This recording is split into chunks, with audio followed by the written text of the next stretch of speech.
problem, but the problem is the same everywhere.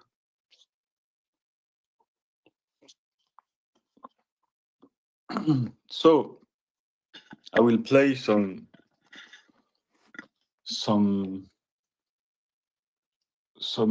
writings from Polymetric. Cheers, Cheng. And yeah, we'll see if the voice is good. SPX6900, a Hegelian revolution in collective consciousness. SPX6900 has emerged as a memecoin and cultural movement, thriving on absurd humor, decentralized community, and a bold rejection of traditional finance. On the surface, it seems like a speculative joke. Yet, one of its core principles, that collective belief shapes financial reality, embeds a worldview strikingly aligned with George Wilhelm Friedrich Hegel's philosophy of dialectics and the co-creation of reality through collective consciousness. This paper argues that SPX 6900 is more than a viral fad. It's a revolution in consciousness and a living experiment in Hegelian philosophy. To be clear, this article is not meant as investment advice. Rather, it's a call to pay attention to what may be one of the most fascinating and miraculous philosophical developments of our time. Anyone interested in philosophy, politics, or the evolution of collective consciousness should recognize SPX 6900 as a living laboratory where abstract theory becomes measurable reality. The Hegelian Foundation, reality as collective creation. To understand SPX 6900's philosophical significance, we must first grasp Hegel's revolutionary insight about the nature of reality. In his phenomenology of spirit, Hegel fundamentally challenges the common assumption that reality exists out there, separate from human consciousness. Instead, he argues that what we call reality emerges through a dynamic interplay between consciousness, the subject, and the world, the object. Think of how a dollar bill only has value because we collectively agree it does. The paper itself is nearly worthless, but our shared belief transforms it into something that can buy food, shelter, or luxury. This isn't just true for money. Hegel argues this process shapes all of reality through what he calls dialectical movement. The dialectic works like this. A thesis, an existing state of affairs, encounters an antithesis, a challenge or negation, leading to a synthesis, a new reality that integrates both. For example, feudalism, thesis, met its challenge in mercantile capitalism, antithesis, eventually producing modern industrial society, synthesis. Each stage builds on the previous, driven by collective human consciousness, what Hegel calls spirit or Geist. Geist represents more than individual minds. It's the collective consciousness of humanity unfolding through history. When enough people share a belief and act on it, they don't just interpret reality, they actively create it. For instance, nation-states didn't exist until collective consciousness created them. Imaginary lines on maps became real borders, shared myths became national identities, and abstract concepts like citizenship gained power to shape billions of lives. This is Hegel's crucial insight. Consciousness doesn't passively observe a pre-existing world. Through collective belief and action, it actively constructs what we experience as real. This principle, that coordinated belief creates reality, provides the philosophical framework for understanding SPX 6900's experiment. SPX 6900, belief as the ultimate asset. While all cryptocurrencies derive value from collective belief rather than physical backing, SPX 6900 is unique because it explicitly and consciously embodies this Hegelian worldview. The movement doesn't hide behind white papers promising future utility or revolutionary technology. Instead, it boldly declares, we are worthless, and we will become valuable purely through collective belief. This isn't just marketed as investment opportunity. Yeah, it's just crazy. That's something I absolutely love, is that people saying we are a meme coin and everything, we are only experimenting a collective belief, and this is the most important thing. If we talk about how we weaponized memes to like make understand to people a big philosophy and a very complex philosophy. So yeah, I continue. Sorry. It's framed as philosophical praxis. The movement's memes don't merely joke. They proclaim that delusional belief is a superpower capable of creating new financial paradigms. When SPX6900 supporters share memes about flipping the stock market, surpassing the S&P 500's market cap, they're not just expressing moonshot dreams. They're broadcasting the Hegelian insight that consciousness shapes reality, using humor as the delivery mechanism. Consider the audacity of the stated mission, a token with no utility overtaking the world's premier stock index. The S&P 500 represents centuries of industrial capitalism, trillions in assets, and the backbone of global finance. SPX 6900 represents jokes on the internet. Yet the movement asks, why should traditional assets dominate? Their value, too, ultimately rests on collective agreement. If younger generations, frustrated by a system that enriches the wealthy while extracting value from their labor, collectively chose to value something else, why couldn't that something else become more valuable? The brilliance lies in how SPX 6900 transmits these complex ideas. Rather than requiring followers to read Hegel, the movement teaches through practice. Community mantras like "there is no chart" instruct members to judge SPX 6900 by collective belief strength rather than price movements. Looking at charts is actively discouraged, reinforcing focus on the real driver of VA. Yeah, it's just one part. I have to continue, but that's so. This paper is such a masterclass. I absolutely love this. It's like explaining easily, like very complex things and things that are very difficult to explain. Like how we, like he will talk about that after, but how attacking us is like discouraged because you are literally making our point.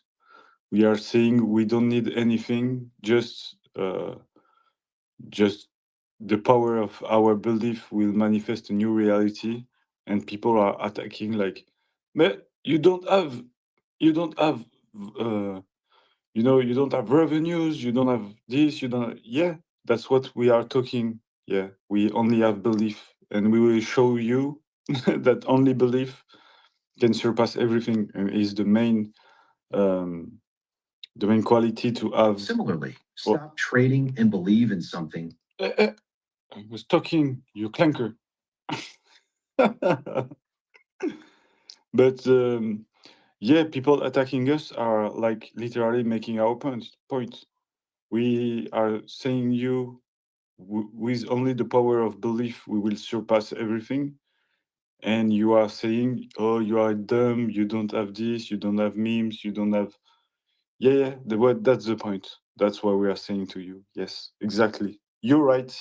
And that's why probably when someone is insulting us or trash talking us, we just put his message and copying and just displaying it because it's speaking for us, in fact. So yeah, we'll continue. Calls for abandoning, similarly, stop trading and believe in something calls for abandoning short-term speculation in favor of conviction-based investing. This reframes finance from a zero-sum game, where traders extract value from each other toward conscious choice about which realities deserve to exist. It echoes Bitcoin's early days, when cypherpunks held not for profit, but from conviction that decentralized money could transform society. Market performance as philosophical evidence. Fuck, this is very true. This is very true. This is very true. Um, like it echoes Bitcoin early days where cypherpunk held not for profit but from conviction that decentralized money could transform society. That is a masterpiece of a sentence.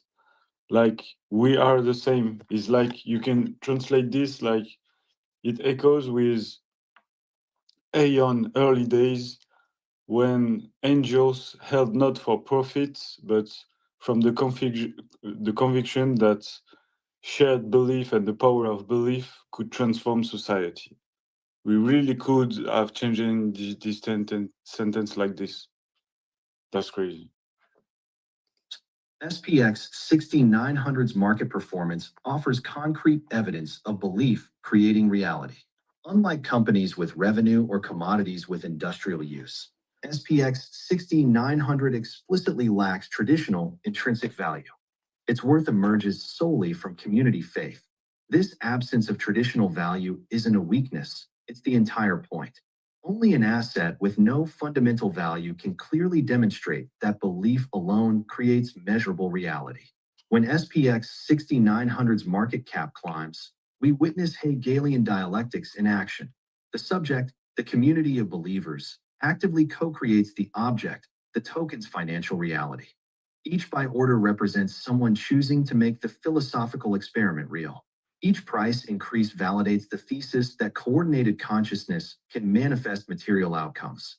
This bottom-up, decentralized demonstration of collective will echoes Hegel's vision of history as humanity's march toward freedom.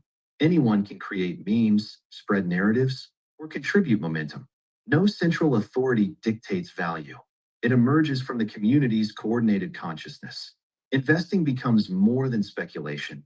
It's commitment to proving to the world that belief shapes reality. The token's price thus functions as both outcome and marketing campaign. Rising prices act as a beacon in the attention economy, a Trojan horse that draws people seeking wealth but exposes them to revolutionary philosophy. Bro, this paper is such a masterclass. Every line are crazy. I could just stop every every 10 seconds on every sentence and just talk about it for 10 minutes. That's crazy. Newcomers might initially dismiss the memes as nonsense, but as they investigate why this worthless token keeps rising, they encounter the core message. Collective belief creates reality. The price chart becomes undeniable proof of this principle, making abstract philosophy tangible and measurable. In this sense, SPX 6900's tokens possess profound utility, not in traditional terms, but as viral mechanisms for spreading revolutionary consciousness. Each price surge generates headlines, tweets, and discussions that carry the movement's ideas to new audiences. The financial success becomes inseparable from philosophical propagation, creating a self-reinforcing cycle where belief generates value. Value attracts attention, and attention spreads belief. Dialectical challenge, PV versus PvP. SPX 6900 embodies Hegel's dialectical movement by positioning itself as antithesis to traditional finance's thesis. Traditional finance operates on player versus player, PvP, principles, individualistic competition where one person's gain requires another person's loss. This zero-sum mentality breeds distrust, exploitation, and isolation. The stock market, despite creating wealth, fundamentally pits investors against each other in a sophisticated game of profit extraction. SPX 6900 emerges as dialectical antithesis through player versus environment, PV, principles. SPX 6900's challenge gains power through the community's self-aware humor. When thousands of members coordinate their message, all posting similar memes, repeating jokes like 6,900 greater than 500, and expressing unified belief, outsiders often mock them as bots or delusional. The coordinated behavior appears mechanical, artificial, even cult-like to those viewing from outside. But the community doesn't defend against these insults. It celebrates them. They transform bot into a badge of honor, creating memes about being proud bots for the cause. Why? Because the critics unknowingly prove the movement's point. Calling coordinated belief bot behavior reveals the critics' conceptual prison. They cannot imagine humans voluntarily synchronizing their actions without manipulation. In a But can we give like can we give like a medals to Polymetric? This paper is like I wrote I read this paper like 20 times, 25 times, and every time I reread it, it's like a revelation. Every time it's crazy. Like it's full of sentences that are crazy, really crazy. Like where it is, it's like the thing on revealing their mind prison.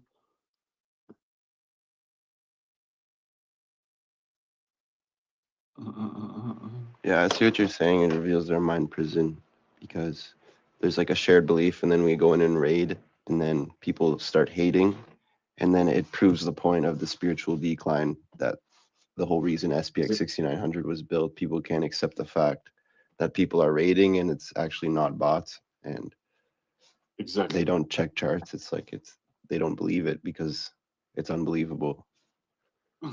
Yeah, exactly. That's exactly this. I can't read. In a PvP world, genuine cooperation appears to be fake.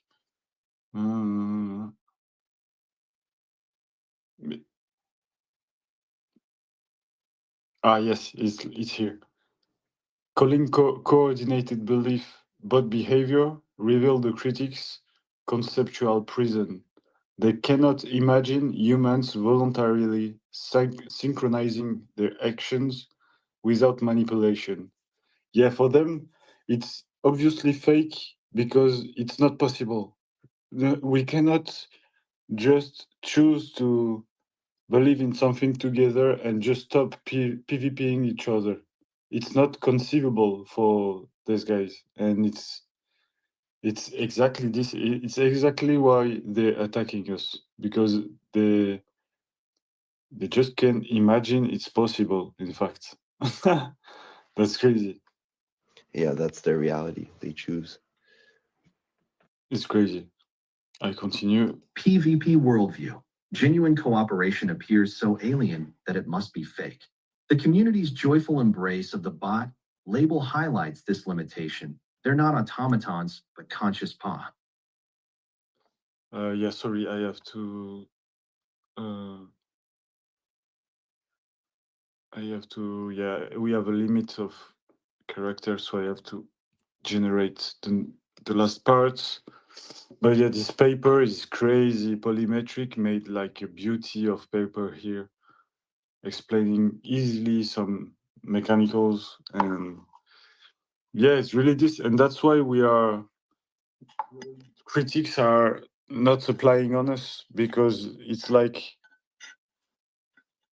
it's make them appear like old man yelling at something, but but why they bought it? It's impossible. It's irrelevant. They will never flip the stock market, and you appears as dumb and crazy saying things like that. Yeah, that's the whole point that I love in SPX. All the critics are irrelevant. That's that's crazy. The community's laughter also. Like it's so funny. I had a sentence for this I used in the past. It's it's so funny when they say it's not, and that's exactly the same thing for the critics. Yeah, the critics turn themselves into a meme and they don't even know it. Yeah, exactly. That's crazy. I continue. It's like 5 minutes and it's over. The community's laughter also serves a dialectical function. It makes critics uncomfortable, creating a glitch in the matrix when something dismissed as stupid keeps succeeding. This discomfort nudges reflection. As SPX 6900's nonsensical rise continues, skeptics face an uncomfortable choice: maintain dismissal despite evidence, or question their assumptions. The inside jokes become philosophical tools, using humor to reveal obsolete mindsets while building community solidarity. Bro, stop making bangers, stop. The inside jokes become philosophical tools using humor to reveal obsolete mindsets while building community solidarity. That's Exactly this. That's crazy. Democratizing metaphysical alchemy. Perhaps SPX 6900's most revolutionary aspect is democratizing what amounts to a sort of alchemical formula for shaping reality. Hegel's discovery was profound.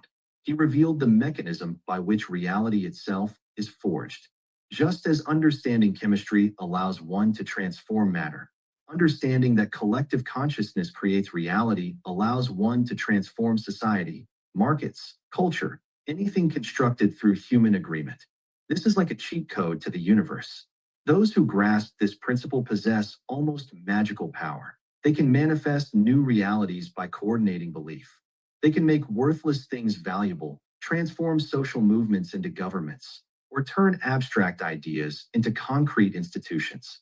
It's metaphysical alchemy, the transmutation of collective thought into material existence.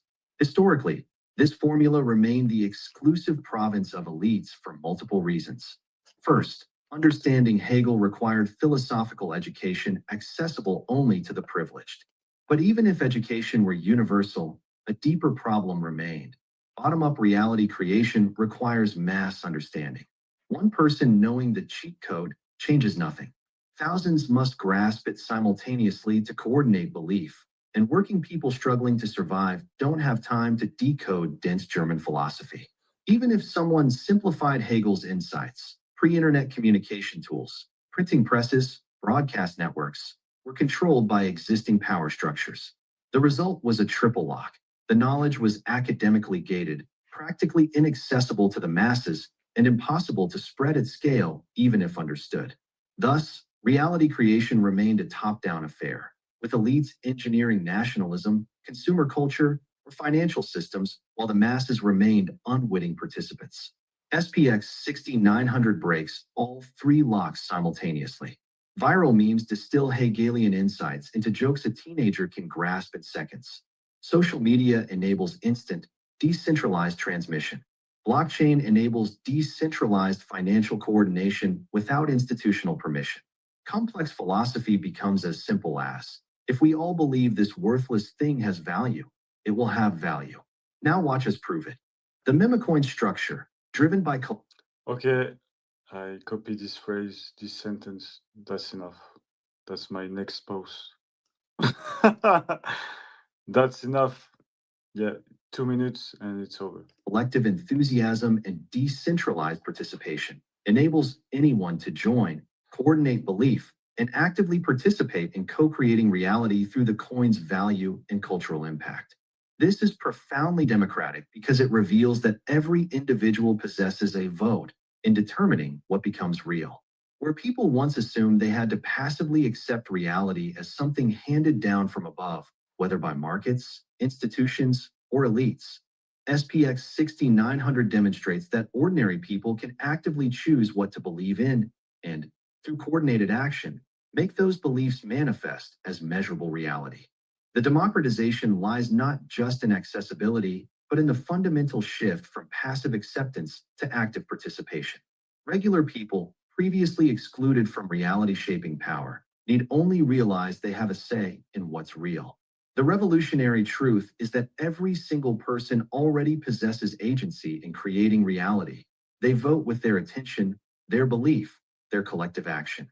The stock market, the value of currencies, the legitimacy of institutions, all rest on nothing more solid than shared agreement. People need only realize that these agreements can be withdrawn, renegotiated, rewritten at any moment.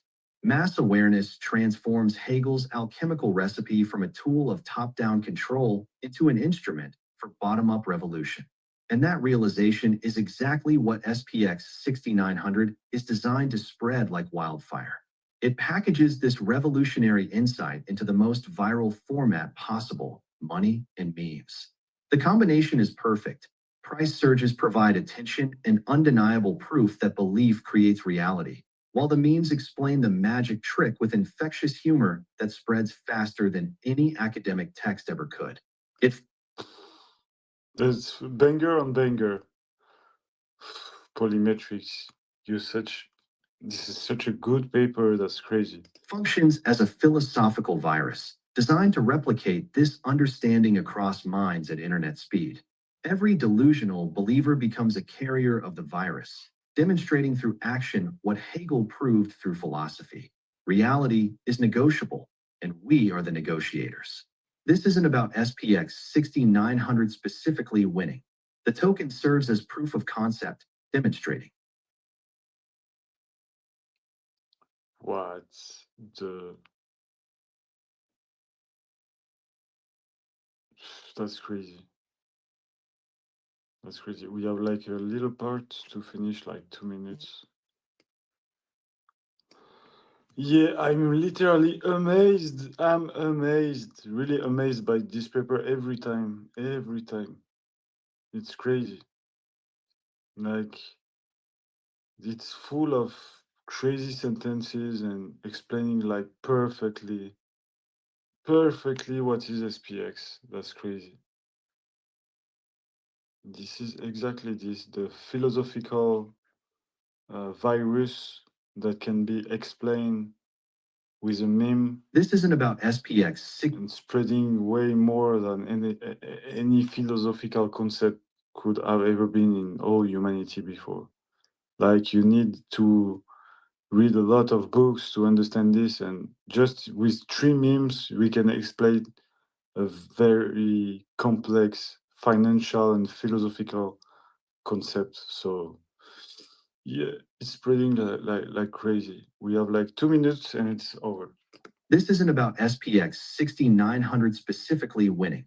The token serves as proof of concept, demonstrating that alternatives are possible. The real victory comes when millions realize they can choose what economic realities to create and sustain. When that consciousness spreads, no amount of institutional power can maintain systems that no longer serve collective interests. Conclusion: the revolution will be memed. SPX 6900 represents more than a meme coin. It's a practical demonstration of humanity's deepest power, the ability to shape reality through coordinated consciousness. As the first movement to consciously exploit Hegelian insights at scale, it transforms abstract philosophy into measurable results. The movement boldly declares, all of finance is social construction. We can create whatever world we choose. Now watch us manifest a billion-dollar asset from pure belief just to prove it. With every price surge. No, this sentence is too much. It's too powerful. I will end the live. It's too much. I end the spaces. That's too brilliant. No, my tiny IQ will explode. That's enough. It opened a black hole in the universe and it's collapsing within. Yeah, exactly.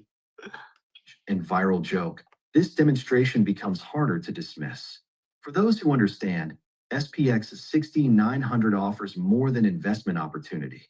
It provides blueprint for how ordinary people might reclaim agency in constructing economic reality.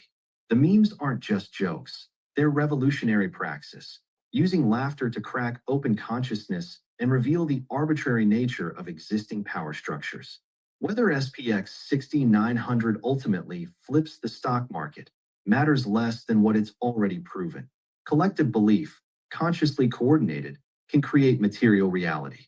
Once enough people grasp this truth, no aspect of society remains unchangeable. Yeah, no, polymetrics. It's like you cannot put paper like this.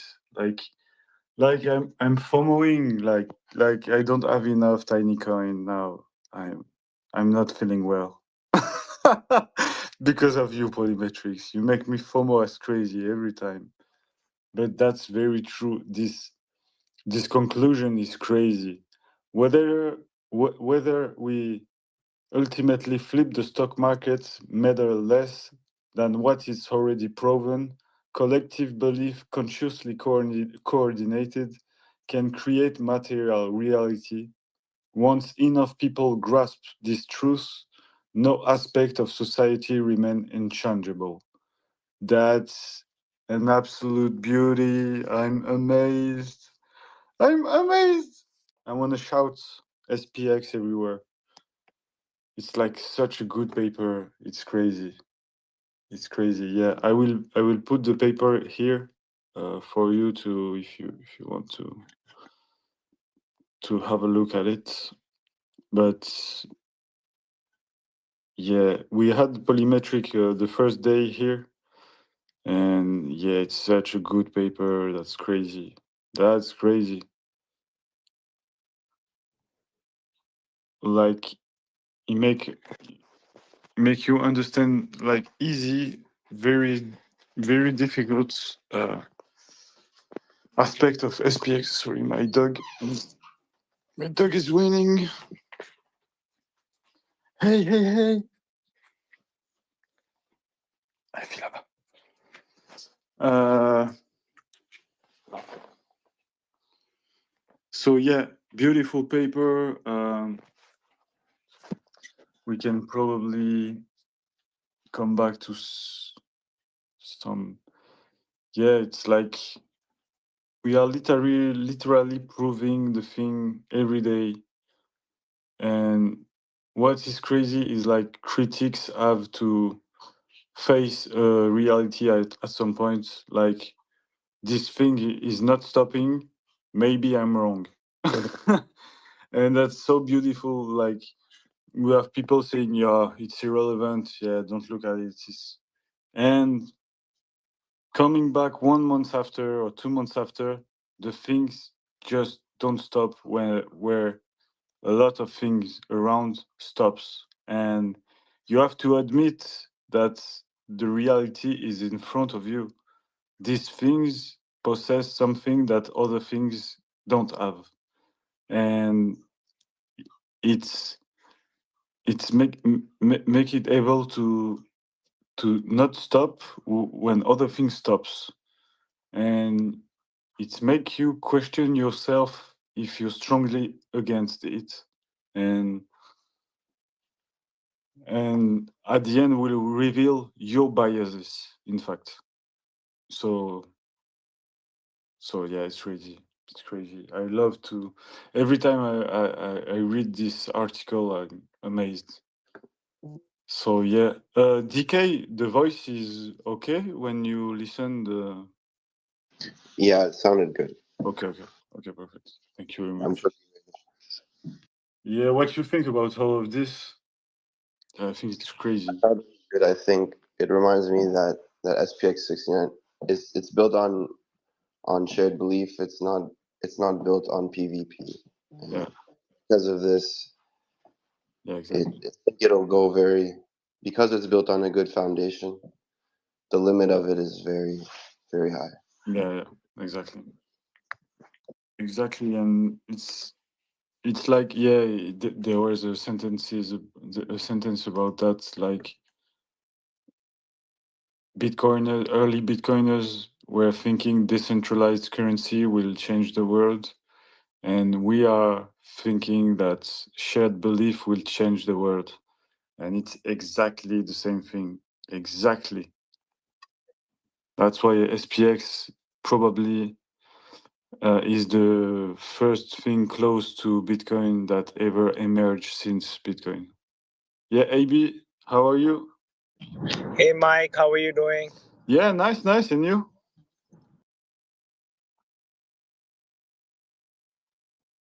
As I was driving, I didn't want it to accelerate. You know, the blood flowing through my brain. I didn't want it to press the gas pedal too fast before the cops get me. But it's so genuine, so pure. Especially it's morning here, and kind of listening this in the sunshine. You know, Nice. get you in the different mood. It's kind of in a different zone by itself. You know. Yeah. Nothing to worry about in this world. Yeah, exactly. Peace of mind. Peace of mind, 100%. So thank you so much for playing that. Yeah, thank you, bro. Thank you very much. Yeah, it's polymetric paper is. I think it's the paper I prefer of everything I've ever read about SPX. So yeah, I wanted to share with you this because I love it so much. So it's done. I will probably publish just this sentence because it's like so pure. That's so pure, man.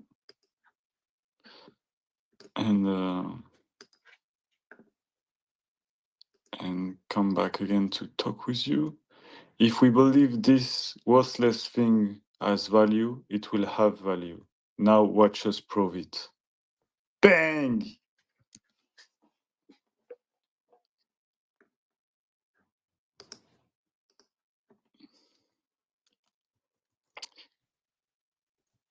Yeah, it's... I don't know where Polymetric... Yeah, I know it's a psychologist and everything, so... It's not from nowhere, but this paper is really beautiful. I hope he will continue to make paper, because in fact, yeah, it's really close to psychology and philosophy, what we are doing here. And okay, there's this, just a picture, and it's okay.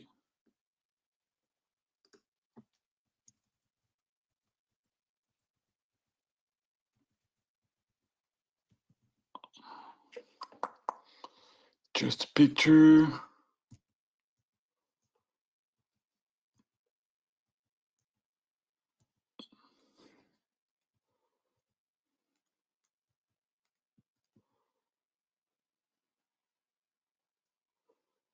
Yeah, probably this one. Oh no, it's a video, fuck.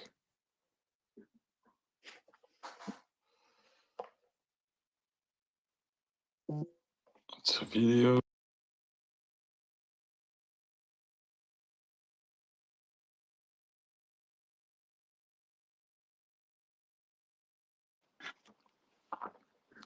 No, don't upload that. Thank you. I need the bandwidth for the live. Yeah, just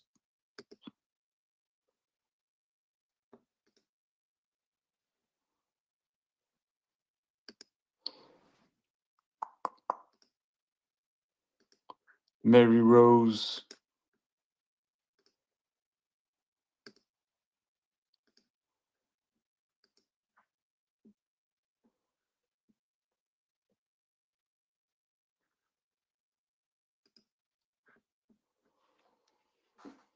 Yeah, beautiful.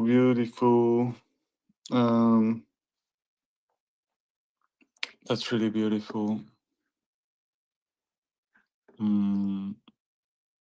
What we have on the calendar.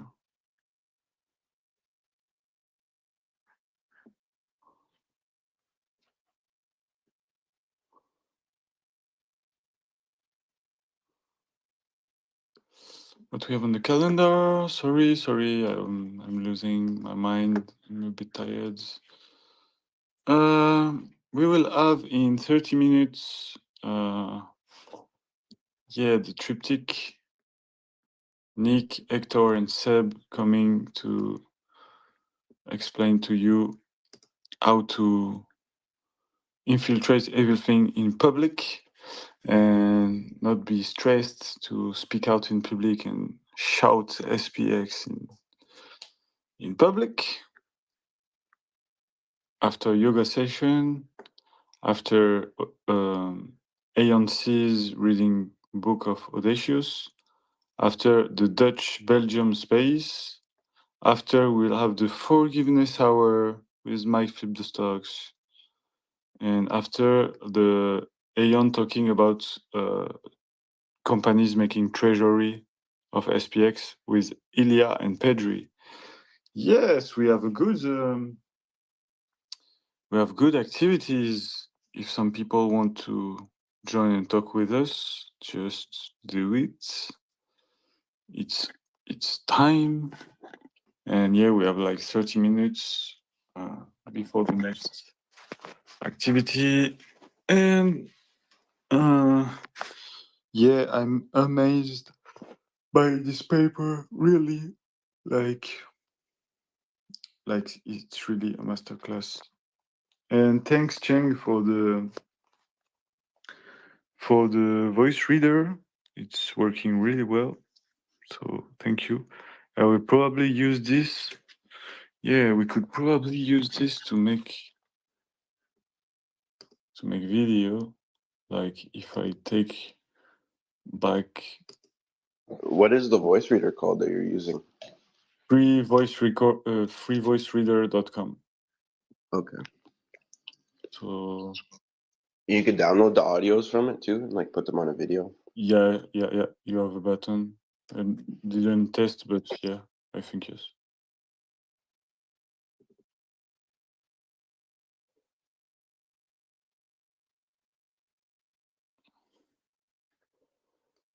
Okay, I will like yeah.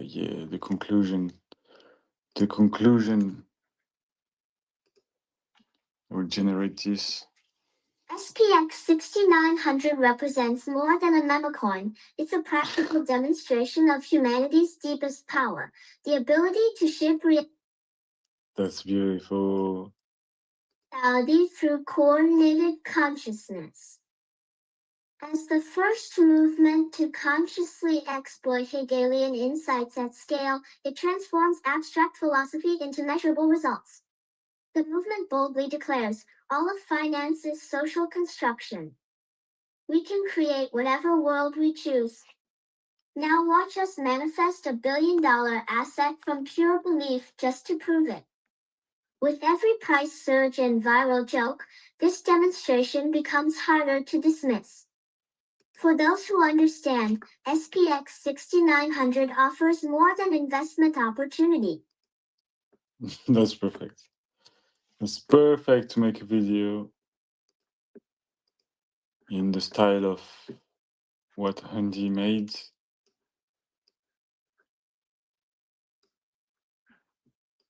What is it?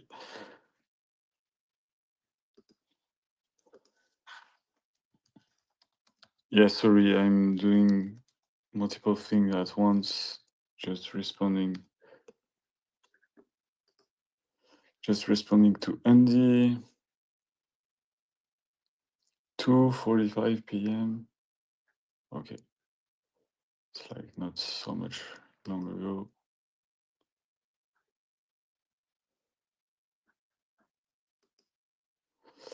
Yes, so sorry, I don't talk too much.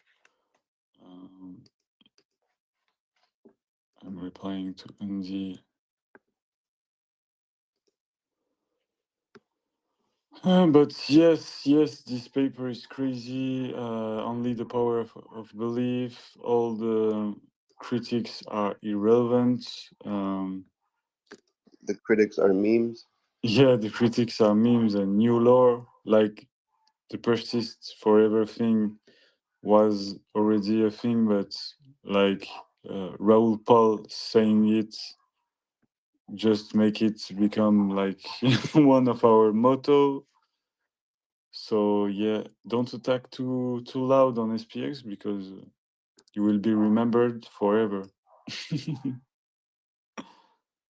You will have a lot of people just shouting on it.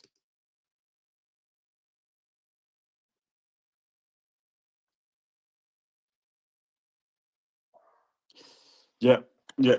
So it's really interesting. Another thing, it's like the cognisphere is so vast and has so much angle to talk about that it's like the four. I think it's the fourth day today. Yeah, fifth day probably.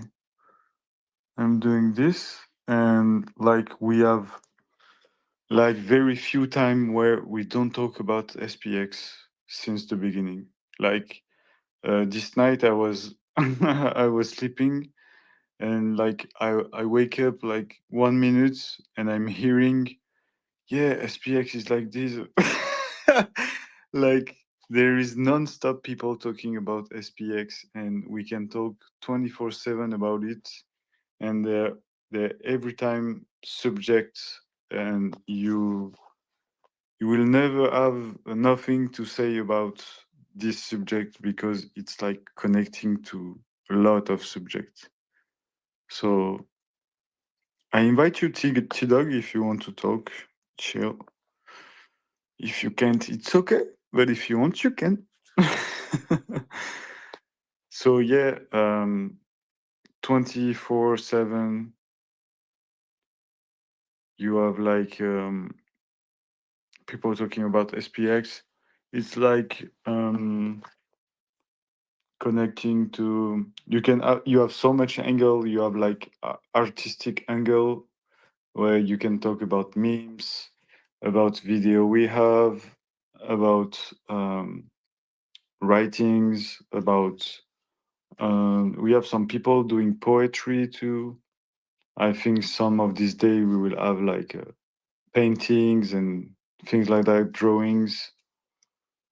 You can talk about the philosophical way, you can talk about the financial way, but coming from something general like criticism of the SP500 and explaining SPX6900.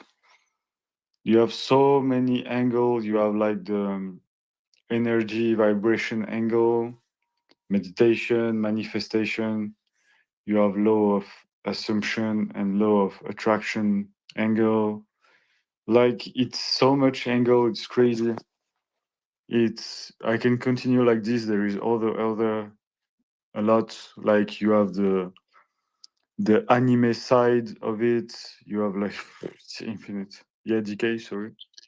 There's 6,900 different ways. Yeah, exactly. Exactly. And yeah, that's crazy. That's totally crazy. And I don't think Bitcoin was so profound and had so much angle to talk about it. Like,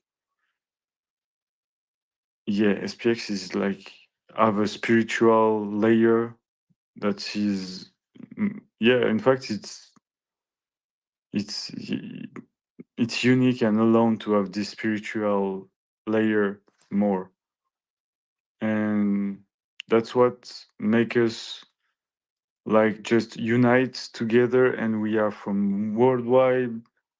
Everyone has not the same religion. Some are not religious. Some are like in meditation and things like that. Some are not at all in anything, and they feel the belief and all the mental things too.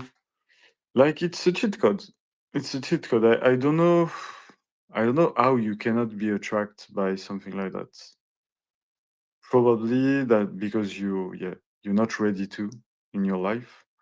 But at some point, if you're searching from, if you're searching like the solution and the good path and how to be full of good values in life and your good path, inevitably SPX should resonate with you because it's encapsulating all the things you need in life to to to uh, to grow and improve yourself mentally and spiritually and as a person and your position in the world. And yeah, you have the the self-improvement angle too, which I didn't talk before, but it's like the launch pad or the playground for people to find their way to be Aeon on the Cognisphere. Like I like to do this and that. I will try a little bit for the Cognisphere and I like it and I continue and I improve and after I become a master of it. So there's so much angle that's crazy, and that's why it's obviously not a meme coin. Meme coin is one of the tools we use to spread our philosophy. Our Polymetric were saying this in this paper, and it's like only a tool for us. And if in the future there's a better tool than memcoin to explain and in a humoristic way complex things, we will use it. And Yeah, that's something I used to think a lot. Is like, what will be the next thing after crypto? And I can assure you that the way our ethos on what is SPX could really adapt to the next thing if there were a next thing like soon, which I don't know, and obviously nobody know. But if you have like a quantum coin, I don't know, it says something like random, but if you have like a future quantum coin and everything, like SPX could exactly adapt to it and is chain agnostic, and we are very decorrelated to technology. We can bridge and be everywhere. So yeah, it's a quick presentation with the paper, but I can talk like this like 3 hours alone with no problem, because it's like what I do in my mind every day. I'm thinking about those things, and it's make me crazy and FOMO. And the beauty of it is like it has nothing to do with price or metrics or charts or anything. It's like from a community standpoint, and yeah, this community will go to trillion. There's no other way. That there is so much power in the cognisphere that he will bend everything on his road. I know it. It's inevitable, for sure. And yeah, I don't even felt this with Bitcoin in early days. It was like a confidence based on it. It was really different because you have that technological component in Bitcoin that were the source of the confidence of people. And here it's like something else. It's the community that is the source of our trust and confidence. So it's really like it's really inverted compared to Bitcoin. Bitcoin was like, okay, we have a good technology that is based on mathematics, and it cannot be broke in any way. It's strong, it's anti-fragile, it will not move. Okay. So that was the main source of the trust for trusting Bitcoin. If Alice want to send a coin to Bob, I will not do all the stuff, but it's like the first internet currency. We are the first internet, like spiritual, neo-spirituality. Yeah, maybe it's a good way to describe it. The first neo-spirituality of internet. Like I watched the Vitalik documentary, the Ethereum documentary, and Vitalik was talking about how he liked Bitcoin so much, and it was like he just loved it so much because he said, "Oh, it loved me back." Yeah. But he said it doesn't have like complex systems enough, so he wanted to build something that other people can build stuff on. And SPX built this spiritual asset on top of Ethereum, and Yeah. I think Ethereum is better. It's like better technology. Like not to go in and talking about technology, but it's like Yeah, it's like SPX is a byproduct of Ethereum. yeah, exactly. And Well, I mean, Ethereum like was built iPhone, with we're minimal not talking about technology. We're talking about iPhone, right? So it's already like for granted. So we got to build beyond technology at this point. Yeah. Yeah, that's what is SPX is like, using just the cryptographical vehicle as a vehicle and build everything on it, the culture and everything, I guess. My timeline is now completely SPX, VTubers, and white people getting beaten in Europe. So, And how are you, Kitty? yeah, I'm fine. I'm just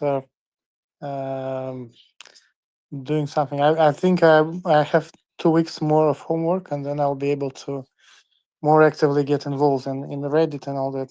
So Nice.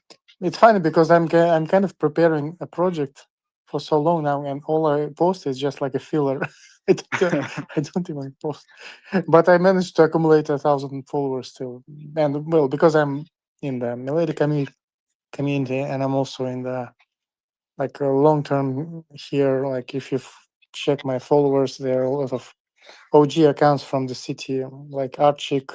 Okay. Um, Okay, nice. so yeah. And you were in Milady or something like that? Yeah, I am part of Milady, but I don't do much Milady posting, but Okay. I'm well kind of known in there. You're in Milady from a long time ago, or? Yeah, I was following them for a while and interacting, and then when I could, I bought a Milady and a Remilio. Okay. So Yeah, because it's like this community that were on the basis of SPX. So it's yeah, well, I mean, Milady is one of like a lot of OGs of SPX are also in the Milady. yeah, exactly. And if you know the traits, even traits of some Aeons are from Milady collection too. So they kind of mixed it all up. Yeah, exactly. Denko was also part of Milady community in 2023. I mean, the artist behind the Aeons. Yeah, I see.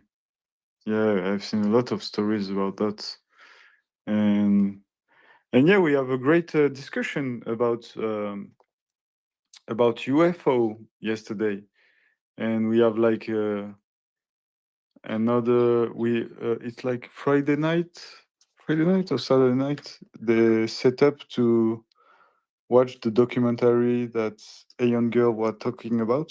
If ever you want to join us to watch it. Or if I will, I because it's like due to time difference, I need to sleep. But Okay. I'll try to catch. I will try to catch some part of it. Where are you? Or which time zone? Right now in Turkey, so it's kind Okay. of. And problem is like I need to go to sleep around 1 a.m. or earlier. So Yeah, don't worry, no problem. because I wake up at 6, run, then go breakfast, and then basically do my day. So Yeah. I'm kind of on schedule. Yeah, you are UTC +3, so you Yeah, are yeah. 3 hours. Yes. Yeah, it's like 3 a.m. for you. Yeah, it's a bit late for you. I understand. Yeah, it's this time zone shit is crazy to organize. It was like a bit of a mess for me, but In October, I'm moving back to Asia, so I will be more likely more aligned with everything. Okay, cool. But yeah, probably we are managing to do something like this to continue after, because a lot of Aeon just loved it. I absolutely loved it, and I will probably manage to create a radio, an SPX radio, something like that, to continue to be like online the maximum possible time. So because it's too cool. Like you have 2 minutes, you are alone at 2 a.m. You are whatever. You can just tune in and talk to people you like, of subjects you liked, and that's so cool. Yeah, the 24-hour spaces is cool. Yeah, it's so cool. Make me talk to a lot, but I never talked to you, for example, and that's so very cool to meet people and to talk. By the way, you're in France, located in France, as I understand. No, I'm in south of Europe for now, but South is Spain. yeah, I will not say so much where I am because I had some drain problem, and I will not say. Okay, so basically lower than France, right? Yeah. In terms of latitude. Yeah, exactly. Okay, because I mean, I wanted to ask about France because there are again about people beating up and protests there again. So I just wanted to ask what's going on. Yeah, there is riots. It's like the government is He's making don't give a shit about regular people, and regular people are like starving, and there is too much taxes and too much violence problems, and like it's the same problem everywhere in Europe. So it's just a bit advanced in France, but it's like the old system is literally slowly collapsing for me. Like I see. the world is changing too much, and the old structures are not prepared for it, and something have to change probably. You know. It still blows my mind why Europe decided to import from from those countries where extremists most abundant. What to say is, Yeah, I don't. it's going on already since 2011, right? Since the Arab Spring, the first one, where when Gaddafi was killed, it was started about Yeah, that time, and this immigration continues for more than 10 years already. yeah, So it's funny because people even forget how it started already, or forget. yeah, It's like same as when banks started printing, central banks yeah, started printing money, and people of young generations, they don't even know where the inflation is coming from. yeah. That's true. They don't know about the Federal Reserve balance sheets, nothing. Yeah, exactly. So they kind of spread it in time, and now people are fucked basically Yeah, because yeah, they don't that's know very where it's true. coming from. Yeah, that's very true. They're using like generational time to like imposing things like slowly. Like if you have to increase 30% of taxes, you will basically improve 1% every year, 1% every year. And in Yeah, fact, yeah, in yeah. 10, 20 years, nobody remember how it started, but it's continuing, you know. So Yeah, using long time. scary. Yeah, but you're right. Yeah, new generation don't even know why the world is like this, and yeah, that's why we are fighting for too in SPX to change. Yeah, that's exactly why we need the SPX actually. Yeah, exactly, exactly, and yeah, it's crazy how SPX came naturally at the exact time when we needed the most. That's something that amazed me. Correct. It's like nature is well shaped. You have to go through the cycle until the end of it to have something new. But right now And we are still in formation phase. The real battle will come at first 100 billion. Well, when yeah, people will start noticing, and yeah, the media will also start noticing, and they will try to take us down, of course. But we'll eventually will make us stronger. yeah, exactly. Yeah, we are super early for now, but I have no doubt that it will grow and become giant soon. And we drive some big attention to us. Mm, because people need us. They need SPX, in fact. Yeah, maybe they will also overcome their fear of crypto because they actually need to save their asses. Yeah, yeah, sure. But I think the new generation are a little bit less afraid of crypto than previous one. Like Gen Z is coming to crypto more easily because it's an app on the phone, and it's more easy than go to bank and talk to someone. They're very used to this way of interacting with the world through the phone, you know. Oh yeah, and the banks are also becoming very strict, too strict. Yeah, It's kind of like reversed because, like, when in 2007 it was more relaxed and people could transact more easily, but now they're uh, even for native citizens, yeah, banks are becoming a bit too strict, so to speak. yeah, yeah. Very true, very true. That's very less flexibility, and yeah, they're applying laws and laws and new laws on everything. And it's like, yeah, a bit dystopian. Eventually, if crypto will be like a parallel system, there will be some kind of maybe a country or a separate place where it actually replaces the traditional banking system or dominates it. Yeah, the digital nation. I love this concept.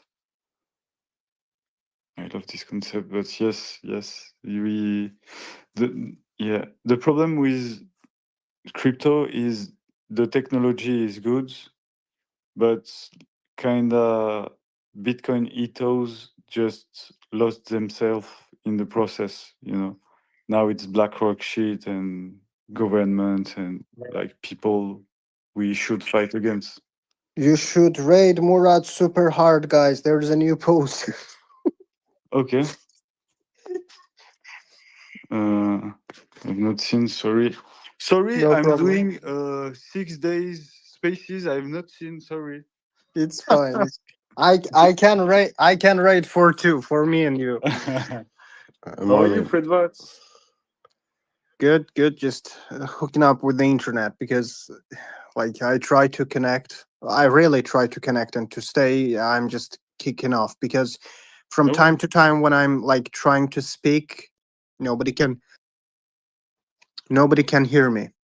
Like I'm oh, cutting off from time to time. Yeah. okay. Fuck.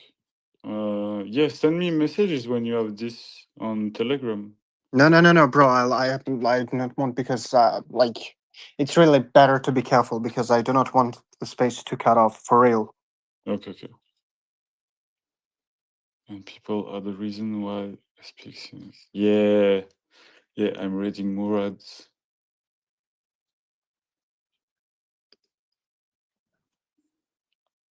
I'm reading Murad's.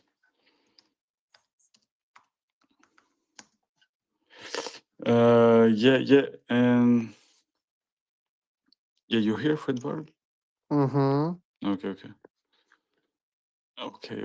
I didn't see. Yeah, we will have like in 10 minutes people to join and talk about how to shout in public without being feared. It's crazy the amount of activities we have and how different they are. Like in the next days, yeah. Hello, Fredvard. Hello. Hello. How are you faring? Chang, you need to pin Murad's message. I need to bring Murad. That as well. Yeah. Ping Murad in chat, in Telegram chat. Ping Murad in chat. Okay. Ping Yeah, pong. bring Murad, yeah. He made a new post. Hi, it's Murad. 100 billion. Oh, really? That's nice to see. 100 billion.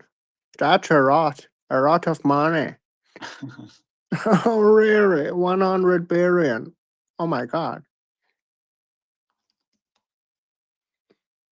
If you look at map, you can see our plan. Just look. Next asset of reference for the new asset class emerging. Yeah, I love what Nicole said yesterday. She said like true belief assets instead of pure belief assets, and I love this formulation because we are building truth machine and that are true belief assets. I love this. True. True belief asset. Okay. It's red, Fredbart. Can I be free now? It's okay. Of course. Why not? Why not? Why not? Why not? I invite you, Seb, if you're able to talk. You have 10 minutes a talk with Hector, and yeah, Hector, which is actually the guy that's bring the idea to me to do these spaces. So shout out to him. Hey Seb. Hey girl. Hey girl. Hey, girl. Hey girl. My girl. How are you faring? I don't even know what accent I'm going to go for. Hey Hey, girl. man, the UFO talk was so cool. Oh, like it's I was saying to Eon girl, like she's probably only unleashed 1% of her full power. I was like, there's so much more to go. Yeah. And I was so stoked that like everyone was just so like into it. Like hype blew me away. I was just like, hype. I need to hear more, man. and then Mayo just came in with like with another like sighting. I was just like, it's so cool. Like it feels like we're way further ahead than we were even just a few years ago. Like people are just like, yep, aliens. So yeah, that's Alien, what's yes. next. Yep. Which But it was one? really yeah, exactly. Again, Yeah. which one? Yes, like this, like that. More specific, please. So yeah. I wanted to say though for today, Nick's gonna be running a bit behind, and Hector, I should have actually scratched his name off just because he said he probably won't be able to mug it, but yeah, just as a heads up. Okay, so you will be alone? That's what you say? Well, no, because you Okay. guys are all here. So we Yeah, but Nicky is not coming too. he is. He just said he's running a bit behind. I'm not sure how much. I'll go to the shower and put you on mute. Oh, I thought you were just going to say take us to the shower. no, I will Be take like, you to the yes. shower. That's what the secret. No I'll loot. take you to No the loot, shower. What's that? No loot. Oh yeah, no loot. Yeah. No loot, please. Mike, yeah, you're what time zone are you on right now, Mike? Have you been sticking to your time zone, or have you just been been like taking naps, or what's give me the update? In the cognisphere, there is no time, only forever. Time is binary in cognisphere. Yeah, I don't like the time is like a chart, you know. I don't look at that. It's like a chart of time. Hype said we should make our own clock. Yeah, like it's 4. Our own time zone. I mean, 4 p.m. Yeah. Yeah, I think I have like 1 hour less of you, Xaimaka. You're on UTC +1. It's 4 o'clock. It's just about 4 o'clock here now. So it's 3:56. Yeah, the same hour as you. I don't know how this time thing works. It doesn't make sense because then the Yeah. clocks go back, and then it's just made up. Yeah, What is it? it's It's crazy. just all yeah. It's like a shared belief. If I believe it's 4, it's 4.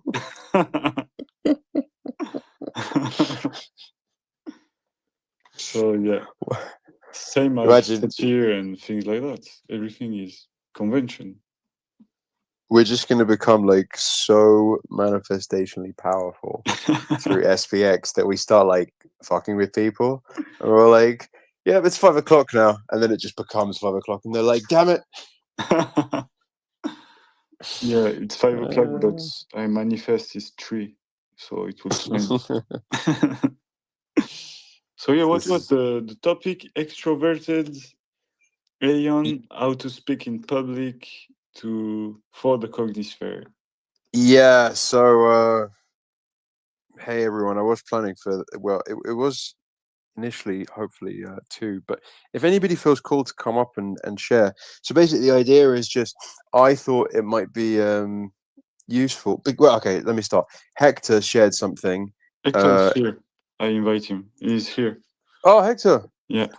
Hector, if you're available, come on up, mate. Yeah, sorry. Go ahead. And yeah, basically, Hector just shared before in a space just a bit about his. Yeah, I'm Eon. Hey, Hey, Hector. man. What's up? What's up? What's up? Perfect, mate. Nice, very nice. And you? What's going on? I just woke up kind of. I'm out on somewhat like a vacation slash family emergency type of thing. So yeah, I just woke up, tuned in, and yeah, it seemed like I just remember that Sebs was hosting a certain space today. So yeah, it seemed like I tuned in for the right time. I got a little bit of time. What's up with y'all though? How's everything been going? Yeah, perfect. Everything's good. And yeah, don't worry. Just jump in when you are comfortable, and it's cool. And Seb will host how to shout in a bullhorn in public. Ooh. Lead the way, man. I'm trying to acquire a bullhorn of my own, bro, and just doing what you're doing. Yeah. Worth the investment, Hector. Worth the investment, mate. Well, I was saying as well, buddy, that it basically just the idea for this was just from us two talking just about your share before about overcoming just like what do you call it? Just like social interactions, just overcoming adversities to become like more bold. And how we kind of had like some similarities in the story, just how we got there.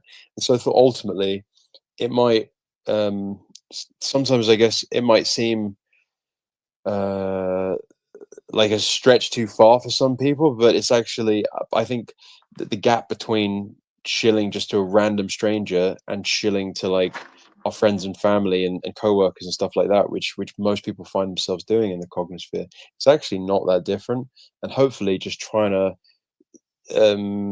just offer maybe a bit of a gap, and what Hector was sharing in that space I thought was a real bridge, and I thought that the bridge might help some people. So yeah, that's the intention behind this little bit. And so yeah, Hector, feel free to jump in any time, but I guess I'll start with a backdrop. So I used to be like dead shy. I was super shy as a kid, and I really like struggled from an early age to be able to like interact with people. Not like friend groups. I'd be like, but literally I had to warm up even around my friends, and then I was just like, I was cool. And I don't think I was always shy, but just at a very young age, something obviously happened. Became shy, and then I was shy until girls became a thing. And that's a bit what we're talking. That's a bit what Hector was saying as well. Like girls, like as a teenager, all of a sudden I started getting like a lot of attention from girls, and I was so incredibly shy. I rejected in the weirdest, socially awkward ways. I literally had like a girl next to me in class who I liked so much, and she was like, "Do you like me?" And I was like, "Nah." And I really liked her, and it was just like, and then just walking off and just being like, "Oh my god, what's wrong with you?" And I shared this one with Hector too. I was in uni. I was 19 years old, just started uni, and I had 3 girls, and they were all called Lindsay. It was in Liverpool. They were all called Lindsay. It was so funny. And for some reason, we were all in my room. It just led back to there. And it's not even a threesome. There's like a foursome was on the table. And I wasn't particularly attracted to 2 of them, but one of them, yeah. And without going into any lewd, I didn't do anything, but the opportunity I could feel was there, and still I was just so crippled by shyness. Okay. And yeah, it was crazy. It was crazy, and it was just like I was just thinking, like, man, how many of these experiences am I going to have? And then and then after that age, really girls didn't like. After teenage girls are really bold, but once as a woman realizes her power, I noticed that after a certain age, she stops being so forward. So after a while, I was just like, whoa, what happened to all these opportunities? At least for me, not for all guys, I'm sure, but for me, I noticed that there weren't the same opportunities, and I had to go out and get them. And so yeah, and then I started like doing. I went to an acting class, and that was really where I had like this huge, just like revolution of character, because I learned to just sit in my own, how we call it, just self, and just start to shed away the it's really the ego, just shedding away the ego, the feeling of self-importance. The self-importance is that it feeling like it matters when it actually doesn't. And so that was my first shedding. Sorry, Mike, what'd you say? I said, oh, okay, sorry. I just validate what you were doing. Oh, sorry, maybe my connection's a bit off. But yeah, so and I did that, and that was huge. That was like 2 years, and then and then I started doing like sales jobs. I did like door to door for a tiny bit. I did quite a lot of telesales, and then I became a personal trainer. And that is just basically going up to people being like, do you want to train with me? Perfect. So I went from like just being shy, but just still being just kind of like a goofy teenager, to just being like, I am not going to be able to get with any girls if I don't figure this out. And obviously going up to girls in like clubs and stuff, and just being like actually under the influence pretty much all the time, which was not how I would choose to interact with in those circumstances for myself. But basically just exposure, so much exposure. I needed so much exposure in the acting class. I remember the teacher just saying to me like, why are you like this? And it was the first time I'd had like a mirror shown up to me about how socially retarded I was.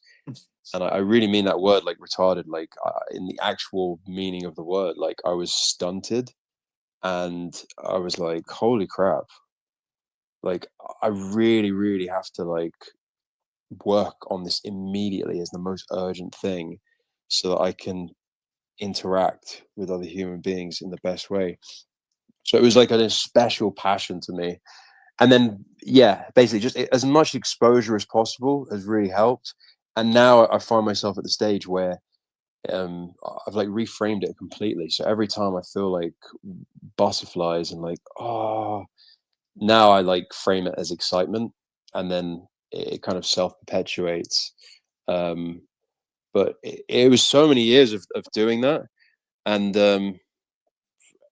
And I think a lot of people are probably in a lot better position. But I also know a lot of people are probably like maybe not had the opportunity of things like sales and stuff like that, and maybe people's jobs don't always afford them the opportunity to be able to interact. And so it's something that I really recommend, if people can, to do little exercises, to, especially if you're someone who works at home, to do little exercises when you're out and just like saying hi to people and hello, little things like that. At least to me, those are pretty big things, because I live in a city, and we're not very neighborly in many ways. And you know, if you say hi to someone in London, like it can get a lot of funny looks. But it really, I think really I find myself in the space of a day not interacting with people can be very, I can go back into a bit of a shell. I go back into the real world, and I'm like, all right, you have to be a human again. And then I say hello to somebody, and it just warms me up again. And my whole day at work is I'm interacting with people, so I'm very quickly back into it. But it's something that I think after the first hello or two, you know, you're free flowing, and yeah. So anyway, that's kind of just like a journey to where I am, and it was a lot slower. But I do think where I started from was probably actually a lot worse than a lot of people start. So I just wanted to add some human to the relation, and just that the idea of being out there shilling is like it still gives me like butterflies in my stomach. And it's even I've had the crutch of being there with my sister, and soon I'm going to be going out by myself, and that's going to be a whole different experience. But just sort of leaning into the experience has been really growth a growth experience for me. So I just wanted to share that, just to help bridge maybe a bit. It's very cool to sharing this, Seb. Thank you very much. It's like probably the path of a lot of people, and I can resonate and not have the similar path. Like never had the foursome and no, joking. But I have like similar path. Was very shy when I was young, and after got success with girl on college and everything. So I was the inverse of being shy, and after it's like come and go, you know. So it's very mental. In fact, it's not the resultant of how you are physically or something like that. Is something very mental. In fact, because I have like ups and down on this, from very shy to extremely extroverted. So yeah, I really feel the same as you said, and yeah, thanks for sharing. Hector, do you have some words you want to say about that? Oh, Hector's gone back to listener. Oh, okay. Maybe. Yeah, but thank you for sharing this a bit. It's Yeah, personal, man. and it's What puts you Mike back into a more sort of closed off state, and what opens you up? girls. I think I had like I was playing drums in a band, and I had so I had a bit of success, and I had some girls around, and it was like building self-confidence a bit more, and it's like yeah, coming and go. I don't know how to say this. This day I'm more alone at home working for SPX, not interacting so much with anyone IRL. So I'm really becoming a little bit shy. But when I'm on internet for SPX, I'm like extrovert to doing things. So yeah, it's a bit weird. Hey girl, how are you, girl? Hey, girl. I was just gonna chime in really quick because I'm out at my car eating, but I resonate with that a lot, and especially the part where you say, if we go, some time without being social, it's you kind of have to get yourself back up to get into that flow again, and the shyness comes back. Yeah. Like after I left school and started just working, like I was alone like all the time. Like all my friends moved all across the country and it was just like me alone working, and like that's what this space is for me now. It's like forcing me to have conversation again. Like yesterday, like Seb was like, you could have went full force with that. That was 1%.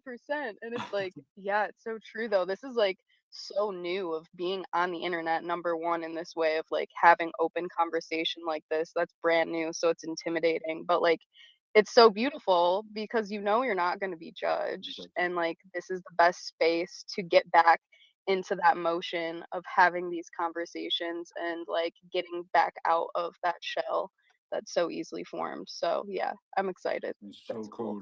So cool. Yeah.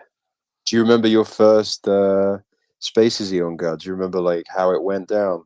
How you got up on the mic? Gosh.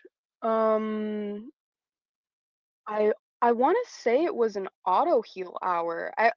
Autoheal started with the juice, and I haven't missed a single one, and I just started chatting on there, and it was like so mortifying at first. Like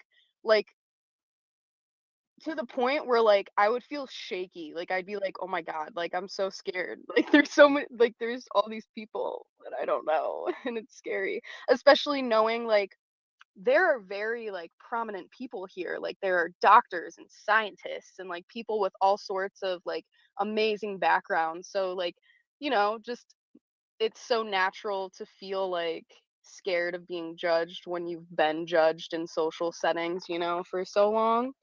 Um, but that's the cool thing about this community, because you're not going to be judged, and like all opinions and thought processes are welcome. So yeah, Mhm. it was an Autoheal hour, and after being on there for so long, I'm slowly feeling more comfortable. Nice.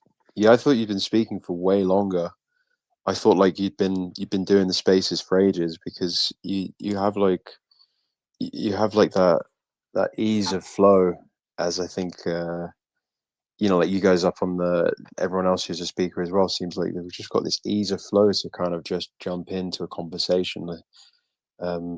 So you got baptized by Juice, basically.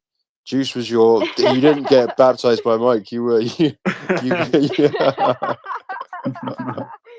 Yeah, Juice baptized me, dude. I haven't been in this space for long, but like all the conversation happening is so exciting and it makes me want to talk. So like, yeah, no, I bought my first teeny tiny coin in June, and then like it took me a little bit to get integrated onto X, because I really don't use social media much. Yeah. But yeah, it's not. It hasn't been long. Yeah, it was the same for me. I wasn't at all a social media guy. Like I have an Instagram, but not using, and I have like people yelling, my friends regularly yelling at me because I don't give them news, and and I'm like being alone. But you want to talk, Changus? Changus. Changus? What's yours, Mike? What was your because obviously now not only have you done a lot of spaces, but you've done this, which is probably, you know, you're going to be catching up to a lot of the OGs in terms of like space time. Like what's what was your first space, and what would be like your message to people to kind of take that first step to come on up? And Like, can I put this out here? I'm sorry before Mike cut off, but like I just also want to say, Mike, your experience has been great. Dude, like I remember you uploaded your first video of you doxing yourself, and your yeah. caption was like, "This was super hard for me. Like it was very hard." And then a few months later, you started doing all type of things, doxing, like live doxing on TikTok, hosting all these shows. I'm like, bro, the growth that you've had, it has been like incredible watching. I just love seeing it. Yeah, But yeah, that's what I just I want to watched input in. Mike's evolution too. When he first did his first space dogs, I'm like, one day I'm going to do something like that too. And then he Yeah. just kept going. I'm like, that's inspiring. You played a huge influence in me staying and not selling my coins. Whoa, that's a crazy compliment, bro. Thank you Honestly, very much. Thank you, Hector. Thank you, guys. You're so cool. Thank you very much. Stop where I cry. Stop it. Stop it where I cry now. Yeah. I was like, I said, very shy because, like for 1 year since I'm in SPX, I'm like full lock-in. I don't see anyone. I'm like alone every day, just going to work, coming back, eating, bull posting from all the day, and repeat every day. And yeah, I'm dox myself like in March, something like that.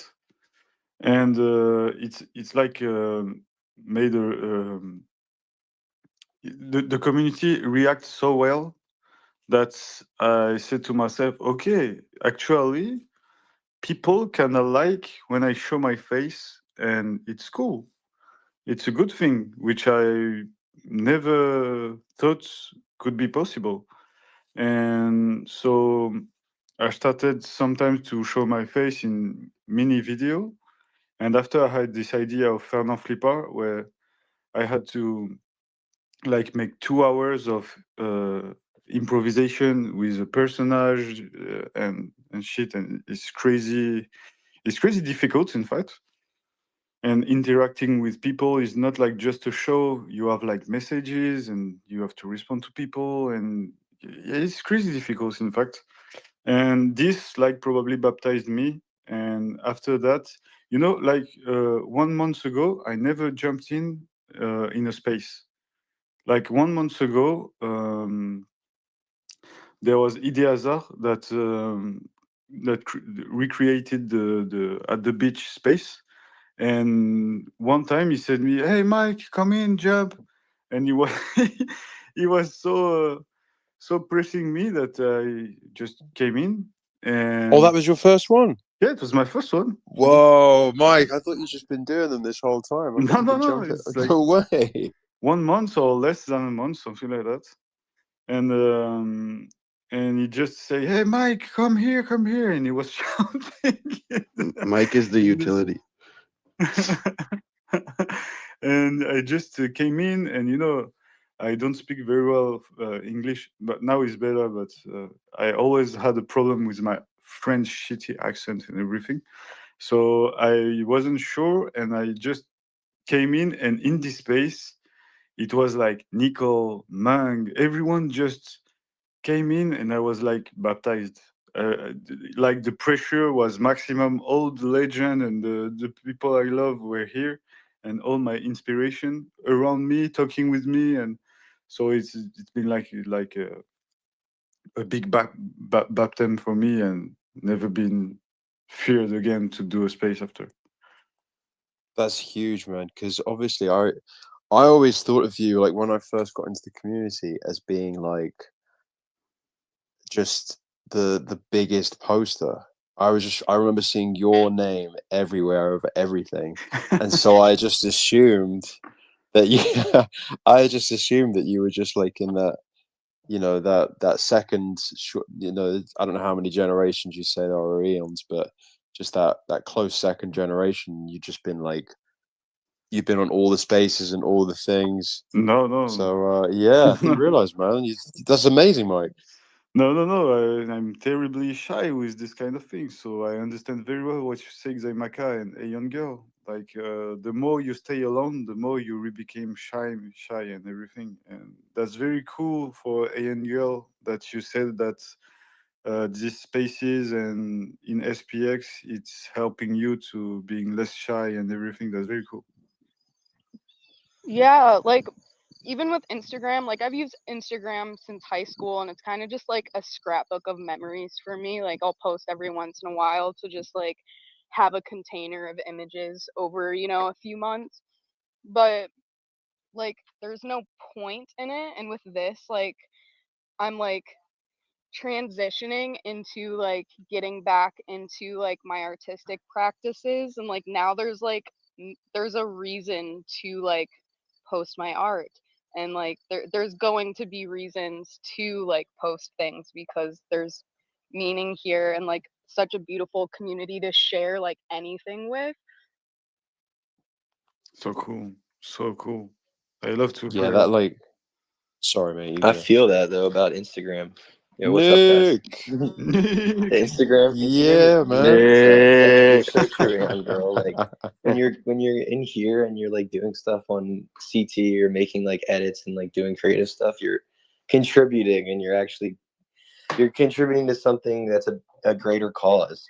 But I mean, I don't even scroll on Instagram anymore. Like I'm so addicted to CT. I don't look at any charts. I just do the CT thing. I had to look at the Bitcoin chart today though because I sold my Bitcoin ETF shares. I had some of those from before I got into meme coins and stuff. I was like, get out of here. Let me buy more SPX. Get all my equities the fuck out. Like literally. And I just got off this phone call with the new job, and I secured the team's interview. So hopefully that goes well. So we can DCA more teeny coins because I'm struggling for money. Well done, mate. And Nick, When I'm struggling for money, but I'm not gonna put a tip address up and beg. And Nick, I have a question for you. We have you been ever shy of doing what you do in IRL? Yeah, I'll talk about this. So I would say I've always been a like, you know how they say introvert and let me turn this fan off. They say introvert, extrovert, and then there's somewhere in the middle, like the middle ground is the ambivert. I don't know where I learned that. I think it was on like some version of the SAT or something had that word. Everyone was making memes about it. But I'm probably more of middle of the road ambivert and like on the extroverted side. I think in my like early youth, I was probably like more extroverted, kind of shy in some situations, like the average person would be. But I would say when it came to like expressing myself and being around friends and family, like I've always been on the extroverted side. And then I think at some point I was more introverted and shy in like middle school. Like everyone has that like awkward phase in middle school, but I was pretty shy at some point in like high school. I was pretty extroverted though. And I think going through like becoming an adult and going through like college and partying and all that kind of stuff made me a little bit more social and made me extroverted. So I think there was definitely a period of my life where I was shy, and sometimes I feel that like when I'm going out and like doing the shilling and stuff like that, like I feel like this maybe like 10% energy of like anxiety and shyness, and then it just washes right away once I pull out my phone and start recording.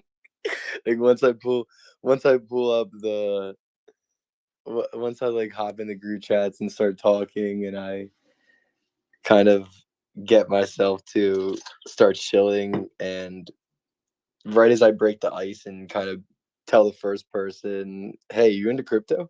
Or like, "Hey, you heard of SPX6900?" And they're like, "What is SPX6900? That is a mouthful." And I'm like, "Let me break it down for you real quick." And then like once I do that one time, it just washes away.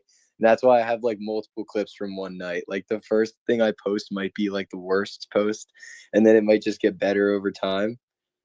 But it's all about breaking the ice, I think. I guess that's a common thing for most people. But damn, man, it's tough to break the ice sometimes when you're really in your head and you're like nervous and worried about what people think. But I always just Have you got any good tell icebreakers, myself I mate? don't care. I was like, I don't care what people think. You know, you have to like ingrain it in your brain. Like you have to not care about what anyone thinks of you. Don't care about judgment. Like when I read the David Goggins book, that taught me that, and I carried that for a while. Like you think I'm like this now? Like when I first read that book in like 2023 and I was running like 15, 16-mile weeks and stuff, I was like psycho. I was like, I don't give a fuck what anyone thinks about me. Are you I'm talking David about Goggins. the book Can't Hurt Me? Yeah. Yeah, I read that one too. It made me go for runs after It's too. awesome, right? Yeah, I was like, it he's literally crazy. motivates you so hard, Who's right? gonna lift the boat? Kind of thing. Yeah, it's awesome. Sorry, I feel like I just cut someone off. Wait, it was Seb, were you saying something? Oh, mate, no, sorry, I didn't mean to jump in. I think my thing's a bit glitchy, but I was just what did I say? Oh, yeah. Do you have any like stacked icebreakers that you find just help you to kind of get in the groove quicker? I think the one thing I really do is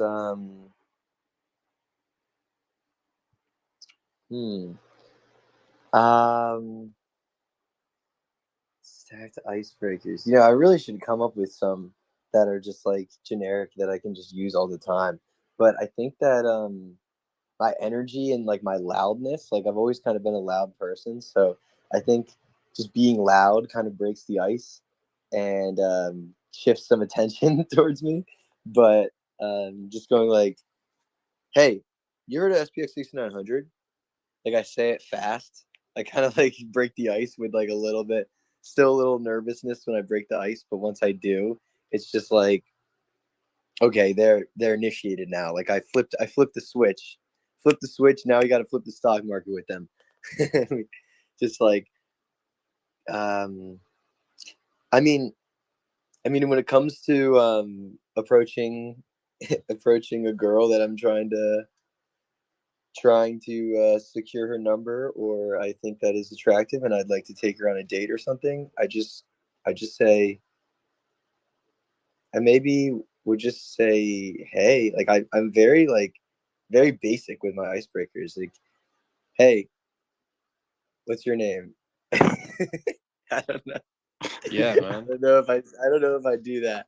I think I make like a comment about the environment that we're in, or maybe I like, dude, I don't even know what I do. Wait, now I'm like reconsidering.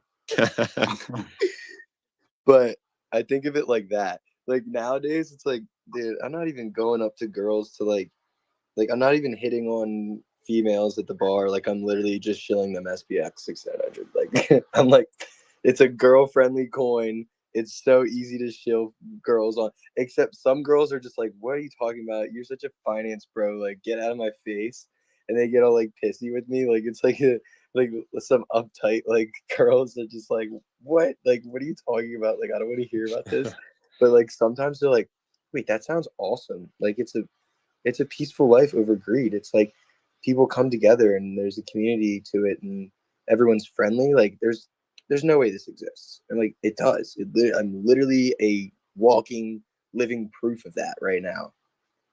So I've honestly been chilling to girls a lot. So it's kind of, I guess it helps me be less shy, because when I'm chilling to like a dude that's around my age, like another Gen Z guy, it's pretty easy because they've heard of crypto, they know crypto mostly, and they'll listen to me and they'll be like, all right, this is just some bro type of dude that's like, yo, like, dude, you got to check out this meme coin. It's freaking awesome, or whatever. And they're just like, dude, it's probably a rug pull. And they just like say that stuff. But when I'm like chilling to a girl that has no idea what crypto is, it's more like I got to get into the ethos of SPX and talk about how it's really just like Ann Girl said it really good. It's a vessel of faith. She said that the girls like that. That's a really good one. But I also like to say that it's like a social revolution, or it's like the biggest revolution of our generation, and it's just a fully positive movement, and people love to hear that. Like who wouldn't want to be a part of something that's fully positive and that everyone has each other's backs and everyone like says I love you, like. But getting into like the ethos more and like the philosophical side when I'm shilling to girls, but when I'm shilling to dudes, it's like, all right, dude, how much return can I get on this? And I'm like, oh my God, I'm not even going to tell you anything about price chart, price action. I'm not debating this right now, dude. And they'll be like, well, dude, do you think it can outperform XRP? Because I'm in XRP and I think XRP is going to hit $10 at the end of the year. So like, what if this SPX thing doesn't do anything? I'm like, bro, you lack belief, young Padawan. Simon, I know you like that shit. I do, mate. I do.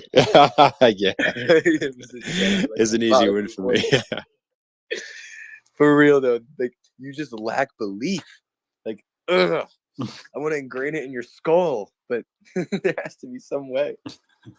The girl angle is I think that's probably like what's balanced the community out a lot, right? Because the way that we communicate oftentimes isn't very, it has like that softening element that kind of, I don't know, like when I first heard Nicole talking, she had this incredible like effect over the community where she was obviously influencing the whole space. And I was like, and that isn't necessarily indicative because she's a girl, but I do think that there's a lot of like more intuitive openness and heart space openness within, traditionally at least girls, like in modern culture, that girls have more freedom or feel more freedom to be able to express that heart space. And so the ability of this community to be able to reach more girls, I think just is this incredible like self-perpetuating thing that that you like highlighted there, Nick, because it's like that balancer. I think probably a lot of communities probably suffer from being very like one-sided, probably leaning towards more guys, and that imbalance is inevitably going to have some sort of handicap eventually, right? Hey girls. Hey girls. Hey girls. Mike, we need like a Mike's catchphrases now after this. Hector, what's up, man? Jump in, mate, anytime. Appreciate it. Yeah, I wanted to ask you earlier, but my Wi-Fi had kind of cut off because I had to step outside. There's like 20 people in this house, and they was just like talking. I'm like, freak, I can't do this right now. But yeah, Sebs, like earlier you had said there was a point in time where you had to like even warm up to talk with your friends. Could you talk about what that warm up process was like? Oh, it wasn't. This is me when I was like, I don't know, like 7, 8, 9. It wasn't necessarily that I had a process. I just had to be. It was usually my mum just being like, "Go talk to your friend. They're your friend. You literally were just hanging out with them yesterday." But it was like the eraser. I would be like, I'd have like all this preoccupation in my head. And I remember it so well. Like, would they remember me? Like, do they even know like who I am and stuff? This was like my best friends at school. But it was literally just proximity. If I was near them, I would do it. I would just start talking. And yes, it was just proximity. It was just I was a big talker when I was a kid, but I was a nervous talker as well. I wasn't like I spoke a lot out of nervousness, not out of an actual need to speak. So I think that also helped me kind of bluff for a bit. I was kind of like, people would assume, especially as I got to a teenager, I could kind of bluff my way through situations, and people who were just as shy as me maybe would think that I was like developing more confidence. But I really just learned how to just talk through the silences, which is obviously not a good thing. But yeah, it's probably not an answer, but just that was the reality. And yeah, and also, yeah, sorry, Hector, go. Yeah, no, go ahead. Well, also, like I think like what I noticed was this compelling feeling. I think I got to an age when it came to girls, which is obviously different from friends, but it kind of summarizes. I feel like everything that feels important to me is I would see like a girl and I really like her, and I would just feel like compelled by something that was like a force outside of me. I was like, I just have to talk to her. Like, I have to.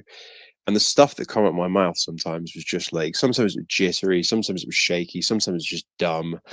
And the rejections after rejections, and I was just like, and the rejections actually messed me up a lot. That's probably something that, like, psychologically, if you talk about damaged, I was so damaged in my like my teens to late teens. I was like murderous damaged. Like I was literally thinking like the worst thoughts, and thankfully just like saved at that later age. But I would have like this is how messed. I don't know if it's like this in other countries, but here in the UK, we're like societally we're retarded as well. In that, a guy doesn't really just go up to a girl and say, "Hey, I like you." Like girls growing up would be also kind of like weirded out by that. They'd be like the kind of there was a resistance, so people could only get wasted here and then start to have interactions. Flirting doesn't exist in the UK. Like we are not flirters here. And then you go to like Central Europe, and you're just like in paradise. You've got like Italians, Spaniards, French, Mike, you Lothario. There's you know how to flirt, so there's a whole like build up. Whereas here is very like, I can tell when girls are drunk because all of a sudden they're able to hold eye contact a bit longer. They're able to be a bit more like flirtatious. There's a whole energy and build up. But when you don't have that, it becomes very abrupt. It becomes no alcohol to alcohol. I like you. And I think I got very frustrated because if I wasn't drinking, I would initiate and I would receive rejection. And yet there was sometimes interactions where I felt like there was interest expressed, but it wasn't acceptable until we were like in a setting of intoxication. And I that built up a lot of resentment, and I've learned that societally here in the UK it's very bad, and just learning how to step outside of that and to just like Nick, you were saying, like, just I don't think you just kind of say words that come out, and I think that's always the best thing, just following the energy. And I think that goes for all situations, not just girls. Like, it doesn't really matter what you say, it's really just, can I be authentic in this moment? What, like, do I feel compelled to talk to this person? If I do, then the most authentic thing I can do is just say whatever and let them decide how they interpret it. But it's not a reflection of me. It's just me in that moment, and that is I think always how we live our most truthful self, and that will come with a lot of rejection. And I always play the 20-1 game. I take 20 rejections for every one yes, and I just expect that. I expect 20 rejections every time. Sorry to cut you, Xymaka, but I think the overall problem of what we are saying is like overthinking. Because it's every time like you overthink, you think you will have a rejection, you're not good enough, you're not like she wants, you're not. And it's generally this problem of overthinking and like 99%, like Murad, 99.999% of situation that you think in your head would never happen.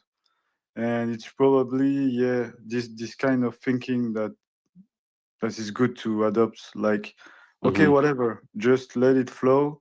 And if there's a rejection, there's a rejection. It's okay. It's okay. That's something I really, it's Nicole that make me a lot make understand this phrase. It's this sentence. It's okay. It's really so powerful for everything. Like you take a rejection, it's okay. It's okay. It's not really bad as you think. Like, not the world will come at you and say, "Oh, you like this? You take a rejection." No, no, no. It's in your head. There is nobody. You're alone, and nobody will know. If you don't say it, even nobody will know. It's something personal. So yeah, it's okay. You take a rejection, it's okay. You like not good enough for this girl, it's okay. You seems like a crazy guy shouting SPX in the streets, it's okay. You talk about UFO for hours, it's okay, bro. It's normal. Stop it, mate. Stop it. That hurts. No, man, that overthinking, like, there's a 3-second rule that I always like to play. Like, if I have a thought, I just play like a 3-second rule, and I just have to do it like within 3 seconds. So there's no overthinking. Just like do. Yeah. How about you, Hector? Sorry, Mike. You go on. No, go ahead. I was going to say, how about you, Hector? What's your? Because obviously you have your own process, and I think you're so bold in you do such long episodes, and you obviously go pretty deep into your stuff. Like, what's your sort of process? Yeah, for real. I want to know, Hector. You got balls, man. Yeah, it's all doing crazy things. Thank you. Yeah, I mean, just like a lot of y'all, uh, for me, actually, like I never, like, I know I said it on the last space, but that's because I was just kind of yapping because I was nervous. And I just ended up saying whatever. But I was not very in middle school, like I was pretty outgoing. For the most part, like I didn't really have that awkward phase that a lot of people went through in middle school. However, though, like I started getting awkward really bad in high school and then in college as well. Yeah, I was super introverted, and like I didn't go to any parties at all in high school. Really, I didn't go to any parties in college. I just really commuted from there and back, and just went back home. Like I was never on campus for any other like any other activities. And then I was like, man, like, like like I was having bad troubles with my friends because I wasn't communicating well. I was having, relationships with females not well either because I was just bad at communicating. And then I realized this whole time I knew my communication was just a problem, but I never knew a really good way to solve it until I was just on Instagram one day. And then there was this guy, like he's known as a pickup artist, but the way he had pitched his program, he was like, if you buy my program, like I'll show you exactly like what you need to do to have the life that you want, like the friend circle that you want, the success in business that you want, the success that females that you want. And it's just like, all positive things from a social perspective. And I was like, bet, I'm in. And yeah, so I had bought the program, and dude, it was a pretty expensive program, honestly. It was like $3,000, $4,000 just to have one-on-one with this mentor of mine. But man, as soon as I went in there, it completely changed my life. Like it went from 180 just because like I was able to understand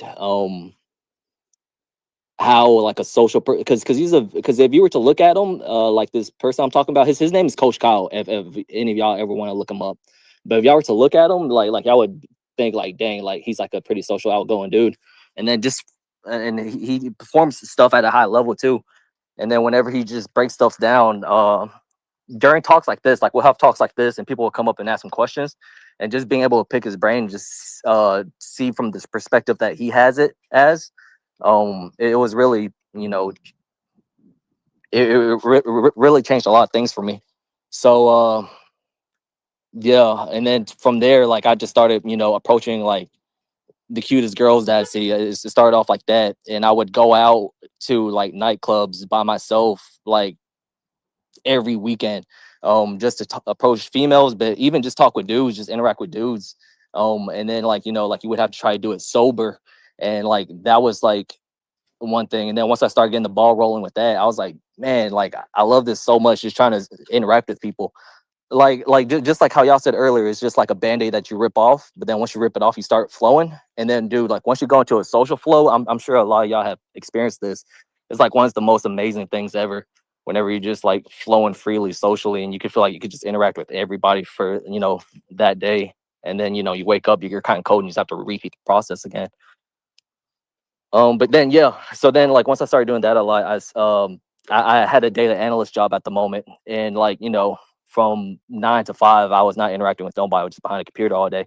I'm like, fuck, like I could be using this time to interact with people too. So then I started looking up what's a job that could require you to talk with people, but then also it's well paying, and obviously sales is going to be like one of the first options there.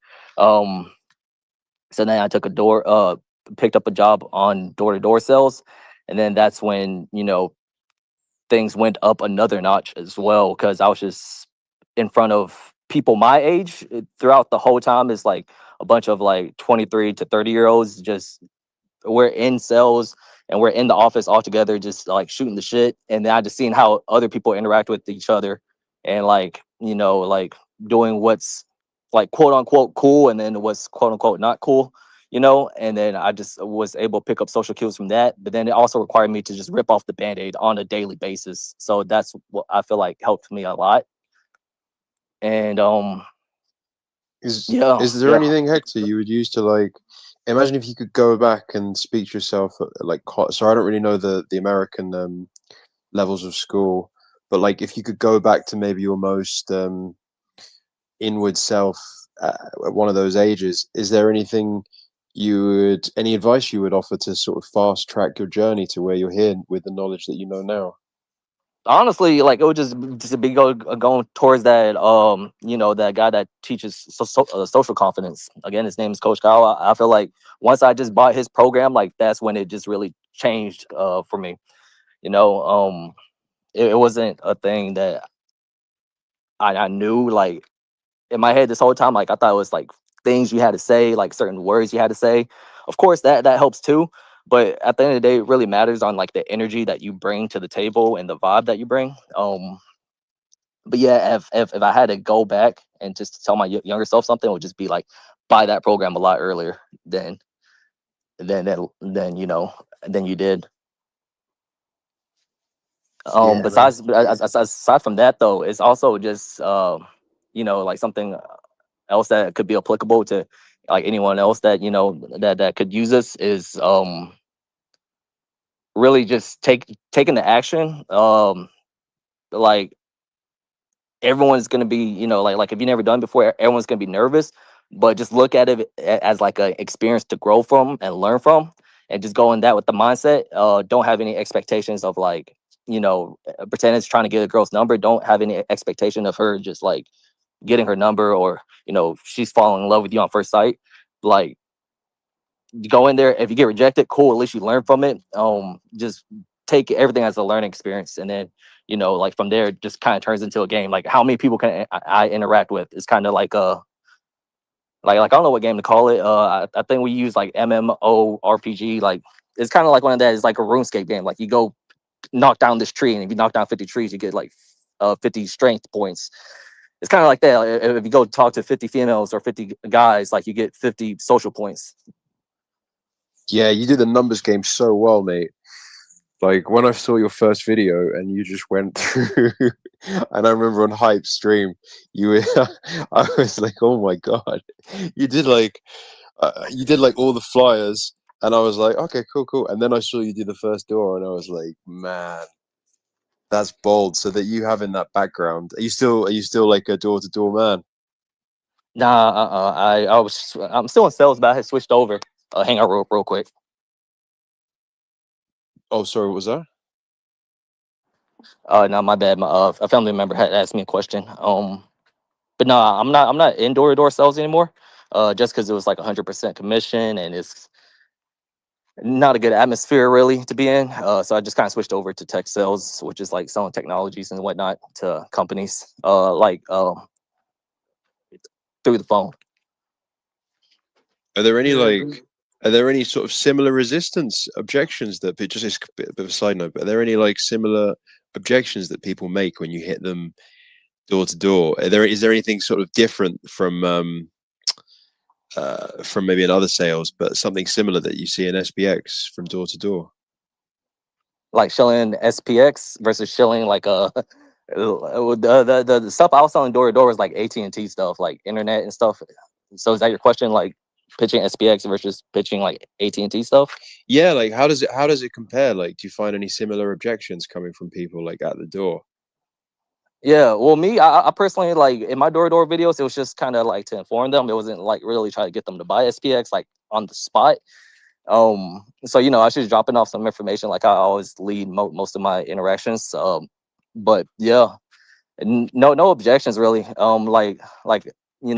For the most part, like I would assume that they would just want me to get it over with while I'm talking about, so I can get off their of like front doorstep. But no objections. But that's because I haven't tried to close them really. But for the people that are like open minded to like hearing like what I have to say, it might be some alpha, like no, they're open to it as well. So yeah, like no really objections really. There's I don't know if you guys experience this as well. I can imagine you probably do. Like sometimes I look people dead in the eyes, and and I see them getting like nervous, and if I just lock eyes with them, I swear to God, I'm not trying to make them nervous, but you're just like, especially sometimes if I'm in the middle of just like chilling on the street and I just can't remember what to say. And I actually think of you, Nick and Hector, a lot, just because you're very like slick with your lines. And so, and then I'll be like, what would these guys say? And I'll just do something like 6900 is bigger than 500. But while I'm thinking sometimes, I literally be looking in their eyes and I see them just have like a little shuffle. And and I actually noticed that a lot of people, is the human condition is that a lot of people are actually in their own world, and that the majority of people, unless they've, done the warming up, are also in that space and probably a lot deeper down into it. And that always kind of gives me a bit of a boost, because then I'm like, oh yeah, you're just another person too. And hey, do you want to buy SPX? Yeah, right. Like everyone, like after me going from like trying to work on my social skills to like locking in for this bull run, like once I started locking in for this bull run, like I just stayed inside, just trying to stay on Twitter as much as I can. This is even like pre-SPX, like just trying to collect alpha. And then after SPX, it's like full on cult labor, right? So you're still on Twitter no matter what. And then once I started going out into the real world again, I'm like, oh shit, like I haven't talked to people in a while. Like this is like I'm starting to feel a lot of anxiety, starting to stutter, feeling like the anxiety coming to, my head again. But yeah, like people just like, so the reason why I brought this up was because like no one goes out and work on their social skills. Like not that many people do that. So yeah, like they just stay at a certain level throughout their whole life. And like, yeah, like once I realized that, I was like, this whole time, like people didn't know that like I was trying to work on my social skills, because that's one of the problems I had whenever I was just trying to do it. I was like, these people know that I'm just out here just trying to work on my social skills, and I just having constant negative thoughts, like, oh, this guy is like, learning from a pickup artist or this and that, right? But then yeah, like no one really thinks like that. People just think in their own world, and this whole time. Definitely. And Tiff, I see you're up here. Like, you're a yoga teacher, right? So you find yourself in front of people, and I know you do breath work as well. Like, what's your sort of maybe take a breath there. what's your sort of experience in terms of hosting classes and sharing your energy with people? Yeah, really, I really loved listening to the conversation here, but it's been a really interesting journey for me because I think I'm naturally like a bit more introverted, oddly enough. So it's become easier for me to share, yoga and breath work and meditation in group settings and online, because I feel so like deeply passionate about it. So I think just having, my personal journey and how transformational the practice has been has like kind of pushed me outside of my comfort zone a bit. So it's been, a really interesting way to like build my confidence in like public settings and share my passions. But it was definitely like a struggle. I've been teaching yoga now for about 12 years, like very consistently. But I do remember at first, like it was hard. Like I would practice like a lot ahead of time and just having that imposter syndrome. But yeah, it's been a really amazing like growth zone for me, I think. Just being able to, it sounds like preparation for you has been like a big like kind of your expertise helps you to be able to sit into your seat of power. Is that Yeah, I think that, and then just the affirmation, like receiving feedback from yoga clients and people that I've practiced with and shared the practice with, like that it is truly like beneficial for them and they get really great results from it. So I think just having that feedback and like affirming that even though it has felt uncomfortable for me at times, that it's worth the discomfort, I guess, to like transcend those limiting beliefs about myself. Yeah, that's so cool. I really think like there's so much like good calming energy. People, I'm sure, are probably a lot more sensitive in that space to be. I also, this is such a side thing, but I just had like this image in my head of doing crossover eons, like Nick doing yoga. I don't know where that just came from, but yeah. Dude, I would love to see that. Nick being like a yoga instructor for Should I get on that?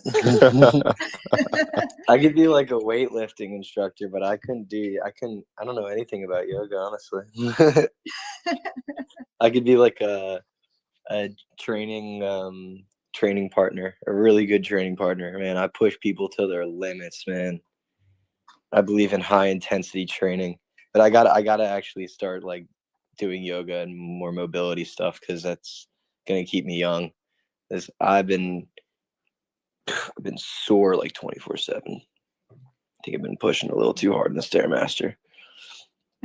I would actually love to do a yoga session. I was in here for that breathwork session for a little bit the other day on like the third attempt.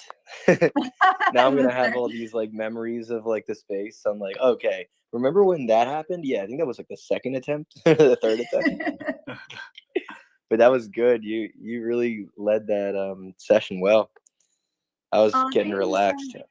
I was like, oh my God, I'm gonna start falling asleep, getting into my Zen mode. I think it's actually I've done a lot of like powerlifting, oddly enough, in my fitness journey too, and I love like lifting, going to the gym, and just like health and wellness like overall. Yoga and like the mind body connection aspect of yoga translates like really well to working out and to recovery. So I think you'd be able to like really instantly like connect those pieces. There's a really cool bodybuilder called Ben Pakulski. He's like an Olympian, what is it, like Mr. Olympia like contender. But he has a great podcast, and he talks a lot about like the nervous system, like integration into like building muscle and like hypertrophy training, and just putting on like, you know, massive amounts of muscle is what those like giant bodybuilders are into. But he's like a really cool like fitness like thinker that talks a lot about that, and how it's like really important for your nervous system to be regulated like on a physiological level for healing and like restoring your body. And that's where you actually like build muscle, is in the recovery phase. So I think it's like really cool. I taught, you know, shared yoga at like CrossFit gyms and with bodybuilders. And it's just really interesting to see like how the practice like brings people together too. Because if you're just purely into it for the fitness aspect, it benefits you immensely. But you can also just be there for like the spiritual aspects too. Very nice. So it's kind of fun. Guys, I'm sorry. We'll have the yoga session with Tiff now. It's the hour. It was very cool conversation about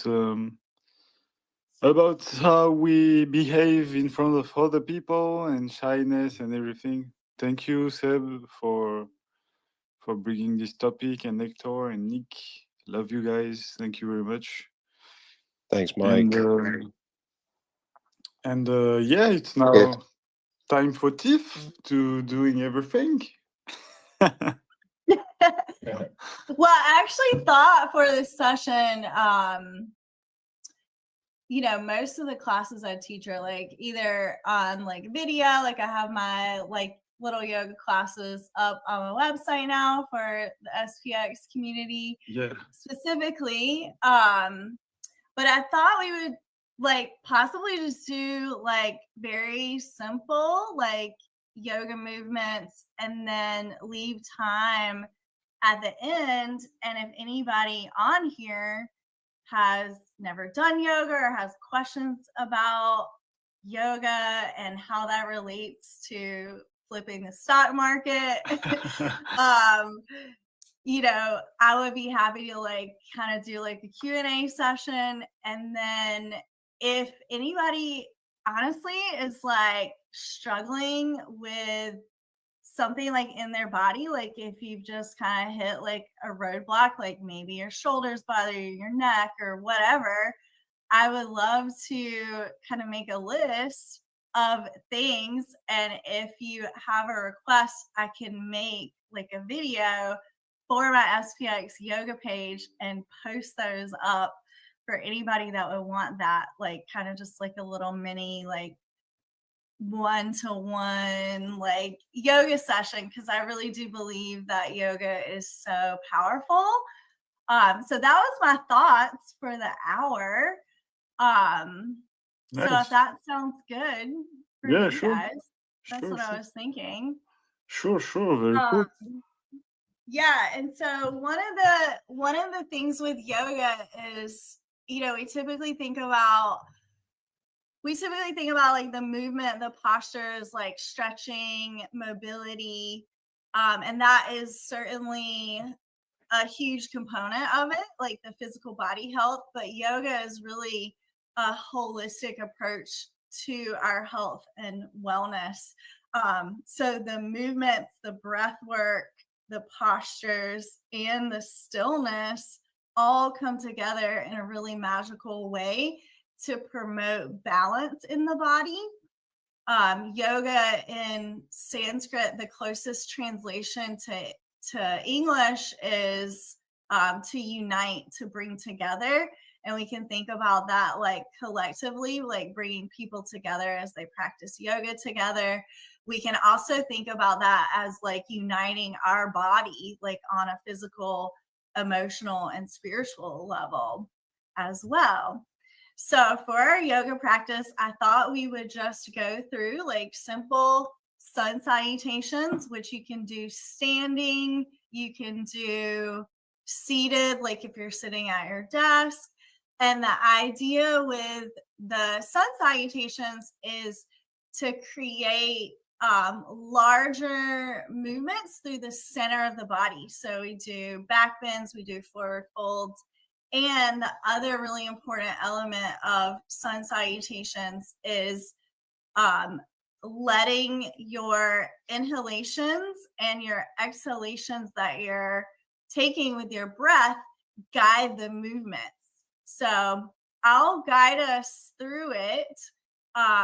So whether you're seated or standing, just start to bring awareness to the alignment of your spine through the center of your body. So our natural neutral spine, we have a soft curve in the lower back and a soft curve in the cervical spine.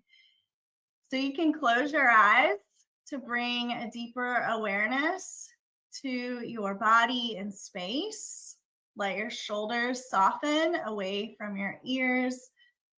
Think of lengthening through the spine, really letting the crown of your head extend up towards the sky, and then feeling the base of your spine grounded down towards the earth.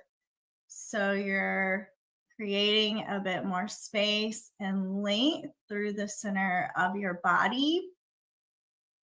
And then start to bring awareness to your breath. So taking full, deep inhalations and noticing that as you breathe in, your rib cage expands, your lungs fill up with air. And as you breathe out, letting your body like soften, let your shoulders relax. And we'll just take 2 more deep breaths like that. So breathing in, really filling up. When you think you're full of air, breathe in a little bit more. And then as you exhale, completely empty. Same thing, letting go of all the breath. And then our last big breath here, filling up your lungs, breathing in one more little sip at the top, and then completely empty. So we'll stay with that awareness of the breath throughout our yoga practice here, but adding on simple movements. So as you start to breathe in, reach your arms out overhead, getting a little length through this side body. Bring your hands together. As you exhale, take your hands together at your heart. So really integrating the breath, breathing in, reaching up, big stretch, and then breathing out, bringing your hands together at your heart. We'll do one more like that. Inhale, reach up. As you exhale, heart center. So we're just gonna add on to these movements, a simple little flow. So breathing in, reach your arms overhead. As you breathe out this time, we're gonna add a forward fold. So bringing your hands to your heart and then folding forward. So if you're seated, you can just rest your forearms on your legs. If you're standing, you can fold all the way down and just really hang heavy in this forward fold. So letting your head, your neck, your shoulders relax. Shake your head no, shake your head yes. And then take a deep breath in, a slow breath out. And then this next inhale that you take, slowly rounding back up. So I like to imagine my spine, the vertebrae stacking like little building blocks. And then when you get to the top, roll your shoulders back a couple of times. Maybe forward if that feels good, but if you're at your computer a lot, I would just say roll your shoulders back. Good, and then reach your arms overhead. Take a deep breath. As you exhale, forward fold, bringing your hands through heart center. And then this time we're gonna add a halfway lift. So halfway lift, lengthening your spine. So draw your shoulder blades together. So this is almost like if you're doing a deadlift, think of that same type of activation through the upper back. And then on your exhale, forward fold, coming back into that super relaxed, passive stretch. Take a deep breath in, a slow breath out, and then start to rise back up. One vertebrae at a time. Each time you rise up, think of getting a little taller. Rolling your shoulders back at the top. And then on your inhale, reach your arms all the way up overhead. Exhale, forward, fold. So inhale, halfway lift. Shoulder blades draw together.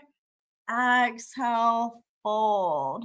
And then rising all the way back up. So it's just one breath, one movement. So your inhale, reach your arms overhead. Exhale, forward fold. Your inhale, halfway lift. Exhale, fold. And then your inhale brings you all the way back up, getting a little taller, rolling your shoulders back. So we'll do one more like that. Inhale, reach your arms up.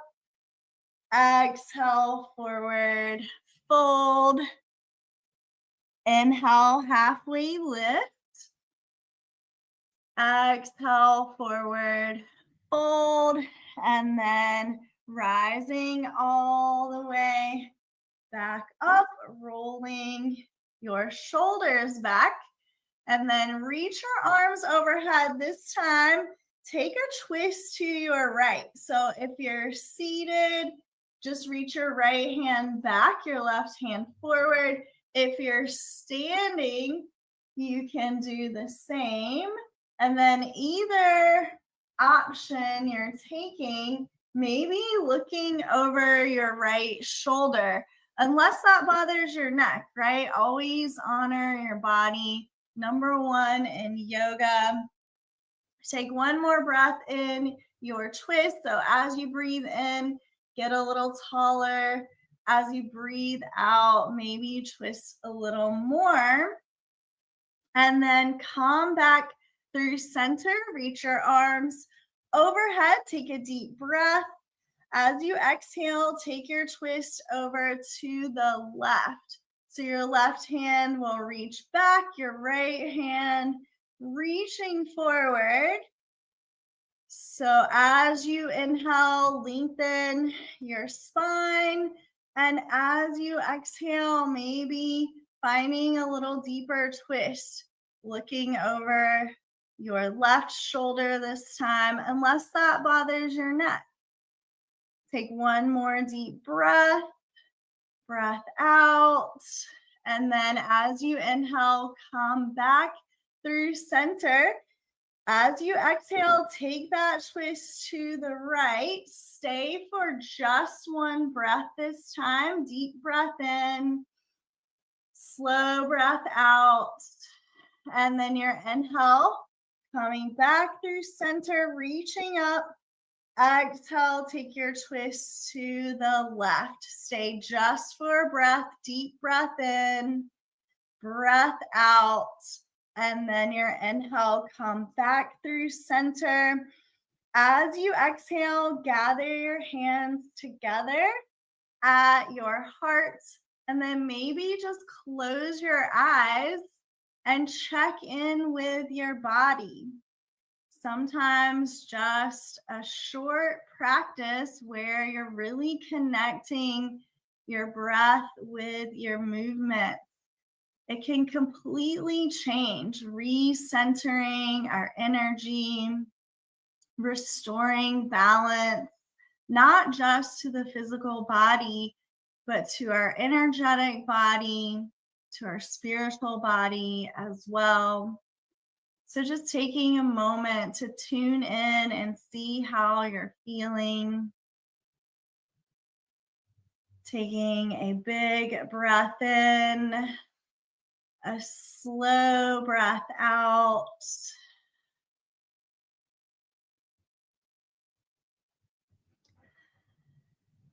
And really just bringing a sense of gratitude for this space. I think this collective that we are all a part of and contributing to is truly magical. It's such a beautiful gift. I am so very grateful for each and every one of you. Namaste.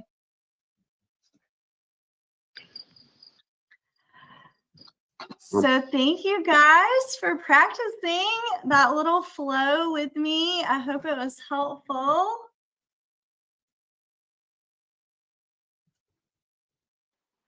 So if y'all have like any questions about yoga, meditation, breath work, I would love to just open it up.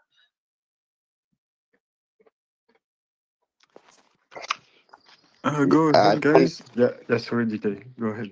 want to say my mom is big into yoga. Like she's a yoga teacher as well, and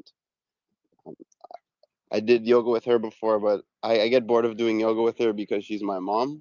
So it's just like, Yeah. I get tired of her. So it's nice to do it with somebody else, get a different perspective on stuff. I like your breath work. It's very good breath work.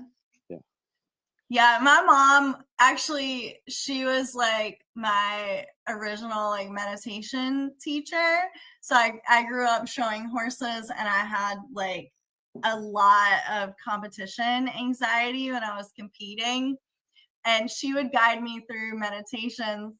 And now I like hardly ever, well, like actually never do meditation with her anymore.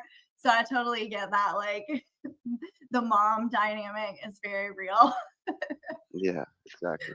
But I love that. That's amazing. I love that my you mom, had- but Yeah, I mean, I love my mom. We're so close, but sometimes it's just like you get into your groove and feels totally different.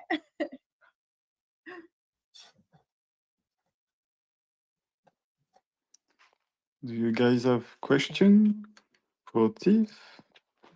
For me, I'm not very used to yoga. It was very cool, the session. It's like is like for helping physically or mentally, the yoga, or both maybe. Can you explain a little bit? I'm very not used to yoga at all. Yeah, so yoga is a practice that really is designed to help your body like on all levels. So the kind of foundational belief is that your mind, your body, your spirit is not separated, right? Like as a human, like living in human form, we have this experience of kind of all three dimensions, and you know, maybe there are even more. I don't know. But the movements in yoga, because it incorporates the physical body for a lot of people, it becomes really healing because that separation between mental health and physical health is really just a false idea that I think Western medicine has kind of like ingrained into us, that we treat mental health and physical health as very separate.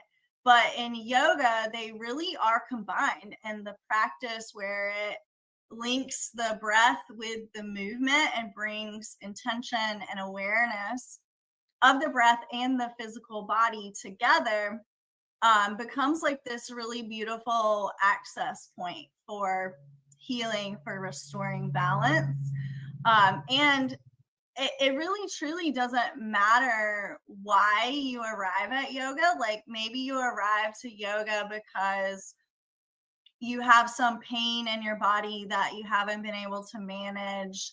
Like I work with a lot of people that have low back pain or like hip pain, knee replacements, things like that.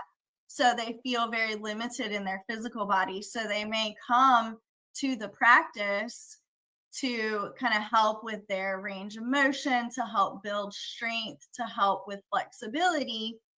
And then over time, like as their physical body heals and starts to feel better, that also ripples into their mental health.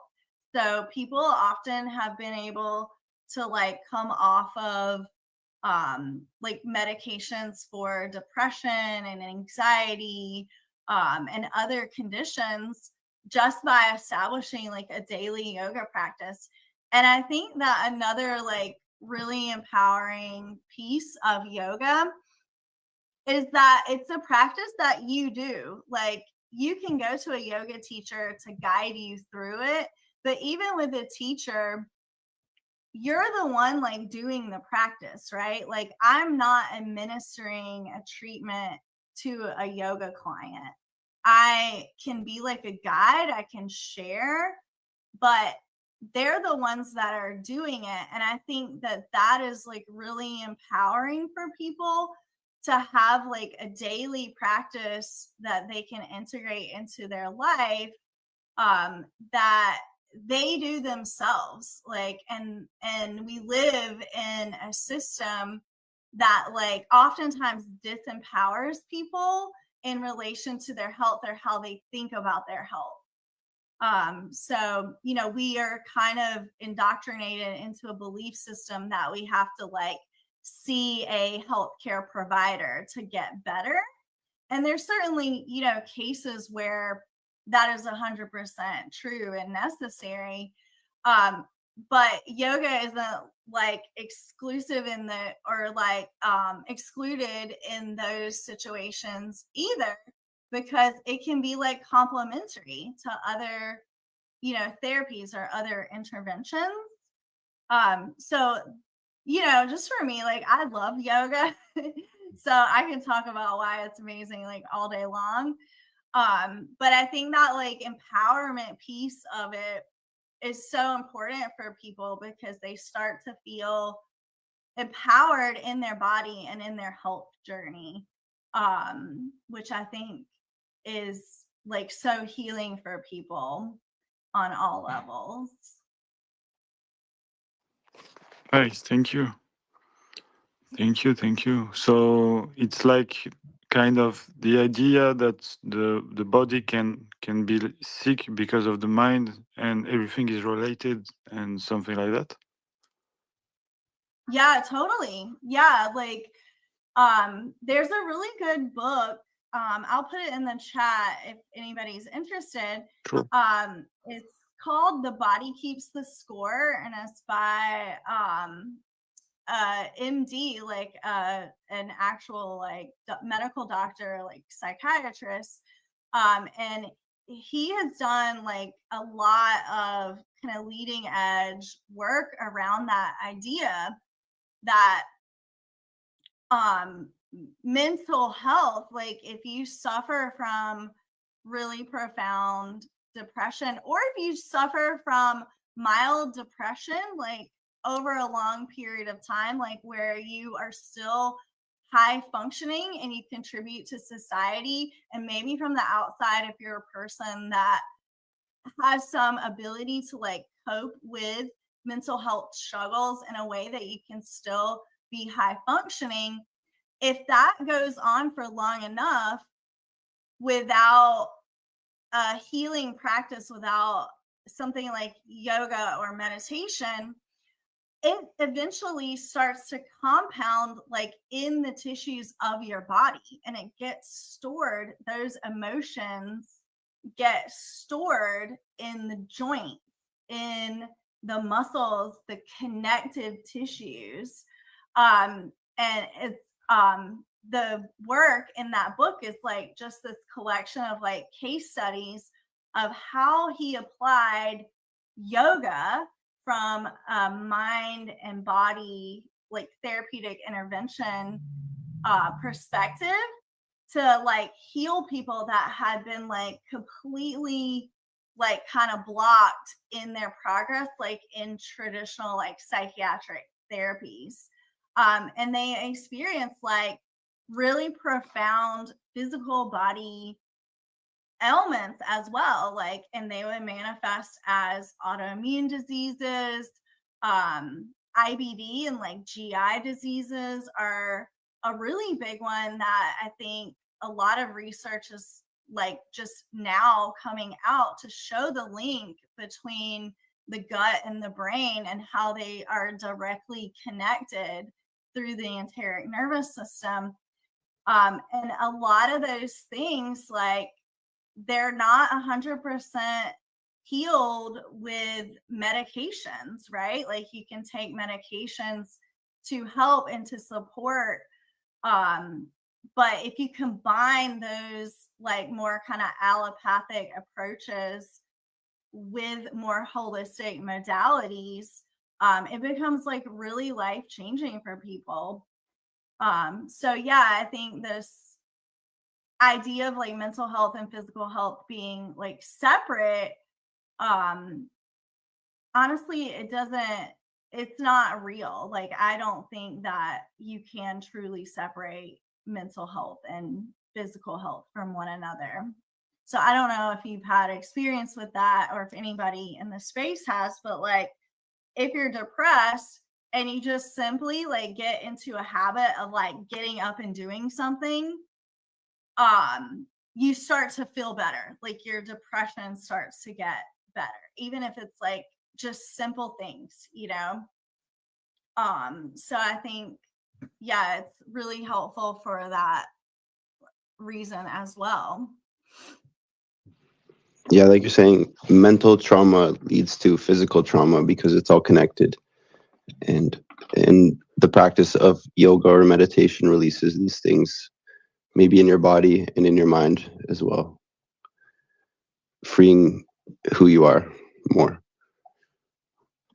Yeah, That's I what it love makes that. me think of. Yeah, I love that you use the word freeing too, because in the yoga space, we talk about yoga as a spiritual path to liberation.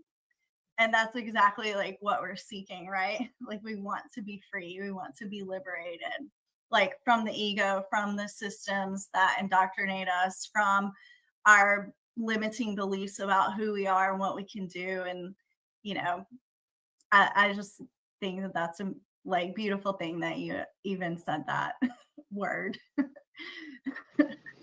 Yeah. Set the body free, set the mind free. Mm-hmm. Yeah. Yes, yes. Well, if anybody has other questions or discussions about yoga, happy to engage with that. The other thing that I would love to do, because I'm building my like SPX yoga library. If anybody has like kind of just an ongoing like thing, like if your shoulders bother you, or you have, I don't know, like your hips are tight, your lower back just kind of always hurts, or you need to recover from an injury. If you want to bring that up, I'll take notes and I'll make a class for you.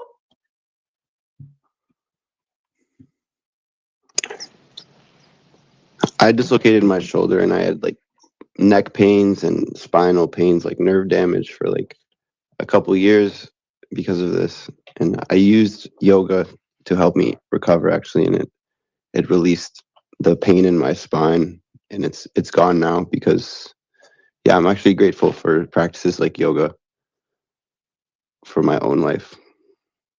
Oh, I love that. That's amazing. And I would love to do Pilates with Murad one day Yes. as well. I love Pilates. Yeah, that's incredible. Me, I don't know how you say this in English. Just 1 minute. I will search just how you say this in English, and I say to you, Tiff. Okay.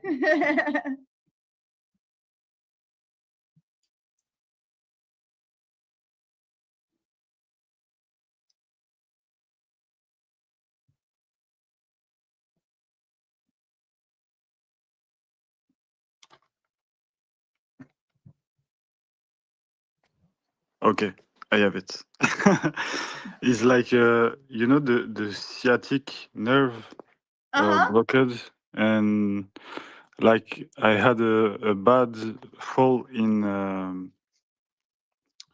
you know in a scooter in moto, and like it's been like 3 years or 4 years I have back pain because of this, and I don't know if yoga can help with that or Yeah. so yeah, Okay, maybe yeah, I have some ideas. yeah, because I know a lot of people have back pain like this because of chair and like position we always into all day at the desk or so yeah, maybe a video for the website or could be really Yeah, cool. I'll do that. I'll do like a lower back, like kind of sciatic nerve release practice. Thank you very much. I'm on Super it. good. Yeah, of course.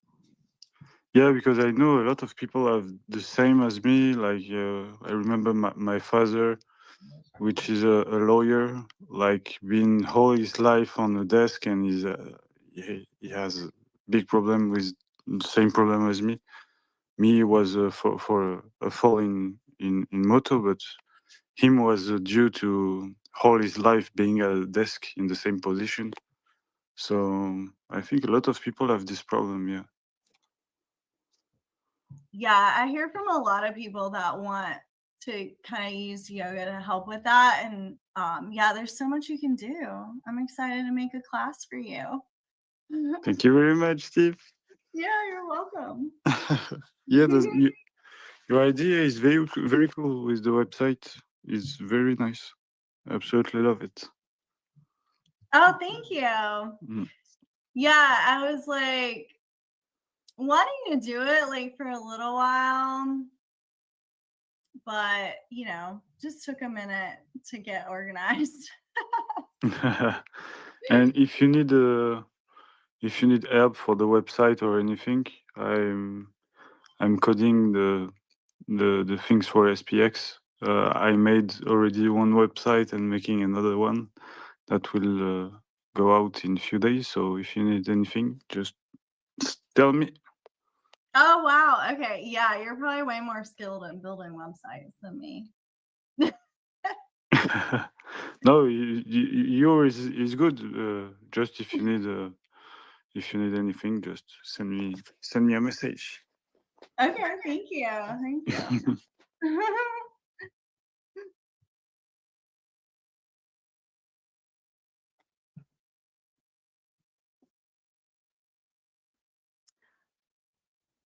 Yeah, if anybody else has like a request for a class, I'm gonna try to do like at least like 3 a week, like a movement, a meditation, a breath work practice.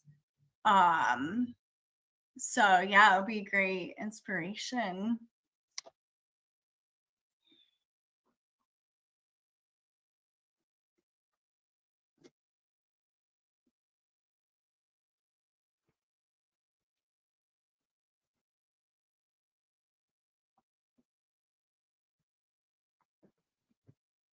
I'm also just gonna make like a sleep one for you, Mike.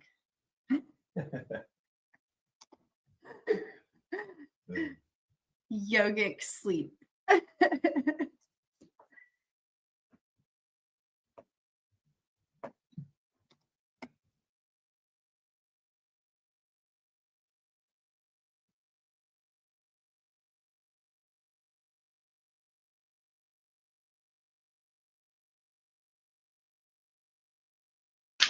See so many great ideas. How do you not persist forever? It's a no-brainer.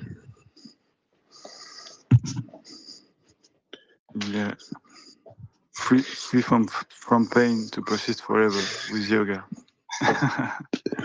Persist forever with yoga. DCA. Exactly. Do we have some people?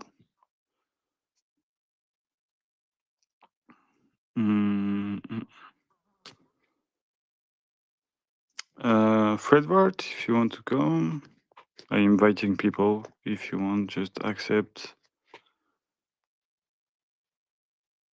Yeah, it's. I'm not. I have my mother, which is a lot in like hypnosis and things like that, and energy and vibrations, and she's yeah a lot into this kind of stuff.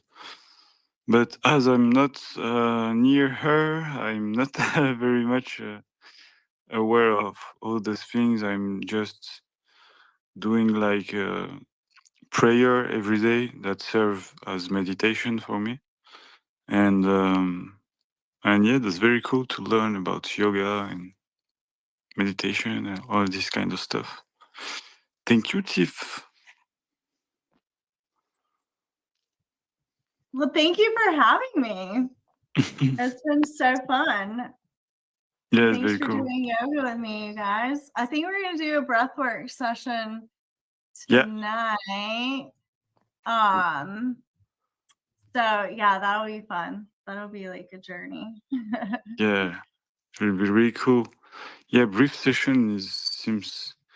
I just have. It's like late for me. I hope you will not hearing me snoring.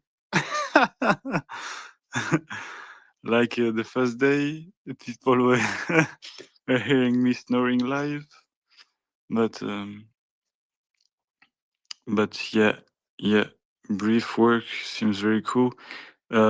Brief work for stress and things like that, I imagine, to relax and just let depression go out.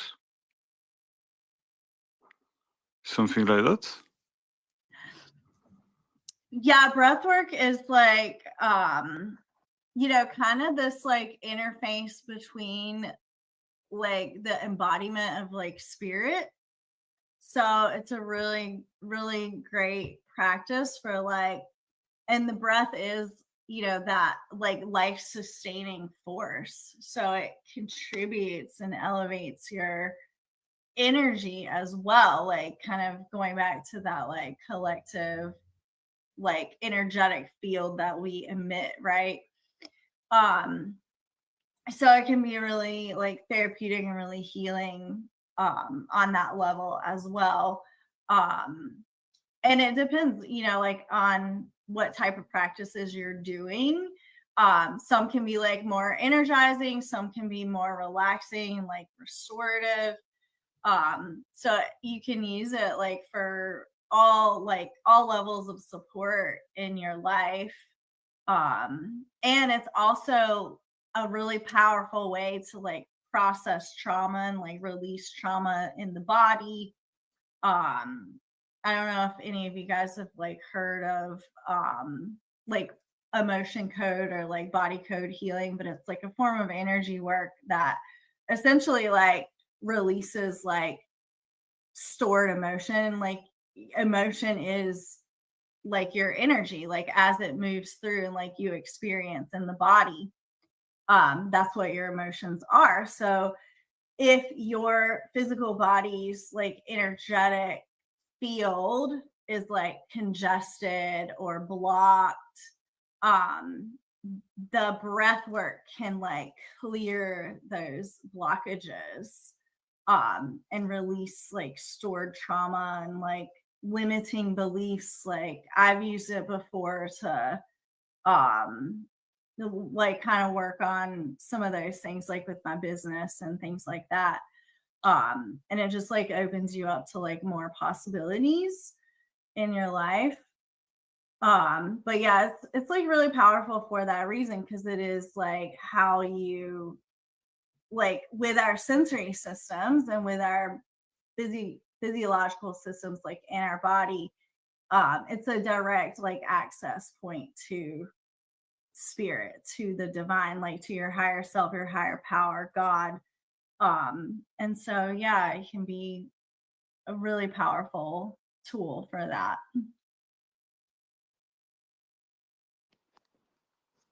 Okay. And you can combine it with prayer, and you can combine yoga with prayer as well. Okay. How Yeah. you see that? It's like making movements while making prayer. Yeah. It's like you become like, you know, an embodiment of prayer, connecting to God like through your body. So it's super powerful. Okay, nice. I didn't know. Okay. Yeah, because when I'm praying, I'm pretty much without any movements, like the inverse. but okay. Yeah, I mean, stillness can be really powerful as well. Like quieting the mind and like finding stillness in the body can like help facilitate that. But what I found with a lot of people that I've worked with is that if your body and mind is like imbalanced in some way, accessing stillness can be really challenging. So you can use the movement as an access point to stillness, right? So like moving the energy through your body, like with a prayer or with an intention, can help you to connect like with your higher self, your higher power, in the same way that like if stillness is accessible to you and you can truly quiet your mind to like connect to the divine, that's great, that's beautiful. But if you find that difficult, weaving it into movement in an intentional way can be just as powerful, if not more, for some people. Okay, nice. Nice. I didn't imagine it could be combined with prayer, but cool, very cool. I don't know. I think we don't have so much people want to ask question. Don't be shy, my little Ayon. I see what you're saying when you're talking about prayer with yoga, because you can achieve these higher states of consciousness where you're in a blissful state, and then from that space it's like a prayer state where you can be still and have stillness in those moments as well. It doesn't have to be necessarily movement. It could be movement that got you to that state of stillness. Yeah, I think it's just always finding that like balance point, like physically, mentally, energetically. So like if you have imbalances, the movement can help to restore balance. And then the stillness becomes like bliss. Like it does elevate you. So I think, you know, it just depends on where you're at, and like every day is different, you know, and some people just are naturally like stillness is hard. Like, so asking someone that struggles with like calming down or like just a more like high energy person for whatever reason,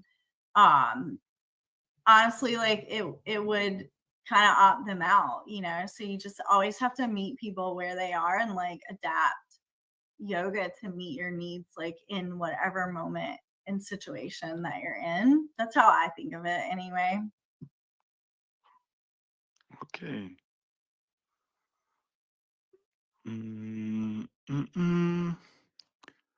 Hey, Ayon, if you want to, I don't know, T-Dog, if you want to ask question to Tiff, which is a yoga professor. If there is people want to ask question.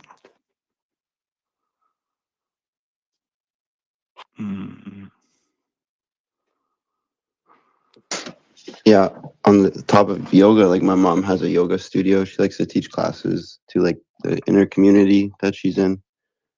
And yeah, I was wondering if you teach classes outside, and is that like your profession?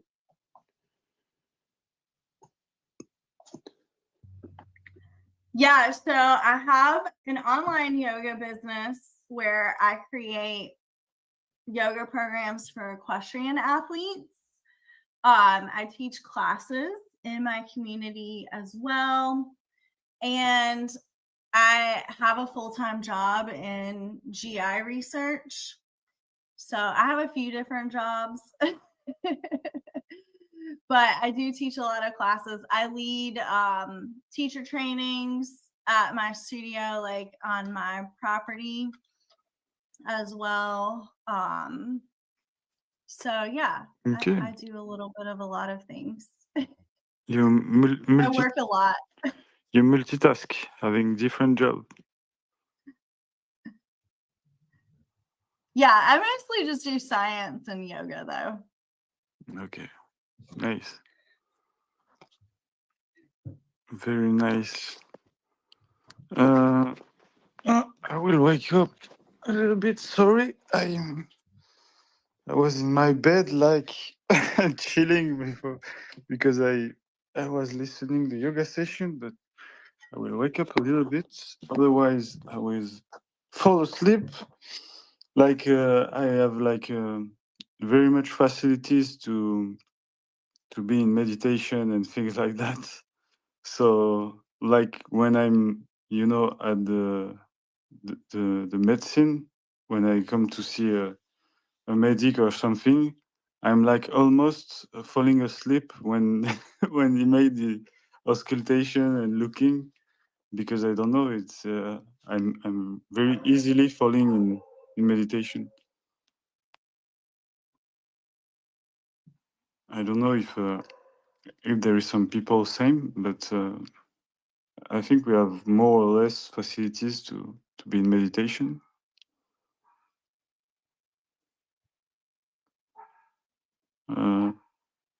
Yeah, I've definitely fallen asleep during meditations before. I mean, the idea with meditation is to keep your mind focused and aware, even as your physical body becomes very relaxed.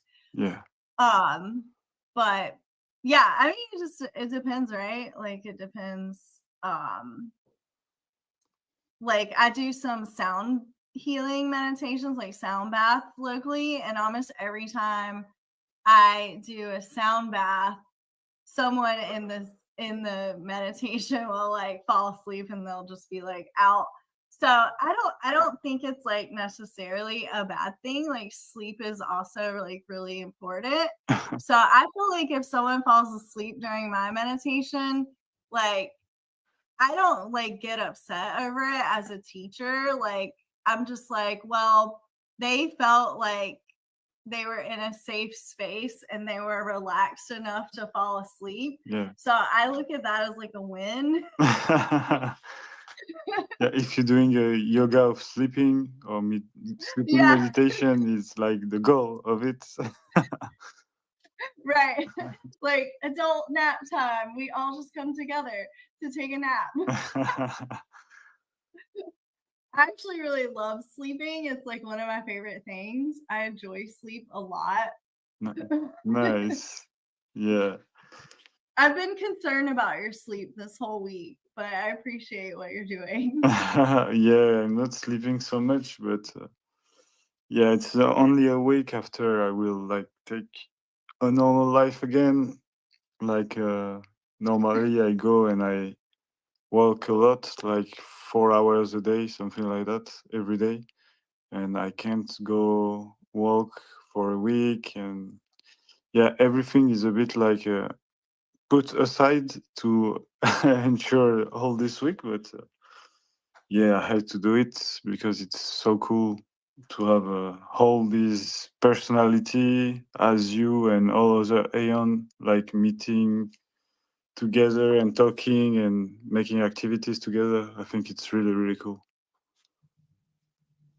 Yeah, it is really cool. Like I'm so grateful that you put the energy into organizing it and started it over 4 times. It has been like really amazing to connect with everyone. I'm like so grateful for it, and thank you so much for letting me share yoga, meditation, and breath work. If anybody like thinks of something, like if they want a yoga class, just reach out to me. Like I'll be happy to like do that. I love the inspiration. But yeah, thank you so much for having me. No, thank you to be here. Yeah, thank you. It helps. Now we get back to work. Yeah, no, thank you, Tiff, for being here and sharing all this session and all these talks about all this yoga and energy and meditation. And I'm learning a lot of things I don't know. So thank you very much. It's really helpful to learn from teacher like you. So thank you very much. Thank you very much.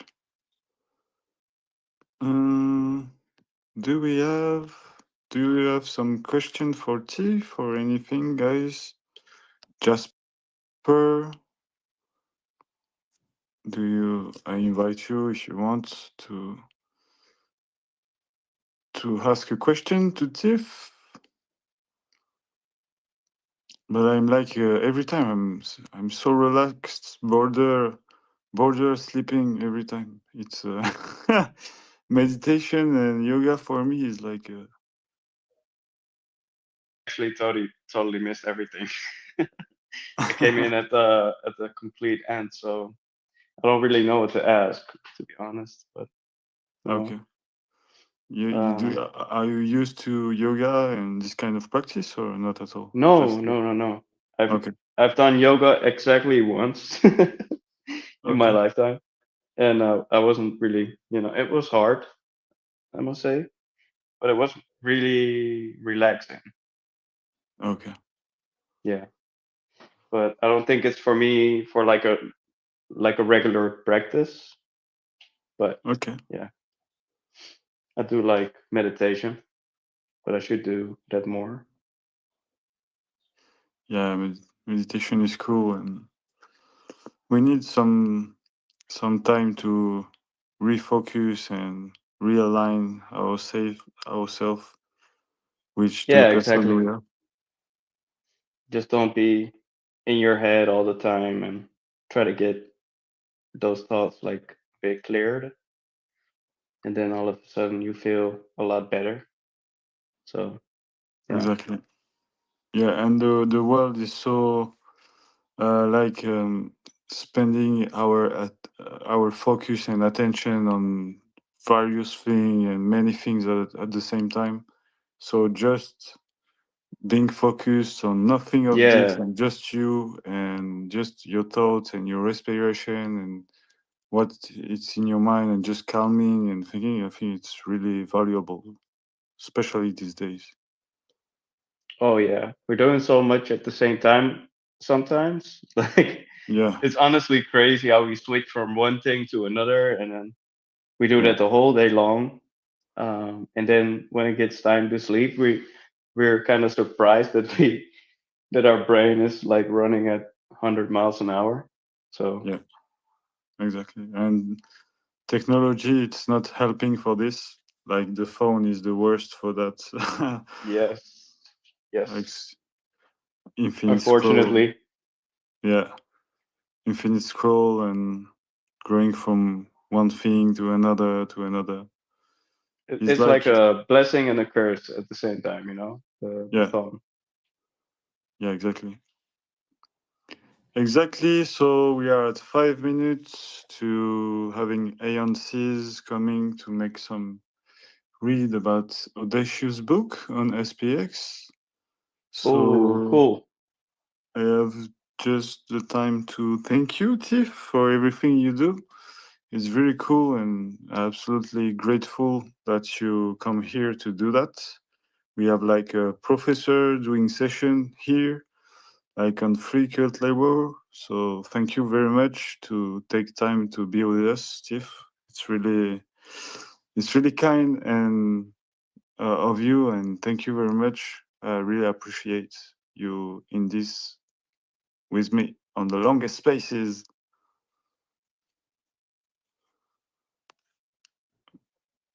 Um,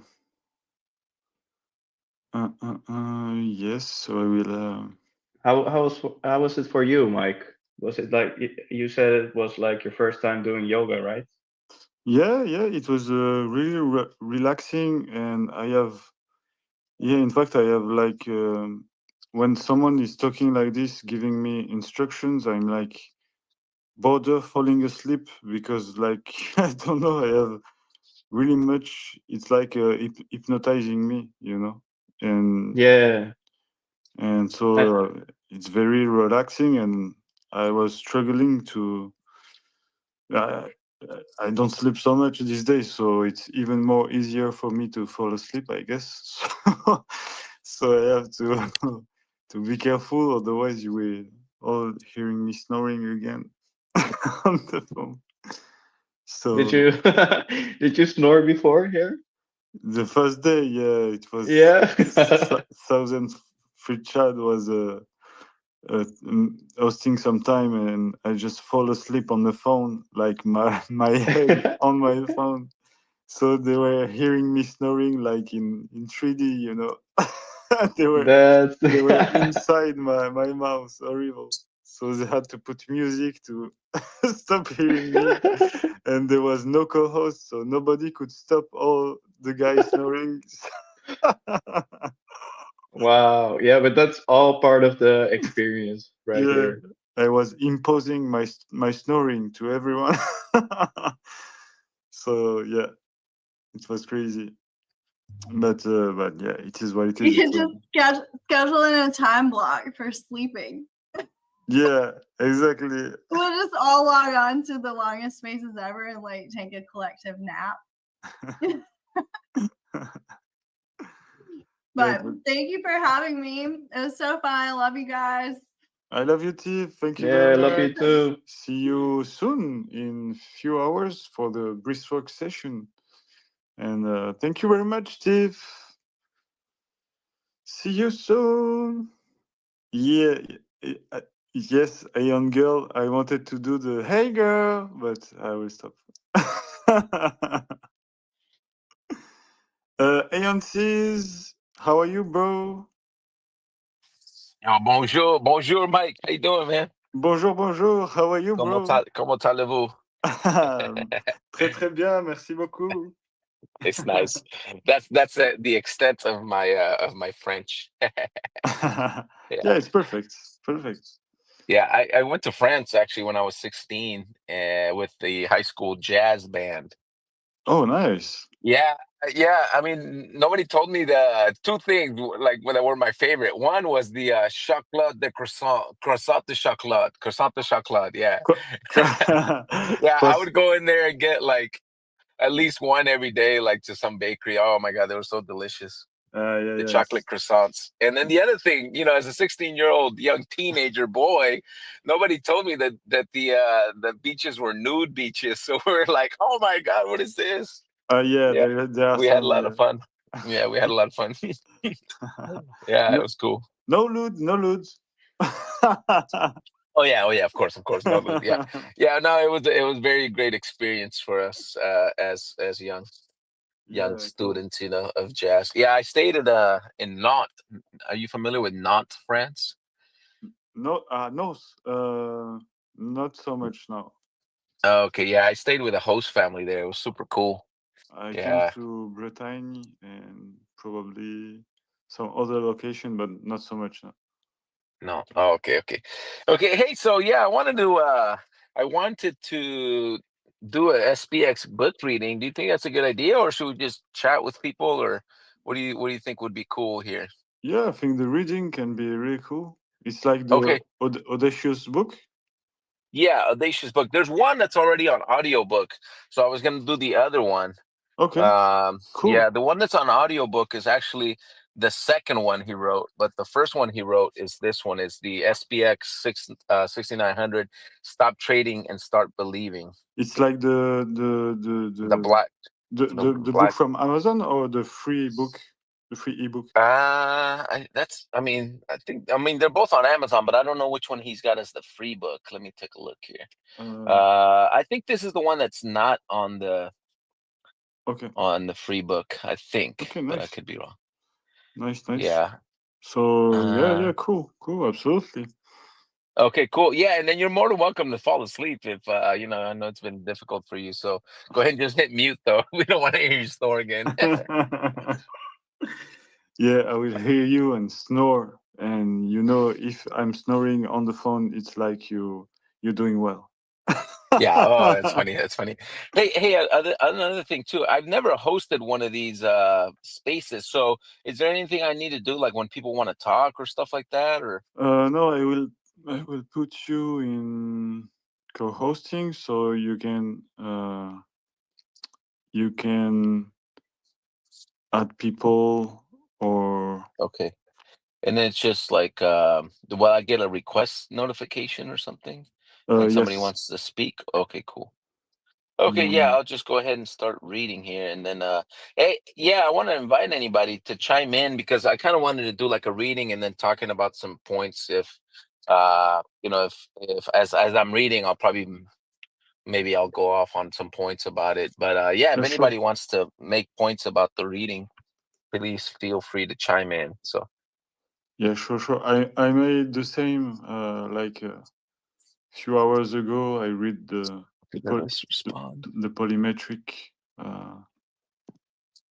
Oh, the Hegel. Yeah, Yeah. that was really deep. Yeah, that was really cool. I send you an invitation. Maybe you Yeah, I have. think I accepted it. Okay, and then perfect. Get more people. That's okay. You're here. There. Okay, cool. So yeah, Okay. if there is some people that want to join, you will have a notification and can accept. But I will be here. I just mute my mic and I'm around. Yeah. Okay. Sounds good. Yeah. Take a nap if you need to. So. Okay. Thanks. Okay. Okay. Cool. All right. Here we go. Aeons.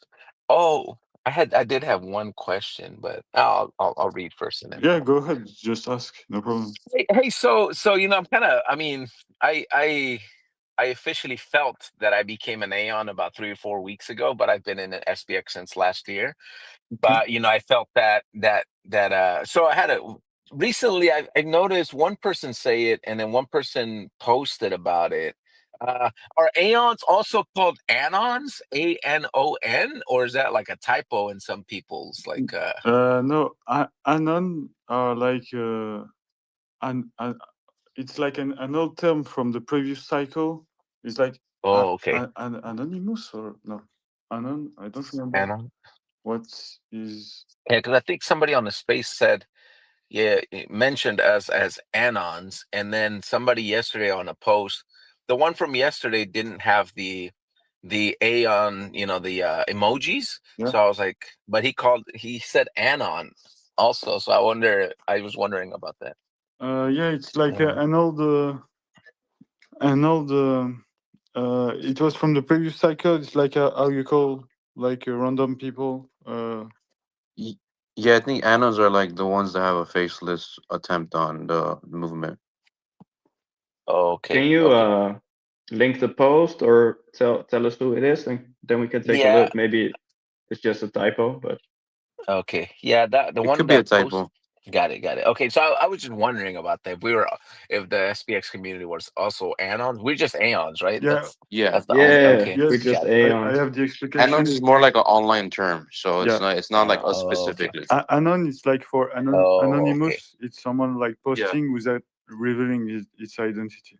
So it's like a Okay. generic term to say people, on internet. Yeah. Okay. Hey, did I miss somebody's request? Was that John P or somebody was trying to request? I think I saw it late. So if Yeah, don't worry. you need to send. I'm accepting. Oh, okay. I'm here. Oh, Don't okay. worry. Okay. Awesome. Okay, I'm gonna go ahead and start reading here. So I'll start at the introduction. I'm not gonna. Let's see. Okay. Yeah. So here we go. Introduction. What is SPX 6900? SPX 6900 is not just another meme coin. It's a movement and mission. Born from a deep frustration with traditional finance and the hollow promises of utility first crypto projects, SPX 6900 represents a radical shift in how value, belief, and community intersect on the blockchain. At its core, SPX 6900 is about conviction. It challenges the trading mindset and invites people to stop chasing charts, stop flipping coins for quick gains, and start believing in something long term, something bigger. The name itself hints at its mission to flip the S&P 500, symbolically and perhaps one day financially. SPX 6900 stands as a bold statement against the legacy financial system and an invitation to join a new kind of digital economy led by people, not institutions. Why this movement matters.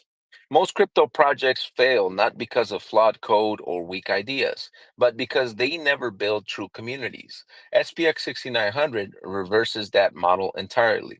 It starts with a community first foundation. There is no roadmap promising revolutionary apps.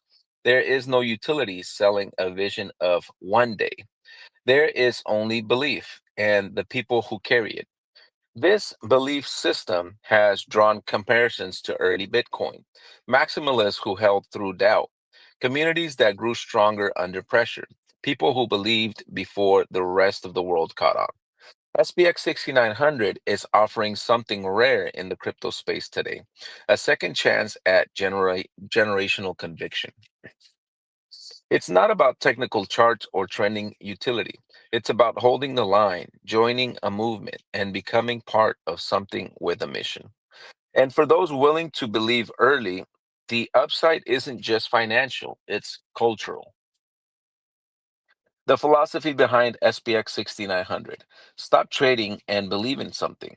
At the core of SPX 6900 lies a powerful and unconventional motto: stop trading and believe in something. It's more than a slogan, it's a rejection of the short-term mindset that dominates much of the crypto space, where most investors are glued to charts, obsessed with technical indicators, and constantly hunting the next pump. SPX 6900 asks a different question. What if you simply believed? What if, instead of flipping tokens daily, you planted your flag in one idea and held it with conviction? This is where SPX 6900 stands apart. It's not about trading, it's about belonging to a movement rooted in belief, patience, and long term vision. There is no chart. Another defining principle of SPX 6900 is this: there is no chart. Charts have long ruled the crypto world. Candles, Fibonacci levels, RSI, MACD, tools of a trader's game. But the SPX 6900 community deliberately ignores them. Why? Because they believe value doesn't come from patterns on a screen, it comes from people. The price is not the product, the community is. When you remove the chart, you remove the noise. You stop chasing, you start believing. And when people believe in something together, the price eventually follows. There is no chart. The power of conviction. The SPX 6900 philosophy flips the standard crypto logic on its head. Most tokens try to build trust through utility. They promise apps, partnerships, ecosystems, and often fail to deliver. SPX 6900 offers no false promises. Its value is not tied to what it does, but to what it means. It means rebellion against TradFi. It means without conditions. Oh, excuse me. It means belief without conditions. It means holding with conviction when others doubt, not because of price targets, but because of a shared purpose. And it means persisting forever. Conviction is the utility. The real utility of SPX 6900 is the conviction it cultivates. It inspires people to stop gambling and start believing, to join a growing collective that chooses unity over fear. In a world of uncertainty, conviction is a rare currency, and the SPX 6900 community is rich in it. This philosophy isn't for everyone. It's not for short term thinkers or weak hands, but for those who resonate with it, for those who understand what it means to believe in something bigger than themselves without guarantees. SPX 6900 becomes more than just a token, it becomes a community and a place of belonging. How SPX 6900 is different from other meme tokens. In a space overflowing with memes, hype, and overnight pumps, SPX 6900 stands apart, not because it tries to be louder, funnier, or flashier, but because it dares to be different. This is a meme token built on philosophy, not frenzy, conviction, not convenience, community, not copycats. Let's explore what truly sets SPX 6900 apart from the rest. It's not built on hype, it's built on belief. Most meme tokens follow a predictable cycle: launch with memes, generate buzz, attract FOMO driven buyers, and either moon or die trying. Their communities form quickly, but often dissolve just as fast when price action cools down. SPX 6900 flips that script. It isn't built on a hype cycle, it's built on a mission. The community is unified by shared values, high conviction, long term belief, and a refusal to be shaken by market volatility. This makes it resilient in a way few meme coins can claim to be. It's not here to trend, it's here to endure. No utility promises, no utility failures. Many projects attempt to justify themselves by building utility, but often that utility is vague, delayed, or fails to launch at all. When that happens, communities fall apart and price follows. SPX 6900 doesn't make that mistake. I think we have a request here. Let's see. Okay. Did somebody send a request? Sorry. think I missed it. No, sorry, it's me. Oh, okay. Oh, I okay, have a okay. problem of the connection. It's Okay, me. Sorry. nice. Okay, okay. No, good. Okay, I thought somebody wanted to speak. I'll finish the first chapter and then, or well, actually, it doesn't have chapters; just has the. I'll take a break here in about 3 or 4 minutes and see if somebody wants to chime in. Okay, it proudly has no utility because it doesn't need one. Its value proposition is simple: belief, a pure play on collective conviction. It's an idea that can't break because there's nothing fragile to break in the first place. By removing the utility narrative, SPX6900 removes the most common point of failure in crypto. Community is not an afterthought, it's the foundation. Most meme coins build a token first and hope for a quick pump to dump on the community that forms around it. SPX 6900 did the opposite. It's a community first project. The token exists as a symbol of that unity. It's not the price people are buying, it's the philosophy they're joining. And that philosophy has given birth to one of the most passionate and fast growing communities in the meme space today. Memes fade, trends die. But communities built on belief and purpose, those are built to last. Anti-TradFi, pro-diamond hands. SPX 6900 isn't just anti-establishment in aesthetics. It's philosophically anti-TradFi. It stands in direct opposition to the traditional financial system and the short-term thinking that defines both Wall Street and much of crypto. It calls on people to break out of the trader's mindset, to stop trying to time markets and instead stand for something. Like Bitcoin, it celebrates diamond hands, holders who refuse to fold in the face of volatility or doubt. This is not a token for traders, it's a token for believers. Mission over meme. Yes, SPX 6900 is a meme, but it's a meme with a mission. That mission? To one day flip the S&P 500, both in symbolism and perhaps eventually in scale. It may sound ambitious, even delusional, but all major movements start that way. And in SPX 6900, belief isn't a meme, it's the core utility. SPX 6900 isn't like the others because it doesn't want to be. Where most meme tokens are born for the for the moment, SPX 6900 is built to persist forever. We don't play each other, we play the system. In the world of crypto, most communities unknowingly operate in a player versus player dynamic. Everyone's trying to outpace everyone else, buy lower, sell higher, dump faster, escape the rug. It's a game where winners are made at the expense of losers. This mentality breeds short term thinking, anxiety, and toxic competition. Meme coin communities formed under this PvP model often become nothing more than temporary alliances, quickly turning on one another as soon as price action dips or a better narrative emerges. But SPX 6900 is different. SPX 6900 represents a player versus environment dynamic, a community-based movement where the real challenge isn't each other, but the environment itself.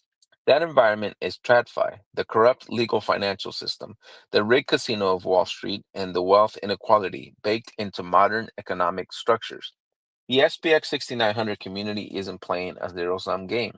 We're building together, learning together, promoting together, and holding together, not to beat each other, but to rise as one. We're aligning our energy, focus, and creativity toward a shared mission to win together against a common external adversary. In SPX 6900's case, that adversary is the TradFi system, traditional finance, inequality, corporate greed, and centralized economic control. Instead of trying to outtrade one another, SPX 6900 holders work collectively. They build, promote, educate, meme, and spread the message, online and in real life. The goal isn't to dump on others or chase short-term gains.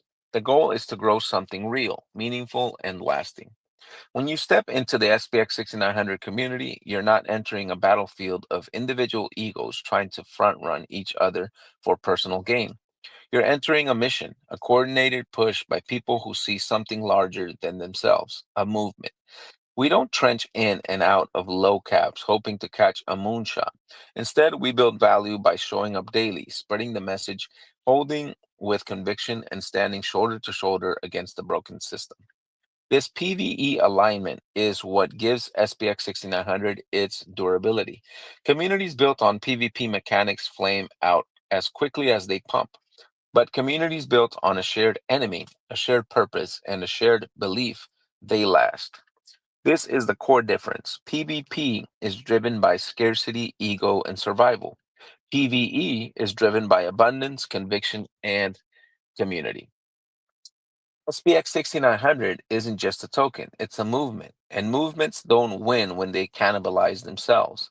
They win when people stop trading and start believing, when they choose to stand together rather than apart. And the PvE nature of the community is what makes it powerful. Because in the PvP world of crypto, it's easy to get rich and lose your soul. In a PvP world, SPX 6900 is a PvE rebellion. Okay, I'll take a short pause here. What's up, y'all? How's everybody doing? Yeah, very good. Very good. Yeah, very interesting, the book of Odacious. Yeah, super cool. Yeah, thanks for reading it. It's really cool.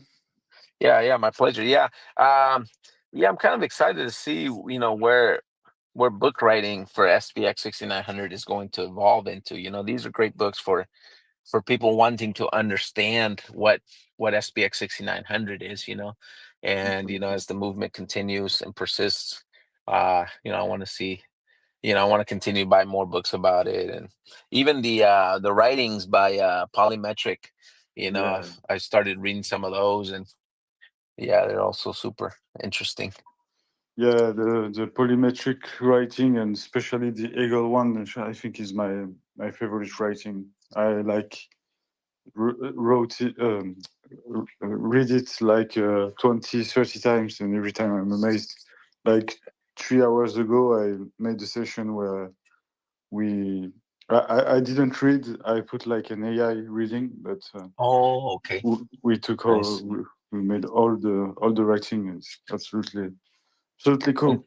Interesting. Yeah, I actually just read that Hegel writing literally like 3 or 4 days ago. I went into Polymetric's page, and I stalked him a Nice. little bit. I went way back into his early posts, and I saw that, that Hegel writing, so I read it. And yeah, I got to read it many more times though to understand more about it. So yeah, polymetric is a awesome guy. He's like a psychologist, like a médecin, yeah. médecin, and yeah, he's a super competent guy and super cool. He went here, talk like the first day, like Saturday, and it was very cool. Nice. Yeah. So, guys, have you some question, Jasper? Guys? No, not really questions. I like the book, Nice. To be honest, and I like the emphasis on the PvE aspect of it all. I think that's really important for, especially for people who have been burned in crypto before, like the trenchers. Yeah, when I first heard that concept, PvP versus PvE, I didn't really understand, why. Because, ultimately, we're part of this community. And, I think we've like you said, we've experienced in other projects where it's like you're looking for a certain price point to sell. I'm going to sell at this price point, and then, sell, take my profits and reinvest somewhere else. But I didn't understand what the PvE initially meant until I really, really read the book and realized that the E stood for the environment, which is TradFi. They're explaining here, and at that sense, it's like, oh, okay, we're basically working on this mission to get up to 69 trillion. So it's like, if you really have that mindset of we're gonna be here till 69 trillion, it's like by that point, we're all winning. It's like all along the way, everybody's winning. So super cool. Yeah, exactly. That's something very important to understand. Like PvP is like I call it one of the trick of the devil. Like everything in our society are working like that. Like politics, everything is like make diversion and people make some tactics in order to people to fight each other. And I think it's like a divide and conquer strategy to include PvP mentality to people, you know. So it's very important to rotate to PvE mentality, where we, you know, it's like bringing cooperation instead of competition, and it's very important. Yeah, I agree. Okay, I'm going to continue here. Okay, persist forever. At the core of SPX6900 lies a slogan that encapsulates the entire spirit of the movement. Persist forever. This is more than a phrase, it's a mindset, a battle cry, and a foundational principle that shapes the culture and destiny of the SPX6900 community. Unlike traditional assets that rely on utility, cash flow, or institutional backing, SPX 6900 built its value from the raw power of collective belief. Like Bitcoin in its earliest days, SPX doesn't try to justify itself through complicated white papers or promised utilities. Instead, it leans into the one thing history has shown to create lasting value: mass conviction. Persist forever means never letting go of that belief, not when the market dips, not when critics attack, and not when others lose faith. The value of SPX 6900 is in the faith of its holders, and persistence is the proof of that faith. SPX 6900 was never created to play nice with the legacy financial system.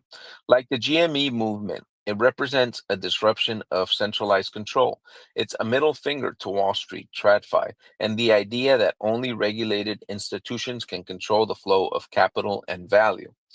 To persist forever in this context means to resist forever. To exist as a living protest that never dies, never bends, and never conforms. It's the commitment to outlast and outbelieve the system itself. Where most meme coins peak and fade, SPX 6900 is built for longevity through community culture. Its narrative isn't about a short term flip, it's about flipping the stock market itself, both in literal and symbolic terms. Persist Forever is the anthem of a digital tribe that understands that true revolutions take time and that memes backed by purpose can outlast anything. Persist forever also means thinking generationally. What starts today as a meme can become tomorrow's tradition. SPX 6900 is about laying the groundwork for something that continues long after trends die and new tokens emerge. The goal is not just to moon, it's to matter, to remain, and to be remembered. In essence, Persist Forever is the soul of SPX 6900. It represents belief as value, resistance as culture, and persistence as legacy. It's not just what the SPX 6900 community says, it's what the token is. Lastly, Persist Forever reflects a vision that transcends individual cycles. SPX 6900 isn't trying to be just a seasonal trend, it aims to become a permanent cultural symbol built by a decentralized community that carries it forward like a movement. Every meme, every holder, every post is part of a long game, a digital legacy fueled by faith. Never sell out, never give up, outlast everything. I was actually going to start this space actually by saying we will persist forever, but I forgot. So it just reminded me. I underlined the line here where it says persist forever is the anthem of a digital tribe. So I want to write a persist forever anthem for the community. So I'm working on that. Okay. A meme born from movements. SPX 6900 is the spiritual successor to GME, XRP, and Bitcoin. What separates SPX 6900 from countless meme tokens is that it doesn't just exist for laughs, hype, or temporary pumps. It draws its DNA from some of the most iconic and community driven financial movements of our time. Let's break it down. The spirit of GME, fighting back against TradFi. The GameStop GME saga was a defining moment in financial history. It wasn't just about buying a stock, it was about resistance. Retail investors on Reddit's Wall Street Bets took on hedge funds, short sellers, and the broader traditional finance TradFi system. It was David versus Goliath, a grassroots movement to expose and disrupt Wall Street's manipulation. SPX 6900 embodies this same energy. It positions itself as a symbol of rebellion against the S&P 500 and the elitist world of TradFi, aiming to flip the stock market, not just financially, but philosophically. The delusion of XRP maxis, belief as value. XRP's community, known as the XRP Army, has built an entire ecosystem on unshakable belief. Despite its lack of widespread utility, centralization concerns, and legal challenges, they remain convinced XRP will reach $10,000 per token and become the world's reserve currency. Some call it delusion, others call it conviction. Either way, this mass belief has kept XRP alive, liquid, and relevant years after most tokens would have faded. SPX 6900 channels this same spirit of radical conviction. Its holders believe it will reach trillions in market cap and become the meme that flips the entire stock market. A goal so big it demands belief beyond logic. The mindset of Bitcoin maxis, store of value through faith. Bitcoin maximalists hold on to a simple mantra: buy, stack, stats, and hodl. They believe Bitcoin is the ultimate store of value, digital gold. They don't trade it, they accumulate it and guard it with unwavering loyalty. It's not just about profit, it's about belief in a better financial system. SPX 6900 mirrors this mindset. Its core holders are not flippers or short term traders. They are diamond handed believers who see SPX not just as a meme token, but as a belief backed asset, a store of conviction and culture. SPX 6900, the meme that merges all three. What makes SPX 6900 truly unique is that it borrows the best elements from these three legendary communities: the anti system fire of GME, the delusional conviction of XRP, the hodl based loyalty of Bitcoin maxis. It isn't just a token, it's a movement. It's not just about memes, it's about meaning. And it's not just about price, it's about flipping a broken system with a belief powered symbol that dares to dream bigger. All right. Anybody else want to chime in on anything here? While I take a little sip of my coffee. Yeah. Yeah, I wrote a line on Polymetrics like some hours ago, which was saying Bitcoin Maxi held with the belief that decentralized currency will change the world, and we could like make the same sentence for SPX, saying like SPX holder held because they think shared belief could change the world. And I think it's the same, you know, exactly the same as Bitcoiners. Yeah. Nice. Okay. Continue here. SPX 6900 versus early Bitcoin, a philosophical comparison. At first glance, SPX 6900 and Bitcoin couldn't seem more different. One is a meme token with no declared utility, the other a revolutionary digital currency created to challenge fiat systems. But look closer, not at the technology, but at the philosophy, and a striking resemblance appears. This chapter explores the deeper connection between SPX 6900 and early Bitcoin, not in terms of function, but in mindset, conviction, and community ethos. Both were built on belief before price. In Bitcoin's earliest days, there were no guarantees, there were no institutions backing it, no exchanges listing it, no media coverage. What existed was a small committed group of believers, cypherpunks, idealists, and financial dissidents who saw Bitcoin's potential and held on, even when it was virtually worthless. SPX 6900 embodies that same spirit. It is not backed by a white paper promising groundbreaking tech. It offers no roadmap to mass adoption through utility. What it does have is a community of high conviction holders who believe in the long-term vision and are willing to withstand doubt and volatility to see it through. Community first, price later. Bitcoin's rise to global relevance happened because of its community. People who educated others, held through bear markets, and built a movement that was greater than the coin itself. SPX 6900 follows a similar path. The focus isn't on quick price action or hype driven pumps, but on nurturing a culture of diamond hands, shared purpose, and belief in something beyond the chart. Just as early Bitcoiners didn't sell at $1 or $10 because of what they believed it could become, SPX 6900 holders aren't here for cents. They're here for the mission. Anti-system energy. Bitcoin was born as a response to the 2008 financial crisis, a direct critique of banks, centralized control, and the fragility of fiat systems. It was and still is a tool of resistance. SPX 6900 shares that same anti-establishment DNA. It positions itself as a counterforce to traditional finance, not through white papers or decentralized tech, but through meme-driven rebellion. The idea of flipping the S&P 500 is both literal and symbolic.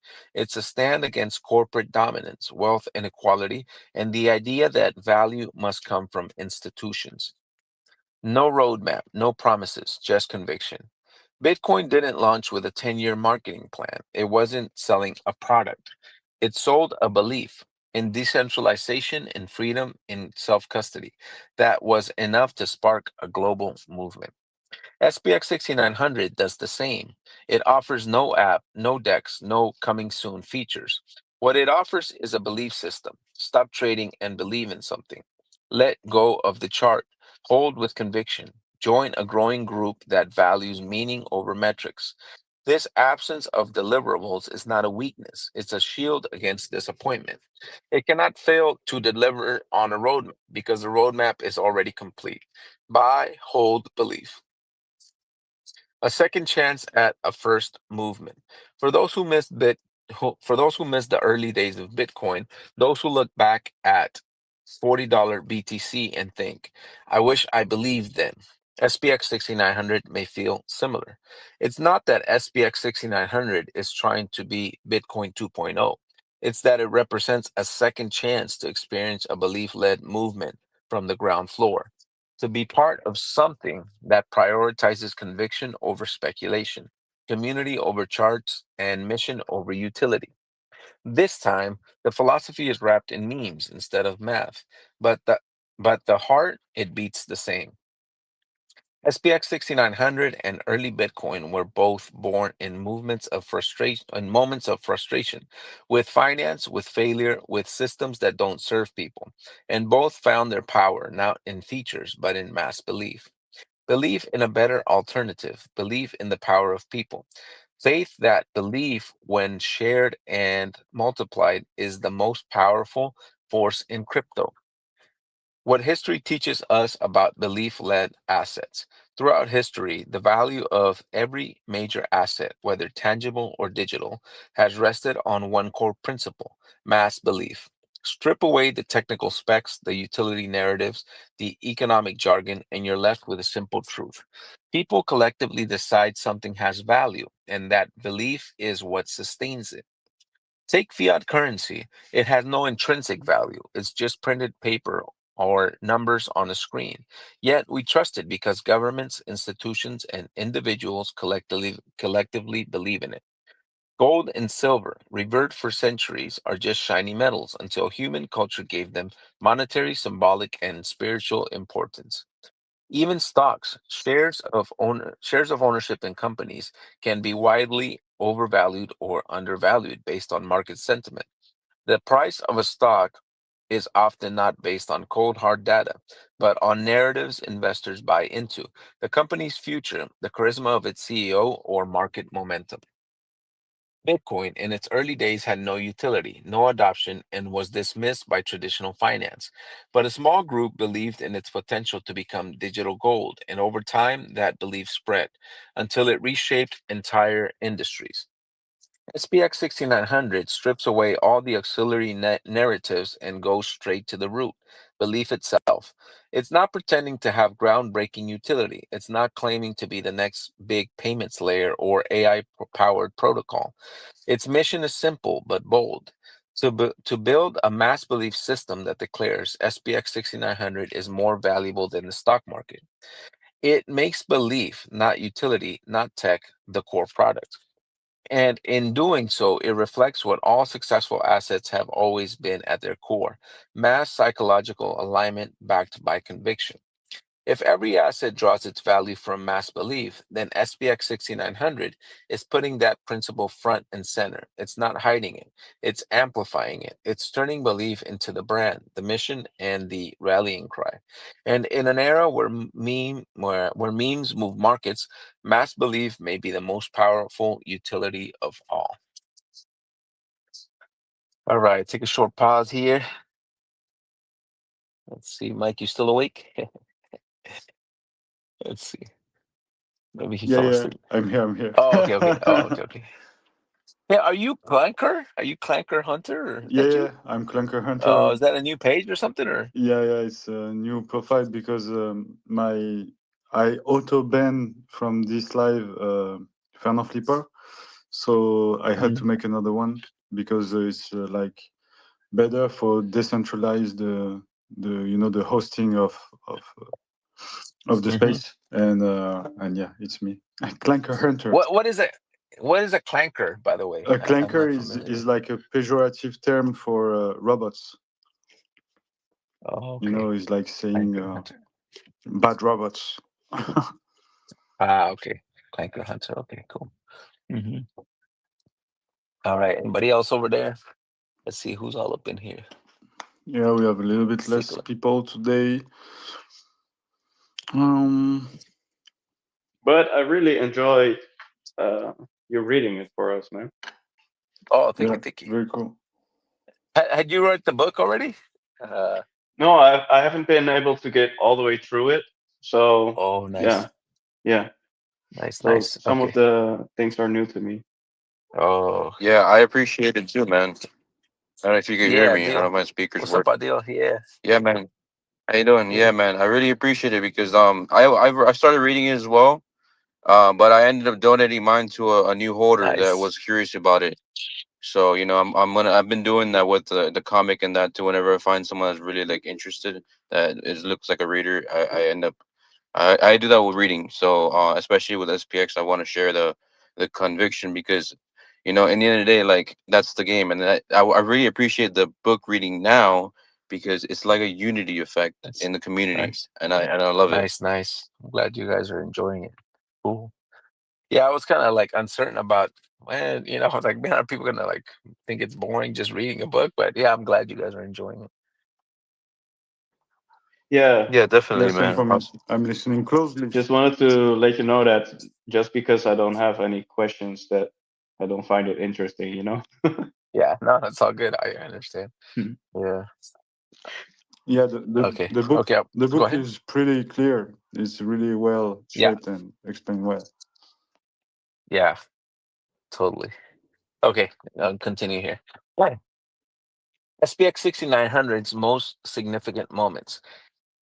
Every movement has defining milestones, moments that shape its identity and cement its legacy. For SPX 6900, these key events mark the rise of a high conviction community and its mission to flip the stock market. Here's a chronological look at the most significant moments in SPX's history.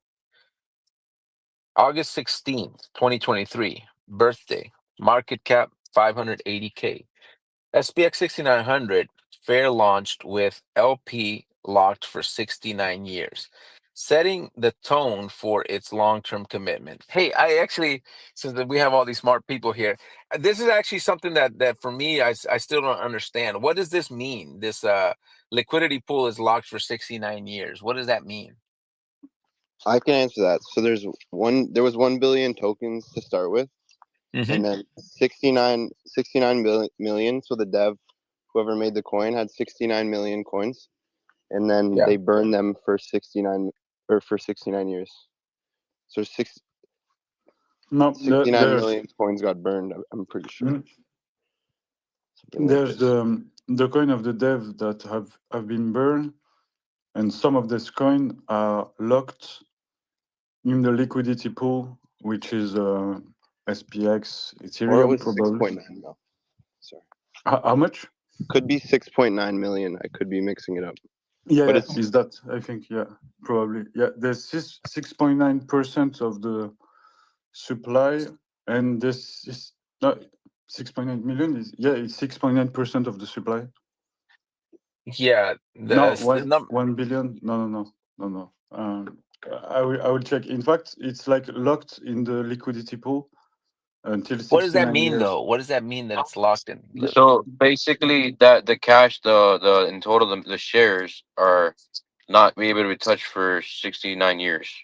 They're gonna be in the pool. But why is that significant, or why is that like? It shows commitment on someone basically creating a committee system for a community, right? It's kind of like a banking a security. It's trust like, in a way, because that person doesn't really think about selling that. He's committing to it for X amount of years. Maybe we can draw some parallels with other coins. Like, how is this with like the Trump Yeah. coin, for example? I don't know, but maybe that's interesting to lay out. Yeah, I don't know much about the Trump coin, but I do know that some tokens they lock the liquidity for like a year. Like You know, like and- liquidity pool AONCs is for make exchange on Uniswap or whatever DEX. You have you need like SPX and ETH or whatever to make the exchange when people need to swap on DEX. So the dev blocked 6.9% of the supply on the smart contracts where used To be used for that. To be used for that. exactly. Okay. Okay. Got it. Yeah. Okay, so that means it's okay. Got it. Yeah. Got it. Okay, now it makes sense. Okay, cool. Okay, so point number 2 is the burn day. It's August 26, 2023, burn day. Market cap 4.1 million. The developer burned 6.9% of the supply, renounced the contract, and locked liquidity for 68 more years. A powerful gesture of community first values. Wow. Number 3, August 28th, 2023, delete day. Market cap 3.2 million. The dev deleted all socials and left. Instead of dying, the project was reborn as a community-led mission. September 27th, 2023, rebirth day. Market cap 5.5 million. The community stepped up, proving that SPX6900 was bigger than a single founder. It was now a movement. October 3rd, 2023, Baproll Day. Market cap 13.1 million. Baproll coined the iconic phrase, stop trading and believe in something. This became a defining philosophical anchor of SPX 6900. November 15th, 2023, Aeon Day. Market cap 8.9 million. The community launched Project Aeon, an NFT collection, 3,333 items, deepening the project's cultural presence. December 20th, 2023, Solana Bridge Day. Market cap 5.7 million. SPX 6900 bridged to Solana via wormhole technology, expanding cross-chain reach and visibility. January 21st, 2024, CTO left. Market cap 4.8 million. The de facto CTO stepped away, marking another decentralizing moment that reaffirmed the community's strength. March 19th, 2024, BlackRock. Market cap 4.3 million. BlackRock wallet received two 6900 SPX drops, 13,800 total, marking symbolic institutional attention. I also had a question about this, but I know there's another one coming up, so I'll ask it after. March 25th, 2024, Base Bridge Day. Market cap 3.9 million. SPX6900 bridge to base chain using wormhole, demonstrating cross-chain adaptability. April 28, 2024, Memetic Index launch. Market cap 6.5 million. SPX launched its Memetic Index by liquidity pooling 25K worth of Pepe and 25K worth of SPX, aligning itself with top meme culture tokens. May 25th, 2024, PopCat. Market cap 15 million. SPX 6900 added PopCat to its memetic pairing, reflecting a growing meme ecosystem. June 28, 2024, BlackRock returns. Market cap 12 million. BlackRock wallet received 69,420 SPX, 83,220 total, fueling speculation and excitement. Does anybody want to chime in here on this BlackRock thing? What are these two BlackRock like? So how many tokens do they have in They total? have Out of curiosity. 83,220 in total. Yeah, I'm just curious because I checked the recent ones. I want to make sure if they have more or I not. wasn't sure if they actually 80, bought. 82,222,000. Yeah, that's Yeah. what they have currently There's today. speculations that somebody sent it to their wallet to create like a Yeah. marketing opportunity. So Yeah, So not sure somebody if you from the guys think about community it. that's just speculation, or It's no, speculation. Yeah.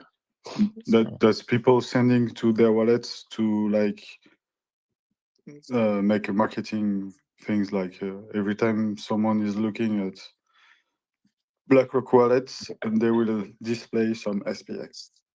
Yeah, Copy trade. it's actually one of they're almost their top holdings at this point.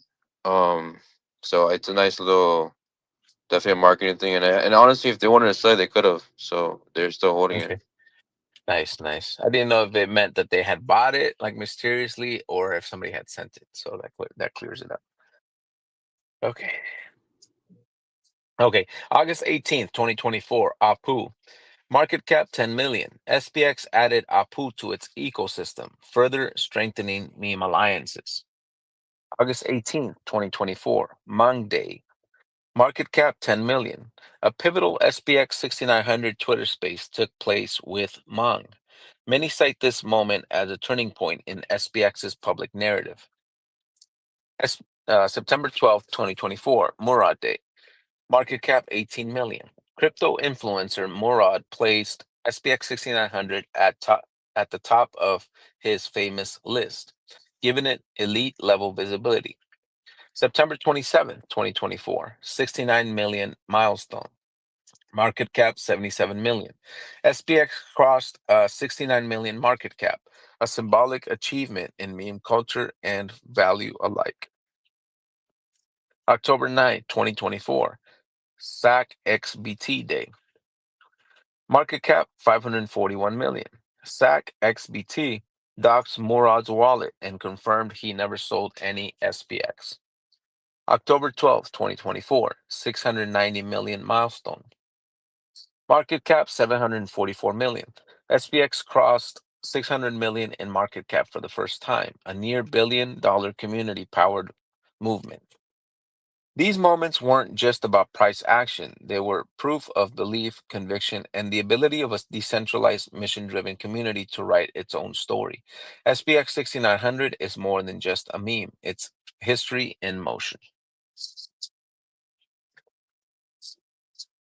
SPX 6900 Tokenomics explained why simplicity, transparency, distribution, and scarcity matter. SPX 6900 doesn't follow the usual playbook of over-engineered tokenomics with complicated staking mechanisms, burn loops, or unsustainable APYs. Instead, it embraces something far more powerful: clarity and conviction. Understanding the tokenomics of SPX 6900 means understanding why its community is willing to buy, hold, and never trade.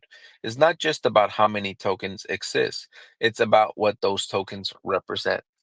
The supply, fixed and final. SPX 6900 has a fixed total supply of 930,993,091 tokens. No inflation, no hidden minting. This mimics the scarcity model that made Bitcoin so valuable. When people know that no more tokens will ever be created, the asset becomes finite and therefore more desirable over time. Fair launch. Unlike many tokens where insiders, VCs, or dev teams hoard massive pre-allocations, SPX6900 is community first. It had a fair launch, which means everyone had the same opportunity to enter. No unfair advantages, no rigged distribution. This reinforces trust, and trust fuels conviction. Transparency is how the token was distributed at launch, makes it easier. Transparency in how the token was distributed at launch makes it easier for new holders to buy in with confidence. No staking, no gimmicks, just belief. Many meme tokens attempt to generate hype through staking, farming, and complicated reward systems. These mechanisms often lead to sell pressure, inflation, and eventually collapse. SPX 6900 has no such distractions. Instead of creating artificial yield, SPX focuses on organic growth through narrative, culture, and conviction. There are no layers to manage, no dashboards to monitor, just one simple action: buy, hold, believe. That simplicity makes it accessible, and accessibility attracts more believers. All right.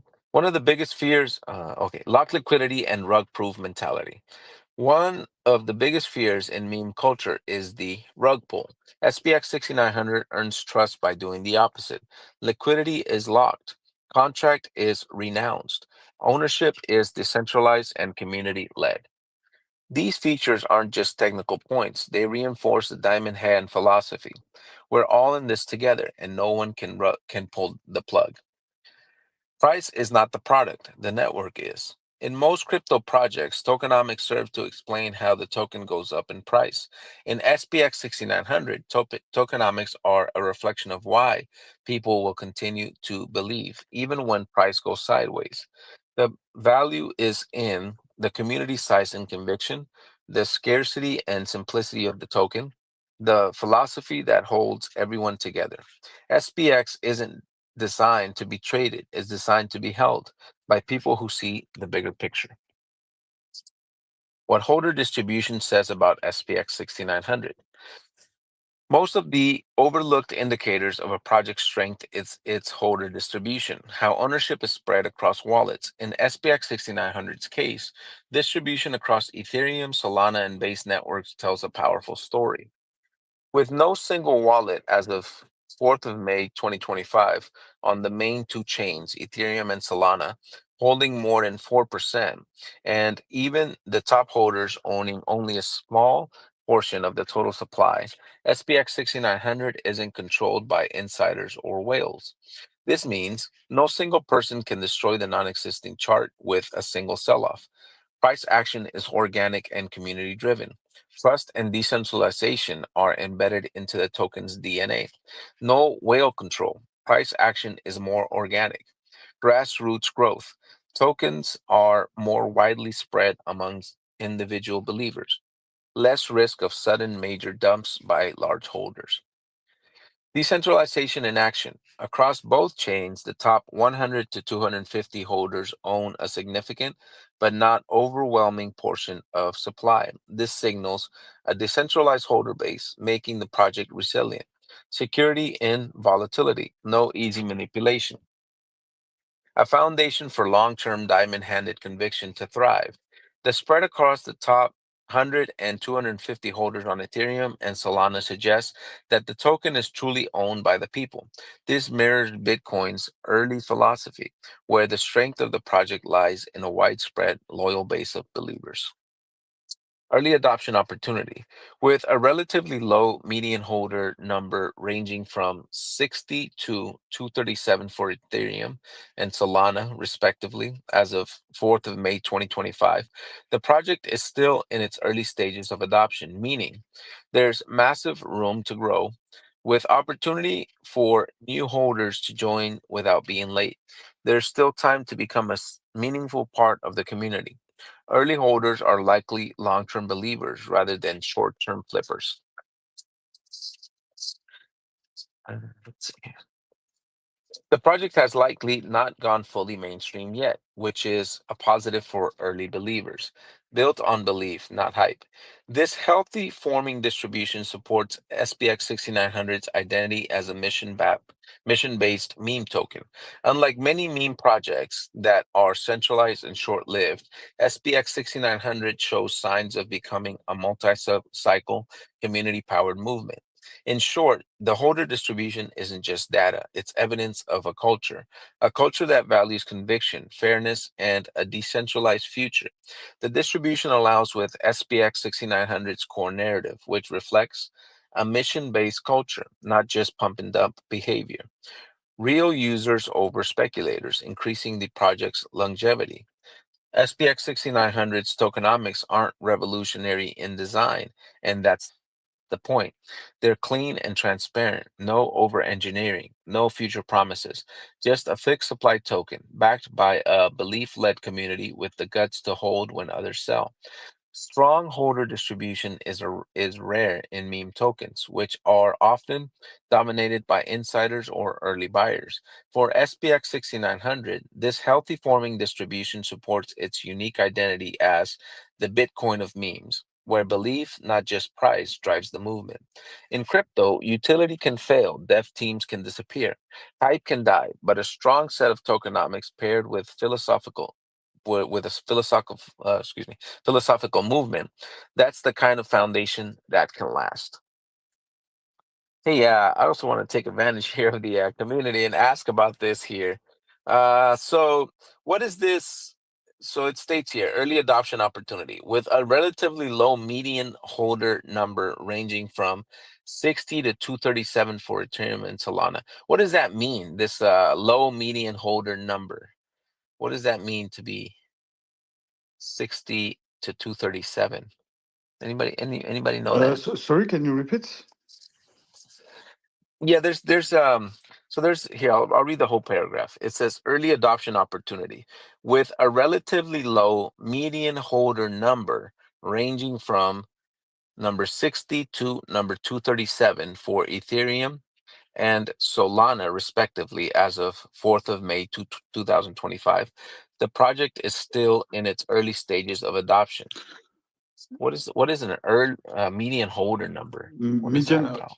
I would say it's like how much the median holder is holding of SPX, but it's. I think it's like the holders that you have like the holder, you have like the now I'm struggling too, but it's like the average of each holder with the whales discounted of that because the whales paint like a tainted picture of the average holder. So I'm looking at like when I look at the holder distribution like on Ethereum, there's a little chart here that says it says median holder number 60. What is like I guess I just don't understand what like this. That I don't know, but let me look up the holder data because I'm pretty sure I've looked it up before. And like if you take the whales in account, then the average holder amount is a lot higher than the medium holder counts. I'm wondering is these numbers the median holder, are they a ranking or are they because it says median holder 60, number 60 it says is I just don't understand what this median holder number represents. Yeah, just give me a second. I can come back to this in a few. Hey Andy, how are you, bro? Hi, super good. And you? Yeah, very well, very well. You holding up, brother? Yeah. Yes, everything's good. Do you have an idea of what is talking ANCs with median holder number? Maybe, Andy? Seriously, I've not been looking too much into those metrics, to be honest. Okay. I just love the coin. You don't even own any, Yeah, right? it's really the same thing. No, I don't have any. I just want to have friends online. Yeah. No, but what it Hey, says here un- is like the go average ahead. wallet balance is $31,470, and then the Mhm. median wallet balance that's like 462. And they also do this in governments if they check like what's like the median savings of a person, and then Yeah, they that's take what I in was a saying. yeah, The because origin of the the median. extremely rich people they take the picture of the average person, and that's Yeah, why they have Uh-huh. like a median too. okay. Okay. Nice, nice. Hey, I want to say hi to Undy. I just followed you. It says you're a SPX6900 artist. You're a music producer? Yeah, Nice, nice. I play music. yeah. I play trumpet. Oh yeah, really? Yeah, yeah. Cool, man. Yeah. Are you the one that creates the SPX6900? Are you that SPX6900 on Spotify? Is that you or is that somebody No, else? no, no. I'm Undefined Aeon on Spotify. Okay, I'll check out your music after Oh, okay. the stream. Awesome. Cool, Cool, man. man. Yeah, his music. Good to connect. His music really cool. Just check on Spotify. Nice, nice. Yeah, I'll go on there. Okay. All right. Moving forward here. Okay. The future of SPX 6900. SPX 6900 isn't just a meme coin hoping for a quick pump. It's a mission-based movement with a long-term vision. While most meme tokens are born, trend, and fade within a single cycle, SPX 6900 was designed differently as a multi-cycle narrative rooted in belief, not hype. And in the same way Bitcoin once seemed like a fringe idea, SPX 6900 is building the foundation for something enormous. To become the king of memes, to reach the top, to flip the stock market, to hit trillions. A mission-based token in a market of gimmicks. Most meme tokens lean on virality and celebrity moments, but SPX 6900 stands alone with a clearly defined mission to symbolically flip the S&P 500 and challenge the traditional financial system through mass belief. This isn't just a meme, it's a cultural protest against wealth inequality, Mark, market gatekeeping, and the lack of opportunity for the everyday person. This mission gives SPX 6900 something 99% of meme coins lack: purpose. And in crypto, purpose creates staying power. What makes SPX 6900 a top contender for the meme throne? SPX 6900 is built on elements that mirror the most successful tokens in history: a high conviction, loyal community, the core driver of long term price resilience, a philosophy first approach. Like early Bitcoin and XRP maxis, believers hold because of vision, not volatility. No reliance on utility, which means no tech failure can undermine the community's strength. Timeless narrative power. Flipping the stock market isn't a seasonal trend, it's a generational mission. Accessibility and simplicity. It's easy to understand, easy to explain, and easy to rally behind.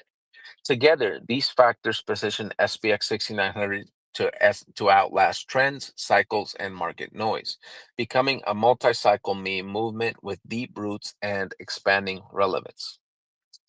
Trillions, it's not a meme, it's a mindset. Trillions might sound delusional until you remember Bitcoin was once worth 8 cents, or that Dogecoin, a literal joke, reached tens of billions in market cap. SPX 6900 doesn't need to compete with tech platforms.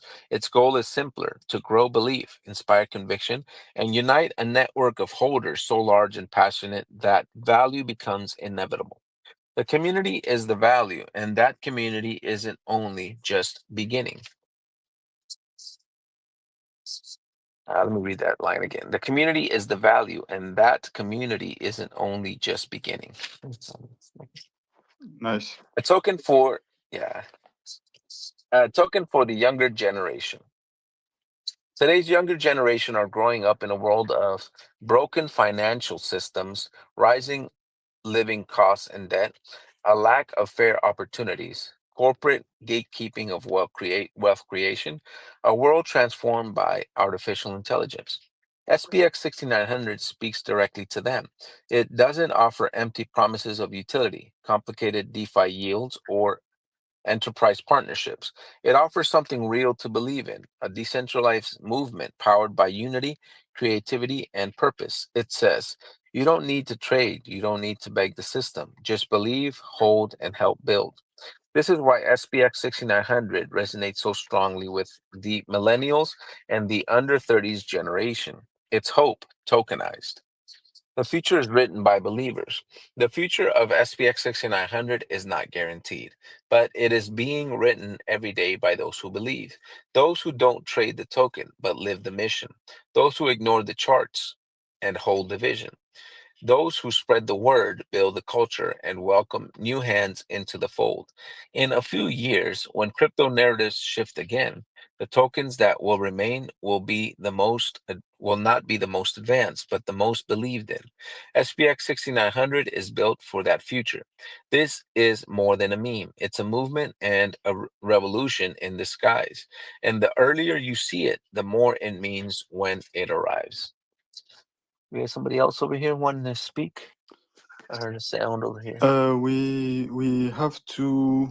We will have. It's like it's the hour of the Dutch spaces. I'm sorry, Aeonces.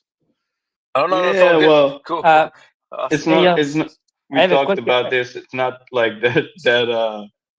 Strict. That. I have a quick question though. I like what's the context because I just joined. Like, is it an article you wrote or you're reading something? Oh yeah, I'm reading the Audacious book, SPX 6900. Stop trading, start believing. It's pretty good, man. It's Wow. yeah, no, it's a good book. Yeah, it was the first book he wrote.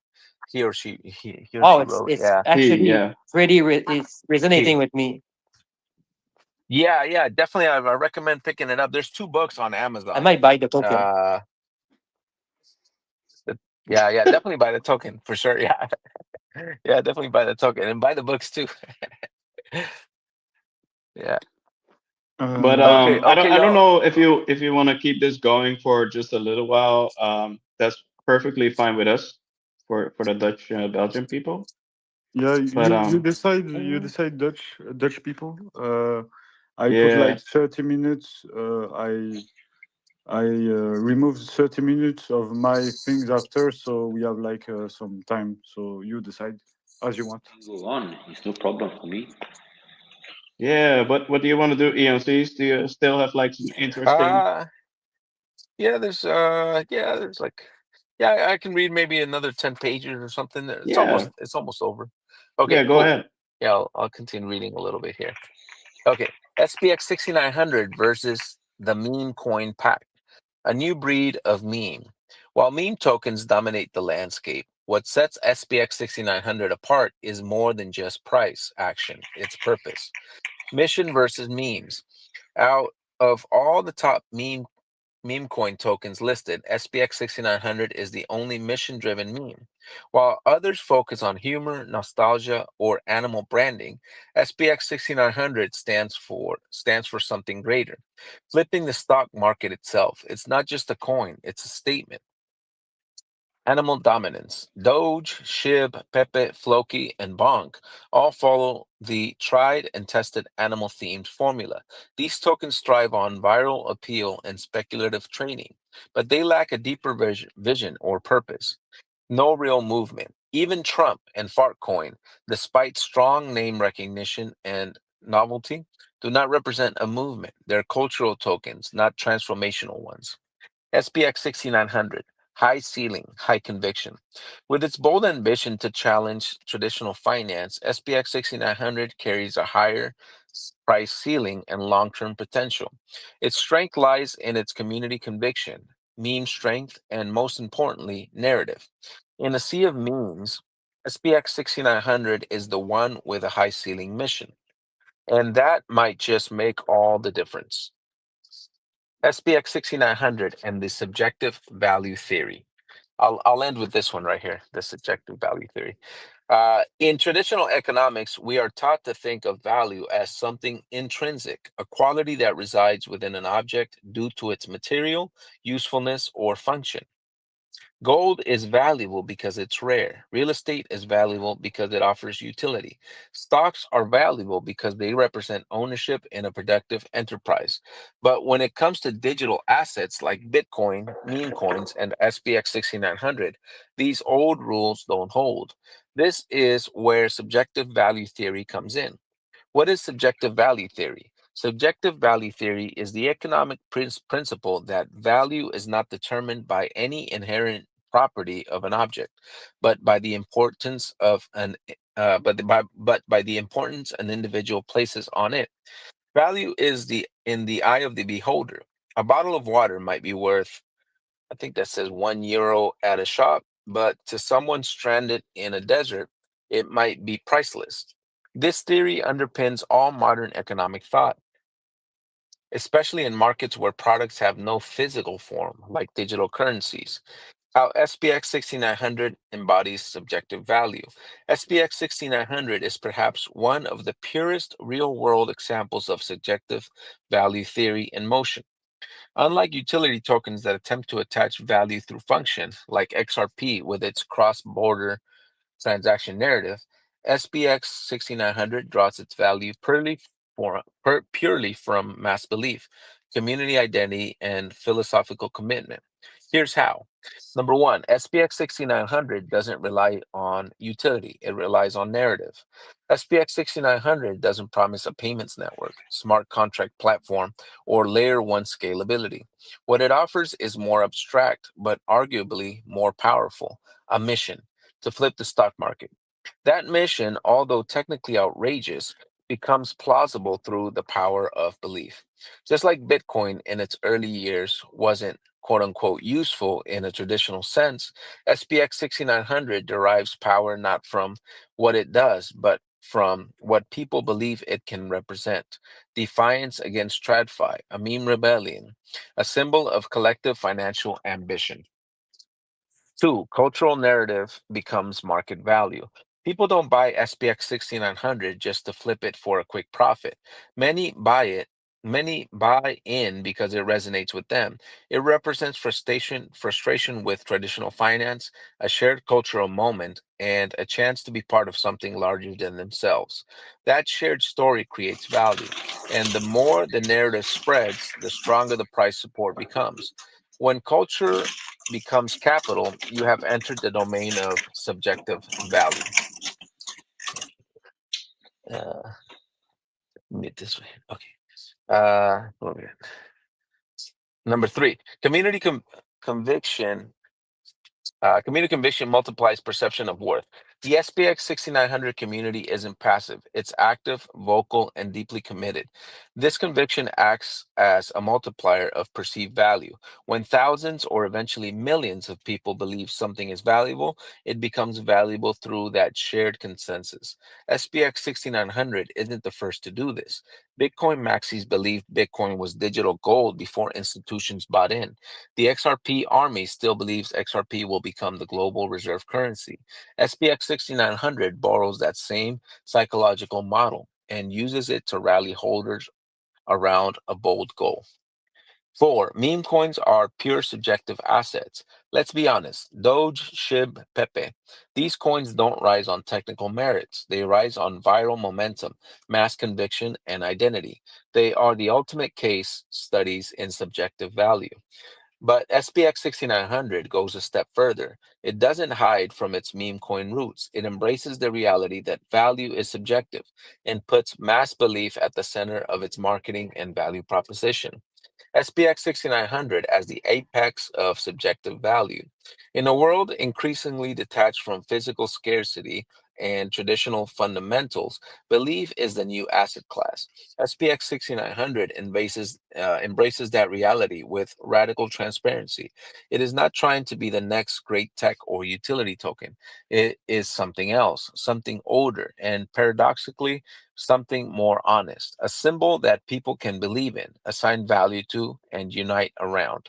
And if subjective value theory holds true, and history suggests it does, then SPX 6900, driven by a cult like community of true believers, may have tapped into the same psychological engine that propelled Bitcoin from a fringe internet idea to global economic force. Okay, I'll end with that. Thank you very much, Aonsis. Was very cool. Awesome, My man. pleasure. Thank you so And much. My pleasure. you read it Thank you, very guys. well. It was a Thank very you. nice tone and very fluid lecture. Thank you very much, Aonsis. Come back when you want. If you want to come back My pleasure. and do things whenever you want, it's a pleasure. Thank you very much. I might be back on tonight during the Spanish space. I might have to work, but I might be on for a little bit. Yeah, sure. Whatever Oh, you you're want. Spanish? Yeah, I speak Spanish. Yeah, there's a Professor Eddie who's in I think Yeah. he's in Colombia. Yeah, exactly. Yeah, we did a Spanish spaces last week, and Cool. I told him we should be on the Spanish space here. So yeah, maybe we'll have it here. Is Oh, like cool, man. Spanish. When it is the Spanish. It was supposed to be at 10 Eastern, 10 EST, 10 p.m. EST tonight, but I don't know if it's on the calendar or not. 10 p.m. EST. I don't know. I don't see anything. It's Professor Eddie that's doing this. Yeah. Okay, I will check. I will Uh-huh. check with him. Okay. Thank you very much, Francis. Okay, cool. All right, thank you all. Okay, I'll be here. Thank listening. you. See you, bro. Thank you very much. Bye. Thank you All very right, much. Dutch Belgium people. I let you the stage, Dutch and Belgium. Yeah, come on. I Come on put stage. I It was put so you. cool. I put you in co-host, Jasper. Yeah, sure. Just in case you have to add people or I don't know. Yeah, I think we have Snippo over here. We have Scotty, Ingrid, No Lose, Only Juice. We have some people here.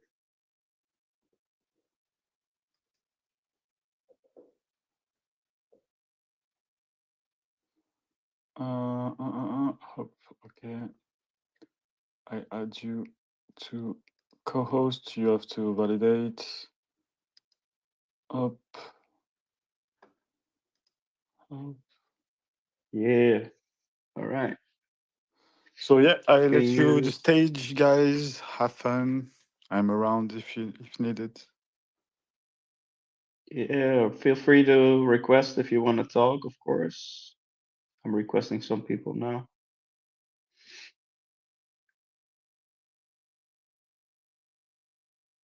Don't be shy. So that was a lecture part of the schedule, or Yeah. It was Yeah. like he was reading Odacious book. bro, this is so cool. Like I feel like this is becoming more and more like a church. Yeah, you put that. Thank you. I've seen your message on X. Yeah, it's Yeah, I really believe it. I really believe it. Sorry, I'm sick. Like I have a flu. My mind is like fucked up. Yeah, don't worry. That's why I didn't join earlier. Like feel. Okay. Yeah, take time to take care of Yeah, you, it's bro. okay. I also have a flu, but you Yeah, know, let's flew together. yeah. The cogni flu. The cognitive flu. Yeah, at least we have Autoheal, you know. Yeah. So I took those like meds, like pills, like they have like ephedrine in there. Yeah. And then I went to take caffeine, caffeine with it. You feel weird, kind of like the head is like foggy, but you have some energy, but it's going really Clean. clumsy. Yeah. Is it like what's it called? Like Advil stuff or? Yeah, like more like Tylenol. Oh, okay, yeah. Yeah, I have some stuff Acetaminophen. from America. It's called Dayquil. And Yeah, we have this as well. yeah. And yeah, that was all for me. I have trouble talking when I'm sick. Yeah, it's fine. Dutch Aeons, Belgium Aeons, come up and talk.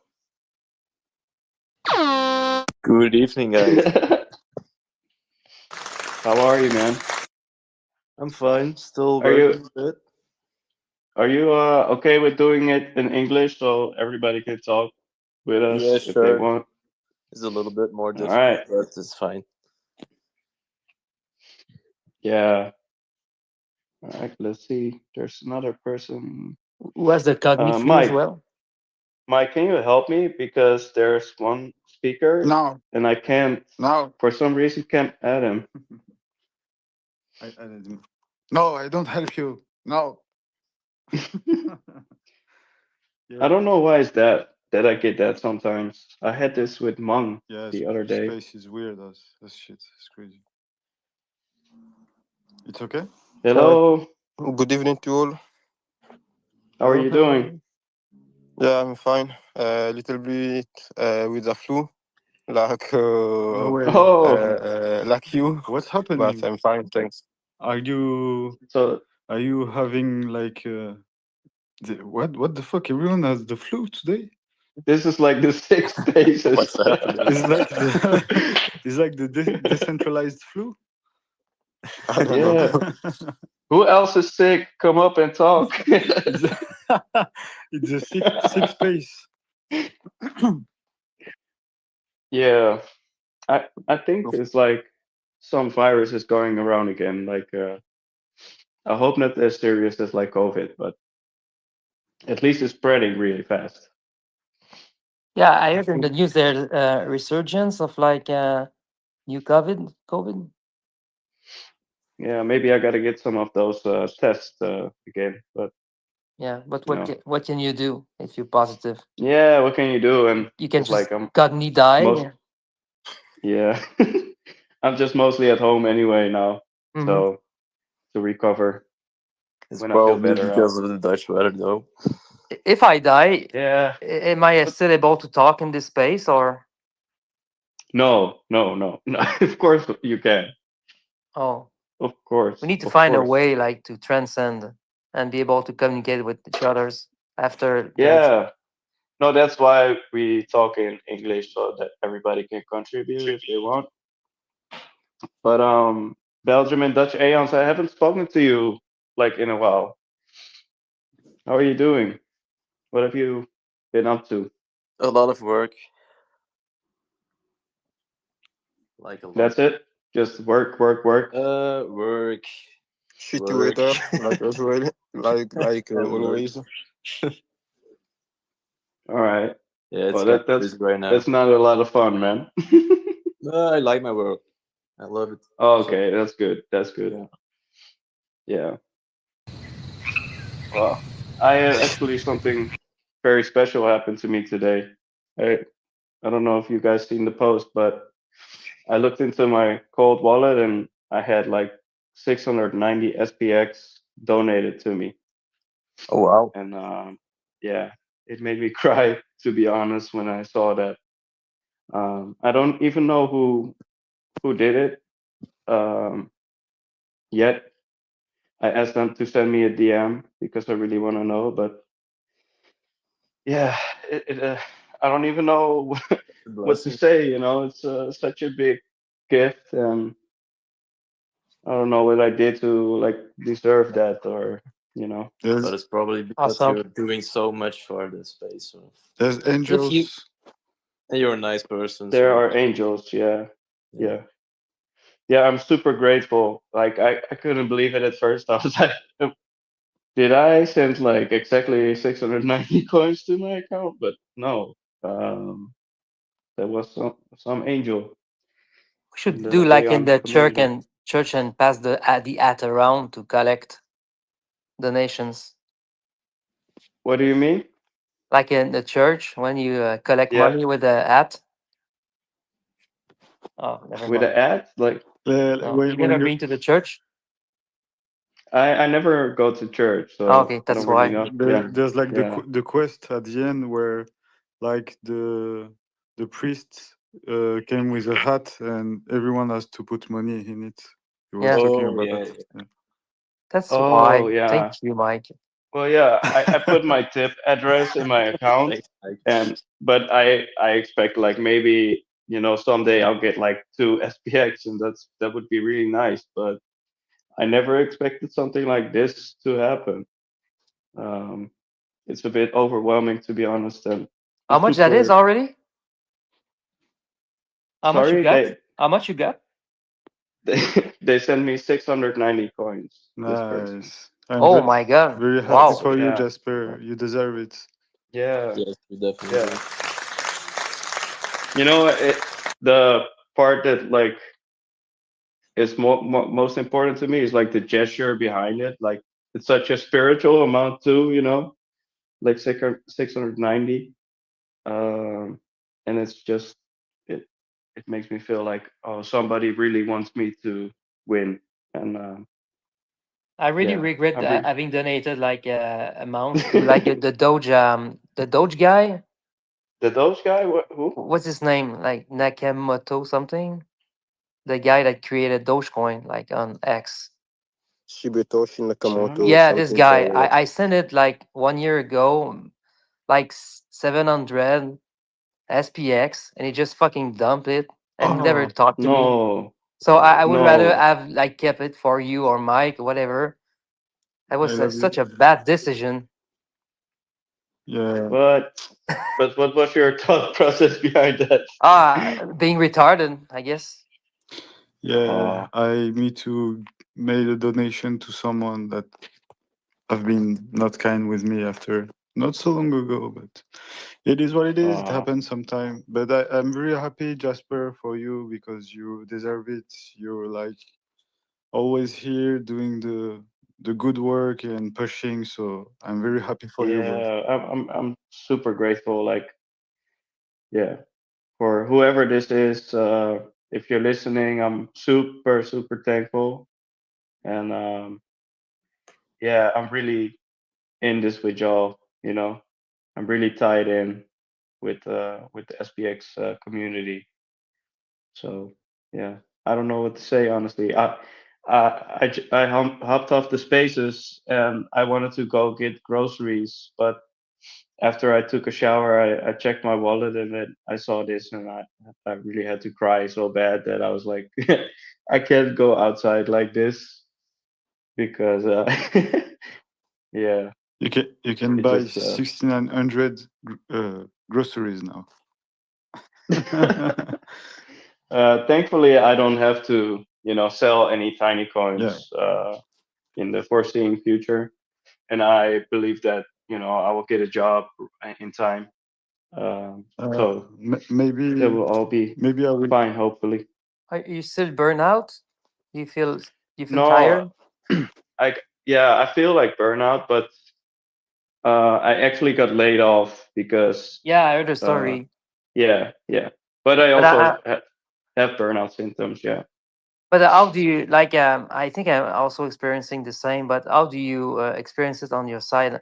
Because I thought it was Okay. like when you burn out, you cannot do anything. Like you're Yeah. lying on the bed and you're so tired. But I can still do Yeah. like music and like really Yeah. mentally intense stuff. But you know, what's your What I take? feel is like mentally, I'm pretty fragile. Like, okay, I'm starting to cry really easily. Um, while I'm normally a very balanced person and I don't cry easily, so I'm really a bit off balance. I'm also it's hard for me to get into like a deep relaxation. Often it's hard to sleep. At work, I noticed that sometimes it was really hard to concentrate on the work itself. Um, Yes. yeah, it's like if you just Google like burnout symptoms, if you recognize those, I recognized almost all of them. Yeah, that's Yeah, but why. that's why I'm Also, asking you, like, because it's so Yeah, ambiguous on internet. What you read, you always have some kind of cancer if you read you read everything. But but it's not like you can't do anything, but maybe I'm not like in the burnout, like to the point that I have broken down.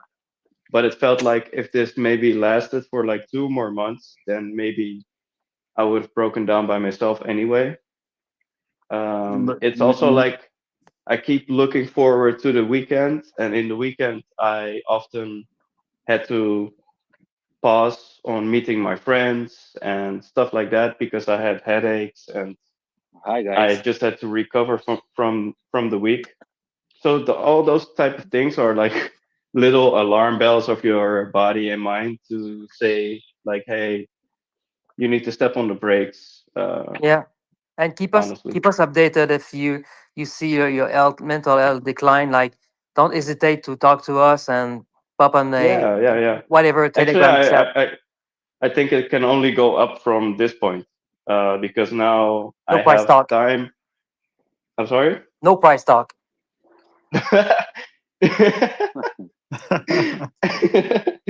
Yeah. I forgot what I wanted to say now. That was a good That's a one, good joke. Andy. Get Good. Yeah, any Maybe but we just shut up and let you Dutch talking. no, everybody Talking for. can join Okay, in. okay, okay, okay. But Snippo, do you want to talk? Do you have anything to say? Just hi guys. Hello, hello. Hey, Salut, man. Stipo. Salut, salut. Ça va, Mike? Yeah, top. Français, néerlandais. Everything good. Thank you. And you? Oh, I'm very, very good. I'm walking on my routine. I walk a lot, really a lot. I walk like 20,000 steps a day. Me, Wow. I love walking. Hey, me I too, love it. Snippo. Yes, same. I love Beautiful. it. I walked 100 kilometers. It was a race in Belgium, so in 23 hours I did it. Oh, 100 what's the kilometers. name? That's crazy. Whoa. In Wow. Dodentocht. Ah, the Autoheal. Yeah. So good. I did it with my girlfriend. It's really a nice thing to do together. Is it hard It's to achieve? it's Yeah. Or no? crazy. Very hard. Yeah, it's Yeah. very hard. Oh. Yeah, you have a lot of time to think. Oh man, I want to quit. But in my mind, I was for sure that I will get to the end. So it was like when I started, I wanted to. I knew that I will finish those 100 kilometers. Persist forever, right? Yeah, exactly. But how did your feet feel after 100 kilometers? I had nothing. Okay. And I didn't train like my biggest training was like 15 kilometers. So like I walk 5 kilometers an hour, so it was like 3 hours, and then the race I just did it and was in my mind already accomplished, and I will do it next year again. I love walking. Isn't it like 80% like the mindset? Yeah, it's like really, if you walk 50 kilometers, then you're walking already 10 hours, and you start like 9 p.m. So you walk all the night, and then the sun is coming up, and then yeah, it's really a challenge, to be honest. But yeah, I like to. Must feel amazing. How do you say it? Ik zie graag af of op een bepaalde manier om toch even. I love I pain. like to be challenged. Yeah. Yeah, I love pain. Like, yeah. But if you go to like that, yeah. if you go your daily walk, do you always have like the same the same routine or? No. I just if I have some free time, I just walk. I love to walk. It's like meditation for me. Walking in nature, it's so good. Love it. But is it like the same route every day, or do you go to different places? Do you go by car and then you go to the woods or something? Different places. Yeah, different places. Yeah, I love that. I have some time, so I can go on nice walks too. I should do it. Yeah, and you can walk, and then you can listen to the 24/7 SPX radio. It's a win-win. You learn, and you are in the conisphere, and then you train your health. So it's a win-win. Hell yeah. Yeah, I love that. I need that in my life because I gained a little bit of weight and I need to lose that as well. So walking is the key to yeah. lose. It's so underrated, but walking is so good to lose fat. It's so amazing. I always notice it if you on walk, holidays when you go like walk around cities and stuff like that, and you walk for hours in a day. Even though I usually have beers on my holiday, that I normally don't do at home, I lose weight. So that's pretty crazy. You know what's the key to lose weight pretty quickly? I love fasting as well. So I started with intermittent fasting, and now I'm doing 1 meal a day. And yeah, if you do 1 meal a day and you walk a lot, it's so easy to be shredded. It's really, really easy. And I stopped drinking alcohol as well. So Yeah, that helps. That helps a yeah. lot. Yeah. Yeah, I'm not really a drinker, but I do love like my candy. So That's candies. It's a poison also yeah, as it's well. definitely a poison. Yeah. Yeah, I'm like you, bro. I'm at. Oh, what happened? Oh, I'm sorry. I'm sorry. I pressed the wrong button. I was like, My did I say bad. My something bad. wrong? Did I say No. something wrong? No, I said continue, gummies. please. I said gummies. Yeah, I'm like you. I'm super Oh, addicted to candies. yeah. Oh yeah. What's your favorite candy? Yeah. We can have some Sour, confession. like the Sour Patch Kid. Oh yeah, I've had those before. Those are good. We don't really have them, I think, in the Netherlands, but yeah, I like. I don't know if you know this, but Haribo candy, for example. Yeah, but I don't eat gelatin, so Oh, it needs to okay. be gelatin free. I don't want to Yeah, encourage this. Like but at least I'm doing damage to my body, but I don't want to damage the nature for my my taste bud. You know. yeah, okay, fair enough. Yeah, I try not Candy is to, so addictive. I try not to buy it, but when I buy it, it's always gone in like 2 days or something. So that's really bad. But yeah, walking, I should definitely get that in my routine. I also listen to Smile You Dance, and I got a lot more vegetables, and I got some fruit shakes because he said those are actually pretty good. Well, I thought, it's not good for you, but I'll take his word on that. Um, Plenty of bananas, so I'm gonna eat a lot more bananas these times. Tangerines, and also eggs. I think eggs are really healthy, right, guys? Yeah, eggs is so good. Yeah, I heard they contain like almost everything you need. Let's see, we have Chung here. No, yeah. You need to avoid carbs, to be honest. Like not a keto diet, but just low carb is very good. So what do you eat on a day? Like you eat one meal a day, so what's that one meal then? Yeah, 1 meal, then it's like one healthy meal with the family, with my kids, my girlfriend, and do you know HelloFresh? Yeah, I know.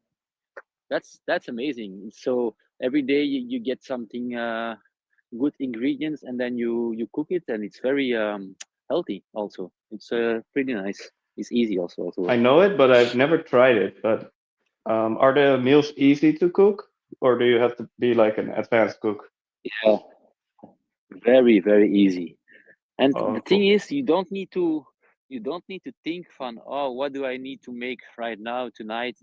It's all made up for you, and they deliver the boxes, and then it's pretty good food as well. It's very good quality also. Pretty cheap, so it's perfect. What's the price? I don't know. It's like, um,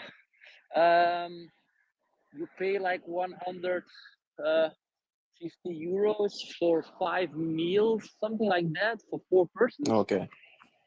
So it's pretty okay, because if you go to groceries, everything is also very very expensive. So I think you should come to the same price. And it's also like you get the exact amount that you need, right? You won't have to waste Exactly. anything. Uh, Unlike when you buy, onions separately, and then, Is it possible to order it for one person? Oh, that's a good question. I don't know. About It carbs, should like be. I seen like a lot of people trying to avoid carbs. It's not about avoiding carbs. It's about avoiding processed food. Like you want rich fiber, like natural, unprocessed food in your body. That Yeah. is different Hmm. from like bad Yep. carbs, let's say. Yeah, you are right, but like bread, it's No, not but really if you good. take like Ezekiel bread, like it's Yeah. there's good breads actually, but like you want to eat old food more and more, and the how it's called in English, like old grain. Yes, Yeah. just don't buy food from a supermarket. Yeah, and Yeah. cook more your own food because you can control Yes. the amount of salt, the quality of fat you're putting in, and the sugar and such, and you can have a.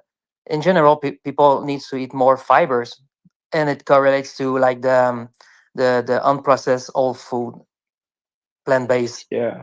and I think it's entirely just based upon calories in, calories out. Yeah. yeah, but Exactly. this is like That's it. all this like weight loss stuff. Like yes, losing weight and having good weight is important, but you want to put to eat quality food, and nutritious. Yeah. And as you get Yeah. older, like a guy like me, you don't want to run into problems. When you're younger, you can eat crap. It works, but as you get older, like this can You kick get in. tired. Yeah. Yeah, for real. And it's not something you think about when you're 20, but you're 50, like you start thinking about this. And the insulin response is very different when you're eating whole food plant based because the fiber is like handling the insulin response. It doesn't spike, and it's been studied as well. I do suggest reading the book "How Not to Diet" and "How Not to Die" from Dr. Greger. It's really interesting. So I shut up. No. What's Well, the name of the guys, book again?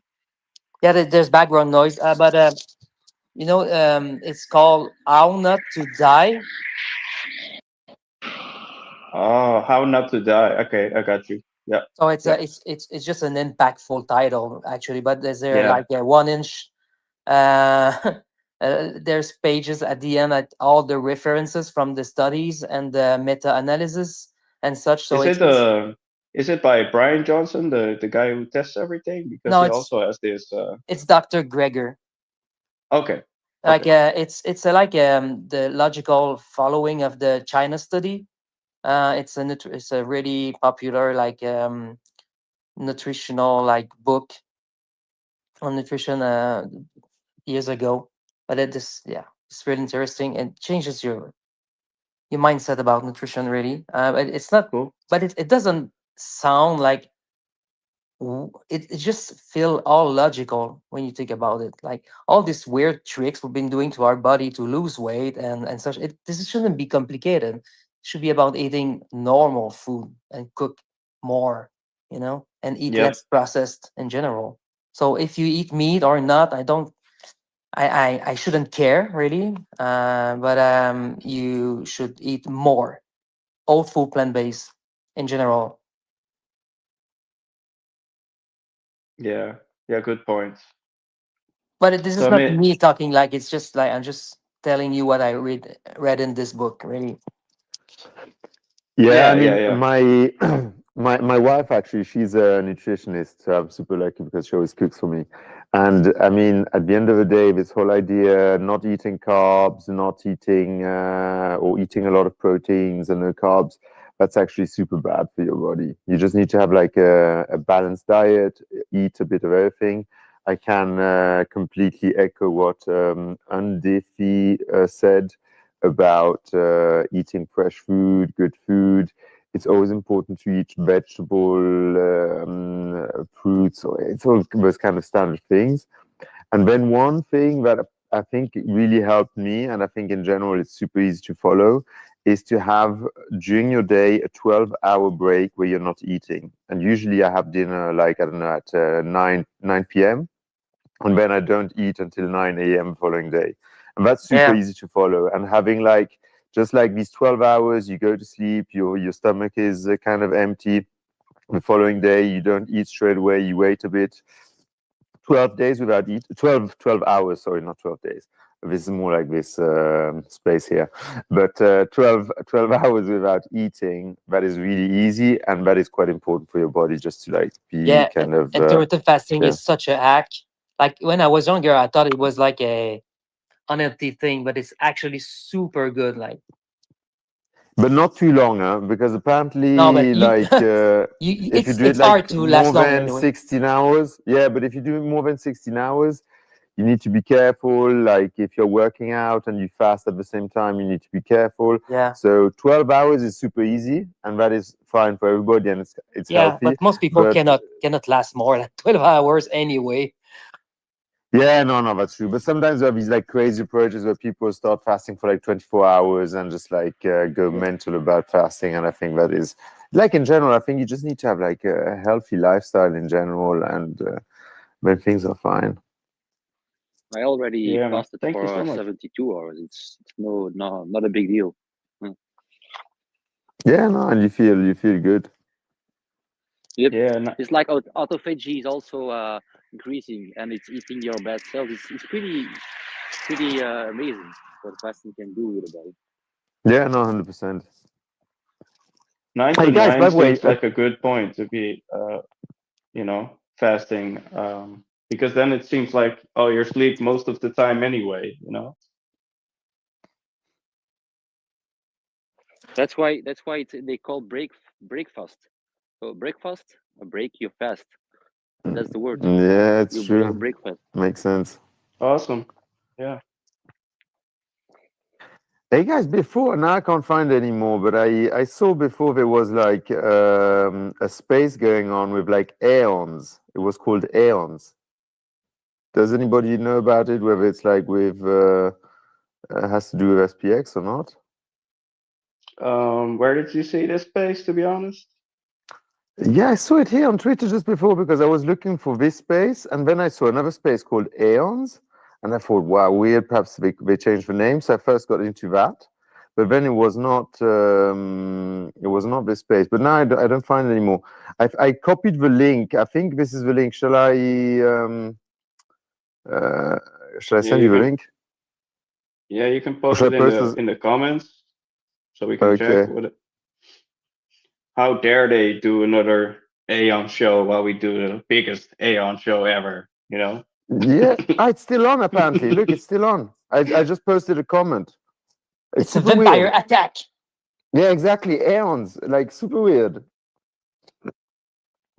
Trying to engage farm our community again. Yeah, super weird. Well, it's in the comments, guys. I don't know. It's like, I mean, clearly, if it's Aeons, it must be something to do with SPX6900. I mean, wouldn't make sense otherwise.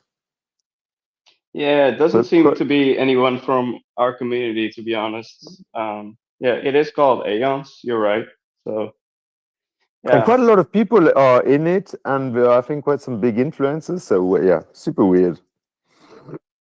Wow. Should we all go crash it? No. No, Maybe just somebody kidding. should go and ask if they're about SPX. Go and chill SPX6900. Yeah. Just one Can guy. somebody go on a field research trip? Yeah, exactly. Yeah, no. The Trev guy from the space, he has like a link in his bio, eons.xyz. Okay. And it's Yeah, there's fake aliens as well. Yeah. Anyway. Well, we yeah, need to good have a observation, to be honest, but I don't know what it is. no. Stay away. Like it's probably like some token. But guys, by the way, on this space, because I just like come in once during the day like this and I listen a bit in. Wait, Has we this have a little space bit too much going on. This is too much, guys. just what we needed. Just what we needed.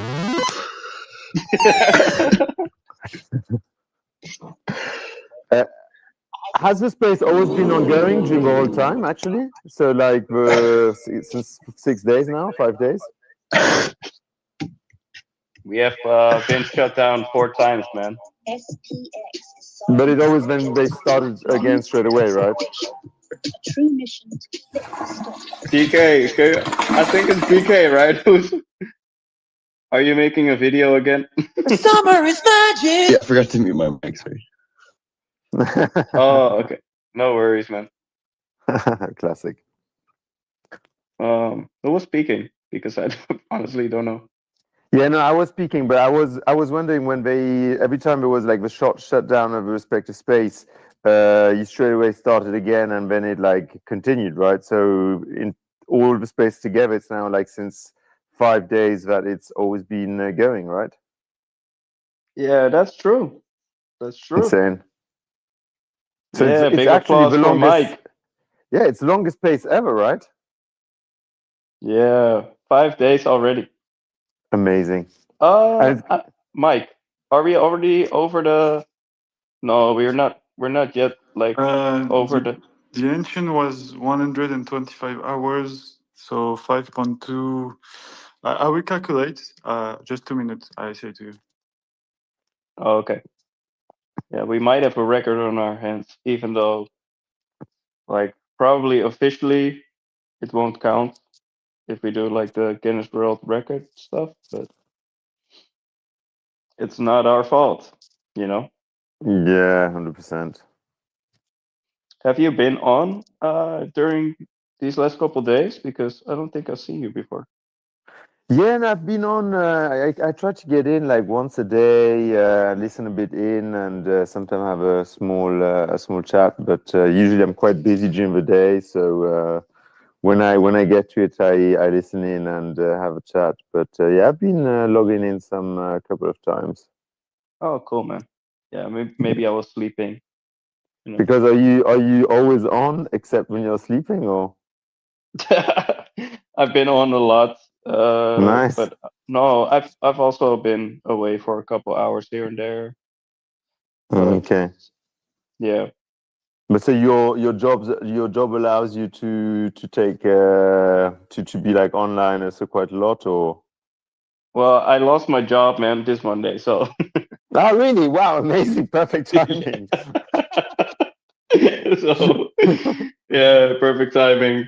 So now I can Okay. spend some bit more time. Yeah, that's funny question, but Nice, crazy. yeah, but I'm okay with it. It was good. So yeah. But I mean, if you lost your job on Monday, do they give you like a payment for some couple of months, or how does that work?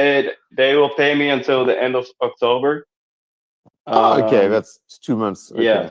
So by November, I will have to find something else, and then you know, I hope Yeah. I can start on 1 November. That would be perfect, and then I have some time to recover and maybe learn some video editing, read some nice books, go to the gym, work a bit on myself. So Yeah, it's sure, actually man. gonna be, it's gonna be good for me mentally and physically. Yeah, To man. get And honestly, it's an yeah, opportunity. I think it's really an opportunity. I yeah, mean, you work like 60 years in your life, having like a month off, some time off where you just can take care of yourself, do things that you wouldn't be able to do. I mean, life is not just yeah, about working, right? I mean, you need to have some time for yourself. Man, it's amazing. I mean, I would really take it in a positive way and just like yeah. focus True. on things. Like they wanted to terminate the contract before my contract ended, so they had to, um, make an agreement with me, and yeah. Where, I mean, what industry do you work, or what kind of things do you do? I'm a copywriter, man. Online copywriter. Oh, what is a copywriter online? So write ad copy. I write copy for new websites. So if a client comes in and they have like a super old website, or they just want to rebrand it, then I can do all the website copy for them. Ah, okay, I see. Okay, so you take all Yeah. whatever they had before, but you do it like a rebranding of a whole like website or those kind of things. Well, usually we just ditch it all and then we start over. That's usually how it's Okay. done. Okay. And then often when they have the website done, then they want some content on the website as well, and I help with that part as well. So there's a bit of continuous work involved, and there's a little bit of like project based work, like setting up the Oh, cool. website and stuff, and doing advertising campaigns, writing the copy for that. Yeah, usually don't really do social media. organic social media copy, but Yeah. that's just not what clients ask for all the time. But yeah, that's what I do, man. And you? Cool, man. Man, I work in finance. I work in financial services, financial industry. Oh, not like TradFi, right? No, no, no. I work in the old. No, I work in an old banking system where like cryptos are not yet allowed, and where the world is still feels like back in 2000. So it's not TradFi. Oh wow. So classic banking. Yeah. Yeah, but some banks are really starting to get on board. Like my native bank, I think they're doing some partnerships with I think like XRP, stuff like that. So it's kind of they're kind of coming.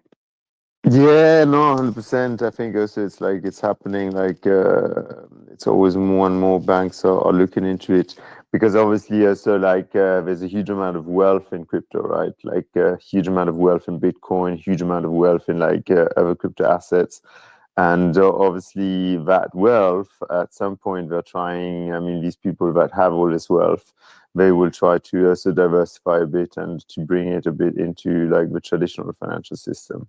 So Yeah. obviously there's like demand, and for banks it's like a huge growth opportunity, right? I mean, if you're on board like all Yeah. these Bitcoin But holders honestly, with what I would really like to see is like more of a P2P economy growing, like with these.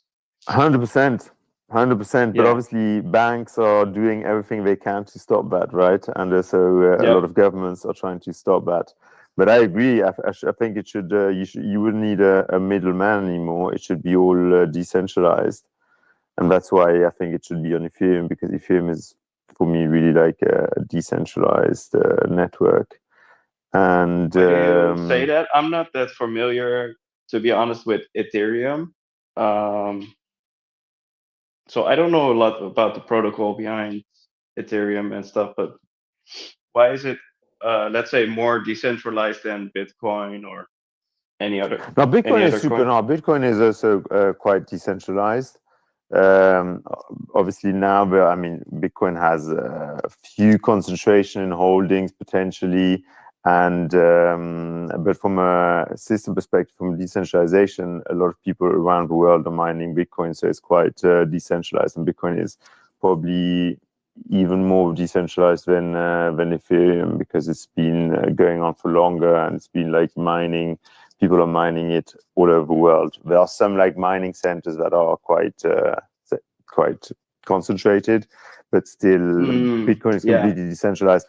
The only problem with Bitcoin is simply the network that is not super efficient, right? So you have like Ethereum, which is, I mean, it's on a proof of stake, so it's based on it's still decentralized worldwide. It's more decentralized than other crypto assets. And what makes me really bullish on Ethereum as from a network perspective is that you only have Ethereum that has been going on for over 10 years. So the blockchain survived for over 10 years. It never stopped, and it always did transactions. Obviously, at some times it was very slow. At some times it was extremely expensive to do transaction on Ethereum. All these aspects were like problems in the past, but the blockchain always has been working. And now the transactions costs have come down significantly. Now you can do like transactions on Ethereum for like 25 cents, as if you're sending like hundreds, thousands, or millions of dollars. And I think this is, for me, like how a decentralized organization should work.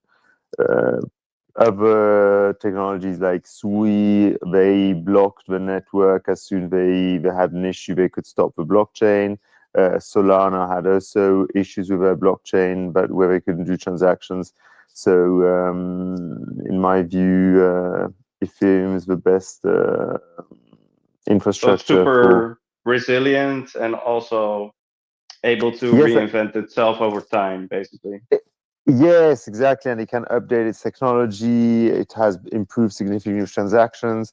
Another problem that might be coming in the next, who knows, 5 to 10 years, or perhaps even earlier, is potentially quantum computer. Nobody really knows what quantum computer could do to like networks like Bitcoin, because people don't really fully understand yet how quantum computers would work. But all these pose potential risks for like the Bitcoin network. But Ethereum would be able to update itself to make it like quantum resistant and so on. So I think for me, I'm also extremely bullish on SPX because it's on Ethereum, and for me, obviously, SPX is the most amazing community and the most amazing cognosphere I've ever seen and I ever lived in. But it makes me even more bullish that it's on Ethereum because that's the way to go. Yeah, okay. Thank you so much for, explaining that. I never was, yeah, maybe it's like my own disinterest because I came from like Bitcoin and then XRP, and then I jumped into SPX, and then I just basically full ported, and I went by the Amazing. whole, yeah, I went by the whole Ethereum part. So I never really looked, even though SPX is on Ethereum, I never really looked into, what makes Ethereum so good. But Kyle, do you want to chime in? Yo, what's up, guys? Yeah, I'm just kind of hearing the tail end of this. I mean, I'm not like super technical, so I don't have a great I don't have like a ton of insight into kind of like quantum mechanics and like the threats that they have to blockchains outside of like knowing that it's a perceived threat, and like obviously ETH has like a little bit more adaptability generally. But it's an interesting take. I definitely think that kind of the holy trinity of the next like 10 years or so is AI, robotics, quantum computing. And quantum computing is the biggest black box in my eyes. I mean, they're all pretty big black boxes, but it's certainly the least tangible now. So yeah, I mean, super interesting stuff. I don't want to, if there's more that you want to say there, I don't want to cut you off, but I can start with kind of I prep some stuff, so I can start with that whenever you guys are ready. Yeah, you can start. All right, nice. Man, Hello, Co. first and foremost. Hello, Co. It's me. Oh, yo, what's up, man? Nice. Oh, man. Nice, and you? It's going pretty well. How tired are you? 1 to 10. 1 to 10, like probably 7, something like that. Okay, all right. We got a little gas in the tank. All right, question number 2. How tired of you are you of spinning up new spaces? Yeah, 10. Maybe. Yeah. He's gonna say, man, let my guy live. Yeah, I think we couldn't have like one file on X because I tried various configuration and like it's coming from X. The problem is not from us. We cannot do nothing. I tried various configuration, but as we will have all recorded, I will all edit in one file from the beginning to the end, and we will see. At least we will have like a unconfirmed world record or something like that. But the thing is the community enjoyed. We had a very great time, so it's the most important. 100%. Yeah, I mean, just another mountain to climb, right? It surprised me like Elon Musk like didn't step in, like if he cares about his platform and the stability of it. Like yeah, I mean, you would hope, but obviously like there's not a ton of thought put into like preserving, aeons or kind of like critical thinkers that exist within. Oh, really? Yeah. Well, yeah, I mean, there's a lot of like, there's been a lot of targeting of like notable Aeon accounts. Like this is not Baprol's first account. This is not Tanz's first account. Like, there's a lot of people who have been kind of purposely silenced to some degree. They are scared. They're scared. I mean, number one, they're scared. Number two, Twitter has like fucking 300, 400 employees now. They have no support. I help run a Twitter account for like my main job. We pay like $30K a year to be a business account or whatever. And there's still no support. Like there's literally not a support team. So the few people who are in support literally take bribes. So you can pay money to like shut down an account, to, you know, get an account like put into business status. Like it's just kind of a mess, but Elon's got so much stuff going on. Like I just don't think he gives a shit. So it's unfortunate. It's corrupted at some point. Yeah, oh, for sure. It definitely is. Yeah. Definitely crazy. is. But I mean that's what happens, you know, you kind of take your foot off the gas and you kind of put the bare bones in there and let like natural incentives take place, and it's kind of what you're left with. So yeah, sure. But that's all right, and that's why we're persisting forever on all platforms. Exactly. Coming to near you, you know. Exactly. Absolutely. So they can't shut down our spirits. Yeah. Spirits. Yeah, exactly. Spaces though, I've seen it. Yeah. And at some point, we'll be using peer-to-peer. Yeah, 100%. 100%. And that's the beauty of peer-to-peer networks, you know, in the first place. Like, it's just it's censorship resistance being like a core principle of just crypto in general is, I think, overlooked a lot of times now, just because there's so much ETF buying and there's like a lot more corporate discussion.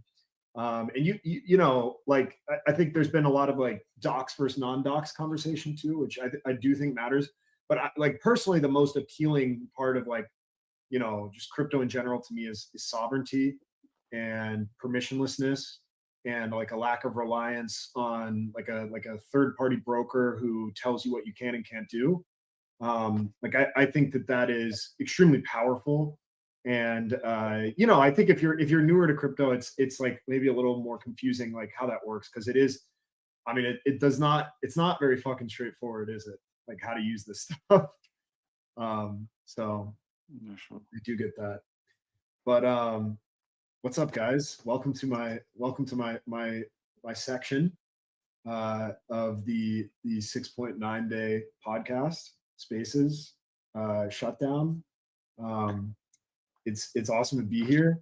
I want to say first and foremost, Mike, thank you so much for organizing this. I think this is really cool. I think it's like I think I told you the other day, like it feels like a radio to me. I've been in and out of this on anonymous or otherwise for like basically the last couple days while I've been working on random stuff. It's kind of been keeping me company. So I'm sad when Thank you very much, Ko. That's very cool to have you here. Of course, man. I've been hanging out with you 24/7. You just don't know it. Cal, do you want to be co-host so you can add people yourself and stuff? That's maybe easier for you. Yeah, whatever's best. Yeah, you can take me off mic. Okay. Okay. Oh, can there only be 3? I think so. Yeah, but two of it are mine, so yeah, just in case I remove you. Ciao, Jasper. Sorry, you've been shut down. Rip. Yo, Mike, by the way, did you I'm just seeing like all the clips from France today. Yeah, crazy. Cool. Crazy. Da Ponzi made a crazy job. Insane. Like he put this door at one of the place, the most famous, one of the most famous stairway of the like a metro station. And yeah, it's crazy. It's really good job. But it's like every time the same in France. People are making riots, but they still continue to vote for the people that that are against them. So it's like a big problem. Yeah, I do like, I know it's kind of a meme, but I have noticed that there's like a lot of kind of like there's a lot of embrace of like the rebellion methodology that SPX, or ideology I should say, that SPX like kind of embodies from the French, but also in general from like Europeans, I feel, which is really cool to see. And I think there's a lot of like Americans that this might be kind of like political and controversial, and I haven't gotten into talking about anything I'm supposed to yet, but I will in a sec. Like there's a lot of Americans who I think are like a little bit in denial that, you know, that there is a lot of kind of like the original ideas behind America, like, you know, opportunism and kind of like sovereignty and a lot of this stuff that is eroding. Like, I don't think it's super intentional necessarily, but it is eroding. Yeah. And I think we'd be better suited, Yeah. like kind of having a, you know, Absolutely. more Renaissance mentality. Yeah, exactly. I think we are at the crossroad of like the end of an ancient system and new one to emerge, and like it's happening in front of our eyes. That's why the life in general, in many aspects, is more and more difficult. And until the new system emerge, I think, and SPX is like one of this response to make emerge the new system. I totally agree with you. Yeah, I mean, so that's kind of what I wanted to talk about today. I feel like I've been on a lot of SPX spaces. I've obviously I've talked a lot on Flip the Stock Market about a lot of different things. But I've been thinking a lot about like a specific topic that I wanted to cover, and I kind of prepared like a few things for it. And that is like kind of, like timing is everything, and SPX's emergence at like the perfect time. And I've thought a lot about that, I guess with Bitcoin, because I think there's a lot of worlds where Bitcoin either, I don't know about fails, but certainly doesn't have the outcome that it does. Absolutely agree. Yeah. I mean, and Mike, because you were involved at the right time for Bitcoin, right? Yeah. And so you saw it. And so I think like, I'm a startup guy by trade, and timing is everything in startups. You can have an amazing idea, you can have amazing execution, you can have the right people, but if it's the wrong time, if people aren't ready to engage with your thing or buy your thing or whatever it is, then you're just going to have an exponentially more difficult time getting it to where you want it to be. And so, yeah, there's kind of 5 parts of that in my eyes, of like SPX emerging at the perfect time. I think the first of which is like just crypto as a currency, as an alternative to traditional currencies. I won't take long on that because we talked about a lot on Flip the Stock Market. The emergence of like dissatisfaction, kind of, I'm going to call it post 2008, kind of like a post 2000s malaise, I guess, if you will. The emergence of memes generally, which then beckoned the emergence of like movements. So the emergence of memes at scale, creating so many memes that actually there are only a few memes. And those memes are kind of hypercharged by people who just basically use belief as like a form of architecture. And then the human psyche and like psychology, which I think is very important. And in this sense, I mean that in a very specific way. And I'll talk about that a little bit. But yeah, if at any point I'm just rambling too much, I have some notes here. Just cut me off. Let's just chat. Thanks, Cool. Carol. Thanks. Yeah, of course, man. Of course. Hopefully you're not getting any SPX fatigue, because we can't have that from one of our bravest soldiers. Listening all day to these. Yeah, and by the way, I just wanted to say the podcast with Tons and Cryptic Monk and Matt is like really a gem. Is like my favorite, I think, podcast. It's full of knowledge and full of thought, and it's like it's like I call it the lesson. It's like you just watch it and take some notes, So thank you very much for this. Yeah, of course, man. Of course. Yeah. I mean, I definitely it's a tough lineup to kind of like size into, but that's why I have to like do a fair amount of prep for this stuff. So I'm used to try to come in with like a little bit of a formula to talk about. But there's gonna be a million of these like podcasts and different ways to absorb content and stuff eventually. Yeah, sure. Around SPX. So it's fun to kind of be in the early days because you get to watch it like evolve and whatnot. Yeah, exactly. Yeah, like we're doing right now. But yeah, I think, and maybe you can add to this, Mike. Like so I think first and foremost, just cryptocurrency in general, like for those that don't know, like Bitcoin emerged after 2008, and after what was largely a time of kind of, I don't want to call it maximum distrust of institutions, because that's kind of hard to say given, you know, where we're at today.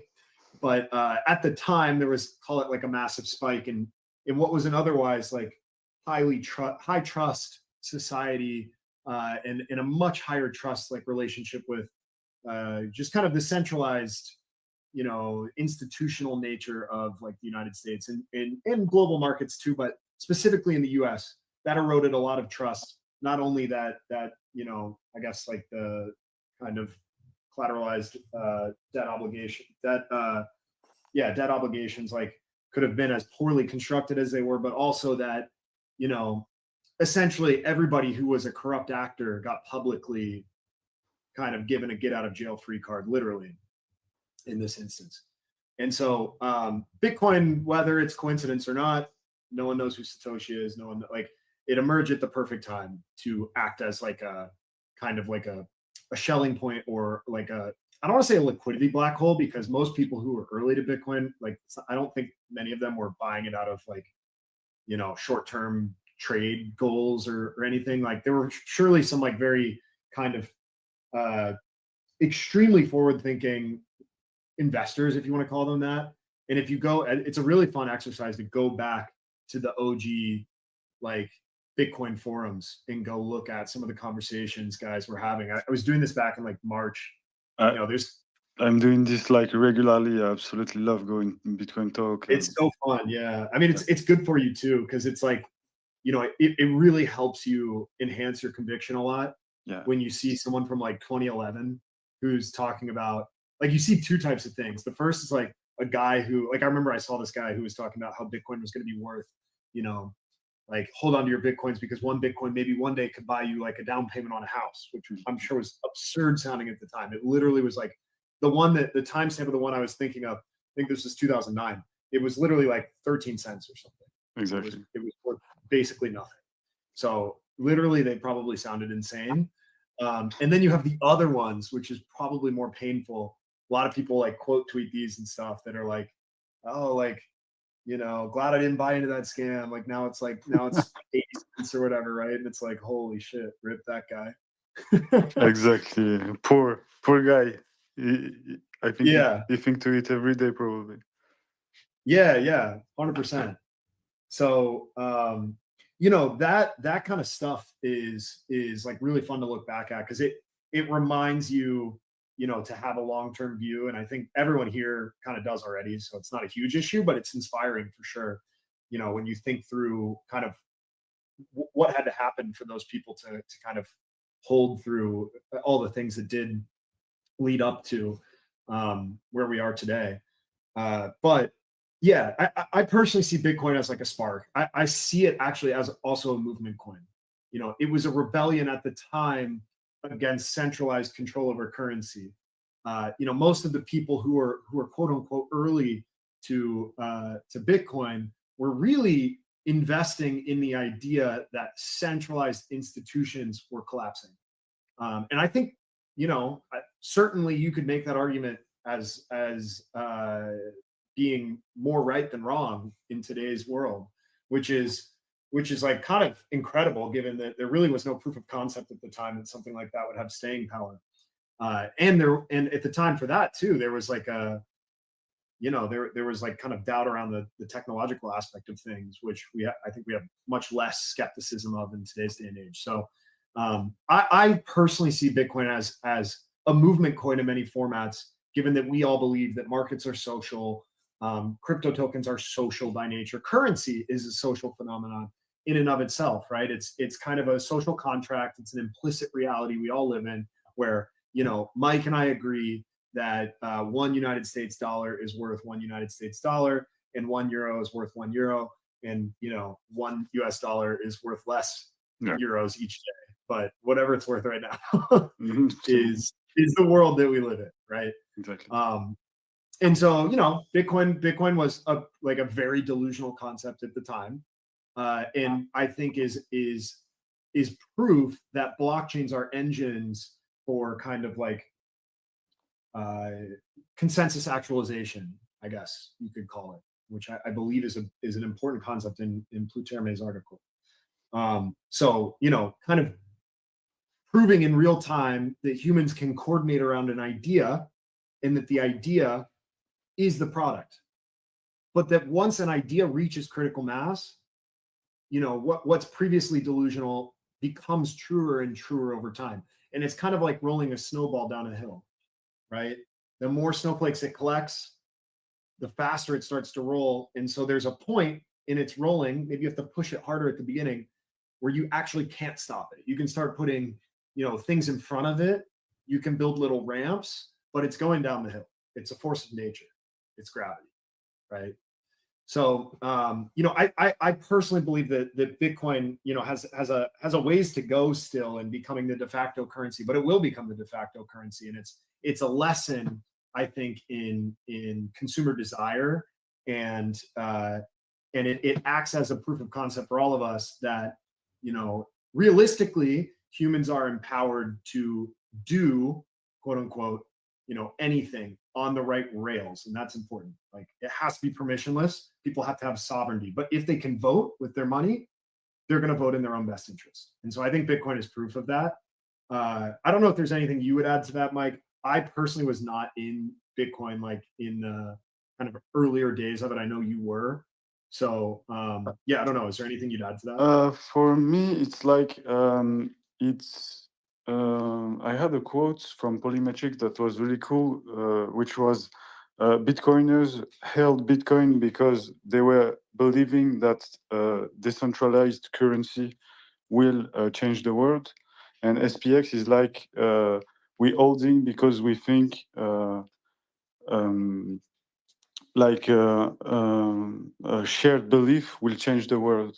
And it's like the same as Bitcoin, but I would say Bitcoin is very, very accurate at the technological level, but probably fail a little bit at the ideological level, because it's been like taken back by BlackRock and all these guys.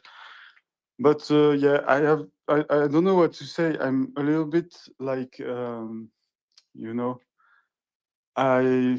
I had a lot of hope in Bitcoin back in the days, and what's happening today is like a bit deceiving me, in fact. And the tech is perfect. Everything will continue to go well for Bitcoin, but it's not for people anymore. And yeah, I know you talk a lot about this, and Matt too, and I think you feel it too. But yeah, everything will continue for Bitcoin. The tech is here, and it showed the path for us.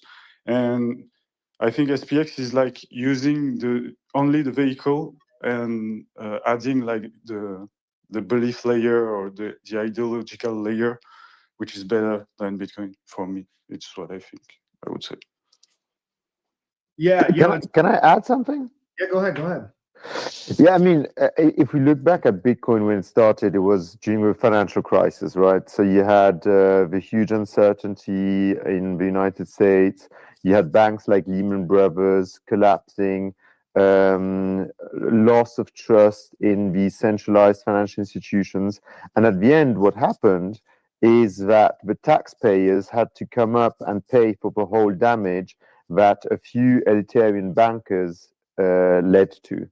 Because in those banks, you had like those few top CEOs. Nobody really ended up going to prison. Very few people went to prison, and it was the low ranks. No single CEO of any of those banks investing in these dodgy products went to prison. Nobody really.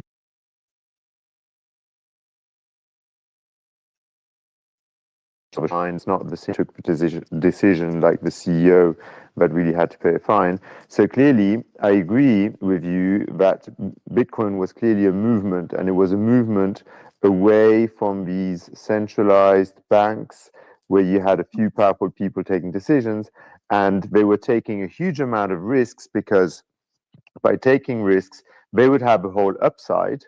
But if something would go wrong, they don't have a downside, because then the government would jump in and would take up all the costs that they generated, like it happened during the financial crisis.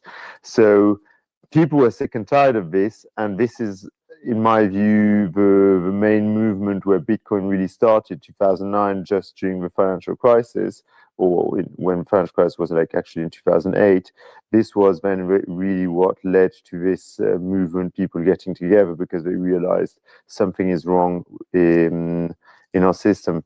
But I agree to what you said, Mark, just before. The problem is, it's true that Bitcoin is now losing its fundamental belief and its fundamental goal it used to have, but it's going towards, again, centralized organizations. It's the wealthy people that control it. BlackRock that owns, I can't remember, I think they own like something like almost 400,000 Bitcoins. So it's again back in the hands of a few people. And it shows that there is kind of a movement that is trying to stop people to be able to have fully control of their own rights and of their own money. And I mean, obviously, on the back of the expenses that we had from the government in 2008, 2009, the cost was inflation. And inflation, obviously, who pays for inflation? It's the poor people that pay for inflation, because the wealthy people anyway profit from inflation because they're fully invested. They have millions invested in shares, in equities, so they are always protected by inflation. Who's not protected by inflation are the poor people, because they usually do not invest, and their salaries are very sticky. So their salaries do not go up in line with inflation. So this whole movement of Bitcoin was really against this system, which was also against the poor. But I think one thing that could actually, because now we have a problem with Bitcoin, as I mentioned before, that it's becoming increasingly centralized. The same actors that did horrible things during the 2008, 2009 crisis are starting to control more and more Bitcoins. So it's kind of losing its purpose, unfortunately. And what we need to think, okay, what could stop this? Like every time we try to invent something and the evil people come in and then take over again. And I think it's exactly a movement like SPX6900, because it sounds so crazy. It's with all these aeons, all these people coming together, all these kind of visions that nobody would believe in. And banks are not on this now. But this movement, if now there's a movement that takes, because it's people that make the difference. If millions of people believe in something, nobody will care what single banks believe, or a couple of billionaires or a couple of CEOs believe. Millions of people decide what is the way to go. And if hundreds of millions of people join such a movement, there will be a shift into another asset, which could be SPX6900. And obviously the question is, well, but what happens to SPX6900 once that movement becomes big enough? Because then you could think, well, probably the banks will also do what they did with Bitcoin. But I think it will come a point, they did it with Bitcoin now, and they're taking the power, they're trying to take desperately the power back from Bitcoin. But I think they can do that once. But if somebody starts pulling out the plug of Bitcoin, it will definitely be over for the central organizations to try to control it, and it will start to become really kind of a decentralized free world, which we envision, and SPX6900 could be exactly that, on a super efficient blockchain like Ethereum, and a community of millions of people working together, collaborating together, and really doing the best for the world. So those were my 2 cents. Sorry if I was a bit long. Okay, we lost the presenter. Wait, see.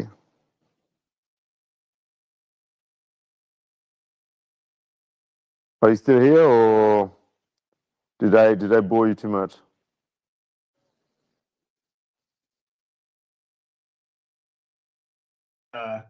Gimmicky. So I lost. I got dropped in the middle of that. Okay, no worries. Sorry if I was a bit long. No, you're good. I heard all of it. Cool. I mean, I missed maybe like 5 seconds, but Sorry, I've been disconnected. Sorry. Had oh, a you're good. connection You're problem. good. I'm here. You guys can hear me, right? Yeah, we can hear you. Yeah, sure. Okay, cool. Also, rock and roll. Is this an Elon alt? Kind of sound like him. What? If so, you need a DCA. I DCA every day, guys. Good. Yeah, 100%. Yeah, 100%. Over 100 days I'm DCAing, and I also always post it. Nice, good. No, I was just joking because you kind of sound like Elon a little bit. In which case, I'd have some other asks for you too. But the first is you got to beat Maddox in the DCAs. It's hard to do. No, but jokes aside, I think you're totally right. I actually would slightly. I know we're focused on SPX here, like first and foremost. But I personally find that like I know a lot of people who are quote unquote like early to Bitcoin, and I've been in Bitcoin since about like 15, 20K around there. Like I bought pretty big like at the last bear market, and I haven't really touched it since, and I probably won't ever. So I wasn't like early because I guess to be fair, I would have been like, I don't know, I probably should have been like a high schooler or middle schooler, like buying drugs. That probably would have been my use case. I don't think I would have been like investing it. I was just a little young, like a lot of people who are drawn to SPX. And I think that I personally know that a lot of people feel that its spirit is dead. I think one of the best parts about whether you want to call them movement coins or PVAs or just crypto in general is like tokens can evolve, right? They don't have to be one thing. They don't have to be stagnant throughout time and to every party. And so, I know people either from my personal life or like professional life who are kind of like on the more boomer side of things who now think Bitcoin is super fucking cool. And like to them, it's cypherpunk, right? Even though they're I think to the average person, they're quote unquote like late, like they have a completely different risk profile. And Bitcoin can be a million different things for a million different people, and it probably will evolve again. There will be a new narrative that emerges because it is not only a technological breakthrough, but it also is like a social phenomenon. And so whatever the buying party is going to have their own kind of rationale as to why it matters for them. And so when Bitcoin first emerged, like it was very hard to kind of pinpoint what it was explicitly like valuable for. And so some of these things like digital gold, I know that Michael Saylor likes to call it like kind of like buying Manhattan real estate in the 1800s or late 1700s. They're all just analogies to justify the purchase of something that is essentially a hedge against like centralized poor decision making. Right. And that's going to evolve with time. It's going to evolve with the buyer base. And so like I would push back slightly on the fact that it's dead, and more so that its ethos has kind of transcended the common person as exciting, put it that way. Because I do still think it carries utility. I still think owning Bitcoin's a great idea. I think that it's an incredible asset. All the previous reasons that it was great are still great, even if BlackRock owns it, which by the way, BlackRock owns it as like as a means of custody on behalf of all the ETF buyers. They don't individually own all of that. I know it's like against decentralization, but my point is like there was always an inevitability if Bitcoin succeeded that you would get these like bigger players involved who are antithetical to Bitcoin as a concept. But that doesn't inherently have to make it like either a bad investment or a bad technology. But what it does mean is if you're looking for the roller coaster ride that an SPX can provide, you're on the second half of that journey. And so, does it still make sense to hold Bitcoin? Probably, in my opinion. Does it mean that its mission to its movement to become the de facto currency of the world is complete? Not really, in my opinion. I would say that Bitcoin is if let's speak in Aeon terms, Bitcoin is in call it the $5 to $10 trillion range. Where to an institution it's exciting. Over 10 years, 5 years, it can 10x. But does that change someone from Gen Z who's got $1,000 in their pocket and doesn't really have the chance to buy a house because if a boomer put if a boomer bought 3 Bitcoin and it 10x's, they're literally going to be able to buy everything that the Gen Z person could 10 times over. That's the reality. So, you know, eventually SPX will get to 5 trillion, 10 trillion. And there will be people who are not as excited by it as maybe, you know, we are now, because the mission is closer to being completed. That doesn't mean that the mission is done. And so at that point, there's like a new set of people who are now kind of emotionally invested in it for whatever narrative-based reason. So I don't know. I don't know if you guys disagree with that. That's kind of how I think about that. But I would argue that Bitcoin's not, like, the ethos isn't completely dead. It's just changed, and it's not as appealing to the average, and the keyword is average there, person anymore. No, I fully agree with you. I fully agree with you. I mean, obviously, before I was making like an extreme example on how I think, like, in a sense, it lost its initial purpose. But I agree with you. It's part. It evolves, and as it evolves, obviously, once your asset class becomes bigger and bigger and bigger, it becomes less accessible to different generations, and it leads to like large institutions to join. And this is simply a natural factor that you cannot stop. But still, I mean, Bitcoin is the basis of decentralization. The whole vision that we are living is thanks to Bitcoin. And I also personally still hold Bitcoins. I don't think Bitcoin. I think Bitcoin is going to remain kind of a digital gold. No doubt about that. Yeah, I totally agree with you. And yeah, that's definitely not to like call you out. There's a lot of sentiment around that, obviously. So it's something that I've personally thought a lot about. And I think it's an advantage. It's an advantage of crypto in general. It's an advantage of Bitcoin. It'll be an advantage of SPXs. Like any of these financial instruments that have like this wide, like, you know, I know Murad was talking about this the other day, but it's how I think too, because I kind of come from the startup world. And when you're building a company, you have to pitch in terms of total addressable market. You have to make the argument that this can be, you know, as big an idea as possible, because everybody knows, you know, you're probably not going to you're probably not going to be able to capture 100% of it. But if you can make the argument that you'll be the categorical winner, then you want to make sure the game you're playing is as big as possible. And so I think it's a huge advantage that crypto has in general, that these things are nebulous, because the people who are able to define them well win in the end. So anyway, so that's the first thing, is kind of like the emergence of an alternative, because it's not to be understated how few options someone who was dissatisfied. Let's say you're a paranoid person in 2009. You know, you watch, you know, either you're young and you watch your family struggle because people got laid off. You know, I know a few people whose parents lost their jobs in 2008, who worked on Wall Street. And, you know, you could call them the bad guys, but, you know, they struggled for 4 or 5 years, you know, and like, at least the people I know, they kind of have some permanent scarring in like a bad relationship with risk as a result, because, you know, they just saw so much pain, I think. Conversely, you have like the people on the other end of that who bought homes, who were not privy to all the things happening behind the scenes that should have been communicated, right? And that's equally as bad. But there just was no other option. It's like, you are in the system, figure it out, right? And so the emergence of blockchains as a concept is crucial infrastructure for other things to happen. So let's talk about like social dissatisfaction.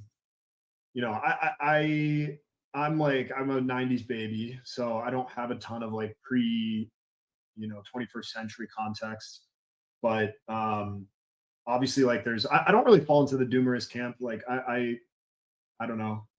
I definitely like am generally privileged, but I like my life. And I don't fully subscribe to like a lot of the pessimism that exists. But even I have kind of been beat into submission that like there's a lot of realities to this stuff, and it certainly has gotten worse. And so I made a post about this back in like February or March or something. But I just had like a thought one morning, you know, like I was thinking about SPX, and I was thinking about how, like, you know, and this at the time, obviously, it was like middle of the tariff stuff, and you know, I think that was a very good time period for a lot of people because it really tested people as to how convicted they were. Because, you know, it's one thing for a coin to go down 50% or whatever. It's another thing for, like, you know, the lame thumbs down boomer S&P to go down 20%, and for everybody's, you know, like kind of 401ks to be melting away. And like that incites a lot more panic, and it makes you look in the mirror and say, what the fuck am I doing? Right? Should I be doing this? And so it made me think a lot more about, like, am I right about this? And you know, ultimately I decided that, like, you know, we were all right, and that the risk was worth being involved. And, you know, thank God that I and others, you know, thought that way. But either way, like, it made me think that this is not a new concept. Like, even if you think back to 2008, and maybe I'll try to pin this this post in here. I got a little bit of Monge in me. I'm not great with the computers here, so give me a sec. But point is, there was a lot of dissatisfaction for a long time, especially since 2008, and you could see people trying to express that in some way. Like, it was clear that people, here we go, I found it. Share to space. Okay. There we go.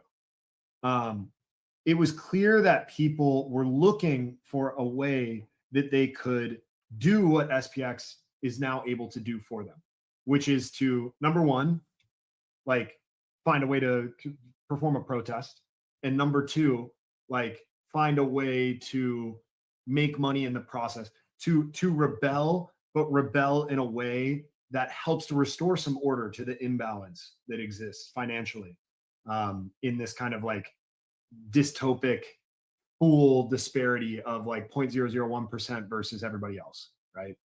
That existed after 2008. For everyone who remembers, like, Occupy Wall Street, which was a physical in-person protest.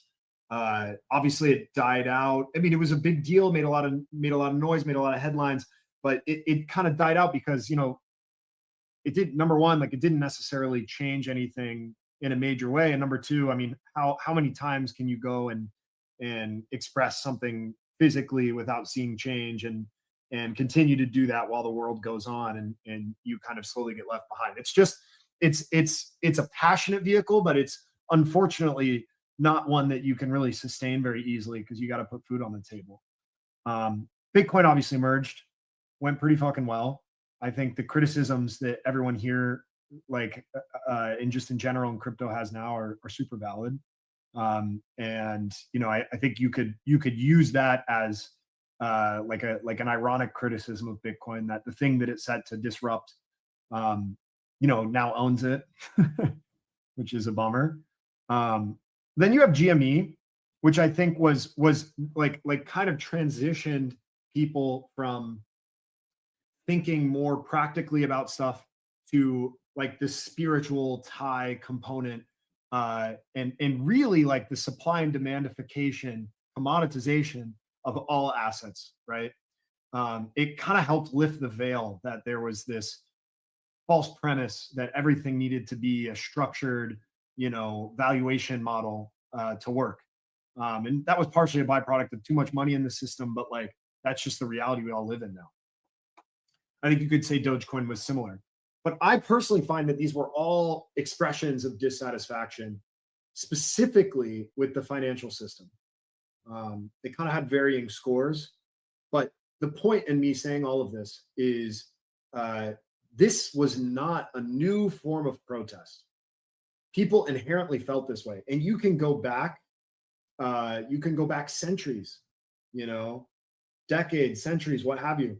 There has always been an imbalance in the quality of human life, in outcomes for people, and there has always been a form of dissatisfaction with those who could not kind of join the reigning party, right? But no one ever had the tools to really do anything about it unless they wanted to incite a physical revolution, which is obviously kind of becoming harder and harder as, like, robotics and AI and a lot of these kind of, like, late stage capitalists, security state factors come into play.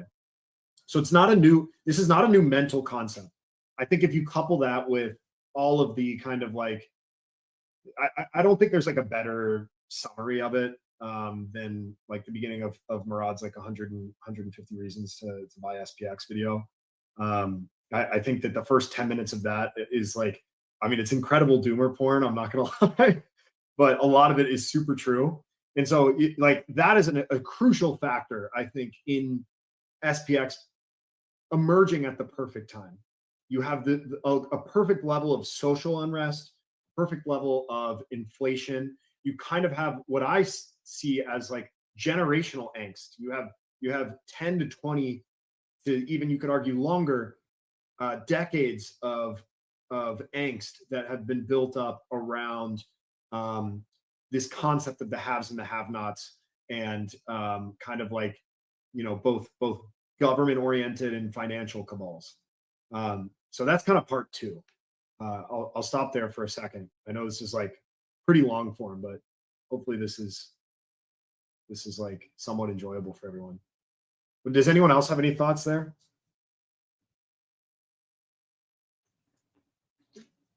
Personal anecdotes? Something that really pisses them off?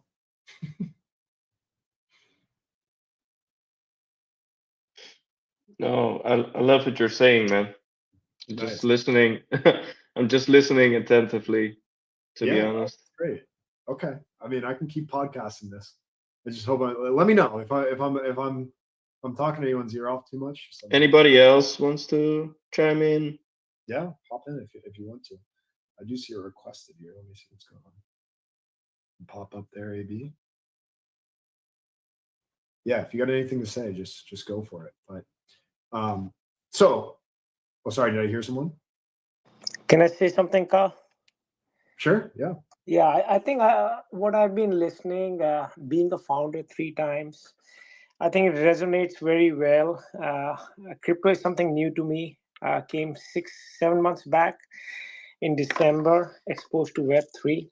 But being in blockchain during my early days at IBM and POC, proof of concept, never thought of BTC, looking at that way, 2008, when mortgage-backed securities, being in real estate, that meltdown happened. I can understand, means timing is one thing. Timing is kind of an X factor. But if you're building something of value out there, perceived value that you see, it's going to sustain. And when I say sustain, that's still, it's an intuition, it's a conviction, right? In real world, when you're building, yes, yeah, your early adopters are gonna accept it, kind of embrace it, and move it to the cycle. With that kind of a certain unknowns you have to take into factor when you're looking at, you use certain words, TAM, CAC, and all that means comes into play. As a founder, you think about it. What I've learned within these 3 cycles, a couple of successful exits, is it all comes down to people. It all comes down to people. It all comes down to those sentiments, gut feelings. You're building something of value, perceived value. Timing is right. Even if timing is not right, and somebody is a visionary, whom you are out there looking forward to as an exit through a PE or through an any other venture, it plays it, right? So that's what I see. SPX, you know, BTC. I see BTC is more like a Facebook for what what boomers have concept. SPX is more like what TikTok and social media have, to give a little analogy here. And there will be something tomorrow, because at the world level, it's all about what's inside us, and how we want to be, no matter where we are in this world, whether I'm doing, I started my, my first job, I still remember working at Wendy's, a burger sandwich maker. I remember that, right? So that I'm talking about late 90s, even Y2K before that time. And I love that, right? So if I try to resonate that and try to relate that in 2025, we are sitting in, nothing has changed from people perspective. Nothing has changed. It just has boiled down to how has government has not changed, right? They've been pressing people to the level that yes, when you know how when you I tell my daughters, we are boiling water. Water boils at 100 degrees Celsius, right? And when you're boiling water, it's boiling, steam is coming out. Before steam comes out, you're looking at it, and there's a point, saturation point comes out. When that saturation point comes out, there are ways to look at it. Either use this as a drinking, use this as a steam inhaler. How do you want to see as a positive way of looking at things? And same thing is happening at a very ground level with here. And Yeah.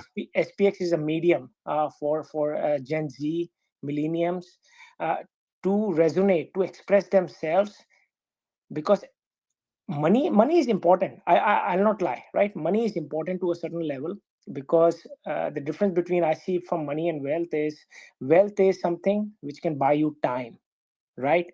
And money is something that can take care of those things when you can even think about that time to do more meaningful activities with your life.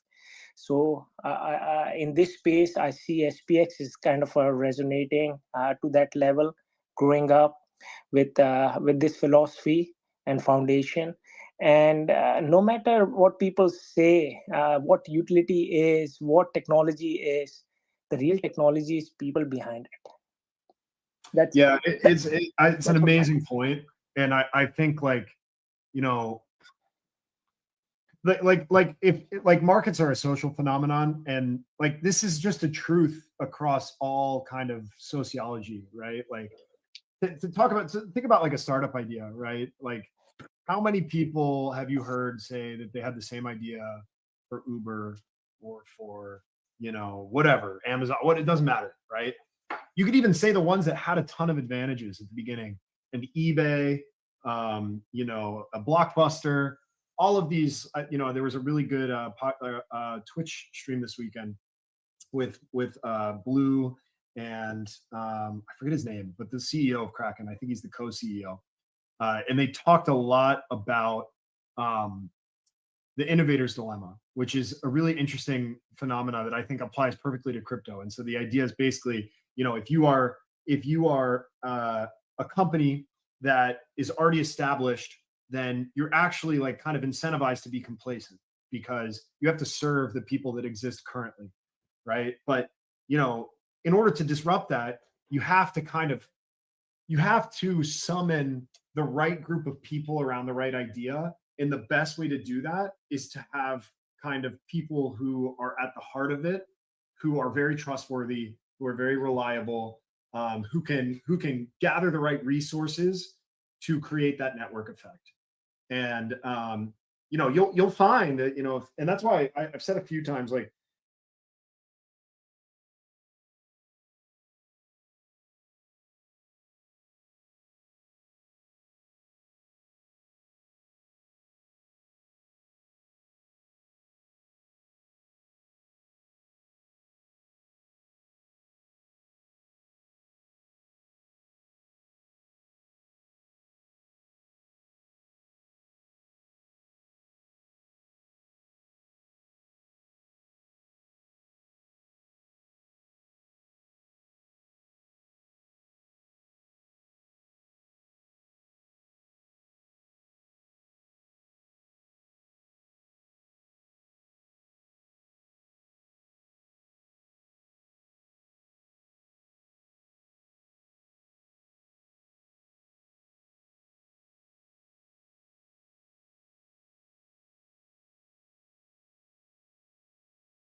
dog coins actually at that time. But Doge pumped as hard as it did because its supply and dynamics were actually phenomenal, because it was proof of work and it had 8 years of consolidation, right? There weren't many people holding Doge who were like trading it. Maybe there were some, but the majority of the supply concentration were, there's actually good, there's another good pawn talk with Rek Takashi talking about this, because he was early to Doge. Griff from Giga was early to Doge.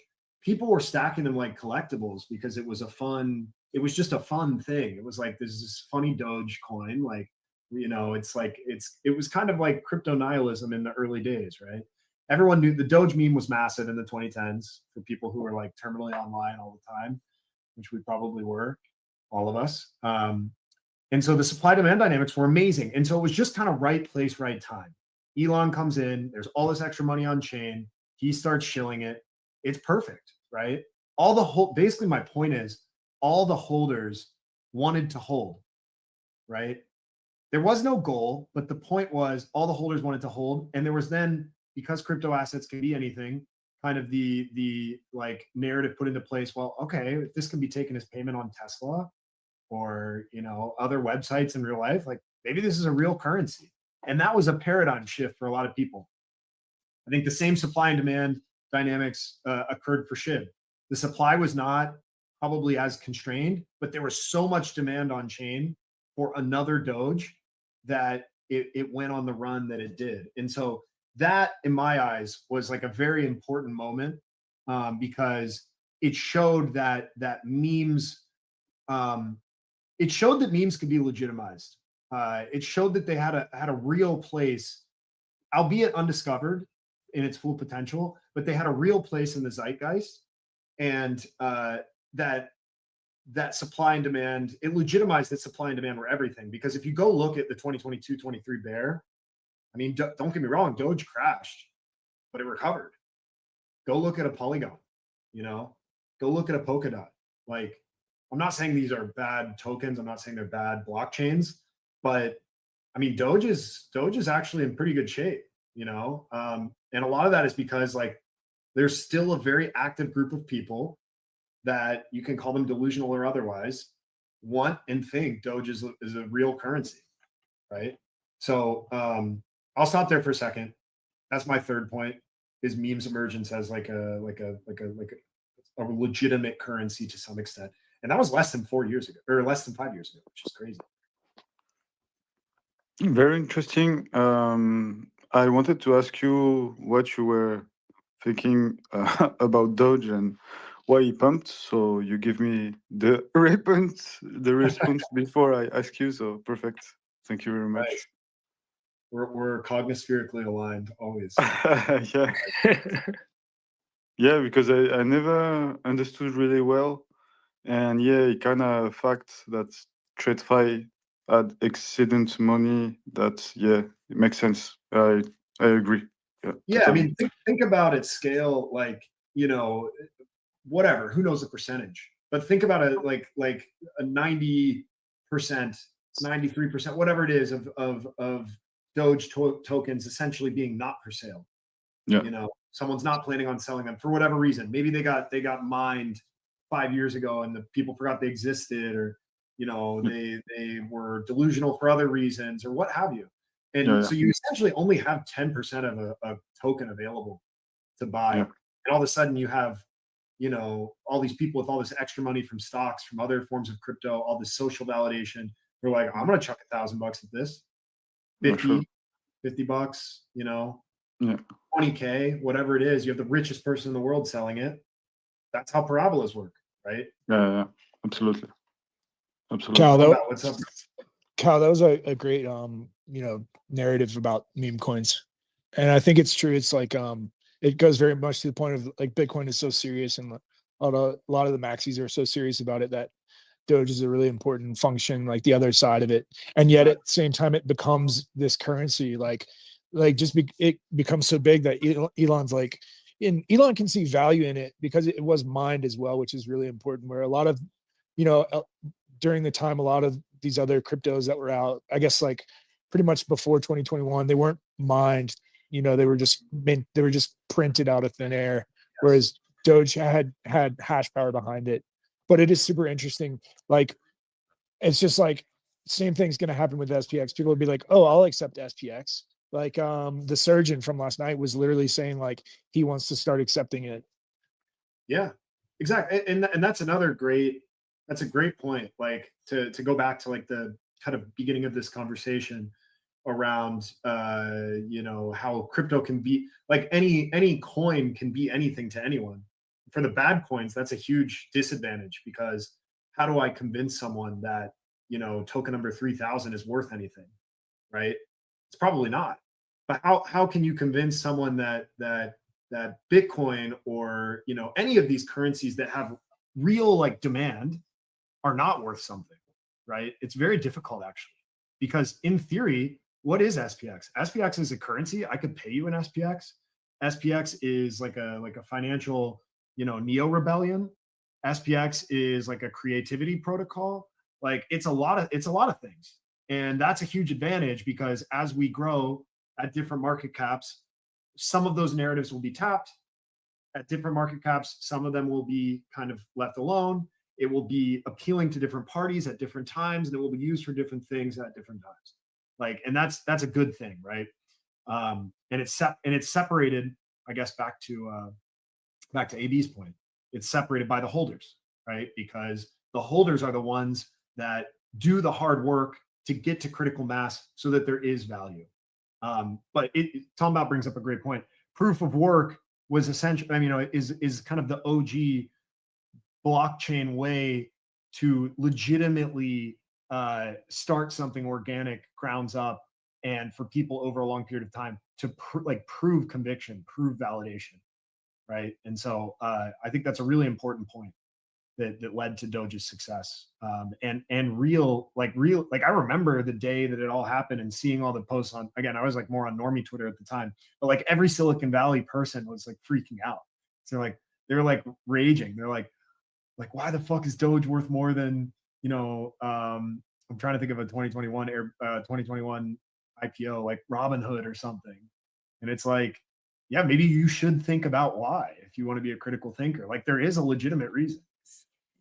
Yeah, and that bit of like nonsense is the edge that people had at the time when everybody was so serious about Bitcoin or all these other ones. It was like that ability to be a little bit cringe or taken as not serious is why people got so wealthy off Doge. 100%. To see to be able to look at something objectively and understand, like, are there real users behind this? And I'm actually going to draw that analogy in my next point, Tom. I think that's a great point. Are there real users behind this? And then you have to ask yourself, like, why?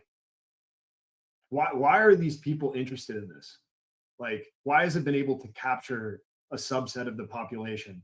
Because if there's demand for it, there's probably a reason. And like, you are doing yourself a disservice if you won't at least explore that. Yeah, that's a good point too. I like the people that can say, well, you know, SPX is stupid, but other people see value in it. So I'm going to get some exposure, exactly. Even though I don't like it. Like, you don't like a band. All right, well, you can at least admit that they're popular and there's going to be something there. So great. I like those people a lot. No, I totally agree with you. It's like that mental flexibility is kind of a differentiating factor in like winners and losers in today's era. And I'll kind of get to why, but you know, it's a big deal. And I think that's a great analogy to band, because it's like, okay, go listen to, you know, an album, listen to the whole thing, actually give it a chance and see if you don't like the music, or if you're just annoyed at the people talking about the music and feel ostracized from the club. Because a lot of times it's the latter. It happens a lot to me with pop music. Like, I really don't like it. I think it's really cheap, but it's catchy. And so there's a lot of value there. It's like normie appeal. It's a normie appeal. Like, you don't like it, but Taylor Swift is, you know, popular, or Britney Spears or whatever. That's a great, like Taylor Swift's a great analogy. You know, as are so many women, like my girlfriend and her sister are like, they are obsessed with Taylor Swift, you know, and like, obviously there's so many, well, more so the sister, but there's so many like women who fall in that boat, or like guys with fucking I don't know, you could name a million, like Joe Burrow or whatever, right? Just random athletes or whomever, music artists, actors. And you kind of have to ask yourself why, like, and be intellectually honest and objective instead of kind of like, I don't know, just coming in with a very contrarian mindset, because, you know, it's good to be contrarian if you're informed. It's bad to be contrarian if you are just kind of like being a hater, because you're really just limiting, you're basically programming yourself to be late to things. Right. Very true. Exactly. Yeah.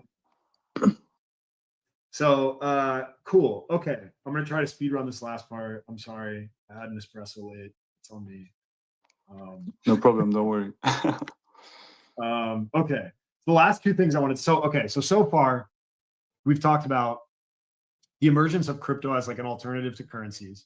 We've talked about the emergence of dissatisfaction, and maybe we should have talked a little bit more about like the network effects of that dissatisfaction via social media and via the internet, but that'll do for now. And the emergence of memes as a legitimate financial category.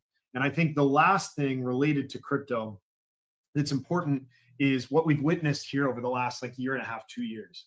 And what that's been is, in my eyes, the kind of, you could call it a catch-up trade, but really what it's been is like kind of the slow bleed of the feigned utility of 2021-22, and the kind of emergence of neo movements, PBAs, neo commodities, whatever you want to call them, but these organic tokens that are realistically no more than a piece of software, right? No more than a line of code in a blockchain somewhere, right? Like, what is SPX? SPX is just a singular contract on the ETH blockchain, and obviously now many more. And it's the holders, it's the people behind it that have brought it to life, have helped create it into, you know, what it is today and into the movement that it's become.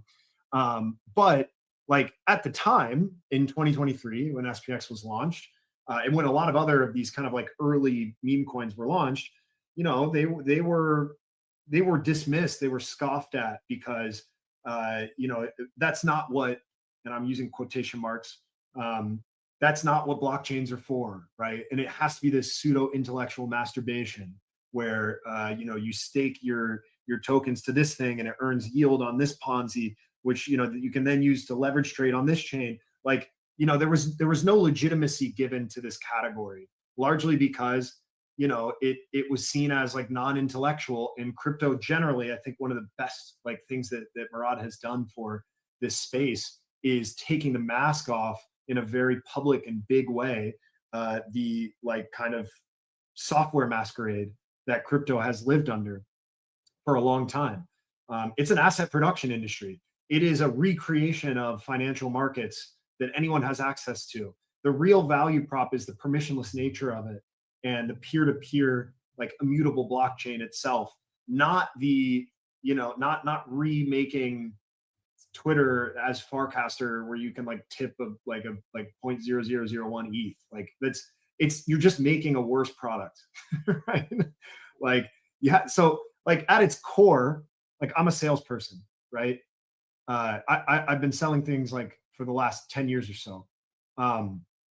You have to ask people, like, you can't sell things that are not better products to people. Like they just won't buy it unless you're like a friend or something.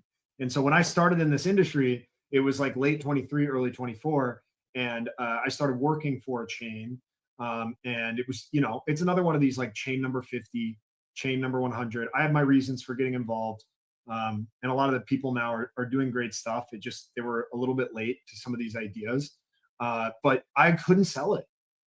I tried to take it to so many people, and I couldn't get protocols to want to build on it. I couldn't pitch it to friends. And the real reason I couldn't pitch it was not because it didn't have the best technology. It's just that no one gives a shit about chain number 150. There's no real differentiation there, right? And so, you know, and I think I saw Tans in here earlier. I see him here again.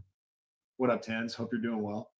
I think he had an incredible, one of the best pieces I've read like this entire year on crypto that you know, the majority of people, whether they're consciously doing it or subconsciously doing it, have been front running like a certain audience or kind of like psychological archetype in their involvement in crypto to this point. It could be, you know, psychological or like, sorry, intellectual arbitrage. It could be social arbitrage. It could be like just straight up rugging. But a lot of what crypto has been used for the most part, has been to front run like a target or group of people. And, you know, I think that basically that has been, that was my experience in trying to like pitch this stuff to people, was that, you know, I was, you know, the IQ arbitrage to some extent. I couldn't get people interested in the new thing because there actually was no tangible value to it. Despite, you know, this category being worth X or projections to Y, or it feeling like this new thing, it was a new thing. It's just that when you can't get people to do something, there might not be any value, and you should listen to that. You should think about it. And so I think the last 2 years followed like a very tight timeline. The first was the legitimizing of memes as a whole.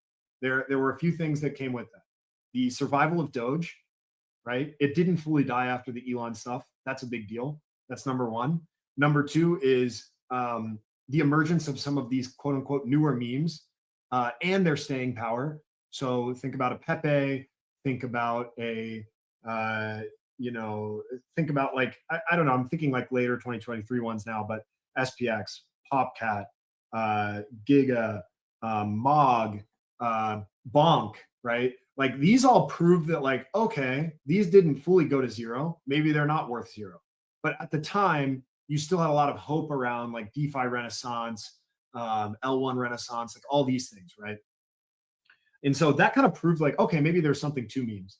Then you kind of have the pump fun era, which essentially accelerated. Murad's talked about this a lot. I think he's right. It accelerated the kind of what happened in the broader crypto market, which is like you flood the industry with assets. You see the kind of surplus of supply of tokens skyrocket, and therefore, you know, now buyers have to ask themselves, I don't know who was here in 2024. I mean, dude, I was hanging out on like chats and with like some people who were trying to play the trenches. And I'm like, I'm in this industry literally all day. I can't even fucking keep up with you guys. Like, there is no way that some third party person that I tell this to is going to be like, yeah, I'm going to swap Spank coin for like cum coin right into like, you know, I'm a dumbass coin. And then like, I'm going to hit it all perfectly. I'm like, this is not completely not feasible for the average person. I can't even keep up with this. And so, you know, I think there was an inevitability with that, you know, there was going to be, I've talked about this a few times too. A lot of people have, like, that was absolutely like a zero sum game, right? And it was a trader's game. Traders are by definition extractors. They're looking to win a game versus another person. But and SPX accelerated this a lot for me. It kind of started with Giga, but and Murad introduced me to SPX. Like, there emerged this kind of category that was even somewhat hormonal for those who caught, like, you know, my entry on SPX was pretty early. It was at like a few cents. And when I kind of entered at the perfect time because I heard about it from Murad, and I studied it for a good amount of time. And then it obviously like went on the run that it did last year. And there's almost like a hormonal feeling that comes with that, where you're like, wow, you know, I'm going to fight for this thing because, you know, the holders before me fought for it. And, you know, if you're not a trader, if you're not an extractor, it fires you up, you know. And if your entry on SPX is like a dollar or less or something, when we do go to $100, you're going to feel the same way, right? And you're gonna feel the same kind of desire to provide that foundation for the next group of aeons. And so, like, I find that to be, you know, a very powerful kind of transition out of the pump fun era, because eventually extractors were always going to find the next thing to try to extract. Once they had taken as much as they could, I'm going to put this in the spaces as well. This was the piece that I wrote about this. Once they had won the finite game, there's no more game left to play. And there's actually like there's some terminology for this. I think it's called gem games or something. But there's also another psychological phenomena where people don't want to play with those that took from them. They don't want to keep playing with bullies. So it's, you know, if you want to call it that, that beat them over and over again in the same game. It becomes not fun. And so eventually the winners find out there's not much more to take from the losers. The losers are tired of losing and the game dies.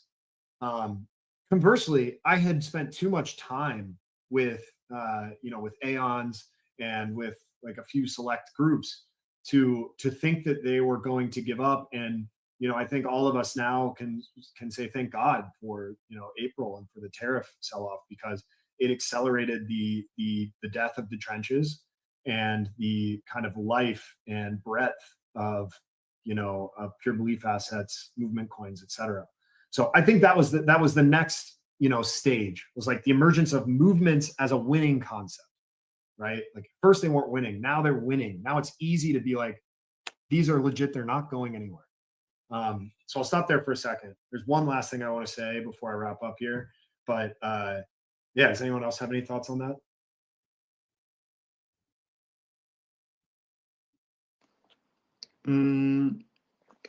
Guys, do you have question? I think just it's so I think like the maximum extreme of the extraction, like when everybody was doing the most extractions possible, whether that was Libra or like even Trump, is like that's when the movement coins and PBAs really start to kick into full gear, and the distinction is so much clearer. Like even Elon from Pump Fund pivoted from like, okay, we're making as many coins as possible, to he said some post about like, okay, that's enough, or like all of them have been made already.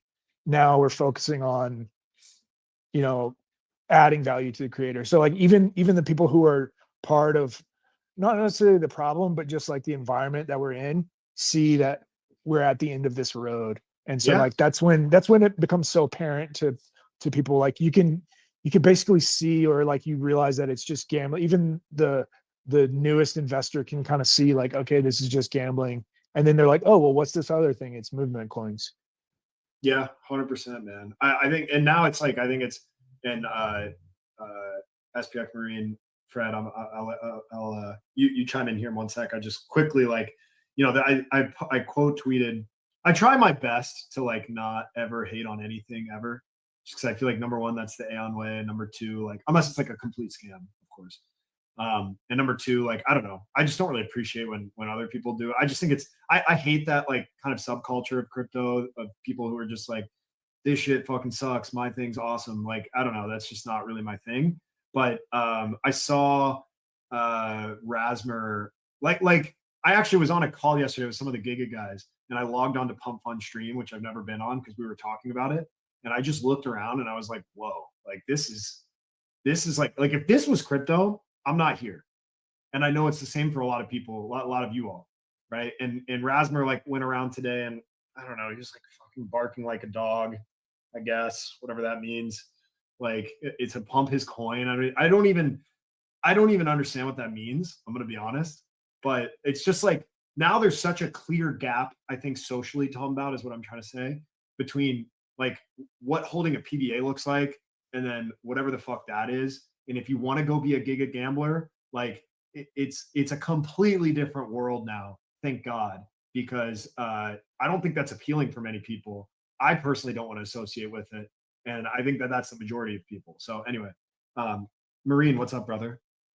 Hey man, thank you for having me here. Thank you, Mike, again. Sorry I couldn't join Mike knows why. Like, I agree with everything you said, for real. Like, and just to add up to your point, when it comes to Pump Fund, like I see it this way. When it comes to Pump Fund and like pure belief assets, you know, like in city, people say that like you shouldn't marry your bags, you shouldn't marry your coins and all of that stuff. Like you should change them every time.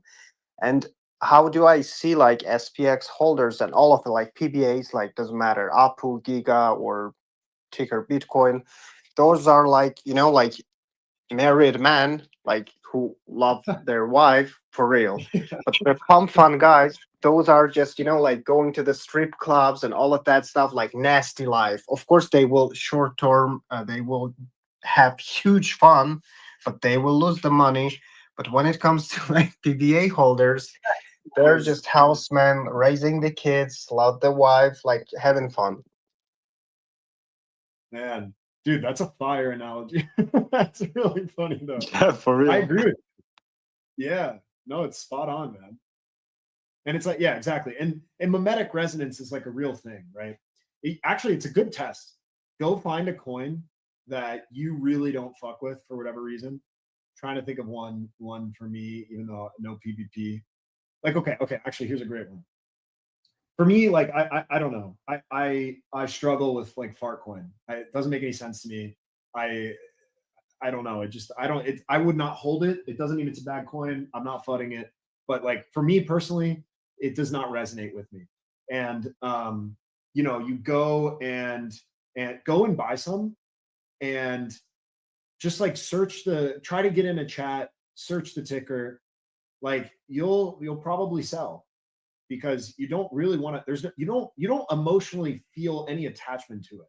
You don't want to hold it like that. Again, that's my relationship with that. It's probably other coins for other people. You know, and it's a very important concept, because when things start going down, like you will start to like hate the token, you know, like hate whatever else. And you know, I had a friend who was like, I told you guys, like I had some trencher friends last year. I had a friend who was super in the trenches, he killed it. And he sent me Fartcoin at like $1 million. And I never bought new pairs. He just always tried to make me. I think he probably wanted the gambling buddy. But he sent it to me like $1 million market cap. And, you know, I faded it. And obviously like it went on a crazy run. And he kept pinging me. He was like, do you know, like, damn, bro, like, hope you bought some, whatever. And I was like, I didn't buy any. And he's like, he basically asked me like, you know, do you not want to die? And I was like, no, because I would have never, ever held it this far. Because I would not have been able to. I feel no attachment to it. To me, it's worth nothing. And therefore, it doesn't matter what price it goes up to or down to. I would have tried to sell it, because the money is better off in other coins to me. So I think that's like a big factor too. Like, you know, I guess it's the same concept as like a man who loves his wife. Someone can flirt with them at the bar. They don't want it, right? They're going to go home and they're going to go talk to their wife, because that's what they love. Well, you can still hold PBAs and go to the real strip club, you know? Yeah, that is fair. Teach their own, you know? Teach their own. I think the interesting thing about Fartcoin is like I think it would have done really well last cycle, and it could still do well. And simply for the one thing is the AI creation kind of thing, and the other part is like it is an instantly recognized joke coin, but it's kind of limited in the fact that it's just a joke. Yeah, no, I like it's not totally sustainable in the way that PBAs and these other things are going. So it's kind of like a mid curve. It's like the maximum potential of a mid curve. It kind of is. That's actually a really good way to put it. Yeah, I mean, I agree, and like you can even see it now. You see it accelerating, right? Like you see kind of SPX and a couple other of these coins like really working hard to make stuff, because you're seeing the market in real time come to terms with the fact that like there is no, whether or not there's like going to be some crazy 2021 pump kind of thing. Like it's not going to be the same thing in that like you're going to be able to just buy a token, log off, and come back, and you're like $1,000 is like 500K. Like that's not going to exist ever again, you know, at least in like a short period of time. So you can see people coming to terms with that, and in real time kind of monitor like who is preparing for that and who is trying to, you know, actually put effort into the equity they have to make it worth to some, like make that equity worth money to someone else too, you know, not just to you because you want it to go up. Yeah, very much a sweat equity movement, or a sweat equity cycle. 100%, which is great. Yeah, it's really cool to see. That's like meritocracy, and right? and the holders have like, when you put in effort to something, it's so much you want to see to its end and its success, rather than just buying like $100 worth of the coin and passively watching it. Yeah, no, I mean it is it's an evolution of crypto in the right direction, and it's also an evolution of crypto in the direction that all these people made fun of it for a long time. Like, oh, it has no value. There's it's worthless. Like, you can't look me in the face and tell me that all of the efforts that are going into SPX are worthless. Like, it's just it's undeniable that it's worth something to a group of people, right? Yeah. And it's that realization too, that like, if, um, let's say across all chains, SPX somehow couldn't exist. I bring up this point a lot. We could, all move to LLC and make that great, or another coin and make that great. So it's really like anti-fragile in that way. Totally. Especially now. I think now, like, distribution's so good. There's so many people who care about it. Like, there's if there was another tariff type of situation where everything went down X%, there's so many people, I think, who would do anything that they could to become like a bigger, myself included, by the way, like a bigger like holder and move up the rankings. That it's my biggest fear actually with SPX now is complacency. And by the way, I don't feel that at all. I just think that, like, we all know we have something special here, and when everyone knows that, like, you still have to take the actions. You got to do the dailies. You got to log in to all these platforms. You have to DCA. You can't expect greatness or it won't happen. And but we have the perfect foundation for the reality we all envisioned, and it's kind of happening in front of our eyes. And so I guess this is like I guess now, like, becoming like a battle cry of sorts to, like, make sure we keep doing it. Let's keep showing up. Let's keep like being the change that we want to see, and collectively that kind of like snowballs in the right direction for us. But the actions still need to happen. But it is an equity first movement, and it actually is like really interesting. My mind blew when I started to think about this like a month or two ago. When you like, the traditional company model is centralized equity first. Even if I go start a company tomorrow, I have 100% equity in Mukro Strategy, right? It's my company. And Tom, if we started together, we have 50-50, right? But our job then is to create value to then get distribution. It's to create value so that I can go and sell Mukro Strategy shares to Ilya or to Mike or AB or Killy or whoever, right? But now, like, we have this really interesting situation where crypto creates the right rails for the inverse to happen, where I can kind of have this like idea that forms on the blockchain. Maybe not me, an idea forms on the blockchain, put it that way. People congregate around it. The equity is naturally distributed to the people with the highest conviction. And then you now have this like decentralized labor force that is working at all times. And it actually flips a lot of the problems that exist in startups on its head. How do I motivate my employees properly? How do I make sure the right things are getting done? How do I, like, what's the overall mission and vision? How do we, like, make sure that there's not, one person who makes a bad decision? And instead of like these kind of like archaic, boards, I guess you could call it, that exist, which is really just a cabal. It's a group of fucking white guys in a room who are like, this is good and this is bad. You now kind of have this like mind hive or like nebulous groupthink version of people who can come together and take action on their own and kind of operate in this like beehive mentality as worker bees without needing the permission of some like kind of overlord type of entity. And so I think that, like, again, this is why I think Blues Weekend Twitch was so good, because they talked about this a lot. That scales exponentially, because now you have 1 million workers doing 1 million things who are intrinsically motivated, as opposed to one guy who realistically, from like a first principles perspective, has to figure out how to trick their employees into caring as much as they do. Yeah. 100%. Yeah, that's the whole like we're a family, we're a corporate family, and you just get like pushed under the bus as soon as it's necessary. It's a psyop, 100%. Ko, sometimes I think to you in a sense that you told once that you had to talk with a big investor, and I don't know if he was like a Bitcoin maxi or something. And you said that the only narrative that he was interested was SPX, and every time it's because you were talking about fartcoin and other things. That's pretty much a big matrix for me in my mind. Like, if you had to pitch your project to someone serious, what happened? Yeah. And SPX is like the only thing that had a cheat code for this, I think. Totally, man.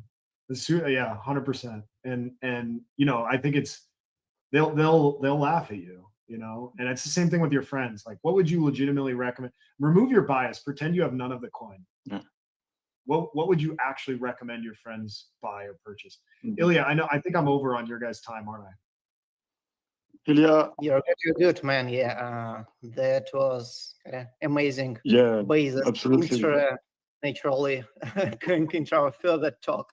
So yeah, a lot of great thoughts. Thank you, Carl. Awesome, man. Yeah. No, I appreciate it. And Yeah. absolutely, I'm gonna stay up here, but I'll go on mute. I'm gonna head over to the gym, and I'll persist forever from my headphones. So, thank you very much, yeah, Ko. you of course.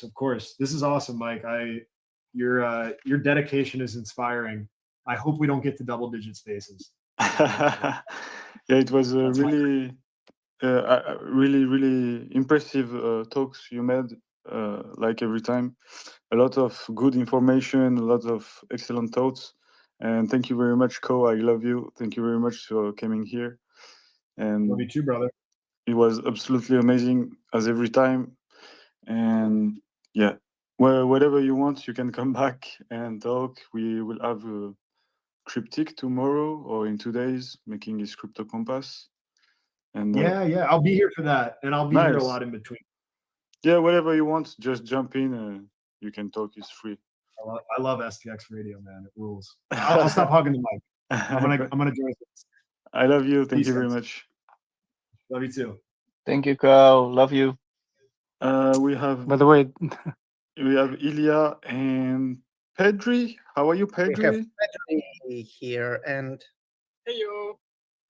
How are you guys? doing awesome. So, yep. Also, maybe T-Dog and dubbing. I don't know if you guys I haven't seen, but Yeah, T-Dog is here. I will invite him. yeah, please, if you can also join. If not, that's fine. Dubbing also, yeah, maybe will join if he is available. But yeah, okay. Otherwise, yeah. Also, Mike, if you could please pin the. I just put in comment. Can I put you in co-host so you can do everything you want? Oh, yeah, please. Yeah, sure. Sure. We have nothing planned after you talk, so you have time even if you Oh, that's go fantastic. after the Yeah. time, so you have all the time you want. Mike, did you see the news? Which one? That SPX made to national French TV. Yeah, I've seen. Yeah, Really? yeah. Daponzi is a boss.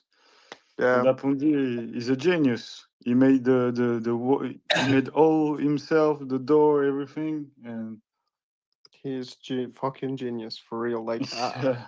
I'm kind of shaking. Yeah. That's fantastic. Yeah. Ilya invited you. His work is amazing.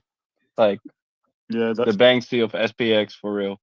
Yeah, Daponzi is a genius. Always have a banger idea to infiltrate in real life, and I love this kind of mind. T-Dog is the same. Always have crazy ideas to invade in real life, and yeah, we are lucky to have these guys with us, and to have you all. I love you. I don't know, Ilya, if you accepted for the co-host. Oh, I didn't see an invite. Okay. So should I somehow accept it? Okay, I will try. Invite to co-host. Do you have by the way, something? do you remember the guy we banned this morning? Not banned, but like he was speaking that he wasn't be able to sell the idea of holding his SPX, and he kept repeating like there is always something else, there is always another one. But I think at this point of cycle, there will not be another runner, to be honest. If you see the dynamics No. of new coins, they all fail. Even like a year ago, all the celebrity coils at least pumped before failing. Now they are just fail, and I think at least to the observable future, we're out of new significant coins. That's and this is the moment when SPX has a real opportunity to break out from the mess, because we have, I think, the one of remaining few coins that have real movements behind it, because everything else just died. Like Filecoin is also basically dead. Mog is dead, unfortunately. Like Pepe, I don't know what is. You think about if you think about it, like only coin alive is now his SPX. Yeah, I feel that like that guy just threw random arguments at the wall to see whatever could throw us off balance. But Ilya, you don't receive anything for co-hosting? No. Maybe we could just proceed. Yeah. I don't know if it's on my side, but still, if you could from the I put a comment in the space. Okay. With the description of the treasury concept Okay. description. Yeah, sure. I put it. Yeah, so please pin it here if somebody wanna also look at it to read this. Just done it. Amazing. Alrighty, yeah, so we can start then. So we have Pedro T-Dog, wonderful. So yeah, guys, we put posted about like the brief description, what is it about, and also shared a concept that we discussed with some kind of guys who wanted to who agreed to participate in this, to pioneer this. And so basically, yeah, today we are gathering to launch the idea of the ANS Treasury. And it's a community-driven fund to support the Cognispheres projects and real-world charity, startup funding, and creative outreach. And the goal is simple. Build a transparent and inclusive home base of ideas and resources that reflects the will of our community and not just a small group. And we will want to start small, stay flexible, and prove ourselves with one initial project that capture the spirit of SPX6900. From there, we can grow, adding more structure and tools and reach at the community desires. The Treasury can become both a megaphone for AN ideas and a practical way to execute them, whether it's global charity, supporting creators, or onboarding new people into SPX. And so for agenda for today's discussion, so we have a couple of topics, but also would be happy to discuss any related stuff you want, and please jump in any moment and interrupt and so on. And so, but agenda for today to discuss the vision, so aligning on purpose and scope of the Treasury, design how a simple pilot version will work, like multi-sig, stewards, advisors, and so on. And the first project, and so choosing one symbolic initiative to find and prove the model, probably should be something viral and something really unique and the industry haven't seen before. And then also community involvement, so kind of ensuring that ANs feel included and not excluded here in the process and into the decision making. And also discuss the next steps, so define timeline and responsibilities to launch within 2 weeks. So yeah, by the end of today's discussion, we hope to agree on the direction, select the first project, and set clear steps for bringing the ANS Treasury to life. So yeah, that was my brief intro. I don't know, T-Dog, Pedri, if you wanted to continue from that, if you wanted to share something. Regarding, the development of this treasury, me and Ilya, we were discussing, right, how can we make this, you know, work for the cognosphere and really boost Aeon's ideas and voices.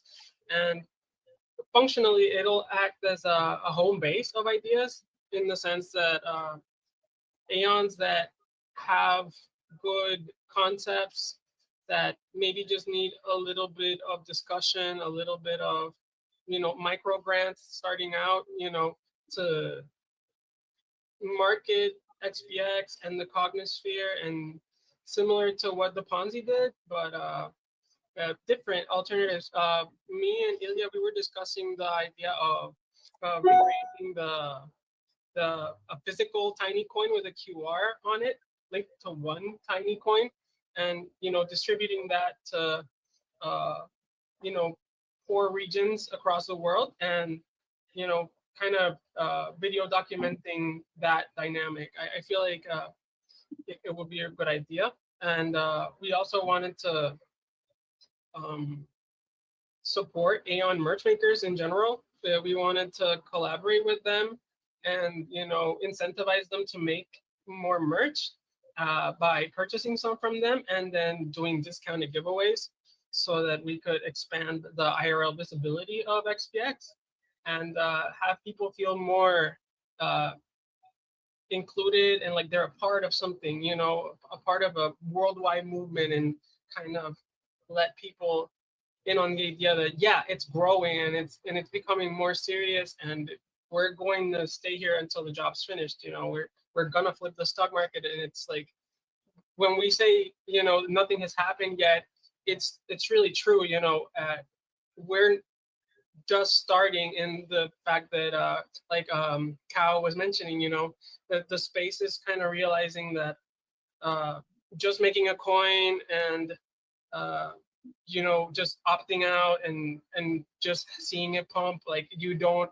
you know, put in that work and that late, you know, spiritual, you know, ambition into it alongside a community, it's not going to work. And I think the market has matured in that sense, and XPX is kind of pioneering and also learning from Bitcoin and Dogecoin and what they did in the past, and, you know, trying to take the best from that, and, you know, take the most optimal moves in, you know, projects like this, where we are channeling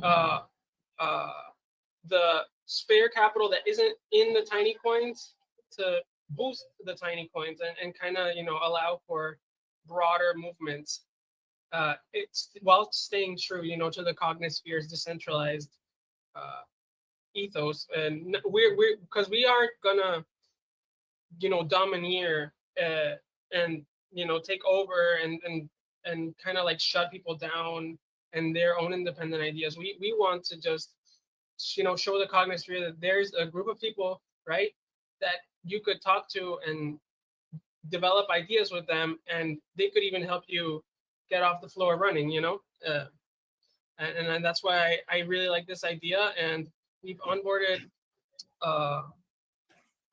you know, Maddox, Murad, we have Dubbings, you know, they're great business-minded people, and they're philosophical leaders in the XPX community, and they see the vision with this too, with the Aeon Treasury, and that this could be a really positive contribution to what we're all trying to build.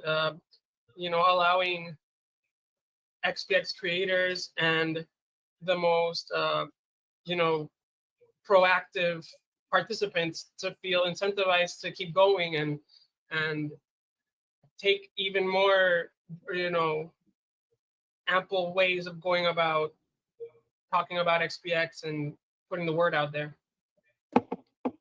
That's amazing. Thank you so much. And yeah, let's just add a bit. So first about team. Yeah, that's good.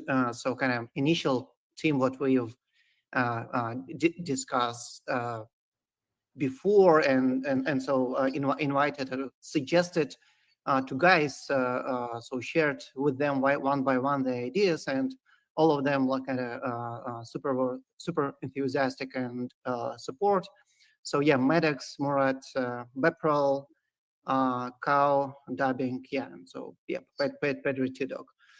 So this is kind of the current team, but yeah, we still would need kind of to decide on the exact structure to make sure that it's working kind of as much effective as possible.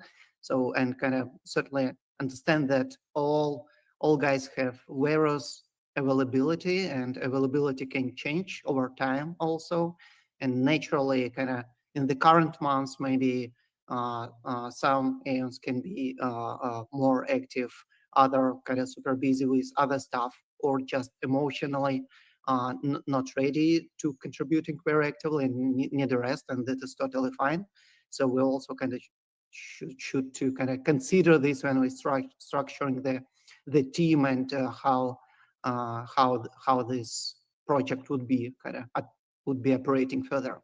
But actually, I think it should be when we kind of we likely need to put the most efforts at start, and it's maybe kind of first phase would be early phase, and so we discussed that it shouldn't be like very technically very complicated, right?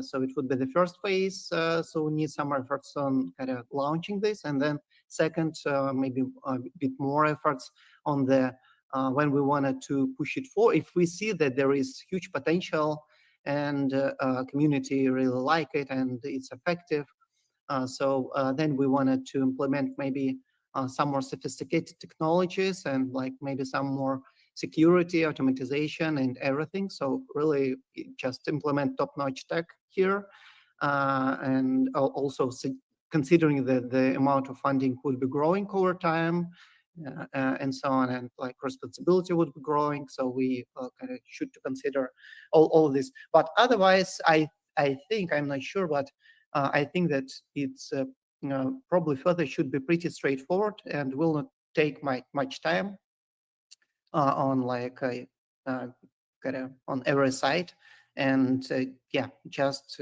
figuring out how the all like kind of multi-sig process works. I'm not primarily much because I'm still pretty new in crypto, maybe actively last year, right? Yeah, but we have a lot of experienced people here, so I don't think it would be too complicated. And yeah, and so for roles, we were there could be kind of different roles. So there could be stewards who signers who kind of responsible need to sign on their side in order to proceed with kind of funding some project or something, right? And also could be second role kind of stewards advisors. Yeah, and we certainly if somebody feel that the person wanted to contribute and help to this project, feel free to reach out to us, and yeah, we'll discuss and be happy also kind of to include you in one of this role kind of after our internal discussion. And adding a bit more for the example of this project, Pedro, what you mentioned, and maybe what could be our initial project on this like early stage of Aeons Treasury. I think it's really cool idea what Pedro offered kind of to involve our merch, and so people working on our merchandise, or like different clothes and so on, right? And because we actually have already pretty strong basis, so we have all the art needed. We have different merch already from launched from different people globally, worldwide. And it's actually, yeah, maybe also kind of pretty cool, convenient that there are these people who have kind of this small initiative are globally in different countries, right? So they could be maybe kind of responsible for some, if we launch some projects, smaller projects in their regions. So it can be just convenient, helpful. Right, and so the idea what we discussed with Pedro was actually that we should use this basis what we have right now, so art, merch, and also there is a very fun previous idea with physical plastic SPX coin. If you remember, guys, some guys developed this, and so one of the guys who did it was Yannick. I actually texted him before, and so yeah, we'll be also likely discussing this further. But so and so the idea was to combine this. How we can use it, how we can push it forward. So to combine this, our merge clause, and then use this physical SPX coin and print with 3D printer, print a QR code on each of this coin and link the QR code to a wallet, print style wallet, and this wallet will have one SPX coin. There are different kind of possibilities how it can be used, but really cool stuff if we start with some charity project. And so just give to poor people some SPX merge clause. It can be also kind of fall is coming in winter, right? So yeah, maybe some warmer clothes. And then this physical SPX coin with this QR code. So with a wallet containing one SPX coin, right? And so record, do video recordings and prepare some really dope content that we can just kind of further share with everyone. And yeah, maybe also include contact media and send them kind of these new initiatives. And maybe we could also discuss the collaborations with some charity funds who are pretty, yeah, maybe some prominent funds or maybe some young, and it doesn't matter, right? But should be really good funds for foundations who helping these homeless poor people, and yeah, we can also do some collaborations with them. So yeah, that's just as an example of how it can work and where it can go, but it's certainly up to community. So feel free to jump in again and discuss. And T-Doc, you want to continue? Hey, hello. How are you doing? Hello. Cool. Nice presentation about the project.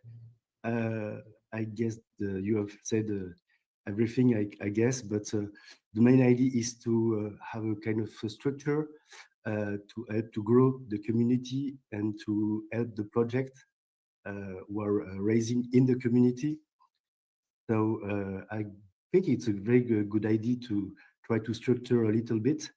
But as you said before, we can maybe try to have a small example of what we are able to deliver for the community and see what the community is up for.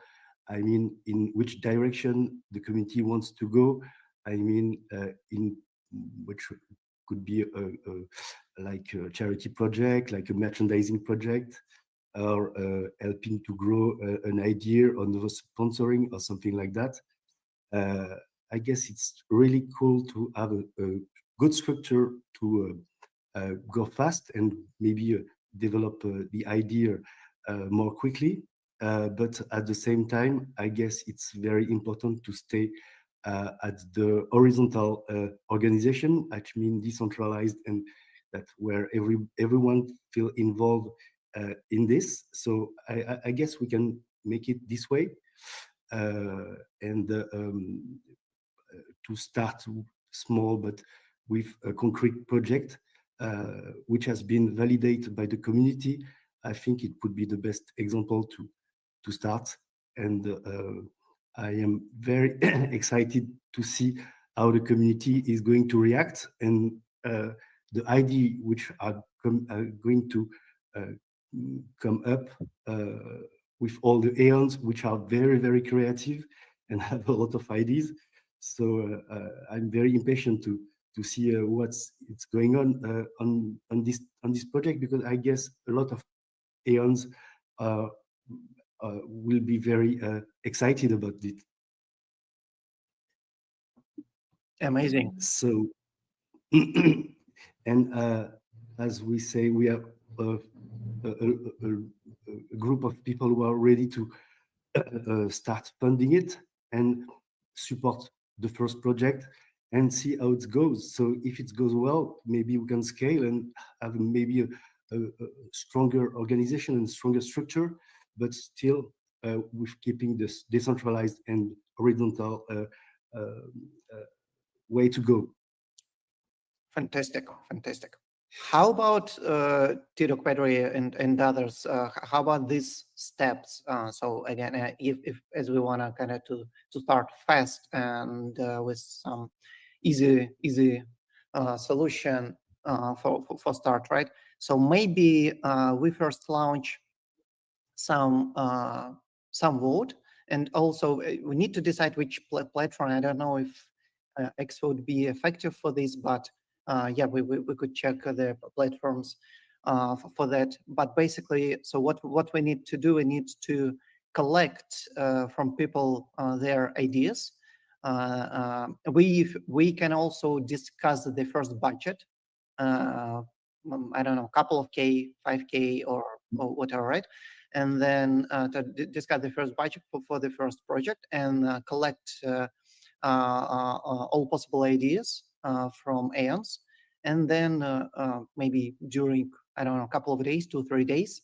And then after that, vote and see which idea is kind of most popular, and then try to raise funding for this and then execute.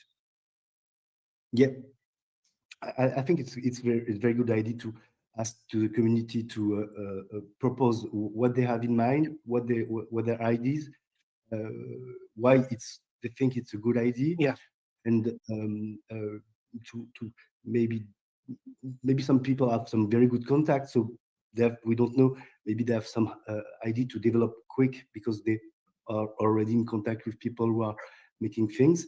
Like I was thinking, like if anyone know a designer, if you want to develop merchandising, like new T-shirt, new cap with a very nice design, which fit with the Aeons, which fit with the movement.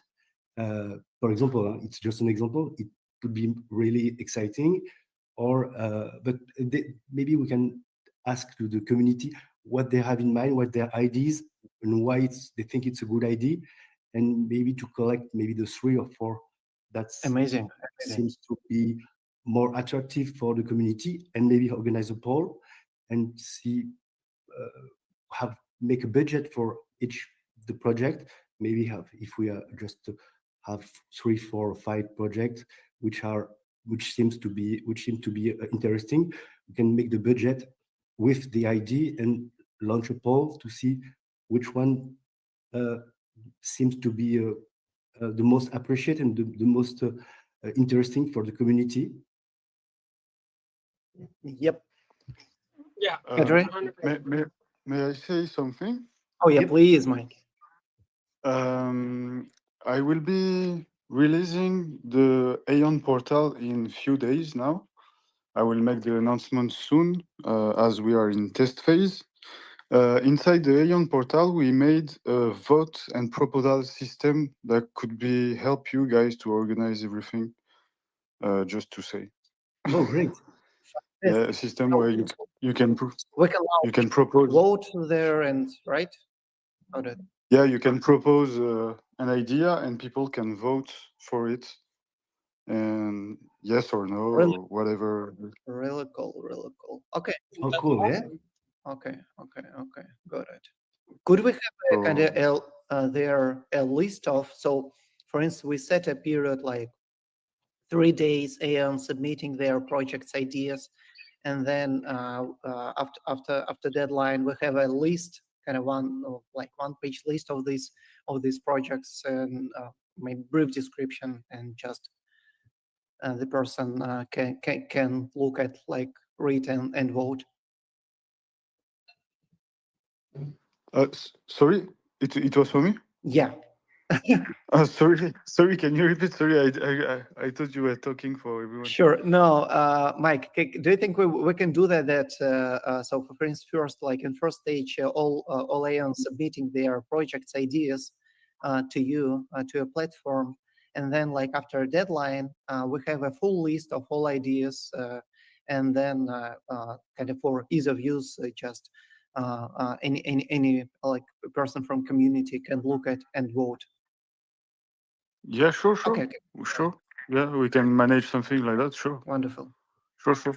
Yeah, The that sounds the great. I wanted to also mention that we should probably create a page, a community page that's about the Aeon Treasury, so that any surging ideas or urgencies regarding what we want, or if we want the community's feedback, we can create polls or anything in in the native platform like X or Reddit, so that we have more reach.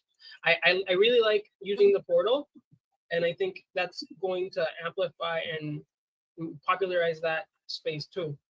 Yep. Yep. So yeah, I totally agree. And the portal, Mike, is the portal would be on this also on your website? So Aeon6900 or another place? yeah, it will be an access from there, where you can like create an account, link your Twitter to more verification, and we will probably add like an interaction with the wallet, like you have to send to yourself some coin, because you can do that. So you have to we're sure it's your wallet and it's you.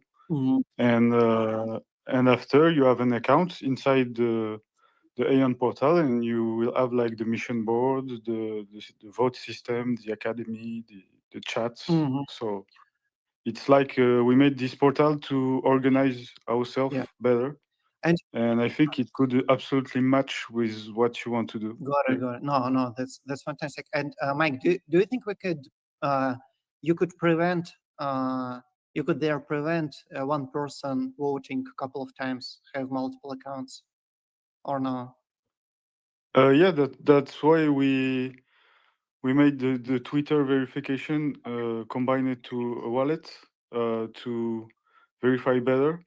But for now, we think like this, but we continue to think like the because it will be the difficult problem is to avoid to have some bad people or something like that creating accounts. So one idea, So maybe if it's possible technically, I'm not sure, but for instance, yeah, you need to verify it with Twitter account, but you could also create a couple of Twitter accounts. But maybe, for instance, you need to have at least, I don't know, maybe 100 followers or more in order to be able kind of to create account and vote there. How about this? why not? But why about the little Aeon that don't have? Yeah, but the problem is we want to make something for everyone to interact. Yeah, but I mean, we are kind of they are basically. I think most of them are now growing pretty fast, or at least to up to like 50, right? So to have some lower border, like to prevent creating like 0 followers accounts that would be used to sure followers, or just decide which makes sense. Yeah, sure. It's like easy to do this kind of verification. Yeah, sure.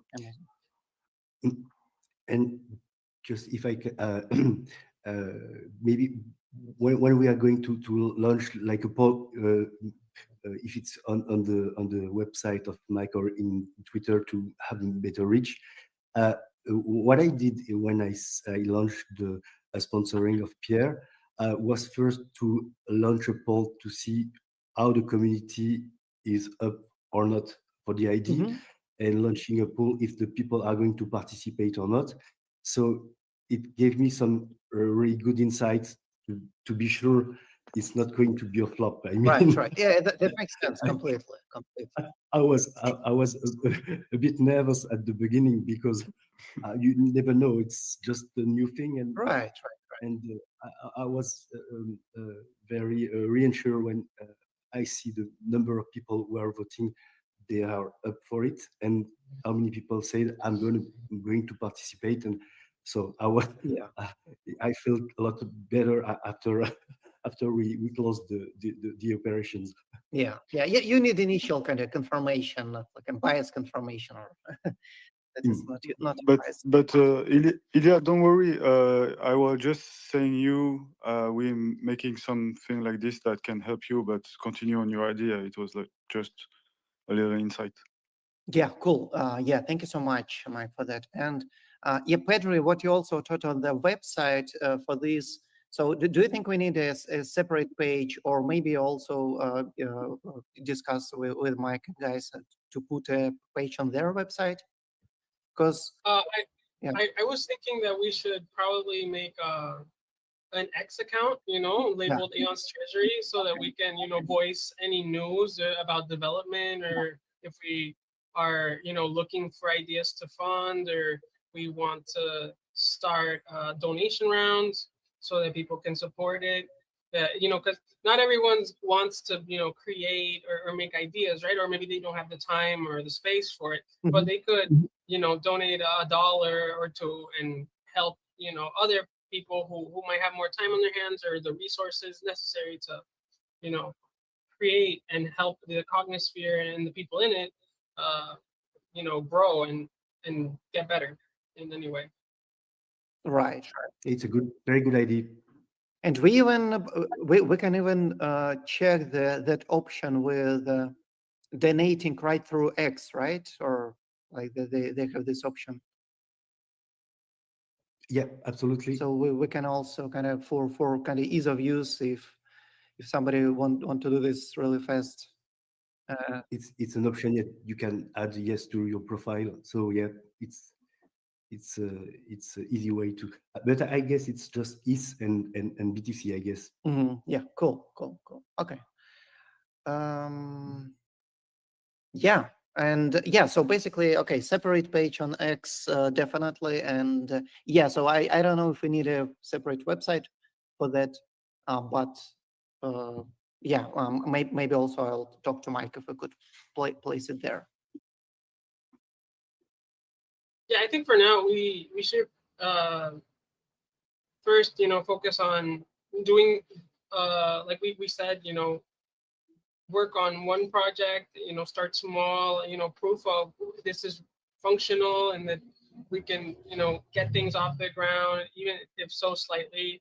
I really think that merch, buying merch from Aeons, and then giving them away or reselling them at a discounted price so that people can have access to merch at a, a more, viable, cost, and people can represent XPX and feel proud that they're part of this community and that they're making history. I think that would help a lot in boosting the Cognosphere's image. Yeah, it's a great idea. Are you aware? I heard that Nicole was working on new match.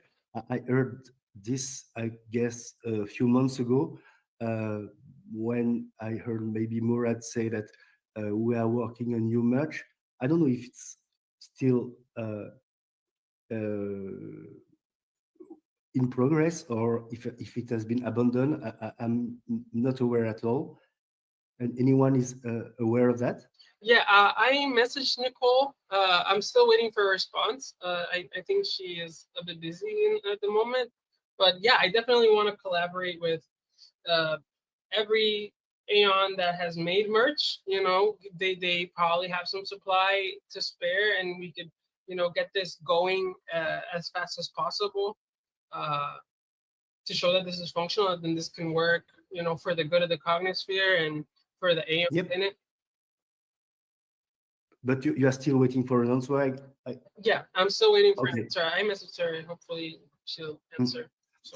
And another thing I was thinking about it, when I buy some sticker on my side, I paid a ridiculous amount for 250 stickers. To be honest, it was like a euro per sticker. So that's a lot. That's a lot, but it was a very good quality stickers. But if you just buy, for example, 5,000 instead of 250, it was just twice the price or 3 times the price, I guess. So maybe making the stickers more available for everyone, more affordable for everyone would be great as well, I guess. Yeah, I mean, that's part of what the Treasury would before, getting a separate, liquidity aside from in the, in XPX that we can use for XPX, and it'll amplify and grow XPX, Mhm. So yeah, it could be part of the match, I guess. Yeah, for sure. We could definitely, yeah, it will be part of the merch, stickers, banners, t-shirts, jewelry. I've seen some jewelers make XPX coated rings and stuff. They were obviously more on the expensive side, so we would probably start with more generic things like shirts and stickers. Mm-hmm. What do you think about combined marketplace? I don't know. Anybody discussed the idea before? So to basically to combine all the merch together and so on. Oh, for the existing merch, for the existing one. So no, all the existing kind of merch, clothes, and whatever we have. So if we have just one marketplace for all of them. That idea has circulated, but I don't know if anyone's made a merch store for everyone. Like, some people are independently selling their stuff, but I'm sure that if we reach out and communicate how good it would be for it to all be centralized in the sense that anyone, you could find their merch and everyone else's merch in one site, it would be really useful. Yeah, I don't know. Maybe that's also, Mike, maybe idea for you guys and for your portal. If you want to also include kind of some marketplace there with different merch, just good all good merch, all projects. What you like there, right? All stuff. Yeah, sure. I will probably see with you. We DM after and we see each other. I show you what I'm preparing and we see each other, so you can see how it's organized and how you see things and if it can help you or not. We do it together if you want. Amazing. Yeah, I love that. Yeah, AN1. Yeah, please. Hey guys. Hey. Hey, you. Hey, JP. So I really like the point you guys made with what I can't remember who just said it about having it all in one centralized place. I think that would be pretty tough to do personally, but I was a huge part of well, not a huge part. I was really into NFT project called Cryptodes, and there was a site that had not only just every single shop that was on like that people were making like merch for, but it had like every single type, like every single website related to the NFT itself. I feel like that would be even be like a good thing. So we could just have a resource of every single site that's SPX related by like every creator. And that way, I mean, we have a place for like all the different sites and all the different like merch. I feel like that would be really good because I'm like trying to conceptualize how you'd have a marketplace like that, and I feel like it'd be pretty tough. Yeah, maybe you actually don't need a shop or marketplace, but can be just one list, one or many pages, but just combining. So basically, page or a couple of pages with different merch stuff, where you can see the actual images, photos, and then if you like something, you just jump into their markets, right? Yeah, the site was called. I mean, I don't even know if it's still up. It was called Toad's Tools. But yeah, they had something so you could see different project ideas. You could build like your own like NFT on there too. So if like say you wanted to build like an Aeon or whatever, you could do that. And then there was one for like files, so you could have all your memes. Everything that you'd use. Maybe we could have like fonts, whatever people would need to like make their own content. I don't know. That's just a that's like a kind of a huge Yeah, really. uh But like resource. basically, there are also, I think I tweeted maybe months ago, I've checked on Google Store, if you know, there is some, so they have their platform, some Google Store. So if you write their search SPX6900, it will just find kind of different merchants. So basically the same idea, just on Google. Oh yeah, I'm looking at it right now. They have like Etsy, eBay. Mhm. I don't know how many of these are. It's so hard to say who's making what on all of this. Yeah. But yeah, I think it would be cool to have one centralized place to see what everybody's doing. Cool. Anybody else, guys, please jump in with comments, suggestions on Treasury or projects having fun. Yeah, I think it's a good. I was a lot thinking about that. Like we should have at some point, we will have a lot of people and all jobs probably represented and everything. And I think the next step is having a kind of economy between each other, like you want to do marketplace and everything. Yep. And yeah, Actually, so sorry interrupting you. I just remembered another thought or previous like discussions or like posted and we discussed with guys. So with the so to have maybe your portal also can be a good place for this. Basically, to have the database of all Aeons that want to be involved there with their kind of skills, experience, and like I don't know ideas or whatever. Yeah. So basically, a collaboration platform, right? Yeah, it's not working. It's the same. Oh yeah, Pedro, sorry. Oh, what happened? We thought you say something, Pedro, or no? No, I didn't say anything, did I? Okay. Wait, there is a bug. We thought you were saying something. Sorry. And Yeah. basically, Pedro was also currently right developing some also very kind of close. Yeah, we have to talk. Yeah. We have to talk with Pedri. Yeah, sure. Yeah. Sure. I just made the longest space and everything, and I don't have the time to talk to Pedri. But yes, I will contact you, Pedri. Sorry, I hadn't already. I will show you everything, and you will tell me if we can do things together and how you see things. Sure. For Yeah. sure. The sorry. Yeah, for sure.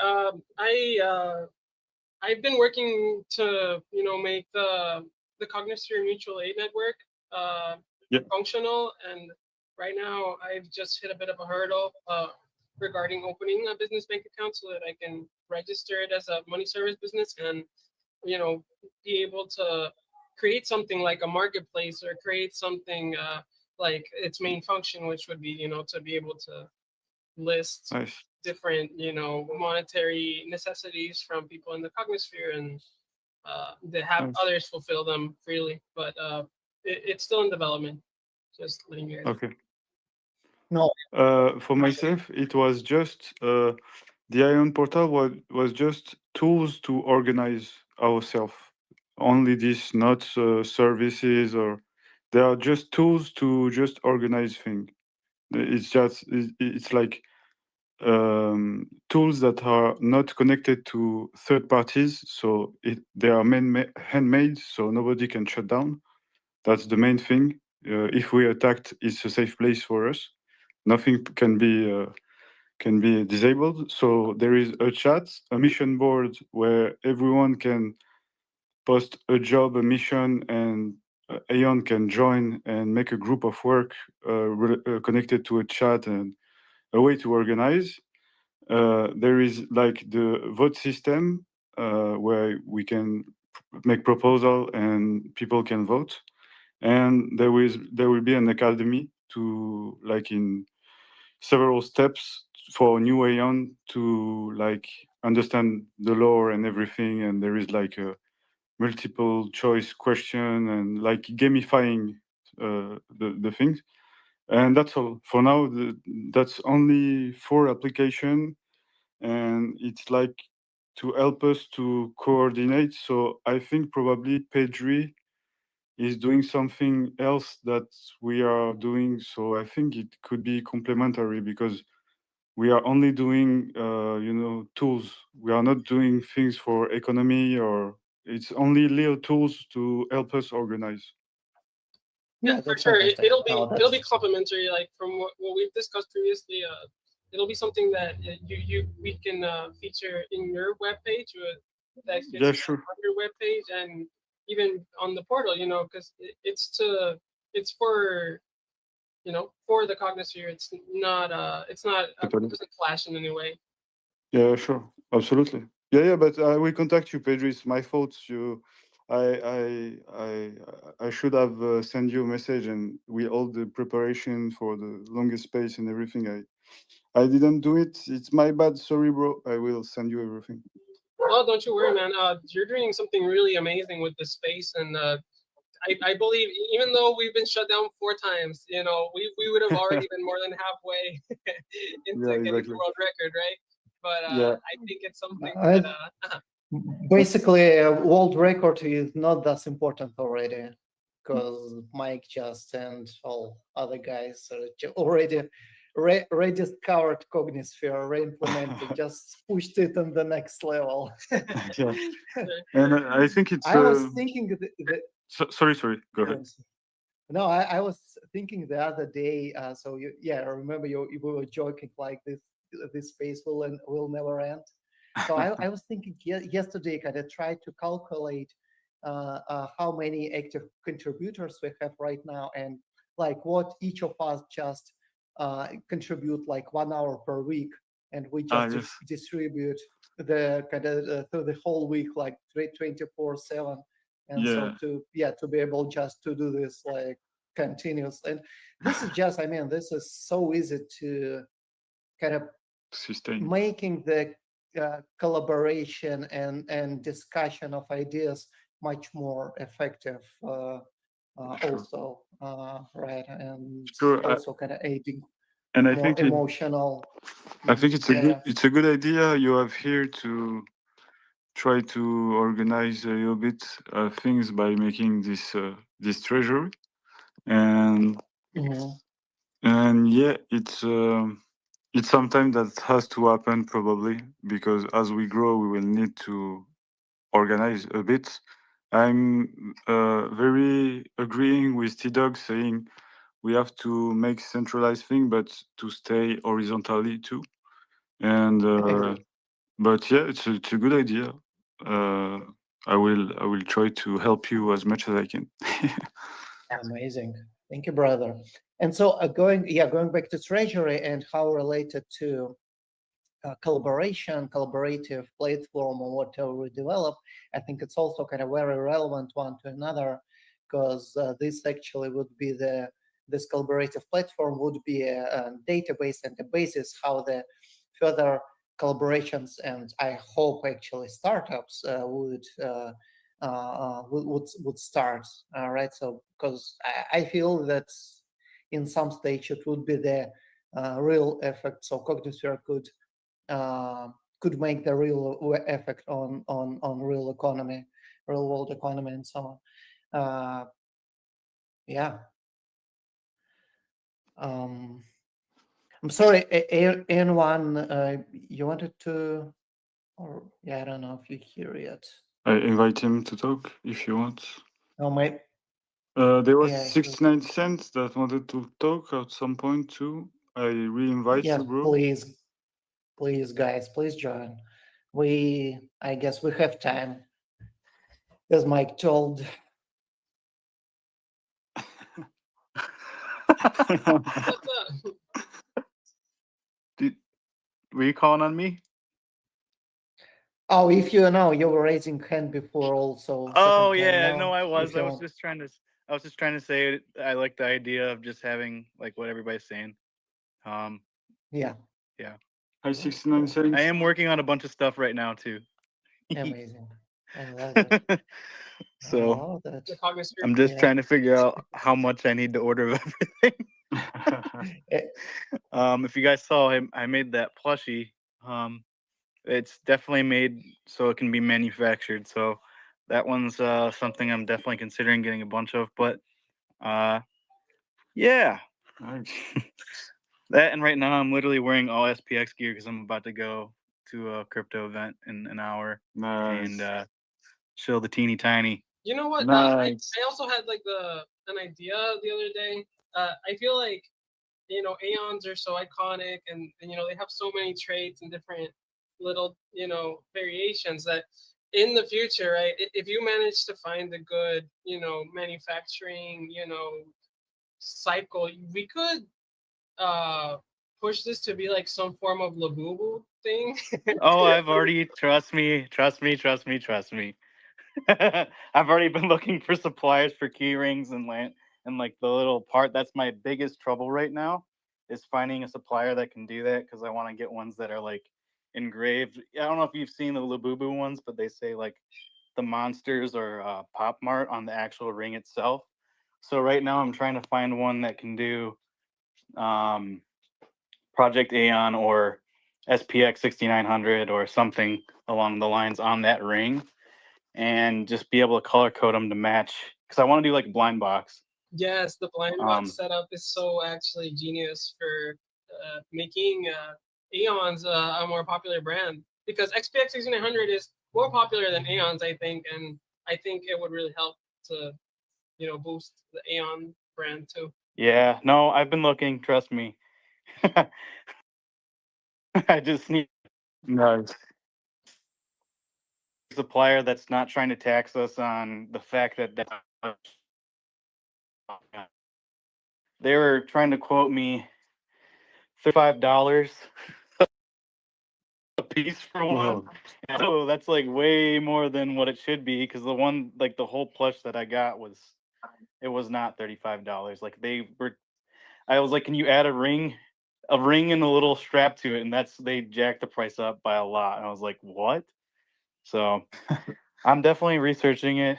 I'm gonna for sure probably get the plushies though. I'm gonna 69 of everything I do, just so it's pretty limited sort of. And you know, if there's a growing demand, I could always do like a or a different thing. But yeah, there's a lot of stuff I want to make. we were talking about last night too. Yeah, that's awesome, because like imagine like for, you know, to start small, but it'd still be a lot, like 100 of, you know, each Aeon for so one from to 3,333. That you would have like 300,000 in little figures that we could be pulling from, and you could either get, you know, dupes, or you get new ones, and people just want to collect them all, and you know, a cool little craze.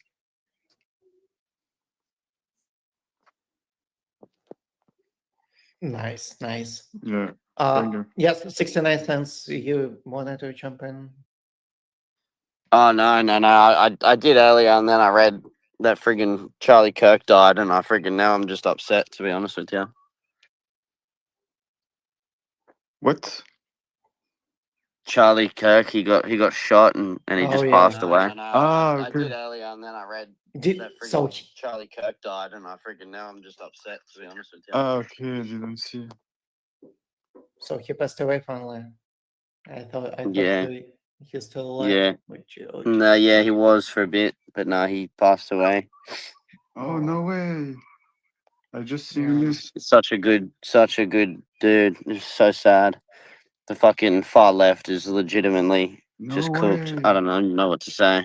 Yeah, I've seen this video on the I mean, campus talking. violence is, you know, assassination is definitely not the way, you know, but Yeah. I hope that his family can, you know, find, you know, peace in his passing. And but I'm sure that the outrage right now is kind of like at its peak, and people are really upset about this. It's something that's gonna take some time to calm down. Yeah. It's just sick, hey? Like it's crazy. I don't know. I feel so blessed living in Australia. Shit like that doesn't really happen. But fuck me, people are just going crazy. Well, I mean, whole American history it was just shooting by shooting all the people in politics. So True. it's crazy. Poor dude. Alright. Poor dude. Anyway, he'll definitely be friggin' taken into heaven, and Yeah. he'll have room there. For I think the coming times are going to be quite volatile, and again, SPX actually as a community, more than even as a coin, will help people to keep sanity. You know, that's one of our missions, I think, at least. Yeah, exactly. Yeah, I agree. It's why I love SPX so much. You know, all the support and love we give each other. It's kind of like, you know, like we are hopefully healing the world one anon at a time. Exactly. Yeah. Yeah, because most of mass media, like television originally, then all mass media, they couldn't be fooled by love and good emotions, right? And so it's all headrich what driving the numbers, but we're just coding it differently. So Exactly. To come back. alrighty, yes, guys, somebody else for Ains Treasury, some other ideas.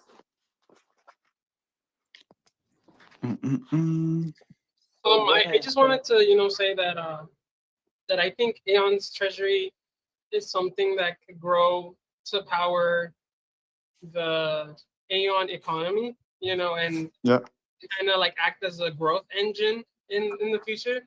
And we want to first prove that at a small scale, but I believe that it could probably power multiple merch creators, multiple content creators, you know, artists, you know, eventually, you know, trying to get YouTubers and commissioning art from famous artists and different platforms, and you know, really just, you know, because you know, one of the very important, you know, aspects of growing an idea is its art, and you know, aside from, you know, merch and YouTube videos and images, you know, in a high quality that aren't necessarily AI generated, because people do value the human element. It really will boost like the legitimacy and the reality of our mission, you know. Sure. And so I really think Aeon Treasury is a great idea. Yeah, absolutely. Like worth believing. Really cool, really cool. And also adding to your kind of your thoughts, also you shared before, Federico, on the collaboration with the creators. So this is basically an amazing onboarding mechanism. And so we basically just first finding the top creators in different fields, different areas, and then paying them like for some collaboration or whatever. Together with this, just letting them to explore better the community, the mission, the cognisphere, everything.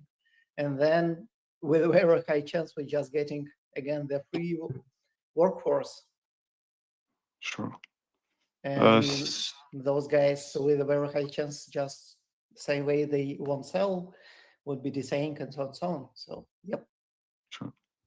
Simeon, you want to talk, bro? How are you? Yeah, thank you for pulling me up. Have you guys thought about writing a book, describing and putting in the idea of the whole movement and how it started, how it grew up, also describing the PBS asset class and so on?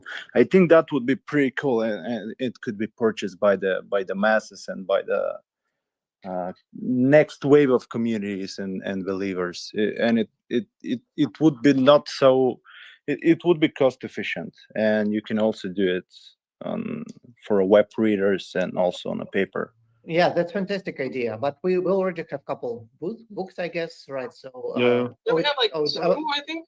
But I believe that as time passes and the movement develops, it's always a good idea to, you know, have our literary, you know, experts come up with like new updated ways of describing like how the movements developed. And for example, like like you mentioned, the development of the term, PBA and the pure belief assets, and what that entails in crypto and also in general and specific for XPX, and how we're kind of pioneering that into its like maximum potential. Absolutely. And another thing is also kind of, we're just all different personalities, right? And we just focusing on some specific things that are kind of very kind of relevant to ourselves, right? And then just naturally each person will just describe their experience from their perspective, from their side. And so for like different neurochemistry types, so it's just we need many different books in order to outreach as much human being as possible. But yeah, thank you so much, Simon.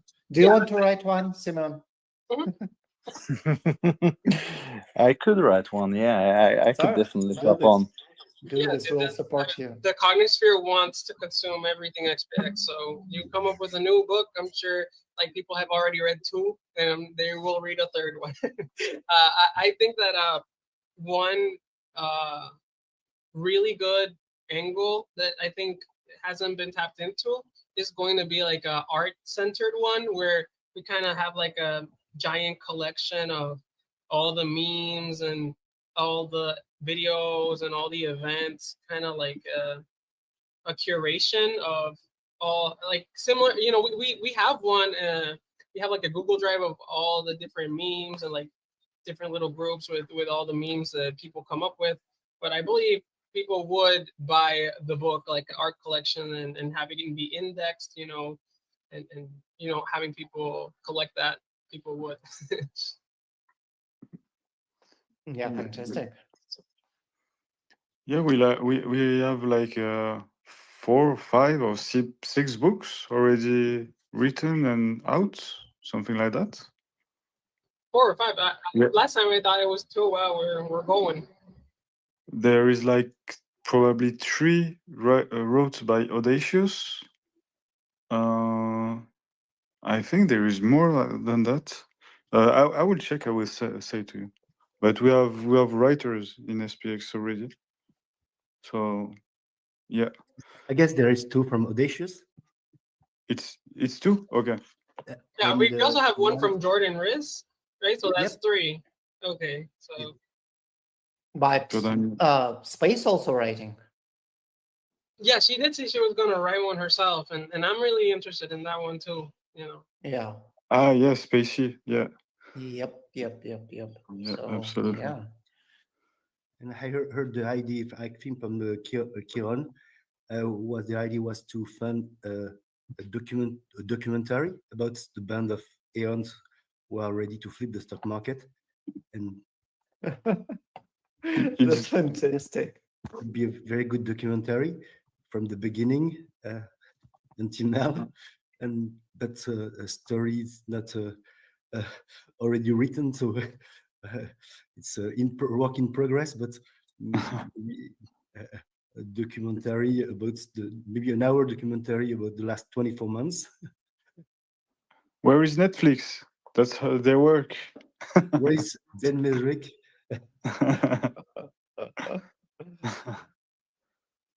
Yeah, sure.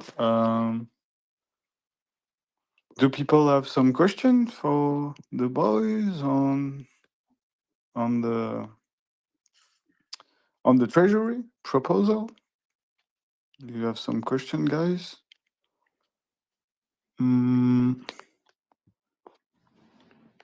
I invite some people. If you don't want, you don't come, but I invite you. Yeah, let me check if we actually covered everything we wanted in our plan, but yeah, let's also again, who want to contribute to this Treasury project, just jump in now, tell or DM us later, and we'll be happy to talk. Yeah. Amazing. Cool. Yeah, but I think definitely for the first project, yeah, we need to find something really super viral and unique, and think about so the best thing would be if we just do something super viral for TikTok, for instance. Yeah. Yeah, why not? You talk about activities? Yeah, our project that we can fund. Okay. And or maybe some collaboration with some creators. Yeah, who could help us like create build something like really viral, and yeah, but Okay. we need to discuss more. We'll think about. Yeah. Yeah, there is a lot of artists probably, like in music or I don't know. Yeah, I have to think about it. I don't know for now, but a lot of crypto artists are open for commissions. I can guarantee you that, because crypto art sales are very low now. Yeah. What is a crypto artist? Like making NFTs? Well, or? I mean, if you have been here since I say like 2021, at least there are the crypto artists are basically artists who make art and mint it on chain and sell it on Ethereum and all that. So there are a lot of OG artists. Yes. I see. Yes. That are now available for commission. I did commissions myself, several for VTuber pieces, but they are open for. I mean, their prices are a bit higher than regular artists, like ranging say from 0.2 to 0.6 Ethereum, but their works are all very high level, like real art. Yeah, you have 2 or 3 in mind that make animation some banger. Yeah, that's a good idea. Yeah, I can. I have a list of them. I can actually Mhm. share if you want, like in a special document. But we need something also. Yeah, actually, we maybe need also something very normie friendly. Yeah. So Outside we of need crypto. also right. Yeah, we need to think. No, they will create art, Uh-huh. which will be normie friendly. But Okay. the difference is that they will be more likely to accept. First, they will accept crypto as payment. Mhm. Second, they will not be against actually doing something for crypto. Yeah. Because I can tell you that, for instance, artists that are making art for VTubers which are not in crypto, they are very crypto averse. I have a whole gallery commission to them too, but I have to mint it myself because they don't even mint. They are. I had to like actually talk them into doing something. But so yeah, crypto artists are more likely to cooperate, but the art that they make, it will be normally accepted. It Yeah. actually like very, very good. Yeah, really cool. And what type of art is it? Any like images, videos? Well, I just mean like stationary or static images, but there are several types of artists. They some do 3D, some do environments, some do like animations. So all sorts of like. Again, I have like a list from a long time ago. I don't know why I have it, but still, Yeah. I can share it, and you can look for yourself. That they're quite numerous and various. I don't know who were sharing, maybe Hype or I don't remember. There was someone sharing, like someone making like a 2K glitchy matrix still art, and it was really SPX coded and really beautiful to see. But yeah, can be a way to promote Yeah. this Yeah, artist. but we need to think about art because I mean, I think our personally, I think our art is already pretty strong, really strong. So some just yes, some pieces are just outstanding and literally the best we just think through like last years. But still, I'm sorry. No, we need to think for several things, not only art, obviously. Yeah, definitely. But yeah, anyway, it's still worth exploring and just voting again for initiatives. And for creators, maybe I don't know if Pedro also wanted to add like his initial thoughts, but maybe we were rather thinking more about like some popular YouTube creators or some like enormous influencers or something like this. So I with maybe aligned with our audience also that we wanted to kind of to outreach in the first place. But yeah. Yeah, for me, I cannot help you so much for this part because I have like I don't like so much YouTubers and and calls and all these kind of people working on marketing. But yeah, at some point, and I think we need But it's them. no, bro. It's not the. It's not, so again. It's not crypto guys, right? So it should be. I guess creators completely out of crypto and maybe even not YouTube, but YouTube also there are a lot of like super popular, right? Yeah, but maybe even Instagram, right?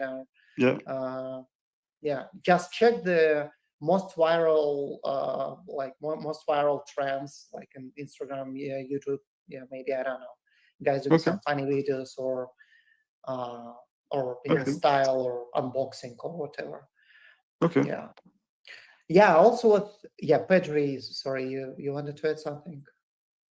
Yeah, I wanted to talk about there are really popular crypto YouTube channels that have covered SPX that we could probably talk to in regards to representing us a little bit more.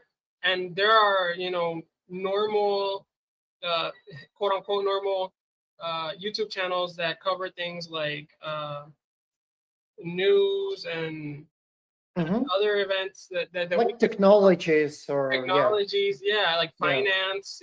We could probably communicate what we are and something like because people they do take sponsors for a segment dedicated to talking about who their sponsor is and what they are about. And we're not selling a product. Well, the coin is the product, so we will be talking about the coin and the movement in these types of segments. But that's we still have to iron that out and what we want to do with that. Yeah, exactly. Sorry, Simeon, you want to add? Yeah, I have an idea. Speaking of YouTube videos, I'm sure you have seen those when people prepare 90 days for a marathon or a triathlon or whatever, and they're mostly normies that are unprepared. Have you thought about that? Maybe sponsoring some Aeons that want to challenge themselves and they will need time and supplements and so on. They would use the money from the treasury and so on, and they could create something like this. And actually, it would benefit and spread the overall belief, because if you run a marathon, you simply need to believe in yourself to make it together. Exactly. That could be cool. I don't know. It's something different than crypto, and it could target different types of audiences. Yeah, I think mine should be before mine just discussed also before that, so like running course or something else like marathons. But also, so like Iron Man, this would be like super dope if we could fund somebody else and kind of to develop a merch for them, right? Hey, Deal. Howdy. Are we talking about like paying KOLs and people in outside of the crypto space to Yeah. act on our behalf? Is Mhm. that really a discussion? Paying KOLs and whatnot? No, I don't think so because I have the same thought as you at the beginning. That's like one of the most counter SPX things I've heard in a minute. Yeah. In my opinion, I mean, fuck, we've done so well without having to do it, from the get go. I mean, it's been 2 years, and if these people align with us, that's the whole thing. Like all roads lead to SPX. It's like inevitably they'll hear of us, and it's like a part of their own mission to align or not align with SPX. And if they do decide to align, then whatever's in their wheelhouse, they align it with what SPX is. But in my opinion, just to play the devil's advocate, if you will, I think paying for KOL shills and is kind of a weird thing for us to do. Yeah, I mean that's why we would want to be community aligned. Like you coming up and talking about how you don't think that's SPX aligned. This is definitely up for discussion. I also don't want to sponsor KOLs or anything like that. It's more so kind of letting them in on what expect, because we might overestimate our impact, and I still feel like we're still in a bit of a bubble.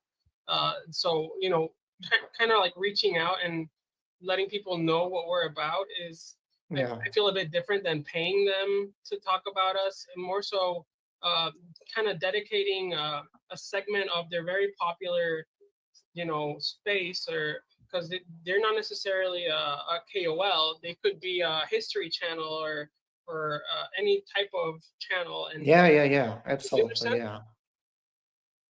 Dill. Yeah. Please.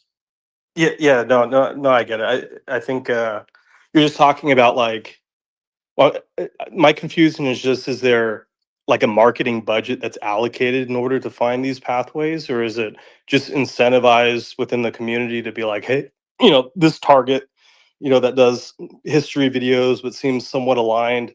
Do we do like controlled rating? You know what I'm saying? Like, does it have to be like a marketing budget that's allocating those pathways, or is it just kind of like a incentivizing people to go out into other communities to pull people towards the SPX? I feel like it's down the pipeline of the Aeon Treasury, where we would have proof that of the functionality of being able to boost the cognosphere and what SPX is about.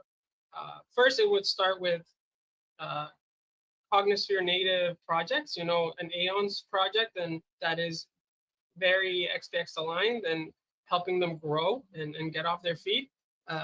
After that, work with merge creating Aeons and creators of different kinds and incentivizing them as well.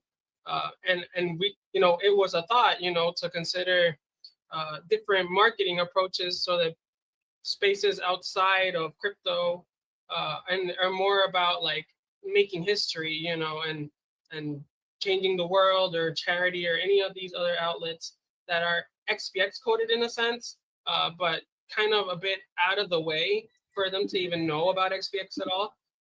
Just kind of like tipping the scales in the marketing.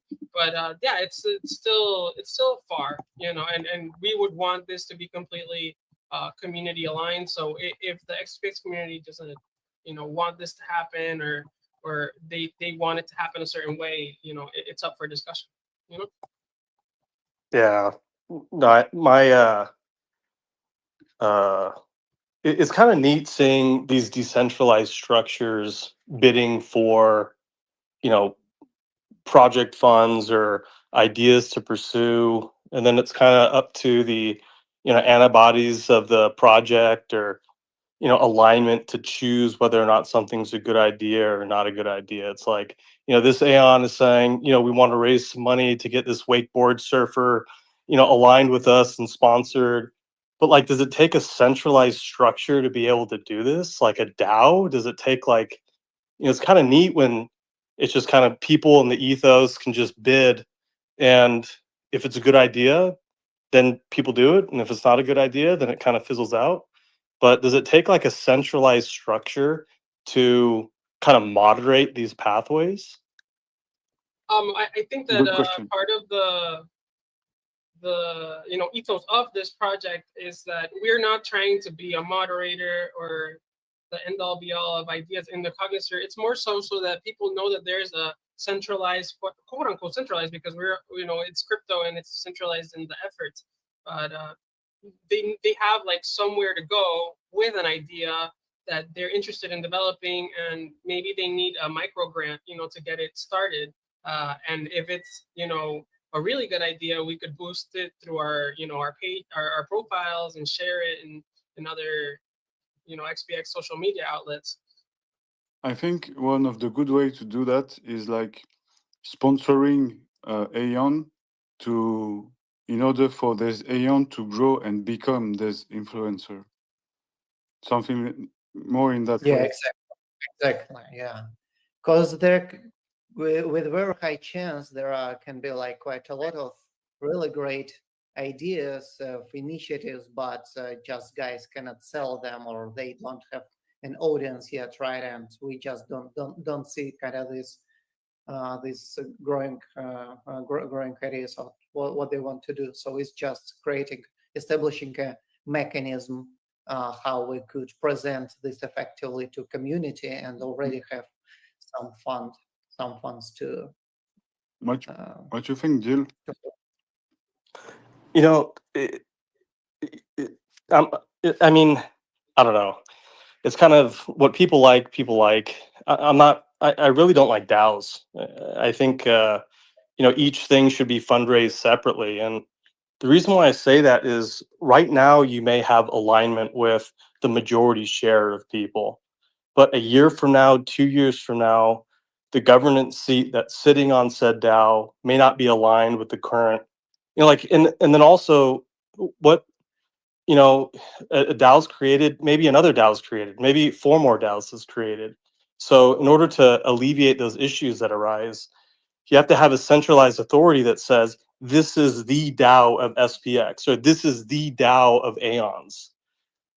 And then in order to maintain that when new ones pop up, you kind of have to force a rigid centralized structure in order to beat down non-approved DAOs that are pulling money for maybe nefarious reasons. Who knows how it's going to be, later on. So it's like an easy way to sniff out issues is just for money raising purposes. I'm not arguing about the structure, and maybe this I'm playing devil's advocate for a lot of this, but the under structures is important to have to be able to share information amongst Aeons, and get work alignment with one another, and be able to have a place that people can feel comfortable bringing up ideas to see if it could get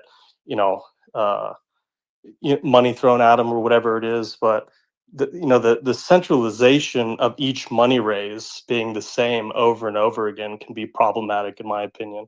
And I kind of like it personally, of where it's someone has an idea, they try to make they tell the community decides by literally each individual person sending funds if they align with the idea.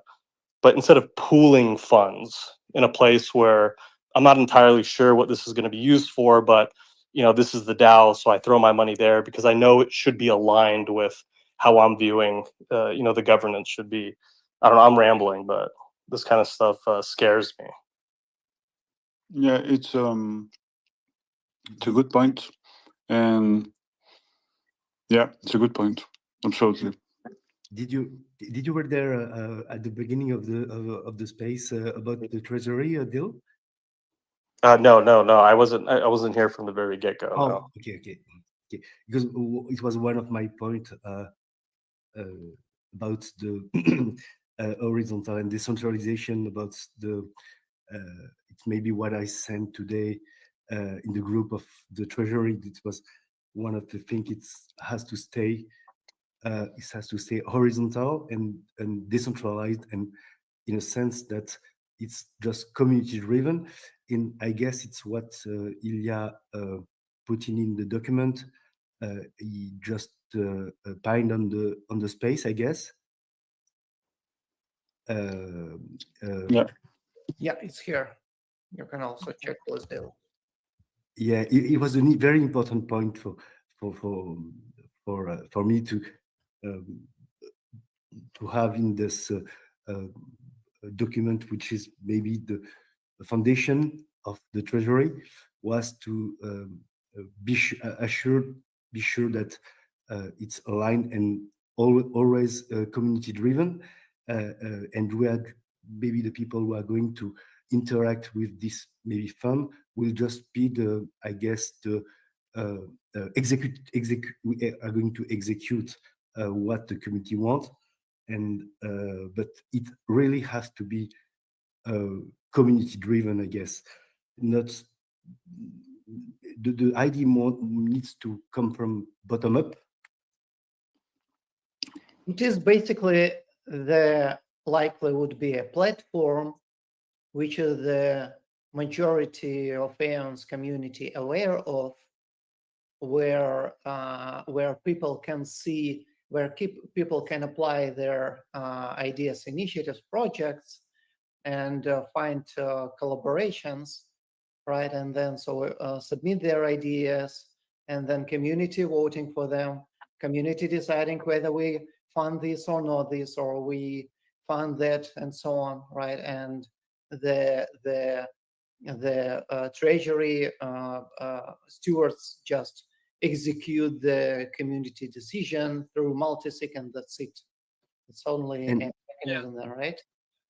And it was just basically to facilitate the process, but I guess the main idea must come from bottom up instead of top down. Yeah, I like that. And it's more of the plumbing is what you're imagining to create comparatively to the so it makes sense. It makes sense. My fear is just the I don't know. I'm just naturally scared, I guess. I share what you say, Gilles. I share totally what you say, Gilles. It's the same for me. I don't like so much centralized thing, not much at all. But we have to see if it's like facilitate to coordinate operation, it's okay. Yeah. But I share what you say. Yeah, totally. And if we see that we don't need this, community don't need this, they don't like it, and then so we just close it and or modify, pivot the project or whatever, right? Or it will be only the platform for ideas sharing and voting, and that's it. And everyone can just send their donate, send their money directly to project leader, and that's it, without any treasury on our side. So sorry, chat. Hey, hello everyone. I agree with Dill. I think that we need to be wary of like paying KOLs to sponsor for to shill our coin for others. I think that's not the direction we want to take. And I think there's enough KOLs in the community. We should our target is to be $1 trillion, like split the stock market. All these are very high ideas, and for us to get there, and we're just beginning. We need to have our own channel, and a lot of the ideas have already been shared. Like we need to have Aeon town hall, right? Like look at all these influencers online, like Ben Cohen or the Coin Bureau or Anthony Pompliano. They have their own channels, right? We need to have an Aeon town hall or like an Aeon spotlight. YouTube channel that is curated by like members of this community. Mike, if you open up a channel, I'll subscribe to it. I'll pay for it. Like there's enough people in our group that are that enough ears, right? We have enough attention, and we want attention from outside our community to see all the good that's happening in the community, right? and we need to have a channel or a YouTube channel, or a pathway for everyone to see all the amazing things that happen, like the doctor who put that on in the surgery room, right? Or us sponsoring the surfer, or all these things. We need to spotlight them, right? We need everyone to have visibility to all these events. Yeah. And for that, we need to have a channel that everyone can see. And that's our pathway, right? Like we need to, I'm just spitballing here, like Bitcoin has a magazine, right? Like, why not? There's enough artists, there's enough content creators, and enough musicians in our network that we can all pool, like bring the community together to spotlight them as well as spotlight their work, right? We need to have a Aeon club, an Aeon the spotlight, right? I think it's similar to like new entrants to our network. If they want to share like why they got in, how they got in, or anyone like another thing example is like Jeff Park. Like he's recently highlighted the radical portfolio theory, right? Where his belief is what contributes to the success and growth of a network, right? Like we can introduce him to the channel and have him speak to, well, like not necessarily shilling ours, but we keep the news going, right? I hope that makes sense. Yeah. We pretty much already have that though, right? With all of the social media channels, it's pretty much already like an Aeon club where things get promoted and seen. But that's not one. Like we need like a quarterback channel, right? Like if I want to find out all the good things that happened this month, where would I go, right? Like what's the one like central place? Aeon News. Yeah, that's just sort of like a YouTube channel, right? Someone makes a video once a week, compiling Yeah, it stuff. can be. Yeah, something that curates like if let's an Aeon clipping channel. Yeah. It kind of sounds like that. Like one example, let's say we start something like that. We invite Murad to be the first, like the pilot program. We'll invite him, right? We can like pool together questions from the community and have someone curate and then have him answer those questions, stuff like that. Same thing with any other influencer or any other and I don't want to say Cole, but any other person who has deep knowledge, deep values that share with our community. We'll spotlight them. We'll have them answer the questions that we have. Maybe ask like highlight their work, as well as get their feedback on our community and have us ask questions to them. Like there's something that's dedicated to SPX and not. Yeah, I think I understand what you mean. You know, having a SPX6900 YouTube channel where like the best or most relevant news get kind of like updated every week and stuff like that. And I feel like what used to fulfill that function was the SPX6900 main page before it got banned. Like we would the moderators would kind of like boost like really important events and news regarding SPX. And I feel like recently after the ban, the Project Aeon account has done that, and Murad, as our biggest, most popular holder, whatever he shares gets like a really big boost, and that's been acting as a proxy. But yeah, I can totally see like the role of SPX6900 YouTube channel and having that be where we, spotlight, Aeons, why they joined and what they're doing for the Cognosphere and stuff like that. I think it's a good idea. I'm really curious of your thoughts on this story that Ilya brought. Oh, what one is it? I sort of only just came on. They want to create. Ilya, you want to explain maybe? Oh, the Treasury. Yeah. Yeah, the Treasury. Yeah. Yeah. Yeah, I sort of wanted to like, because we do already have like Treasury, like multi-sig Treasury, which pays for like market making and like exchanges and stuff. But having like a community Treasury is a cool idea that I had been pushing for a little bit.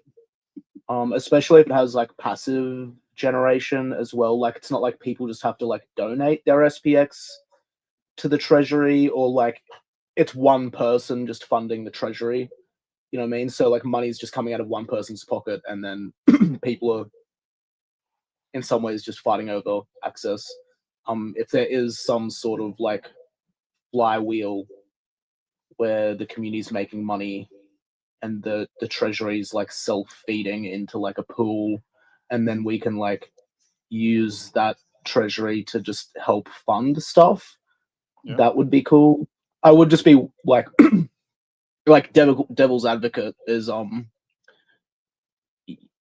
it can make drama because like I mean I know we'd have like some form of community voting or whatever, but like it can make drama when people are like, why did they get it but I didn't? Like my thing wasn't approved, people don't like it, so it's like survival of the best idea, which is good.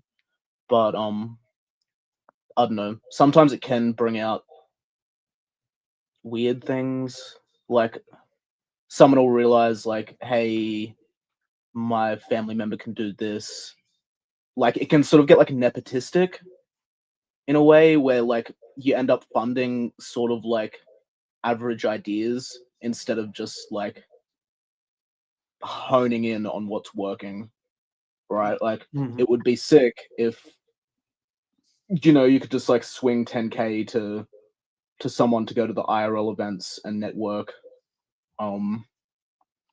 What you see but as then a sort of like sponsoring like some like I don't know, like a kids football team isn't gonna be the best use of funds, sort of thing. But like, yeah, I don't know. There'll be like nuance to it. It's a good idea, and you just have to like fuck around and find out, I guess.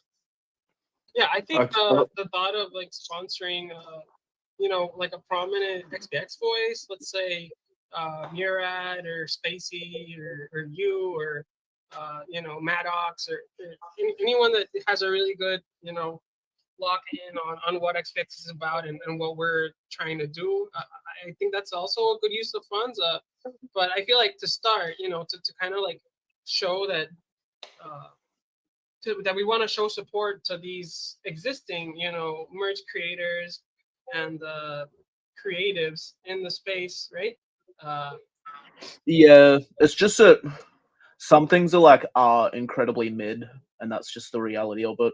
Like having a good treasury flow is like no one's ever really going to vote on it. Like the best use of the funds would be to just like hone in on like what's our best merch, like what's the most successful things, like what are the best things to fund that you fund like every 3 months, the things that can then turn into like a revenue generation to then feed back into the treasury, as opposed to like spreading things too thin just to give people a sense of community or something. Like you want to be like laser focused, otherwise you do just end up pissing money down the drain, and then in doing so you like people like lose SPX and they lose money, and money which could have turned into SPX and could have turned into supply lock. Instead you end up like giving it away essentially, and then bleeding money, and then over like 8 months or like a year you're like, oh fuck, we've like spent like hundreds of thousands of dollars or 50 or 30 out of the treasury and nothing's really been yielded. Yeah, I think that's where the community alignment is really important. If the community really wants to support like a specific merch creator, or we agree on a level of quality that we're looking for, I think that that it makes sense to kind of like hone in on that. But we also want to kind of like incentivize people to create merch, I guess. And then if they have like a good idea and they just need like a micro grant to like get started, and then maybe we could grow them too. It depends. That's why it's very important to discuss and make sure that Yeah. everyone gives their feedback and we agree. We want that level of consensus so that we reduce the amount of people being upset. So something that came clear to my mind now is that if we do something like that, I prefer like pay to make Aeon develop that to pay some people from exterior. That's something I'm sure now. I was just thinking about that, but yeah, just my thought. I prefer we push some Aeon to become the call we want to see. That's paying someone else to promote us or something like that. I don't like this kind of things. In fact. Oh yeah, we never pay KOLs. Essentially, like never pay a KOL. Mm-hmm. I do know, like, I don't know, I think Murad has maybe paid sometimes, but like it's always been in our ethos to like never pay KOLs because it's like it's very poor quality promotion. So that rule needs to like absolutely stay. No KOLs in SPX. Yeah, sure. Yeah. The only thing I'd be like, I just wouldn't want like drama and like community drama because like that is sort of what can like happen. As much as you want to like incentivize people, it'd be like kind of silly to like, I don't know, like swing like 5 or 10K to someone to do like merch, but then like, because we've never really paid anyone in SPX. Like Yeah. occasionally, yeah, you've gotten like tips and whatnot. Like imperative things have been paid for, but for the most part, it's been like free labor. And like if you want something, you sort of fund it yourself, and maybe people will contribute. Like my VTuber models fucking set me back like 8 Gs, sort of thing. That I just like take that on the chin. Going to fucking Hong Kong cost me like 14K, which was like a lot to like go to an event. Sort of like.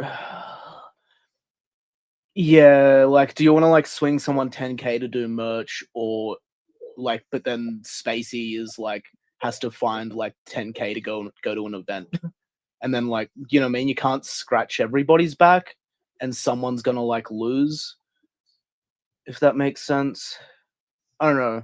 It's a good idea. I just know there's gonna be like issues that need to get ironed out. Yeah, I feel like we can definitely focus on maximizing, the influence of our actions. So let's say we weigh our options, right, between the stewardess, the community, and we think that Spacey giving Spacey 10K to go to an IRL event has more influence than funding like a startup merch maker. Yeah, or like sponsoring someone to play pool or whatever. Like some things should just be left to like community sponsorship, and then because what we already have is already working.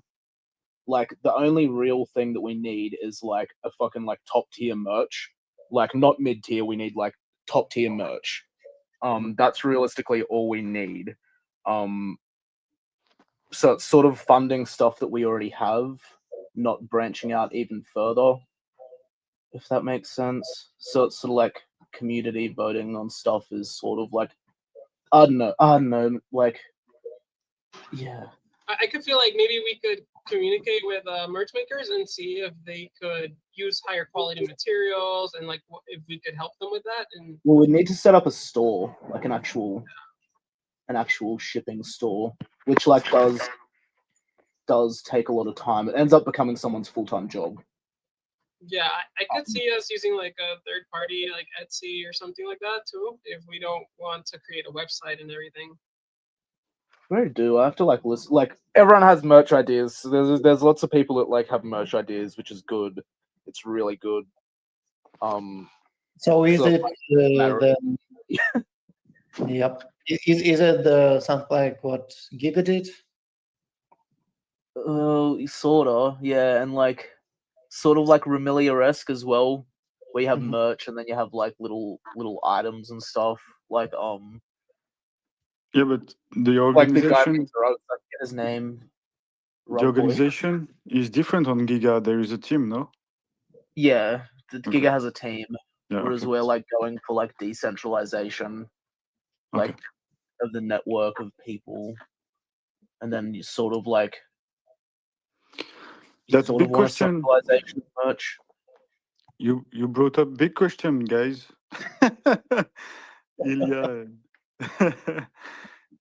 T-Dog and Yeah. Pedri, you bring up big question I haven't thought before, I guess. So yeah. Yeah. To me, it was pretty clear that this kind of organization has to be really bottom up, I guess, in the Yeah, sure. sense that it's already horizontal. And it was my main question when I have the first discussion with Ilya. It still has, because when I first talked, it was as I proposed some kind of sponsorship, some kind of action. I don't want to be in both sides, the people who are deciding and the people who are proposing something. So yeah, it was pretty clear at the beginning that it was not this kind of thing. Mm-hmm. So when I, for example, when I proposed a sponsorship of Pierre, it was purely bottom up, I guess. I just proposed to the community was up with that. And so we just took 8 days to raise the fund we needed. So exactly. it happens Exactly. like bottom up. But maybe if we have made this thing and asking to the community if they're up for this fundraising, Mm-hmm. if it was just agreed before that, we already have the fund, because it was like a surprise that we just ended up with 8 days. Honestly, I was really not. I didn't know if it was successful at first, but finally it was good, and it was. I guess it was a good move, and Pierre was already in the community first. So, but if you can accelerate the process, why not? Mm-hmm. Because, but we just have to have the agreement of the community, and it just have to fit with the ethos of the movement. Exactly. I exactly. honestly really like charity projects. Probably the mostly the focused on the, and I see huge potential there, including like for further content like media. I don't know. And so that the hype for other guys like that project in Africa, right? I don't know who did that that time, but I still remember that quite clearly. So that was really good, kind of good example, right? And so if we could do something similar, it would be dope. Sports is a good domain too. Sports with definitely. our values. It's Yes. kind of a good point. Well, I don't know. Sports, like a lot of like you'll see Apu on freaking F1 cars and stuff. I mean, Pengu did freaking Rapé on NASCAR. I It guess seems like sometimes it works, but other times it's like you end up paying a fuckload of money, and like no one cares because you're not like sometimes you just got to like focus on the people who actually buy your stuff, sort of thing. Focus on what's already like working. Because I actually do not believe in charity too much. I think giving money to Africa is the dumbest thing. Most of the time it's not going to work. Like it's not gonna yield anything. I just don't want the community to get drained of SPX and money by like giving too much. Why you think direct charity doesn't Bad. work? Like Well, it's like it's useless. Like for the most part, like what setting up wells in Africa, like no one cares. No one like you know what I mean? Like it's generally just a scam. Like you could go to like set up like support a dog and cat shelter. Like it's all cool. It's all like nice. Like you get karma points, but it doesn't like yield any results.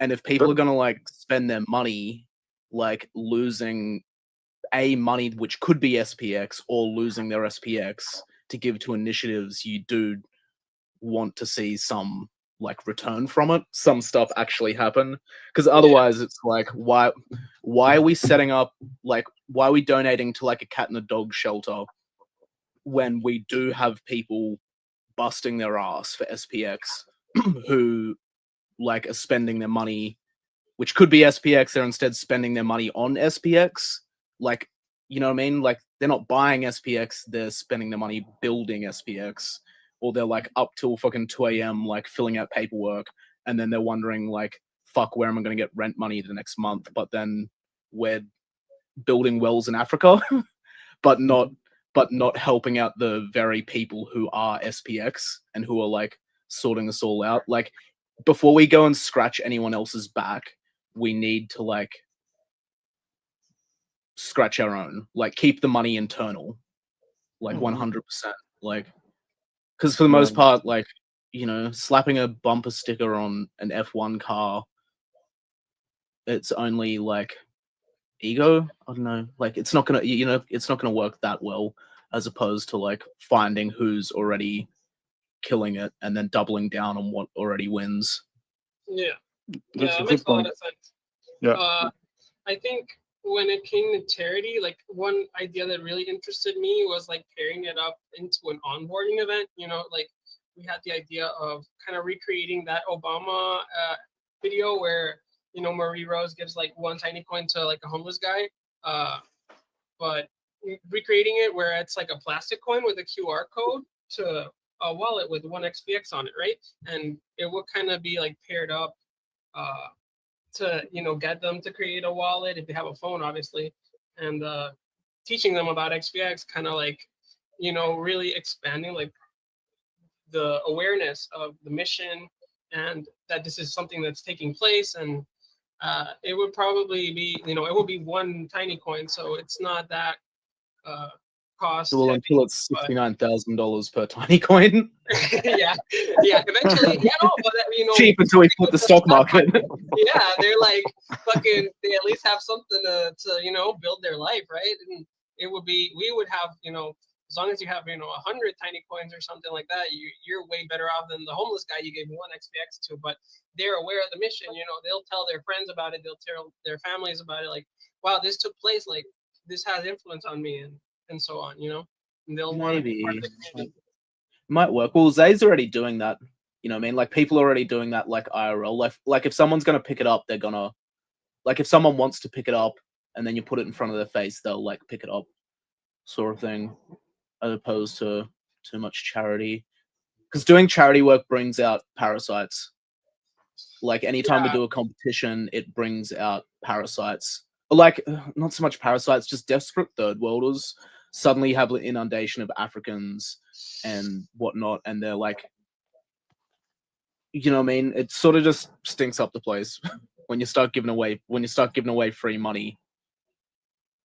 Then like we want to. It needs to come, like you said, it needs to like feed back to XPX community. So it should always kind of, you know, think about the, you know, preceding effect of whatever action we take. So if we do something like a charity event, it's not necessarily giving away free money. Instead, it's collaborating with an existing organization and having them use, you know, kind of using their, you know, their platform for our marketing, you know, like similar to how, you know, Aeons comment under people's posts and XPX is this, and it has nothing to do with XPX, but it's like our marketing tool, you know?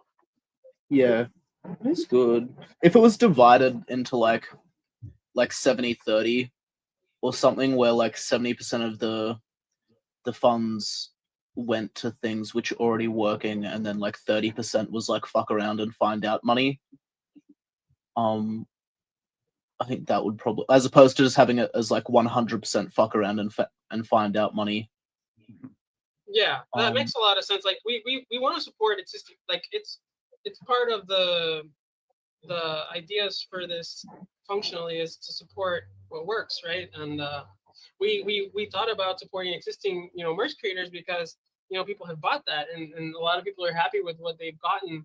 But if, you know, if there's a someone that's like just making low quality merch and we don't see a future in like, you know, if we're like, you know, snapping the XPX logo on low quality merch, it kind of like reflects upon us. So we could probably be a bit more picky about that. If it is our treasury, and if the community feels the same way, then you know, the Aeon Treasury is just going to execute the community's will. It's not, we're not a governance, you know, exerting our will over the community. It's not like that. Like, you know, T-Dog and Ilya said, it's bottoms up. It's not supposed to ever mutate from that.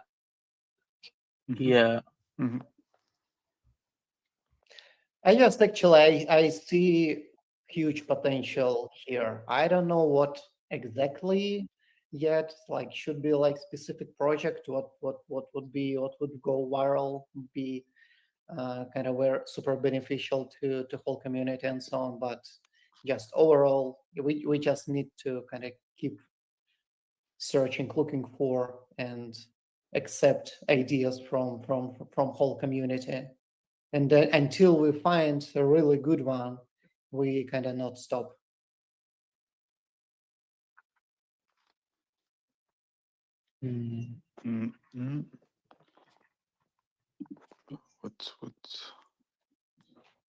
I think we have to figure out what we want to do before we have to figure out how to do it, right? Like, for just like Ilya made that list of events during this call, right? We can just pool together a list of ideas. Like, funding requirements will not be the same for all ideas. Effort will not be the same, and volunteering will not be the same, right? Like, if you say there's an event in Miami this Saturday, versus printing out SPS stickers, those are two completely different types of activities, right? We just, like, if someone builds a list of things that people are planning to do, it's all completely voluntary. A lot of people are doing it anyways, right? Like, if there's a, I guess there's a address for each of those activities, and if anyone wants to donate, spending your time is one way of contributing, and if I can spend my time, I can donate some XPX. That's my way of contributing. Like, it's different ways everyone can pitch in. Time, materials, money, whatever, right? Like, I think we need to figure out what we want to do before figuring out how we want to do it, right? We need to build that list of ideas. Some work, some won't work. It's just that I guess the benefit is in those events happening in the first place, right? Like, we don't know how much. Yeah. Well, you're building the mission board, Mike. That's good for like little jobs and stuff. If people want to fund stuff, like see work done directly, but we'll have like a mission board eventually. Yeah, it's almost finished. Yeah. Yeah, it's almost finished. It will go out in like few days, like probably less than a week. It will be released. Oh, sick! Holy fuck, that's done. Sick. But, I wanted to ask you, Tid, you that already made like the partnership with Pierre. If we have like something like the treasury, how it will accelerate the process for you? How you see that in your mind? I have like difficulties to see it. Just how you see the things you. It will be like more if the community votes in a 2 or 3 days because they agree on the project. It just one thing I can already tell to the athlete that it's the community has voted and it's done. So at the beginning when I launched the idea, it was like the process took maybe a week to ask the community if they're up for that. Okay. So after I launched the poll, the poll was very positive. Okay. Then I launched the fundraising. Okay. And maybe it took in total maybe 3 weeks, but it's not so long. But maybe we can make it happen Faster. like in 3 days. Mhm. But I don't know if it's a big deal to shorten the delay, the period from 3 weeks to 3 days. But I manage it with pleasure. I managed this with pleasure because I just wanted to make it happen. Yeah. But I did it with pleasure and it worked. So I'm very happy. But if you can make it quickly, maybe it's better. But I don't know if it's the way to go. No, just in your mind, how you see that, just your thoughts, you know. We just discuss here. Just Yeah, sure. No worry. No, absolutely no worry. It was totally a pleasure to make it happen. Yeah. It was surprised. It was so surprised that it was so fast for him because most of the sponsorship took a lot more time than 3 weeks. Yeah. That for him it was cool, but it was like a month's plan to reach the goals, no? At the beginning. Between the first post and between the closing of the fundraising, yeah, I guess it was 3 weeks. Okay. But no, you what was planned? We have like 1 month to reach the goal funds, no? Yeah. If it was at That's why I was so not sure about this, so I said maybe we just let a month, and it was closed in 8 days. Yeah, beautiful. Beautiful. Okay. I see. Yeah, that's. So are we thinking like Sorry, go ahead. like a GoFundMe section sort of thing? Like how's the voting actually gonna like function with the Treasury, like voting on people's ideas? So we had that. So Mike said he was going to facilitate that through his portal, but I also mentioned that we should probably create kind of an Aeon's Treasury X page, and do like community voting there, and also kind of hit every social media to kind of let people know that this is taking place. Like, the Aeon Treasury is incentivizing Aeon ideas. Come, contribute. If you have like something that could boost the cognosphere in any way, kind of share it with the cognosphere. And probably, what gets boosted the most, like people think that this is a good idea and that we should back this, and it gets backed, like, because it is supposed to be that the Aeon Treasury is doing what the community wants, not what the stewards want necessarily. Yeah. Where's the money coming from though? Where's actual funding for the Treasury? Like, is that just coming out of someone's pocket? Yeah, initially it'll come from the stewards. It'll be small at first, but eventually we'll be looking for donation rounds. It's because eventually it'll feed back to the community in the sense that it'll grow the cognosphere. That's kind of like the thought process. Doesn't the same form and function work out when, let's say that you have this, this website that's going to be the board where people put up proposals and say whether or not you want to donate or help me out or share the word. You can do all or none, but it's individually raised comparatively to the DAO or central authority that then it's kind of, isn't that just an additional step to people already using the plumbing that's going to be created on this new website? People post an idea of something that they're working on, and then people can send money or send help or repost it or engage with it in some or none. So the only difference would just be the DAO would be a growing body of donations where people would have faith that the continued use of funds would be something aligning with what they'd like to do, as opposed to directly sending it to wallet to wallet. Yeah, so I see it as an additional venue, right? The portal, it's not, we haven't seen how it works, but we have an idea of how it works. And the Aeon Treasury is supposed to function as a yeah, like an additional venue that executes the will of the community, not necessarily you know, trusting that the independent wallet that we're funding is good, right? We will probably do a little bit more due diligence on what we're backing, and if we all agree that it's a good idea and all that. I think I will probably release a video soon, as you can all see how it works and manage better to imagine things and see everything clearly, you know, because it's a bit me. I know how it's built, and you don't know. It's a bit difficult to just to talk about things. So I will manage to take like a video screenshot, and I will post it soon so everyone can see and make an idea of it if you want. Yeah, because once you see it, like conceptually, it sticks more. Like the UI and the functions of the site are good. What's it called again? Scrap Aeon sent me aeon6900.com.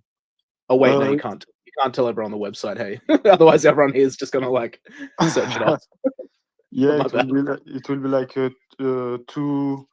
You know, we have like a presentation page where you click enter, and there will be like two buttons now, and you can go to the new portal that will be not in the same. It will be like something apart, you know. Yeah. And just to say that maybe I got some ideas to have some money come from in the treasury. So it's not like a only donation. I have some idea to have some money come in the treasury to fund things to develop the community. So I'm still working on it, and Okay.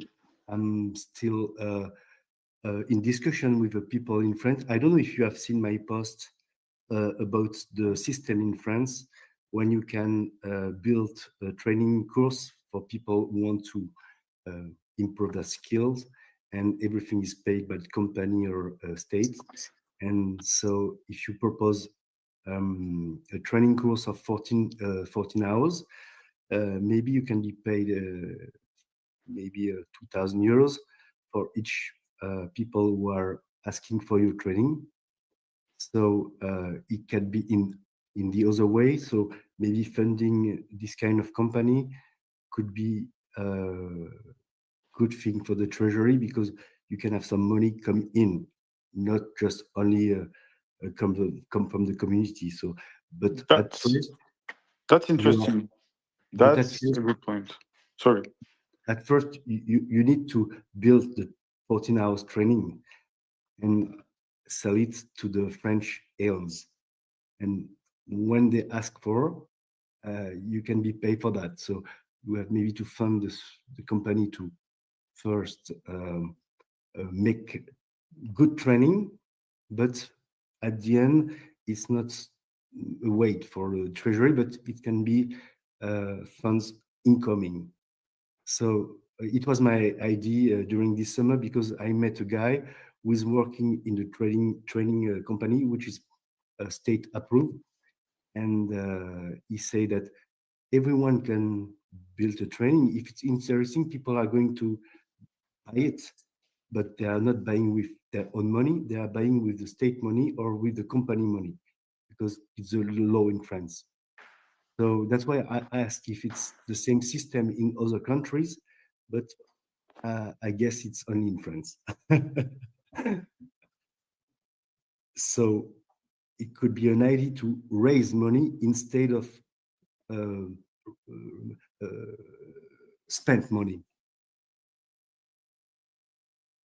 Yeah, one of the ways I thought of, you know, raising funds for the treasury was to, you know, collaborate with merge making Aeons, right? And they could, we do like a big marketing push on their merch, and they pledge like a portion of their sales to the Aeon treasury, you know, and that would, you know, slightly fill up the funds, and in a way that, you know, helps the merch maker, but it also helps us, you know, fund additional projects. Yeah, that's like good, because it's like a feedback loop where sort of like everyone wins.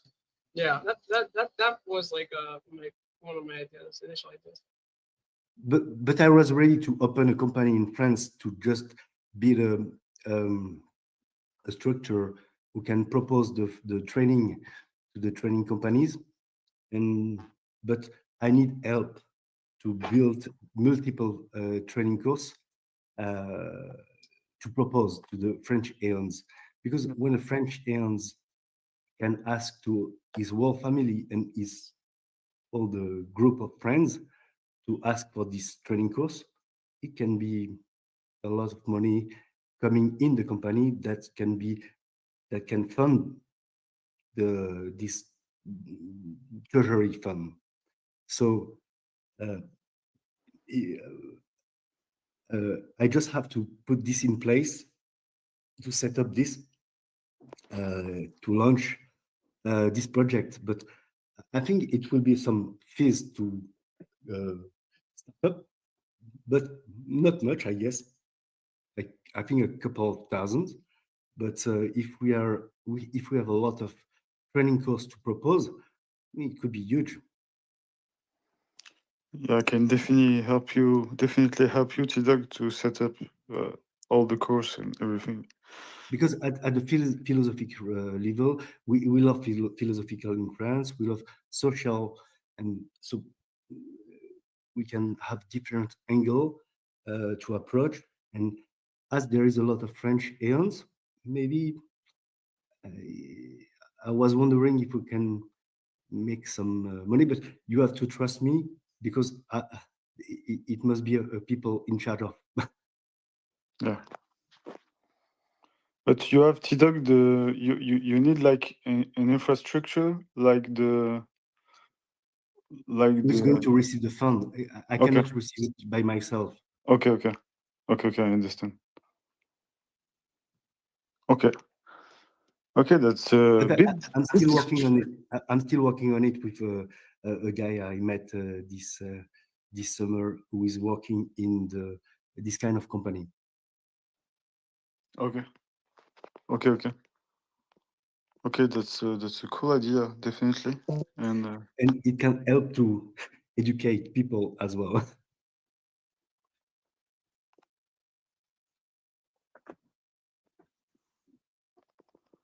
Oh, sorry if I sorry I took too much. yeah, no, don't worry.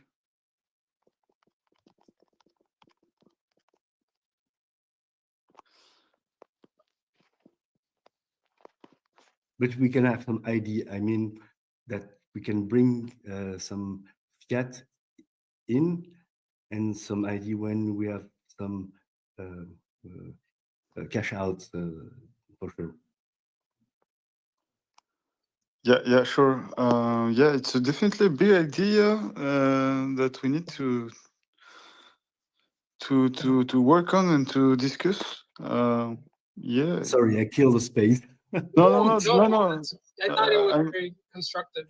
Like Yeah, I was sure. saying, I think that this idea of the Aeon Treasury, it can potentially be something huge and great for Aeons and the Cognosphere in general. I think we'll probably be discussing this a lot more. I'm going to talk to Ilya about creating like an Aeon Treasury, X page so that we can make like an X spaces there and continue the discussion. We want the community to voice their opinions and their worries and really refine this so that there's as little chinks in the armor of or anything breaching the ethos. We want this to be for the community. Like this wasn't to diverge liquidity that could be in XPX for anything nefarious or anything bad. It really was kind of like surgical moves of with liquidity that isn't in tiny coins, providing like some form of sell pressure or anything like that that allows us to amplify the community and the mission. So yeah, we'll probably be in communication and sharing posts about that. funny that the idea is likely, and where we started like communication with Pedro, a discussion on that, it traced from my small post. If we just all DCA towards some burn wallet. Yeah, So we'll definitely discuss about it. I will discuss with you if you want, and drag some. Yeah, but it was very instructive to on the point we have to see and how the vision of everyone is different and everything. It's really interesting. thank you so much, guys. Yeah, actually, a lot of great feedback. I understand a lot of various concerns. Yeah, that's a big based on question. That's normal. We don't have all the same idea. It's a big question, in fact. How to how to organize and manage all these things are like a big question. Sure. And the very last thing we want is to somehow hurt or disturb the culture and Yeah, sure. our. So if we see that it's doesn't help and there are more risks, we certainly don't want to do this. Maybe we could pivot or whatever. But yeah. It was very interesting. Yeah, it's a good idea. Thanks for coming up with the idea and like spearheading the initiative. Yeah, It is a really good idea. Yeah, thanks to you guys to bring this up. That's very cool. Very cool, very cool. We will manage to discuss together. As you can see the website and see better, and maybe we to give you ideas, and maybe will give me ideas too, and we will manage to work together. And yeah, we will do something cool for sure. I know. I have confidence in you, my Aeon. I think it's definitely something we have to test, and maybe at a small level first, but let's test this idea and find one project to fund and start from here. Yeah, sure. Absolutely. And we will have like to to cool down about all this question. We will have a brief work session in 2 minutes with Tiff. So yeah, she's not here for now, but so it's okay. We didn't want to fill the space. I'm sorry. No, don't worry. I was like thinking, and I'm a little bit tired, so it's a little bit difficult to connect in my head. So don't worry. Don't worry. But it was very interesting and bring up ideas. So no, it's definitely a good thing to have done this. Thank you, guys. Yeah, thanks so much, guys. Yeah, I need to go already, unfortunately for now. T-Doc, Pedro, Hype, and all deal. Thank you, guys. Thank you, guys. Yeah. Absolutely. This was really good. We'll definitely keep this conversation going in different spaces for sure. Sure. Absolutely. You can stay if you want. There is brief work to calm you down. Mike, John, can you hear me? Yeah, John, how are you, bro? I'm good. So I'm Tiffany's husband, by the way. She's in a meeting with a client right now, so she'll be on as soon as possible. Okay, nice. Yeah. Okay. You talk about Tiffany? That's right. Okay. I didn't. Okay, no problem. So okay, we have some time, guys. She's not here for now. Possibly, yeah. Okay, Yeah, no problem. Don't worry. Yeah. So. But yeah, this is my first space attendance. So. No way. I don't know. Yeah, man. Welcome, I've been bro. Do the baptism. Do the baptism. Yeah. I was gonna say I'm ready. Okay. I will definitely baptize you. Okay. Let's wait a minute, Django. I make the dog enter, and I will baptize you, young Aeon. Yeah, we have a baptism today. Okay, let me put my robe of priest and. Okay, I have my speech. I hope it's not a clunker priest. No. Fuck the clunker. Okay. All right, guys. Well, I'll be right back. I'm gonna go get something to eat. Stay in space, but I'm gonna be away for a moment. What you say, Pedro? Sorry. Oh, that I'm gonna go get something to eat and I'll be back. I'm gonna. Okay. Thanks. Have a eat well, bro. See you soon. Thank you. Okay. New Ion. Okay. So you will have some sentences to repeat after me at some point. I will tell you. Got it. Okay. Here you are, my new Aeon. You are safe now.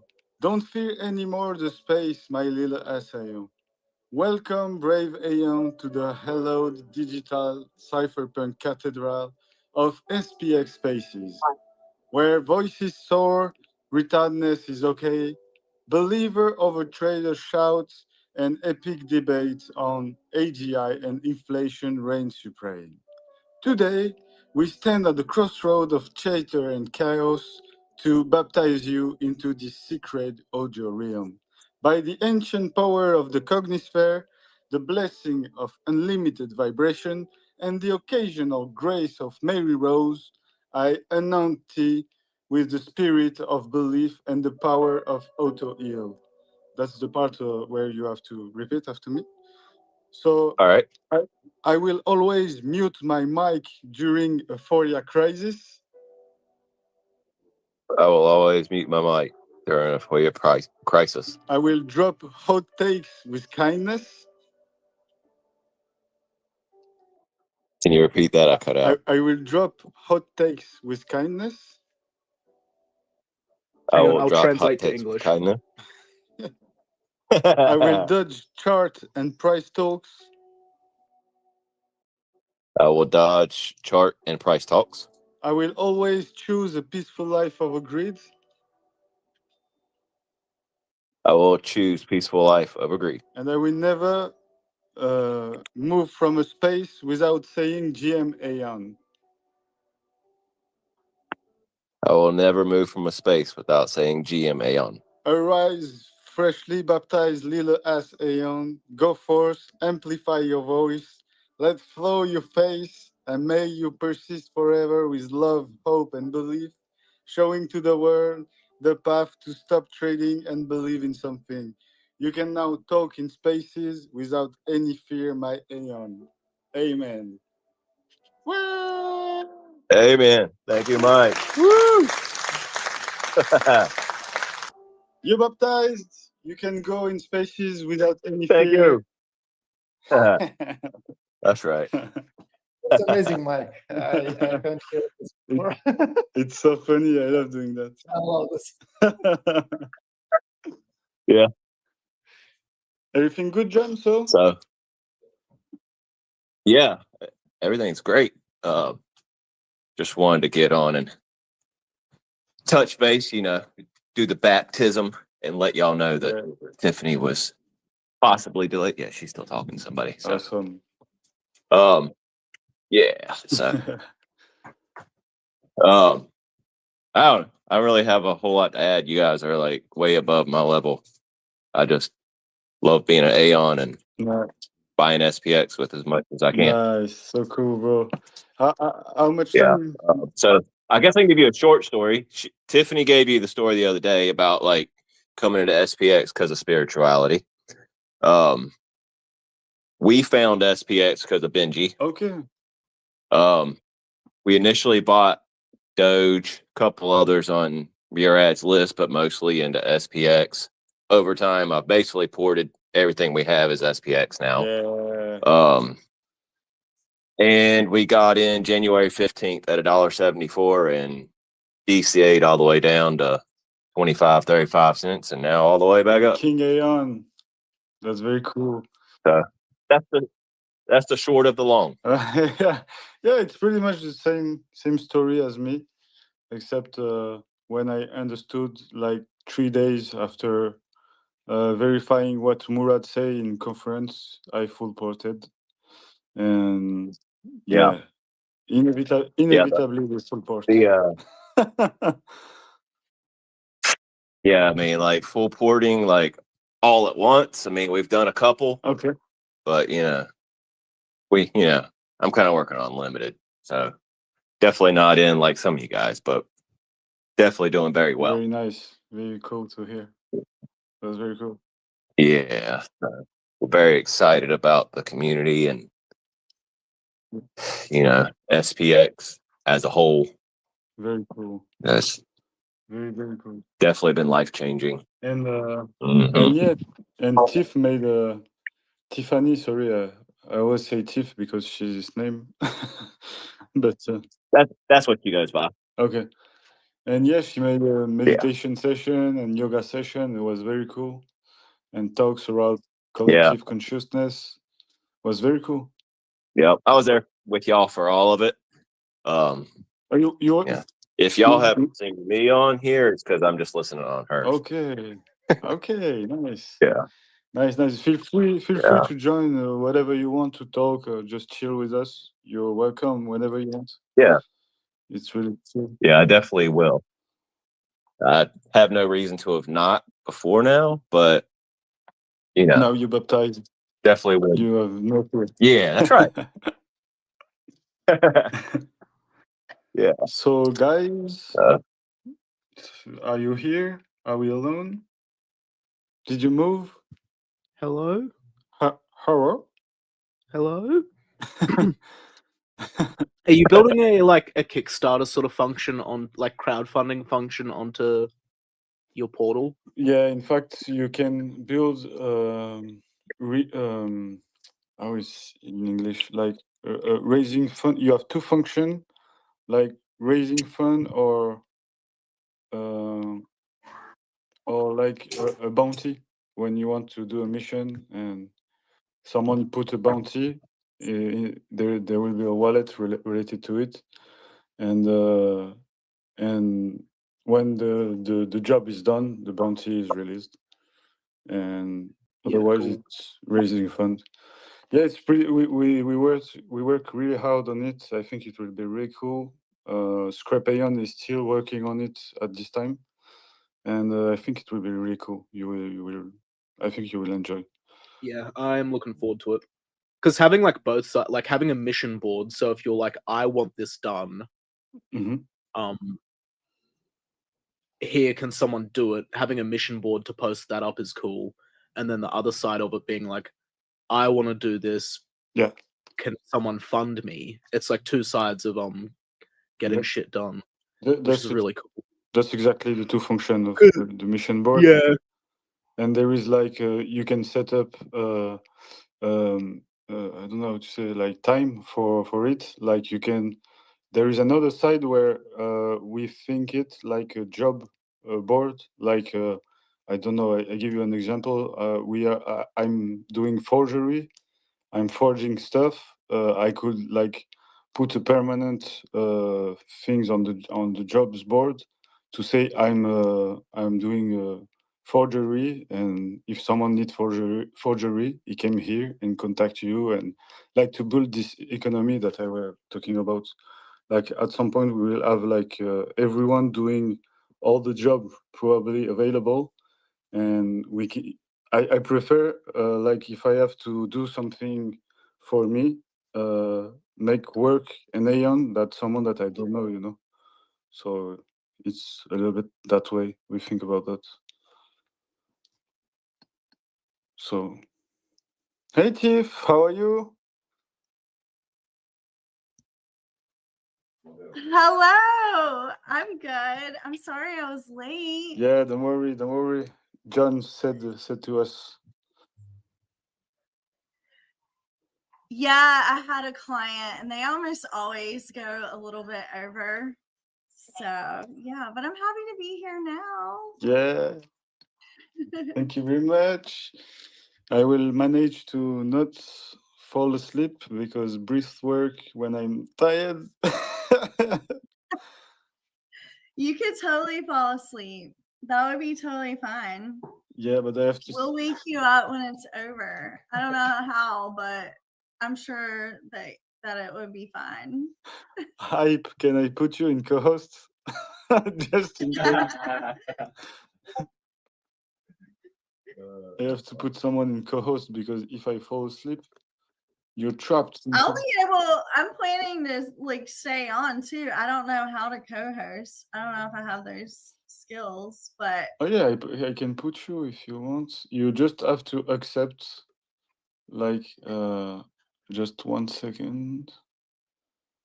I was planning on hanging out for a little while. So Nice. yeah, we love the longest spaces ever. We never want to leave. Yeah, it will.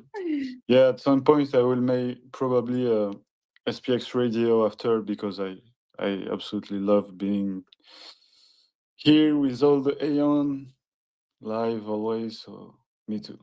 Yeah, we love it too. I wake up in the morning and I'm like, oh, the longest spaces. Is it still going? Of course it is. We can persist forever. Yeah, exactly. Persist forever. That's exactly the vibe.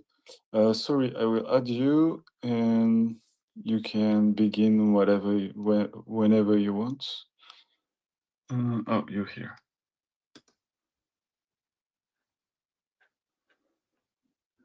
Fuck, my computer is. Oh, everything. Yeah, X is really nice coded. It's crazy.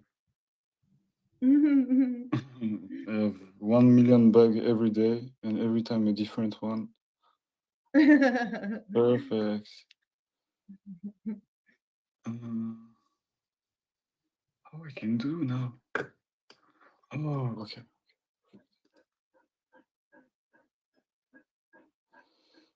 Okay, up.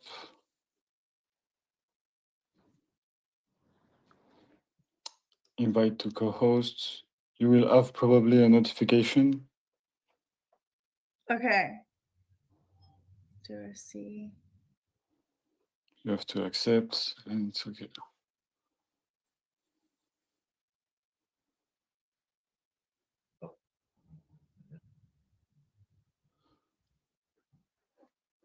Do you receive something or no?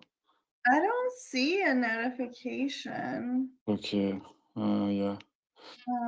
As every time there's problems, I will try again. Okay. I will try different, but it's. I think it's okay, even if it's not working. It will be okay. I will manage to not sleep. Don't worry. Well, if you fall asleep, we'll just keep going. So Autoheal hour is there's like a little gap and then Autoheal at 9. Okay, perfect. I see the schedule, so we're all set. Yeah. Feel free to sleep through breath work if you would like. Okay, perfect. No worries. We'll keep the spaces going. No one's leaving. We're all here. We're all here. Well, I am so happy to share this breathwork journey with the Cognosphere. Breathwork is a really powerful yoga practice. You can definitely take it at your own pace. You can lay down, close your eyes, get into your space. You can also just receive the transmission, breathe with us. I really love this idea of the collective practices that we've shared within the longest spaces ever this week, because I think it just really elevates the collective consciousness. And when we all come together with a shared purpose, a shared intention, it just really amplifies what we're doing for the world, for ourselves, for our community, and beyond as well. So the breath is really an opportunity to access our physiology when our nervous system is in a relaxed and receptive state. We operate at a higher vibration, energetic state. So that opens us up to possibilities that transcend the limited viewpoints that we can sometimes see, like in our life circumstances and the systems that we operate within. So the breath work brings us into that kind of next layer of ourselves as humans to help to rebalance and restore the nervous system, and to give us an access point to our higher self, to an elevated state of consciousness. And when we share that in a collective container, it just amplifies the impact. It just makes everything more powerful, more healing. So I am bringing that intention to this space for our breathwork journey. So start by just tuning into your breath. So just begin to notice the sensation of your breath as you just simply breathe in and breathe out. So just finding a natural rhythm of your breath, just a simple inhalation, a simple exhalation, not yet changing the breath, no need to even analyze, judge, understand, just simply becoming an observer of your breath. And really tuning into the sensation. So as you breathe in, the air comes in through your nostrils, travels down your airway into your lungs. See if you can bring your awareness to a characteristic of the breath in. So as you breathe in, can you feel the air enter your nostrils? Can you feel your lungs expanding, your rib cage expanding? And as you breathe out, see what feels maybe a little bit different. So that could be just simply noticing the temperature of the air, maybe observing that the air feels a bit cooler as you breathe in. And then as that air circulates, exchanging oxygen throughout your body, when you breathe out, the air feels a bit warmer. And just see if you can just pick up on small little experiences within your natural breath cycle. So just continue to deepen that awareness of your breath.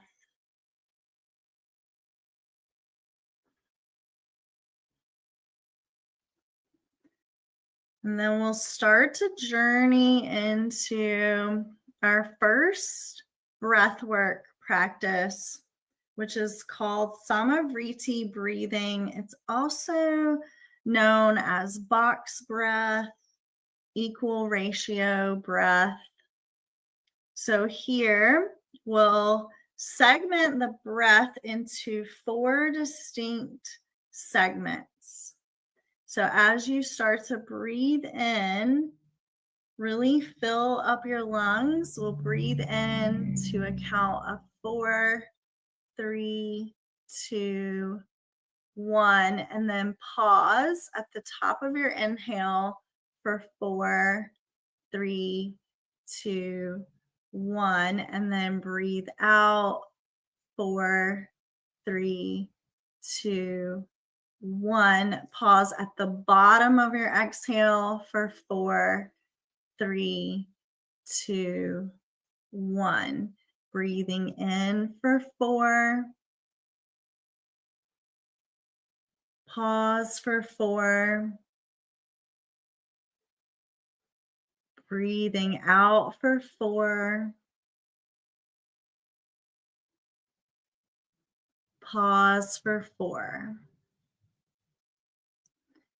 So just continuing this equal ratio of the breath. And if you would like to add in a visualization here for each segment of your breath, just simply in your mind, draw an image of a square. So as you're breathing in, you can draw the first side, pausing at the top, draw the second side. Your exhalation would be the third side. And then that pause on the exhale would be the fourth side. So that visual of a box or a square with those equal ratios. And just continue this box breath for a couple more rounds, moving at your own pace.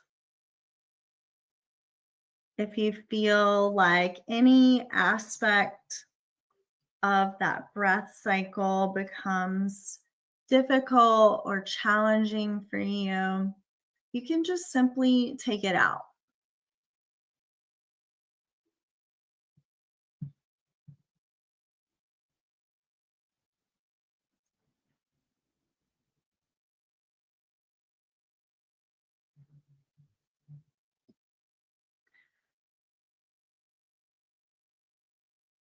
So taking one more round of box breath, wherever you are in that cycle.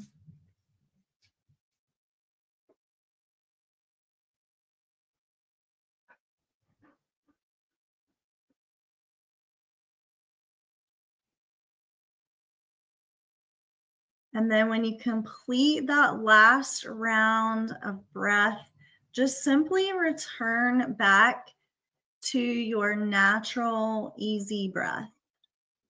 Easy breath in, easy breath out.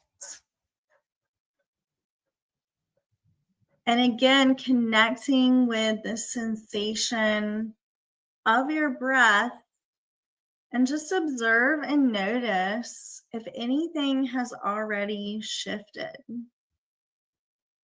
How does this breath feel? How does your body feel? Your mind, your energy?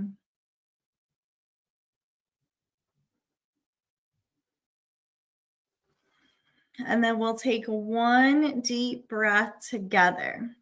So just sighing all the air out of your lungs. Take a big breath in, really fill all the way up. And then sigh it out, letting it all go. So we'll transition into a 3-part breath. So this breathwork practice is a bit more energizing. So the 3 parts of the breath will be 2 sips of air in through the nose, and then a long exhale out through the mouth. So take a breath in, slow breath out, and then breathe in, and then long, slow breath out. Breathing in, 2 little sniffs, and then breathe out. Slow, long exhale. Breathing in, breathing out. And just following that rhythm of the breath, those 2 short breaths in, long, slow breath out. We'll do that together for 1 full minute.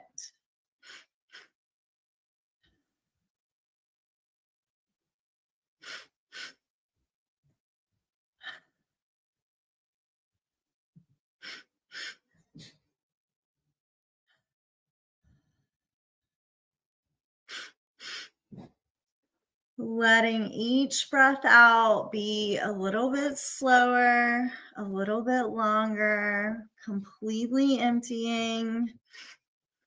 And then as you breathe in, taking in a little bit more air.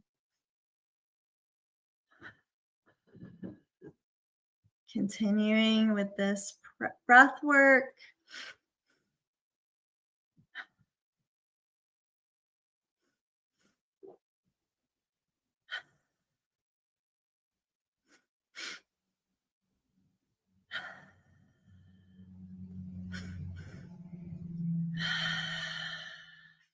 We'll take 3 more breaths like that.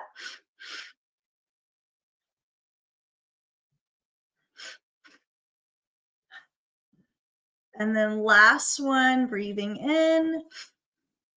Pause at the top for 3, 2, 1. Take a slow breath out, completely empty every last drop of air. And then a deep breath in, fill up, and a breath out. Come back to your natural, normal, easy breath in, easy breath out. Checking in, noticing any shifts in your mind, your body, your energy. And just tuning in with your natural breath, having a sense of gratitude for this breath, this community that we get to share this practice with. We'll take 2 more breaths here to reset.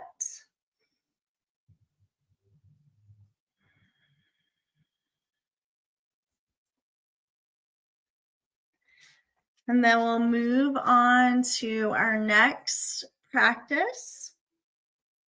So our next practice is a big breath in.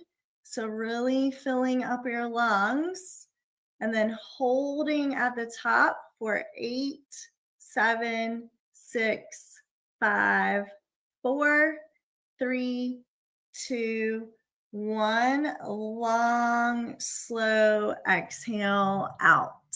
When you think you've let out all the air, let go of a little more, and then take an even deeper breath in. Fill your lungs with air, bringing in all of that vital life force energy.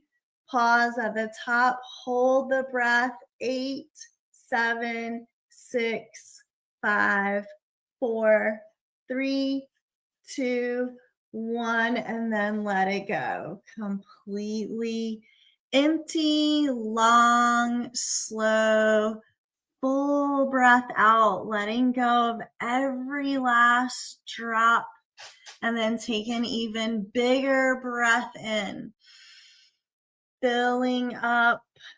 When you think you're full of air, breathe in just 1 more sip.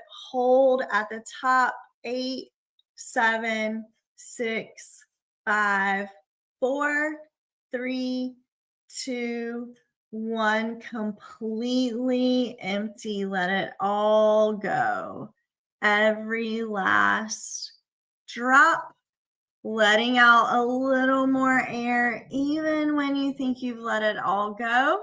We'll do 2 more rounds like that. Deepest, fullest breath that you've taken all day today. Completely fill up your lungs. Bring in all the vital life force energy. Hold it at the top. Pause for 8, 7, 6, 5, 4, 3, 2, 1, and then exhale. Completely empty your lungs, sharing your energy, your gratitude with the space. And then last one, deepest, fullest breath of your whole entire life. Breathing in all the energy from the collective, filling up, elevating your vibration. Take in one more sip and then pause.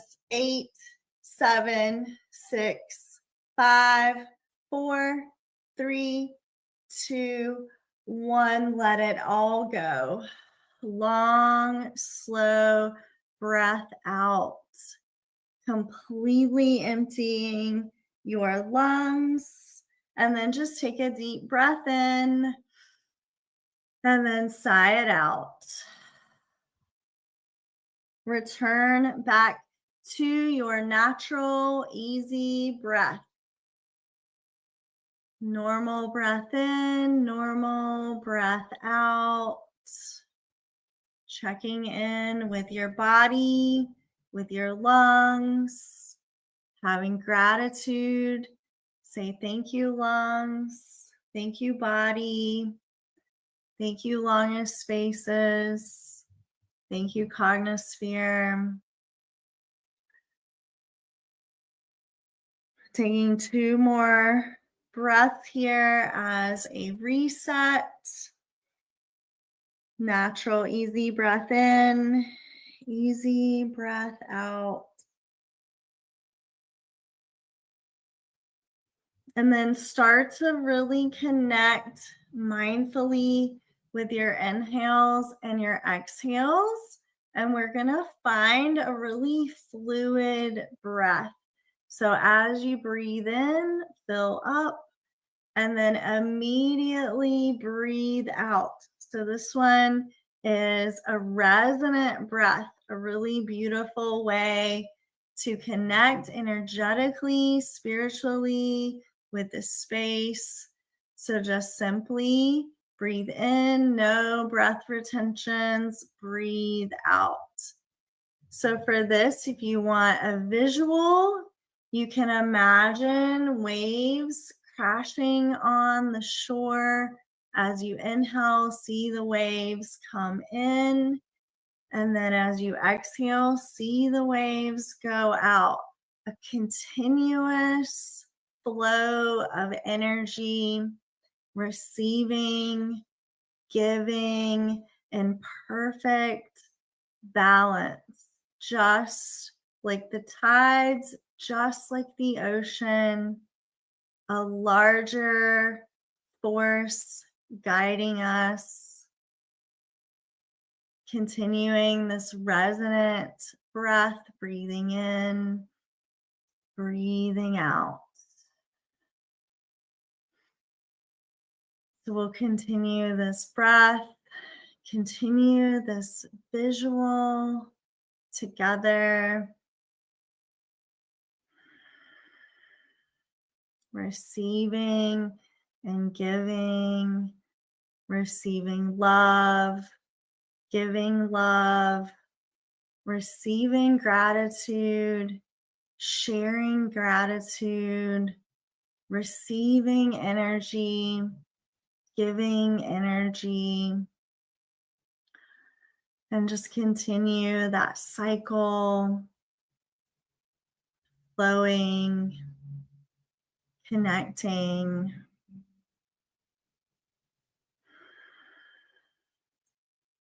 Continuing this resonant breath together as a collective.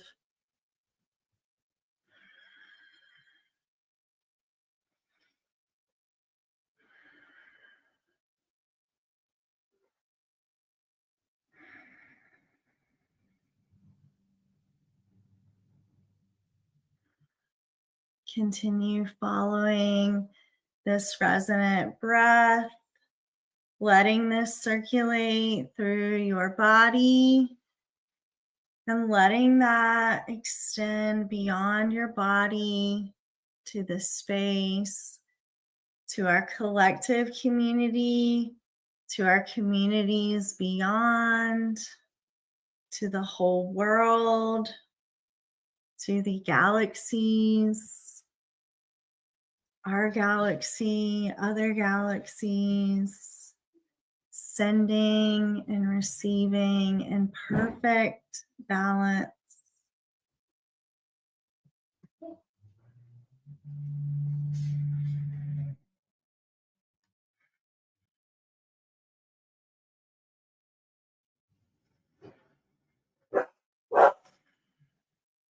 Taking just 2 more breaths here. Breathing in, breathing out. And then at the bottom of your next exhale, just return back to your natural breath.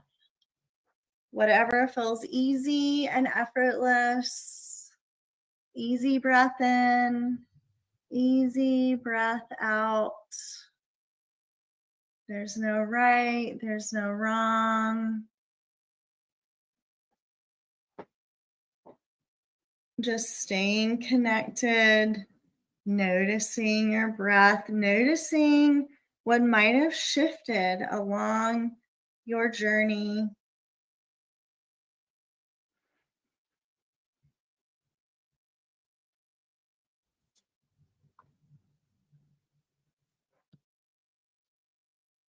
And then as you start to take your next breath in, we'll revisit that 3-part breath, but this time we'll focus on taking a full breath in, so filling up as you breathe in, and then we'll take 2 breaths out, so a slow, long exhale out, and then a shorter, forceful exhale at the end. So that exhalation, there's 2 little parts. So breathing in, deep, full breath, feel your belly rise, feel your rib cage expand, breathe all the way up your full lung capacity. Slow breath out when you think you've let it all go. Let go of a little more, sigh it out. We'll do 2 more breaths like that, breathing in deeply. Feel your belly rise, feel your rib cage expand, breathe all the way up into your chest, and then let it all go. Empty, long, slow breath, and then a little more breath out. 2 more breaths like that, breathing in through your nose, filling up your lungs. Visualize that air expanding throughout your whole body. And then breathe out. Let it go. Long, slow breath. And then a short little breath out at the bottom. Last one. Completely fill up, biggest breath of your whole life. And then exhale, letting it go. And then when you think you're empty, push out just a little more of the breath. And then take a deep breath in, a slow breath out. We'll do 2 more like that. Full breath in, full breath out. And then last one, breathing in and then breathing out. And then just returning to your natural breath. having gratitude for this breath. This breath is always with you. From your first breath to your last, everyone in between, whether we are noticing it or not, and how much we have to be thankful for, whether we pay attention to our breath or not, is there carrying us through this life, this journey. And that is such an incredible gift.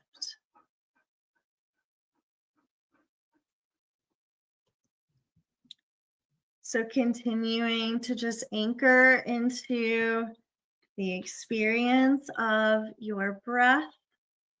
And I'd like to offer mantras at this point in our practice. So as you breathe in, you can join me in the mantras. You can say them silently, out loud, whatever feels aligned for you. Breathing in, I am safe. Breathing out, I am safe. Breathing in, I am grounded. Breathing out, I am grounded. Breathing in, I am healthy. Breathing out, I am healthy. Breathing in, I love myself. Breathing out, I love myself. Breathing in, I love others. Breathing out, I love others. Breathing in, I am grateful. Breathing out, I am grateful. Breathing in, I am grateful for the love I give. Breathing out, I am grateful for the love I give. Breathing in, I am grateful for the love I receive. Breathing out, I am grateful for the love I receive. And finally, I am grateful for this life. Breathing out, I am grateful for this life.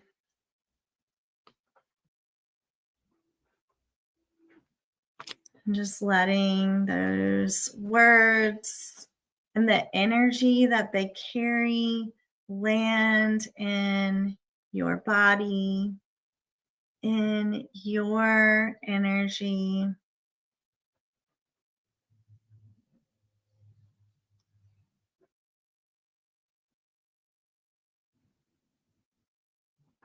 I am safe. I am grounded. I am healthy. I love myself. I love others. I am grateful for the love I give. I am grateful for the love I receive. I am grateful for this life.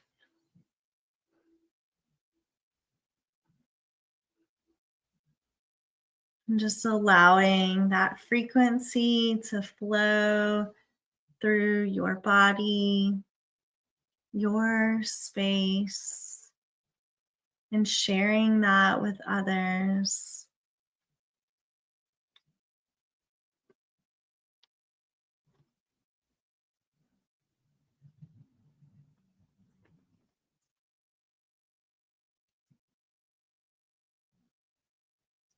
Checking in here and just noticing how your body feels, how your breath feels, how your mind feels after that breath work practice. And then taking one more breath together as a collective, taking a deep breath in and then sighing it out. Thank you so very much for sharing and this practice with me tonight.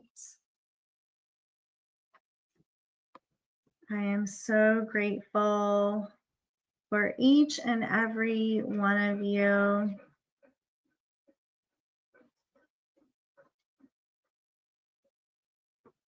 And as you feel ready, start to just bring your awareness back to the space. If you've been still, invite in some movements, maybe wiggling your fingers, wiggling your toes, taking a stretch, maybe reaching your arms up overhead if that feels good.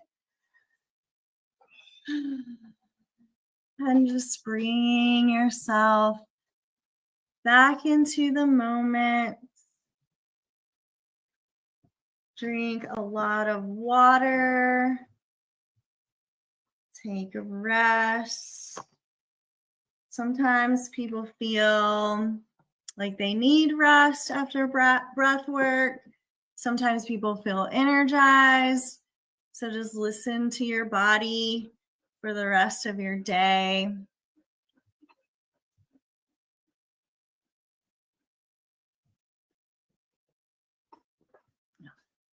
Drinking your water. And if anyone has questions or something that they'd like to share from their practice, we can open up the space.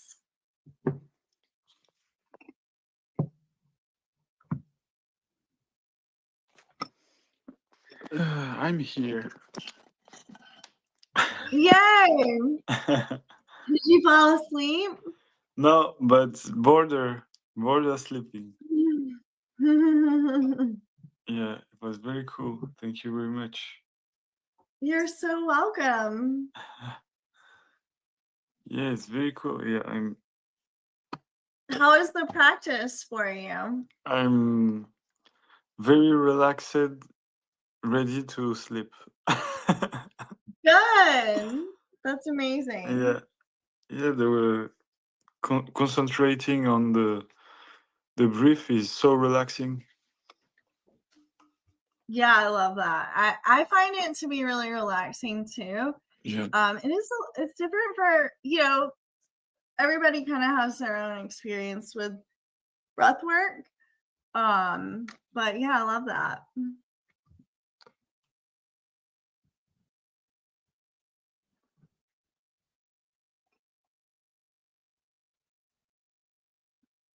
Sorry, I'm drinking some water. Me too. I'm like so thirsty right now. I was in that meeting and then just came straight over. But yeah, drink lots of water. Like doing the breath work, it like kind of onboards your like cardiovascular system too. It's a little bit like cardio in a way, oddly enough. So yeah, definitely drink a lot of water after breathwork sessions. It also helps to like integrate the experience. So sometimes with breathwork, things like can come up. It's a good way to like just process energy, like release stagnant energy, clear away things, clutter, stress, like anything that we might just kind of be hanging on to. So with that, like cleansing and clearing with the breath work, drinking a lot of water just helps to like reground your system and detox. Yeah. Sure. I'm drinking some water. You should schedule in like a hydration hour. Andy is always taking care that I drink some water from time to time.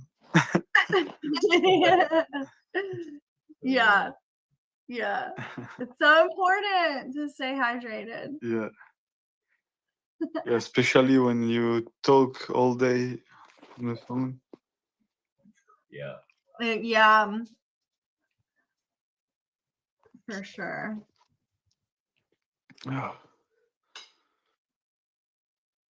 It because I play too much music and my ears are like.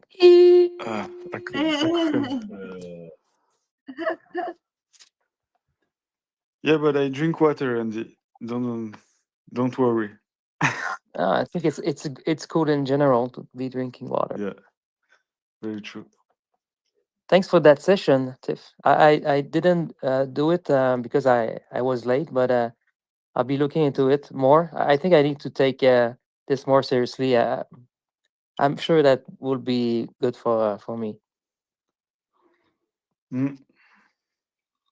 You're welcome. I'm actually the breathwork practice that I'm putting up on my SPX yoga page. It's gonna be a breathwork practice, so I'll share that on my X account. And that one, you could join in that one. Thank you. Thank you. Yeah, I want to do Thank you. 3 a week, do a movement practice, a meditation practice, and a breathwork practice. Those are kind of my 3 most important things in my own practice.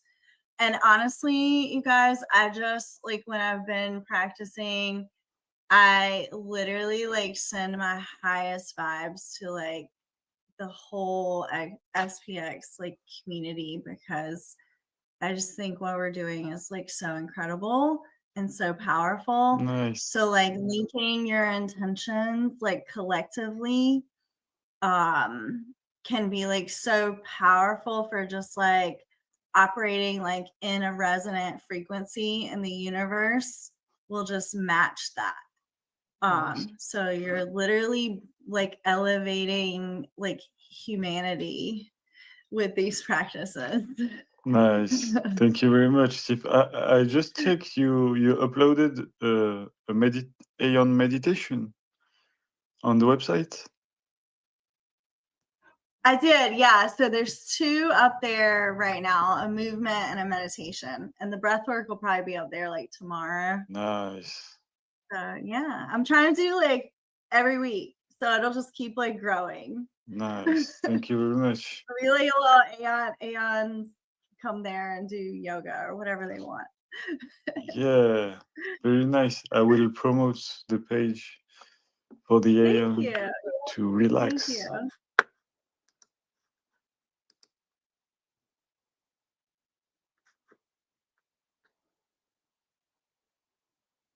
Yeah, it was really cool. I'm I don't know what to do. Do I continue the space or I go sleep? Maybe I take too. You must be tired at this point. Maybe I took too much on myself. I will consider. Yeah, for sure. Just be sure not to do a burnout. I reconsider all my life after a Tiff session. Yeah, could you go to sleep? We can keep it going. Yeah, I have my my replacement, my how you say in English, the there is slow Aeon that's coming to replace me. Sorry. Oh, nice. Oh, okay, awesome. Yeah. Reinforcement. Yeah, I can't even talk English. I'm disturbed. I'm too relaxed.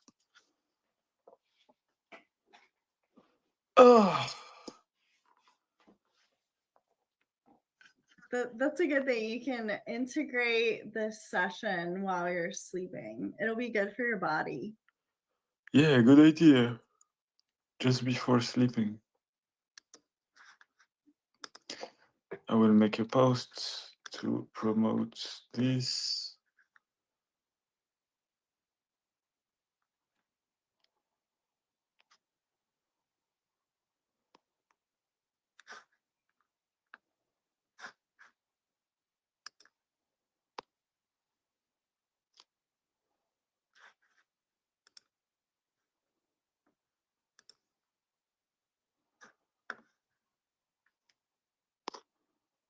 Can you hear me? Can you hear me? You hear me?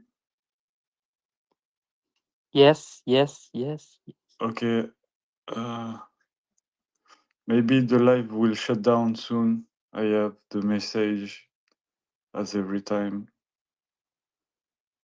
Oh, it says like the Yeah. it's having connection issue. Yeah.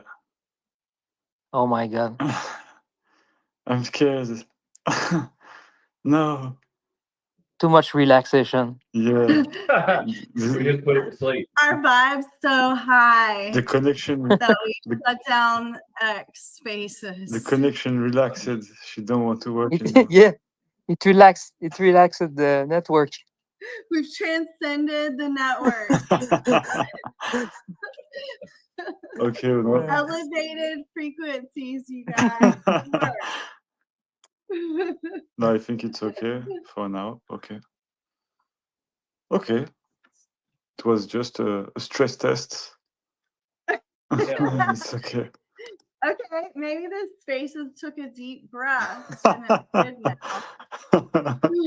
Exactly. Yeah, How long has this one been going? it was really nice. Yeah, how long this been going? This one, like Sorry, 36 hours? okay, sorry. I'm too relaxed. I can't even. My ear are relaxed. It's okay. I'm the stressful No, side it's of okay. It's yourself. okay. This live is like 25 hours. If I okay. Something like that. Wow. Let's Yeah. see.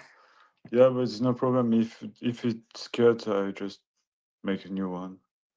We just like cut 4 times, so for now, it's not even a problem. As I have all the how you say I am too relaxed. I cannot even think. Can I help have you? the recordings, all the recordings. It's okay. We can edit and put all one after the other, and we'll have all the thing. So I guess we could always contact X. Oh no, they yeah, won't answer. They just won't answer because they could have the proof on the server side, but they don't care. exactly. They don't want to flip the stock market. Exactly. They don't want we flip the stock market because they are in the stock market. No, X no, in fact. X Yeah. is a private company, I guess. Yeah. Yeah. Yes. It used to be publicly traded. Yeah. But Yeah. Thank you very much, Tiff, for the session. It was really cool. It was really cool. Everything is relaxed. The connection, my ear, my head, my computer, everything just breathe out. Breathe in, breathe out. don't relax your wallet. Yeah, it was really cool. Thank you, Tiff. Yeah, I was making a post at the beginning. I will make a post to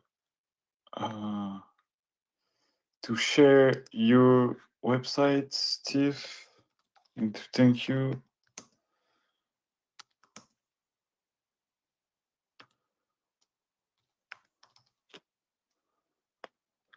Yeah, something that will prevent me to sleep is like the mosquitoes. I have like an infinite amount these days. It's crazy.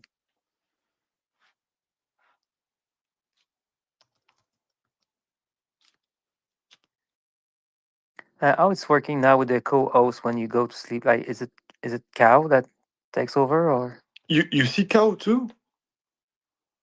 Yeah, it's Yeah. not co-host since like he moved.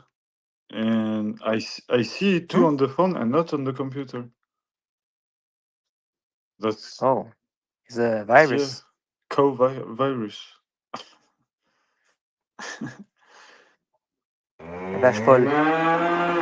Oh, Oh, you broke virus. the relaxation.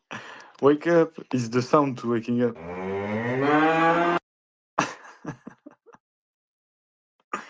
Yeah, I see cow too. I don't know why. You like the sound to wake up?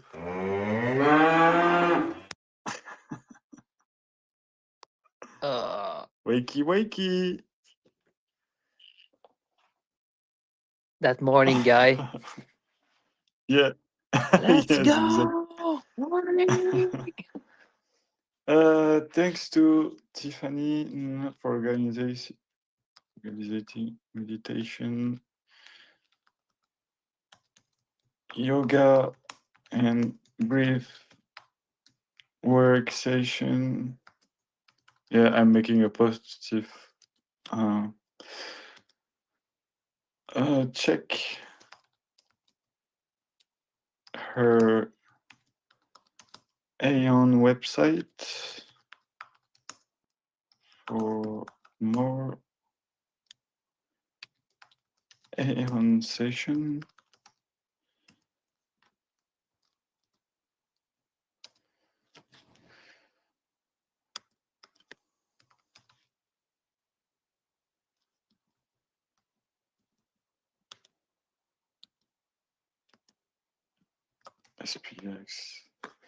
SPX, bam, bam, bam. It's okay, boom, boom.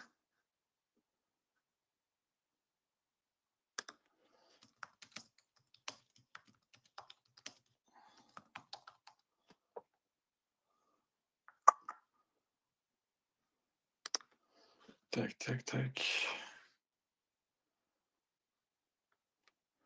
Yeah, what is weird is like if I click on co, there is no menu to remove him from co-hosting, so he's not co-hosting. That's crazy how many different bugs I have on Spaces. It's really crazy. Like if I put you developing this undo, you became crazy, I think, if you see the code of all this.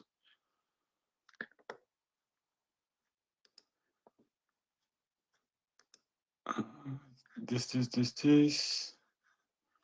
Do I make a little photo? Maybe for this to be cool.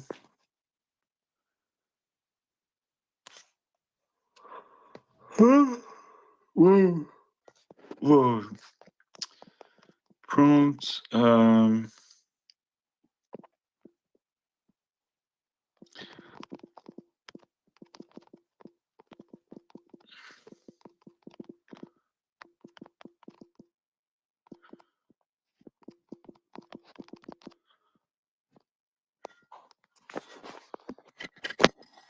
Okay.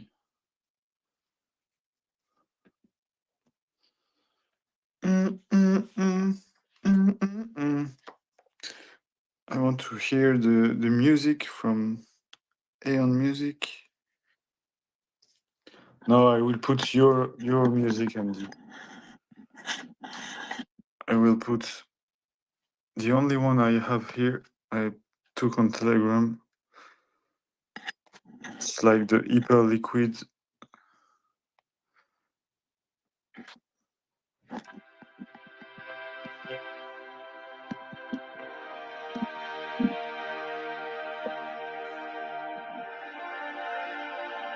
Wakey.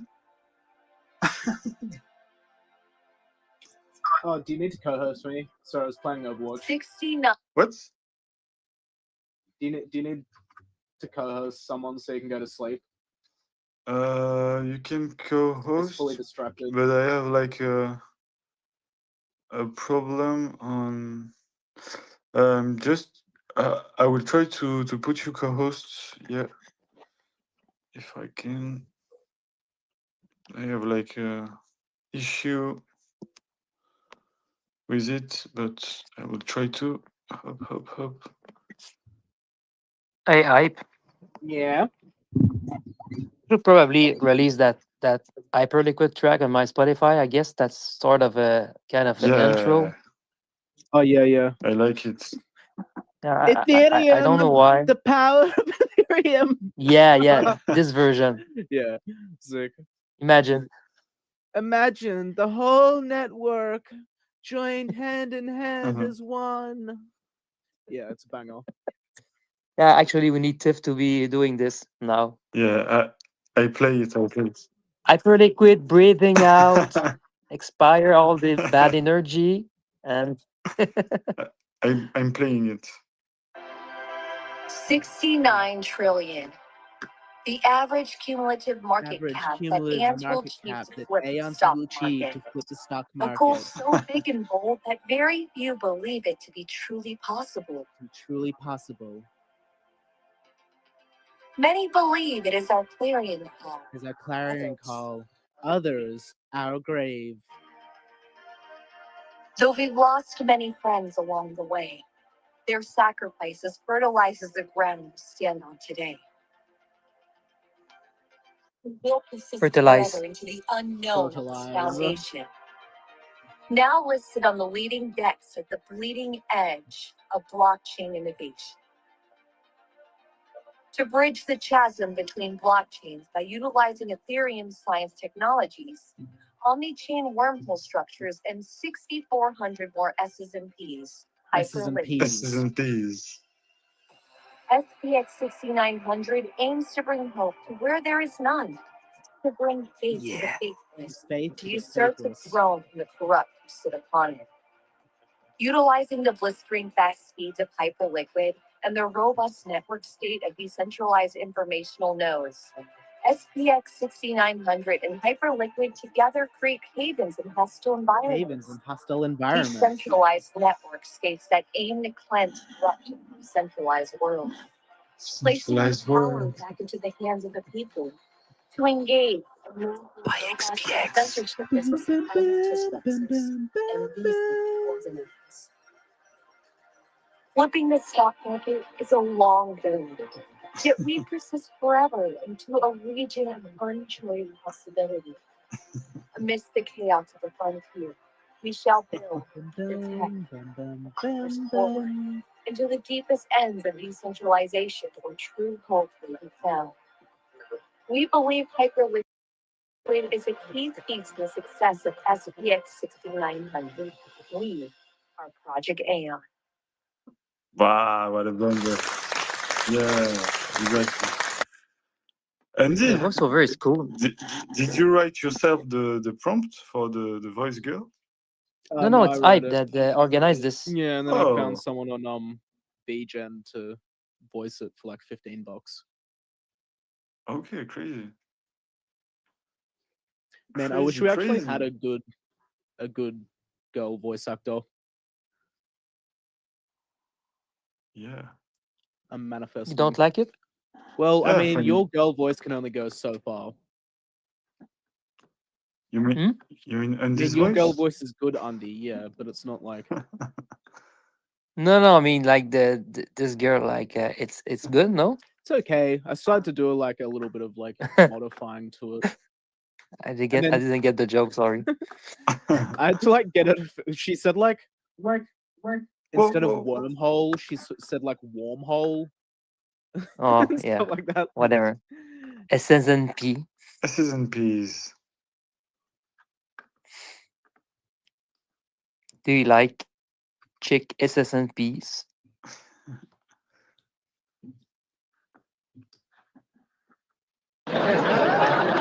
So I'm just at the end of an Overwatch game and it's like real sweaty. Can you not like scream because we're relaxed? You know that video of the Grinch doing Just yoga? you just like reverting everything. S's and P's. But I'll the have worst to is like go. Chang. Sometimes it's like he just like likes to play like samples of really loud stuff. Like in the middle of we talking, then some Gordon Ramsay. crying, shouting or everywhere. Murad like samples Hi, it's with AI. Murad.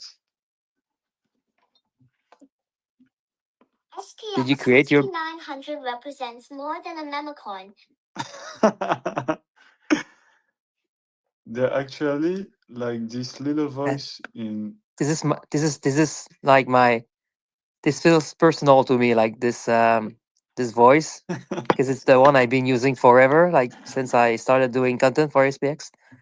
For It's real? like yeah, it's on Louvre voice. It's text to speech, and then you select British, and then it's the second Maria something. And but Anna. did, hmm? Anna, it's called. No, it's Maria Mariam. I don't know You have Mary? something. It's a second choice female voice for British. I love it because it's like a character I invented. Like it's like a character in the Earth 314. Like she's part of the rebellion. Okay, I didn't know. Crazy. Doesn't make it doesn't make much sense. I don't have it like a story, but I have these images in my head, and like when I'm creating, I think about this. Like Nice. she's not she's working with Mary Rose, but she's more like a technical engineer Okay. and the kind of hacker, and she's like hijacking ads on the TradFi Corp. Like I'm sorry, this maybe not makes any sense, but she's hijacking signals and transmitting message to our reality to warn us to preventing something bad that they are fighting for because they didn't flip the stock market, kind of. So Explain. we need to make it in our dimension. Yeah. Sorry, it's Yeah, fucking nerd stuff. Like yeah, don't worry. No, I just put like polymetric end of the his writing that I love on Hegel, and just use the voice on free. What's the name?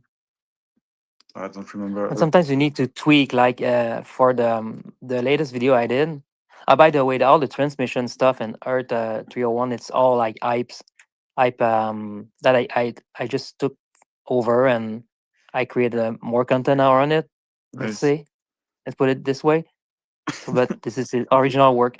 But like the AI, she couldn't say it correctly, so I needed to like separate A and I, so she said it Ah, correctly. yes, yes, yes. But I would prefer having a real actor. But yeah, this is kind of a child voice as well, so I that might be weird.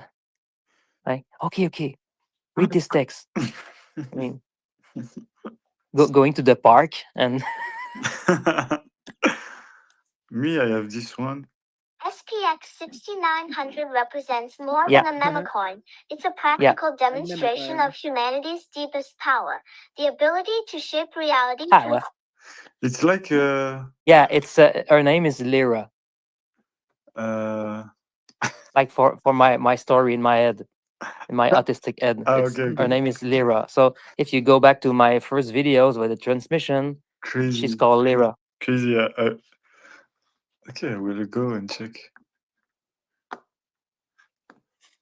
Like the one where there's the like the supermarket song playing at the first, and then she's like Metal Gear Solid style, like pops in the screen with the transmission, like with some glitch.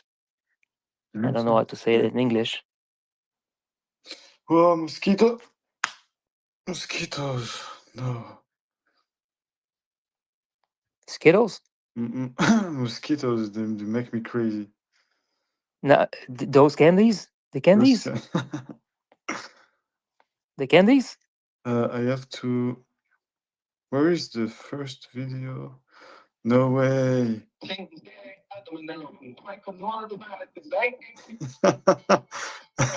I have forgot when you made the video with the scammers in my mustache contest.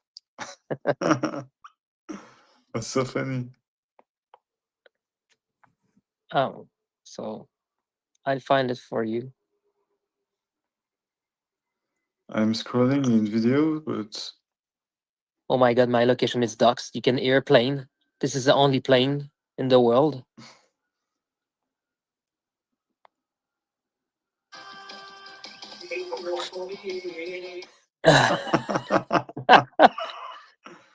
Well, where are those guys now? That did they win something or? no, never. But I couldn't even. I never released the Konistash content because it was a drain at this time, so No. I have to do it.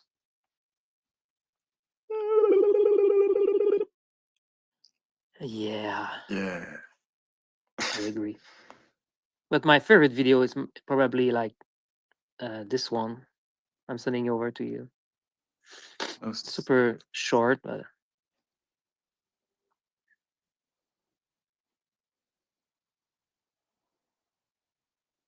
I think we should be. It's okay to be proud of what you do, and sometimes you don't like your old work, but sometimes you.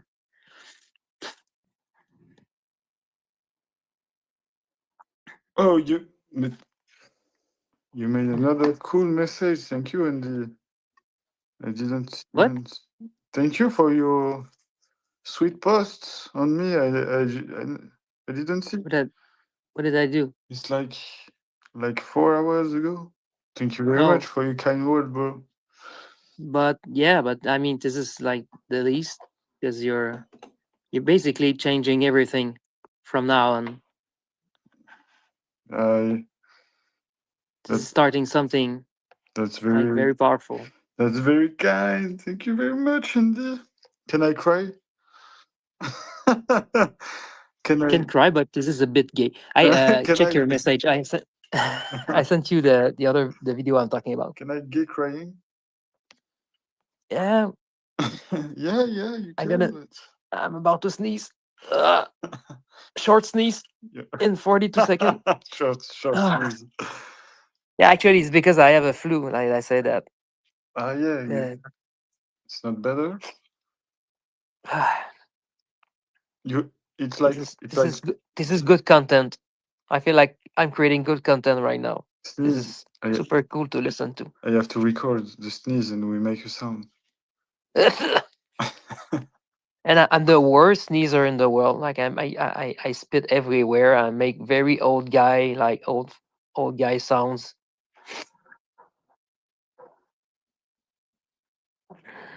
Another good piece of content lore that everyone that is listening to this right now will be able to enjoy. That's crazy. I remember this video with Lyra. Okay. Yeah, I love it. Like I create like the my best content. I think I created when it goes south. You know, when the sentiment is down and everyone is like kind of depressed, and this is where I step in and I create because like it is out of there's emotion kicking in, and this is where I'm creating more. Yeah. Yeah. Guys, you know, I never talked to you, Hype and Andy. Like for 2 or 3 months, I was thinking at the moment at like January, February, or something like that. I was thinking Andy was an hype alt for real, like for 2 months. No, but these games is weird because I've been accused of being a Mong alt, which doesn't make any sense. I've been accused to be a Conrad alt, and now I'm a hype. But what the fuck? Like why? like Conrad, I could understand because he's kind of energetic and all over the place, which is probably me. Like I swear for 2 months I was like asking myself, and one day you sent me a message, Andy, and told me you're talking French and everything, and I understood Yeah. at that moment. But I'm joking around with I being a gooner. We like to joke around this, but I think I'm exactly like I. I'm trying to cure myself with SPX. He's setting stuff. I'm like, oh no, this is not sure. Oh, I kind of like this. I shouldn't. It's because one day it was like a joke where in the Telegram where Hype said something for joking, like it was you or something, and I made a meme. I think I have the meme. Sorry. And yeah, in fact, no, you were I don't stupid. remember what you're talking about. No, you being Hype, but I Oh, know. okay. Yeah, that's crazy. You never talk at the same time. That's really Mm. crazy. Mm. Yeah, you're the same I person. know. Anyway. I can't even imitate the Australian accent. Hello, my name is undefined. I can't even do French. Yeah, Yeah. go ahead, try it. Merci beaucoup. Oh, Oh, H&M. Oh, H&M. what? H&M? What's that? H&M. What's that? Huh? You don't know what H&M? You don't know what that is? No. You don't know what No. H&M is? You don't talk French. I'm not French. Don't know. Oh yeah, that's right. I speak French, but I'm not French. You don't. But for real. Like it's funny because people think like French is only spoken in France, which is French is actually one of the most spoken English language in the world.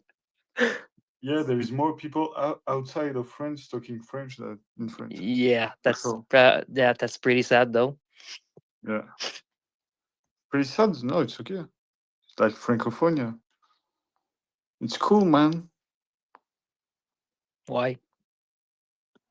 You don't like having more people talking French in France, or? Yeah, people don't even talk French in France. They talk like the novlangue, the bizarre language full of bizarre expression. Like You guys use so much English like word when you talk in French. It's crazy. yeah, probably yes.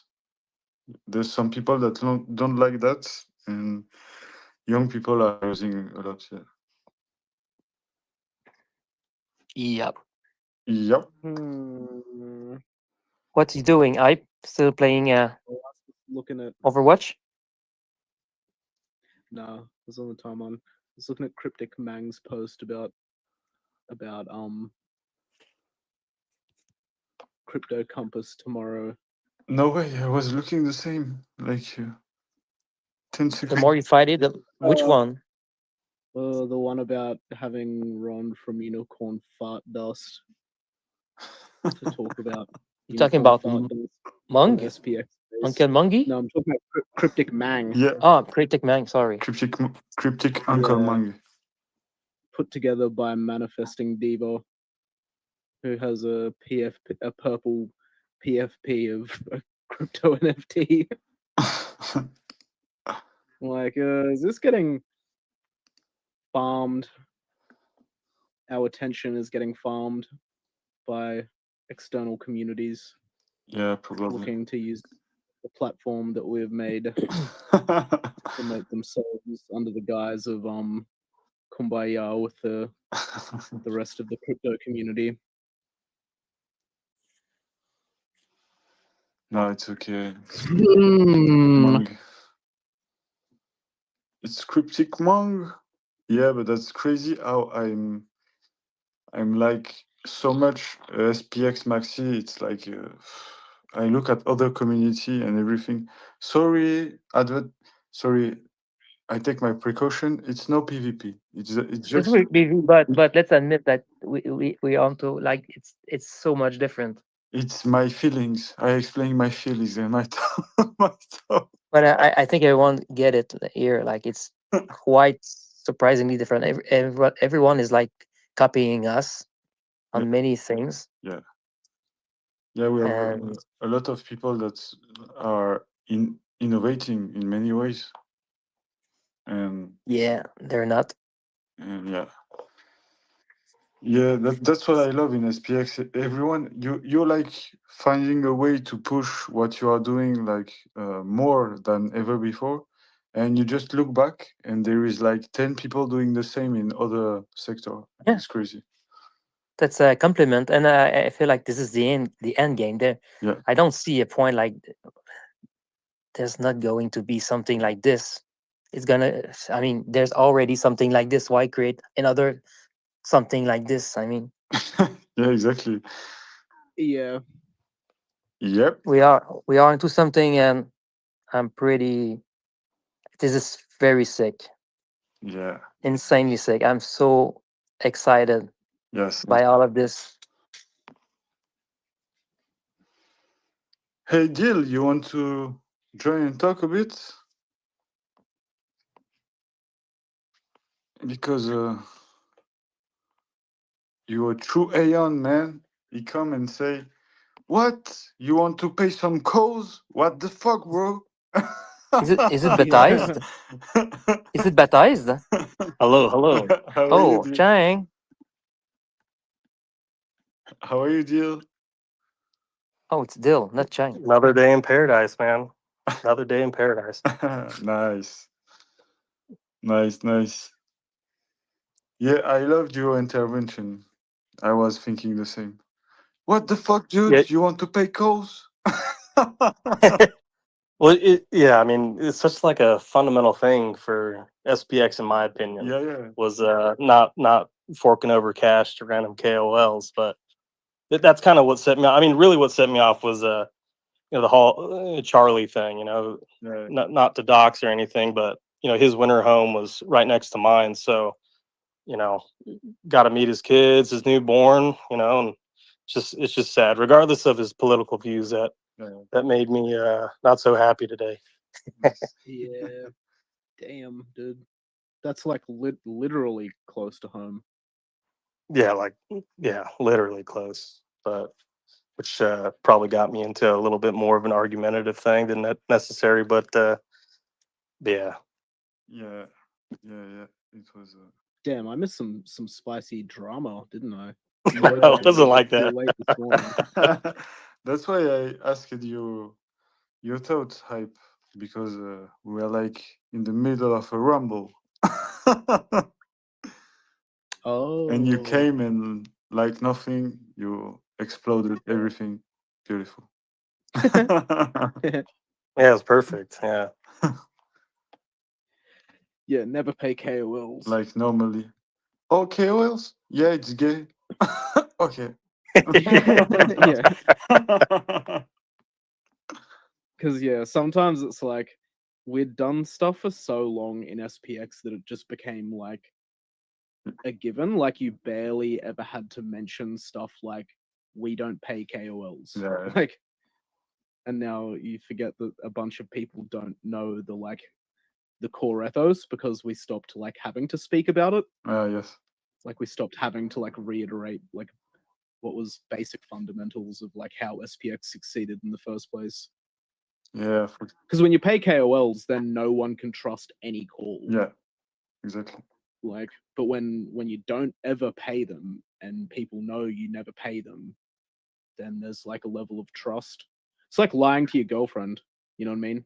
If you tell her she looks great when she doesn't, then she's not going to believe you when she does look great and you tell her she looks great. You know what I mean? Yeah. Is that a fair take, Aeon girl? Is that a fair take about women? Hey girl. Hey girls. That's funny. What's up? Yeah, What's up? I guess that's a fair take. That's a pretty fair take. Not much though. How are you guys? Yeah, nice, nice. I needed that breath work earlier.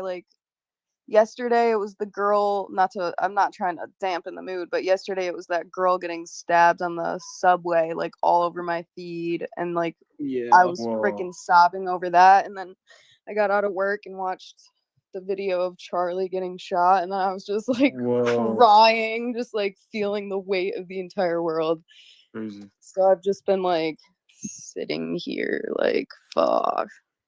Yeah, never watched any news today. Like actually since 1 week. Smart. And yeah, It's been a it's week. not now like 5 days, 4 days, 5 days, something like that. Like Saturday, Sunday. Yeah, it's like I cannot count. How many hours of sleep are you averaging like in a day? 5, something like that. Okay. 4.5, 5. You're gonna sleep for like 6.9 days straight after this. Sure, girl. A thought I had today was I've been like making so many little mini video clips, and I kind of just want to throw them in a drive so that anyone who actually like makes videos can just like steal any of my work if they want to use it. Yeah, I want that. Yeah, you can send it to me on Telegram, and then I can chuck it in the hyperdrive. Sweet. Cool. Well, now that I'm Yeah, 'cause I here, have I a need whole to AI hear folder. how your mom protects her space. Oh, I don't know. I don't know specifically. You don't but know I think what you she's make like a sphere, like a golden sphere bubble. That goes like fully around the area and like fully underneath the ground and everything. I thought And maybe then, she she like she prays to the angels and the ascended masters and stuff, and they're just sort of always around, so they're like always doing their thing as well. Interesting. Wait, what is this? He was talking about how his mom protects their home on the spaces yesterday, and I was just Spiritual stuff. I was curious to spiritual know like message on exactly what she does. I like hearing, like, I have my best friend's mom is a Reiki practitioner, and she's a Reiki practitioner, and they're all into that stuff, and I just find it interesting to hear how different people do those things, like what they do specifically, what archetypes they are using. Yeah, that's real neat. I would imagine, do most people just have different techniques and it's just the underlining intention that kind of aligns with one another, or is there kind of like a set practice Yeah. that people affirm to? I think everyone has different like techniques, say different things that they like call on and whatnot, and different ways that they like imagine stuff. Yeah. But fundamentals are like generally the same. Yeah, like my best friend like draws these light codes all around the room before she does her Reiki sessions. Like sigils, or Yeah, what? I'd consider them sigils. It's really it's so weird because like when you get trained to do that, like you actually are learning from textbook like how to do these things, but each person creates their own individual like code in a sense. Yeah. So like shared theory, but the active practice is going to be, is that, I would imagine the real power, if you will, comes from that sense that only that individual is taking on kind of an aspect of it, of where it's not just cookie cutter. Yeah, Is that like an agreed upon thing, or? I would say so. I just like I like hearing the stories of what people do differently, because I know like people call upon different things, and like some people use like sage, or some people use like they'll burn different stuff. I like comparing them.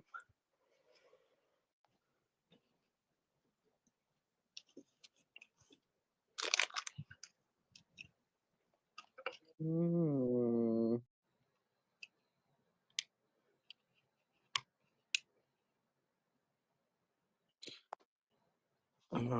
This picture of Clanker make me so laugh. Your profile photo? No, I have like a picture from iRobot, very classical. It makes me so laugh. You can say a lot of things with this picture. Your PFP is so funny. There's like so much character to it. It scares me a little bit.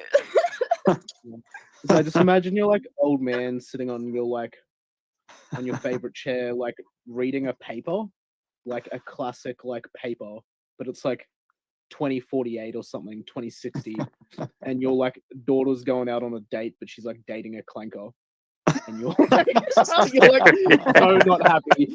You're like, she like walks out into the living room, and you like look down your glass, and you're like, you're not going out dressed like that, are you?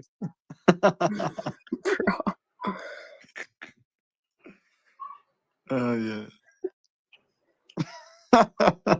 Yeah, that's exactly this. Yeah. The Or you're like daughter is reading the dating. news on an iPad, like an iPad like 14, and your daughter's like, Dad, why don't you upgrade your iPad? And you're like, I won't use any of that new hoodoo voodoo. Yeah, like iPad is old stuff. I like my glasses the way glasses used to be. Just glass. None of this computer shit. Nowadays, everything's computer. I have another one I love that I made in the same style. It's like 1 second because before having real trouble, like when you were young and like your father or grandfather look at you like this, you know, like in 5 minutes you're in big trouble.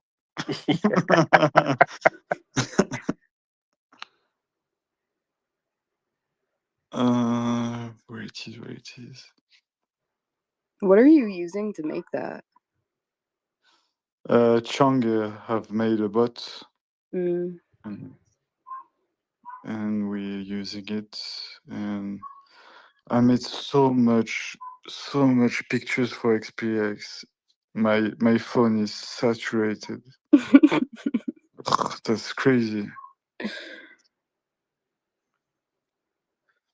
Yeah, I have it. Yes. There's a few of those I've noticed. What are they called? You like type in a message and it'll make the image, right? Like to make a comic. Like your profile photo.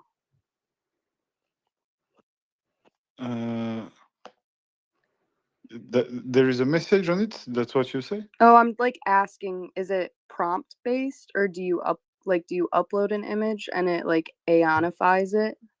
It's on my profile. It's probably a prompt, but the one I will share, it's ionified. Yeah, it's both. Like sometimes I take some memes I love, I try to ionify them. Sometimes I have an idea, I prompt it. Nice. Nice.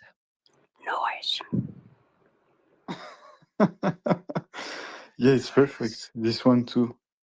When your daughter date a clanker. We need some funny things happening right now. We need to lighten the mood. We of need the giggles. timeline, dude. Yeah, I'm like feeling like I know, dude. The fucking Twitter is such. It's even like doubled up for us because we're like in the trenches. There's like all these people fucking like celebrating in the most like psychopathic ways. I can't. Don't get me started. And then it's like, bruh, and then it's like pump funds just like full of like coins. I can't. And you're like, I seriously. so bad, dude. I'm mind blown, really. I feel so much sadness and anger. Like, what the fuck? Yeah, and it's all just like a psyop. I know. It's all like to control the population, and most people aren't actually smart enough to realize that there's like puppets pulling the strings I behind know, everything. I know. Like The worst part about thinking it set is like, ways and- sorry, I'm sorry. Oh no, you're right. Go. It like lagged. The worst part about it for me is like, not to get political, but I have friends who lean very far left here in America, and like just blowing up my phone in group chats I'm in, like almost happy about it. And I was like that just put such a bad taste in my mouth. Like not happy about the fact he was shot, but like sending articles and videos of him like disagreeing with all of his viewpoints and stuff, and it's like, you are missing the picture here. Like, I don't want to talk about like his political views right now. Like, a father and husband just got shot. Like, what? It was like in the streets, or So I didn't see. he's an activist, and he goes to different colleges to just like Yeah. give presentations and speak to people. And he was just sitting there giving us, chatting, and he Yeah. got taken out. He got shot in the neck, and there's a full video of the entire thing online. That's why it's like horrible. that image is like imprinted in my mind. Okay. Yeah, I've seen some video of him like having hot talks with people on campus. Mm-hmm. Yeah, because he was so good at like discussing and debating all the essentially dumb public discourse happening in America. Yeah, pretty much. And now they've just like taken out like the one sort of like sane centered thing that was like pulling both sides sort of back together like rationally. Yeah. Right after the train incident, which had like sparked off like a bunch of like, essentially I feel like they're trying to bait the right and also white people into like losing their shit. Yeah. And then in doing so, like black people will also lose their shit more because they're like, it's just like no one's sort of smart enough to. Most people aren't smart enough to see the mind games that they're being like played. That's being played. Yeah. Just to like cause upheaval and discord across the West, so that they can control everything and have mindless killing and sacrifice. What? Yeah, it's really divide and conquer tactics every Pretty time. much. Well, you divide them and then they conquer themselves. Yeah. Exactly. And then they like people then beg for the army to step in. Like people end up begging for martial law. It's just problem, reaction, solution. Mm-hmm. Like It's crazy. It's crazy. It's everywhere the same problem. In France is the same. In South is the same. yeah, all across the West. It's crazy. Well, and the East too, I guess. 'Cause things haven't been that good in Korea. Japan's like heating up as well. Yeah, I don't know. That like Australia's getting worse. That's for sure. We just need to flip the stock market and then buy a new planet. Yeah. Exactly. I mean, if we flip the stock market, we probably won't have to. Valid. I added you Hype in co-host. I don't know if you received a message. I don't think I did. Maybe it'll come through in a second. Anyway, if you want to come down, I can do some ASMR. Oh wait, Space Fruit's in the crowd. She'll come up and she'll yell at me. SPX. SPX. Shh. Shh. Don't you worry, your pretty little brain. Don't you worry, your pretty little brain. Just think of DCA SPS. Just think about the tiny tokens. Many people say they have tiny tokens, but no, we have the tiniest tokens. Our tokens are the tiniest. People say, ooh, they're so little. Oh, those tokens are so little. They're the littlest tokens I've ever seen. Don't date the clanker.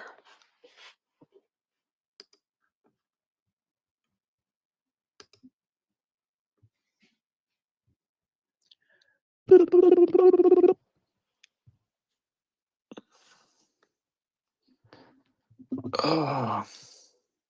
Yeah, I think we have a bug where Cow stayed co-host, and I don't know why. And he's not on the computer, but he's on the phone. I was wondering. Yeah. He's just there, hiding. Man, He's hiding behind the money. You want the tiny coin. I want the tiny coin. You want to grab my precious. My precious. No! Go, you here? Oh my god, he's here. We have to whisper. We have to whisper. We woke him up. I don't understand what's happening. Like, he's in co-host, but on the computer he's not. It's crazy. It's crazy.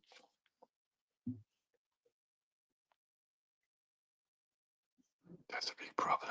They want my tiny coin. They'll never. I need more tiny coins. They can't DCA, so they want mine.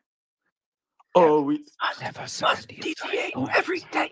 Do we have Lord Daponzi with us? Should I say Mr. You big Dylan. I can't tell. Daponzi. Daponzi. How are you, bro? Daponzi, the infiltrator. Daponzi. Shh. The guy is impatient. Daponzi. Be quiet in the library. Quiet in the library. Sorry. You're setting off my autism triggers. I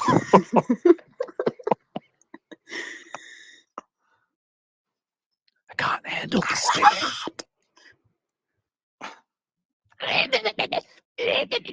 Wake up in the morning. Feeling like P. Diddy. Oh my it's- god. That line is so much changed. worse now. It's Sorry, changed. I I wrote a new one. It's wake up in the morning feeling like Uncle Mungie. And like imagine the music video, okay? He's like he gets out of bed and he's bald, and then it's grab my wig, I'm out the door, and he like goes and he puts on his Ronald McDonald wig. I'm about to hit the city. Before I leave, brush my teeth with my Autoheal pack, and he's like violently scrubbing his teeth with Autoheal like venom or not venom, Autoheal serum. Yes. And he has like giant teeth because they've grown so much from the Autoheal. That's as far as I've gotten. That's all I can come up with, but I'll finish it. They want the tiny. They want the coin. They know about the tiny coin. I have dreams about tiny coins. I actually dreamt about the tiny coin last night all night, and I wish I could remember it because I remembered it right when I woke up, and I was just laying there for a minute before I jumped on this chat. I can't remember, but it was a really good dream. I remember my visual edit dream, but I can't put it into fruition because it's too complicated.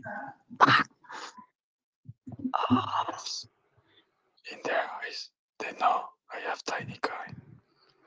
Don't say it too loudly. The CIA agents are here. They're in here. They're outside your door. They're in your Wi-Fi. Fuck. I knew it. They're coming for your tiny tokens. Don't give them your tiny tokens. I fucked up because my Wi-Fi name is SPX6900. Oh, they know. with your whole I know. streamers. I'm trying to spread the gospel. They know you have tiny tokens. They're coming for your tiny tokens. Never open a browser ever again. Okay, I won't. Your computer is compromised. Don't put that out in the atmosphere. They're coming for your tokens. Sorry. I take it back. I take it back. They want to force me. My computer is safe.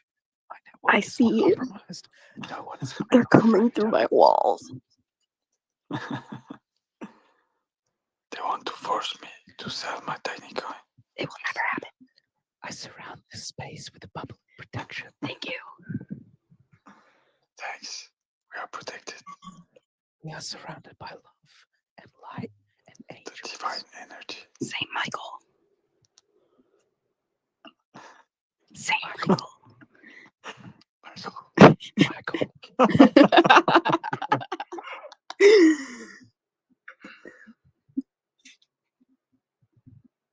They know. I know they know. Everyone knows.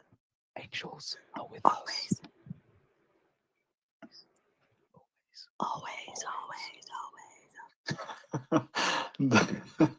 The Saint Michael. the Ponzi Saint Gabriel. the Ponzi joined the live and he sending me message like what's happening here. Who is the Ponzi? The Ponzi is the guy who made the door and like I don't know if you've seen he make a door and put it on the one of the The installation piece. I did see that. yeah exactly on Paris. I want to And do that so bad. So there's this art park here in Detroit called the Lincoln Street Art Park, and I used to go there all the time. It's this big sculpture park, and I want something there so bad. yeah, it's really cool action he did, and he did when there were the biggest riot in Paris. So Wow. his door is on every TV live Wow. reporting. So it's We need that. beautiful. We need that everywhere. Sorry. I know you guys are getting excited, but please, no yelling in the library. Get off my lawn. Get the fuck off my lawn. Shh, the gun is very sleepy. Lullaby.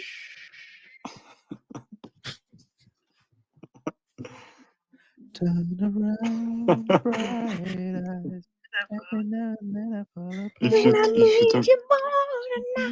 Need you more tonight. seems like I need you more than ever.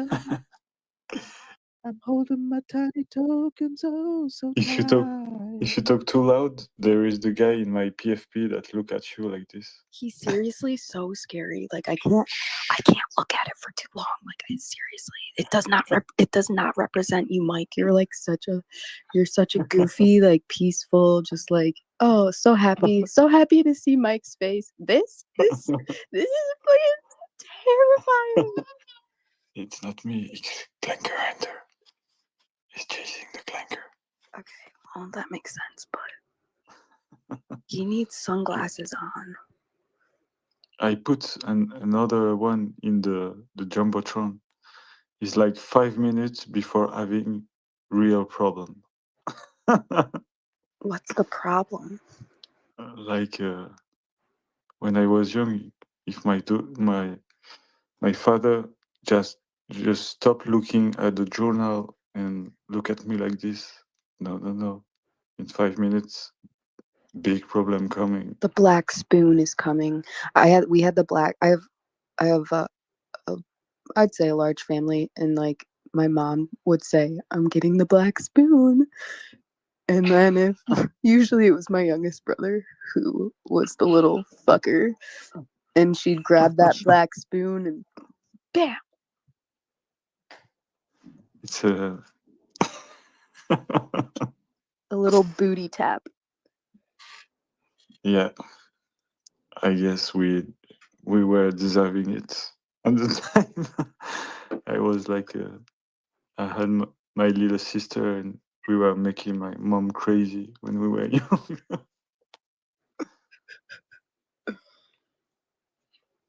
I guess when I will have children, they will do the same to me. Like a generational vengeance. It's only fair. Yeah. Not too loud in the library. Oh, sorry. Tiny coin. Welcome to Whisper Hour. It's very nice. I honestly love it.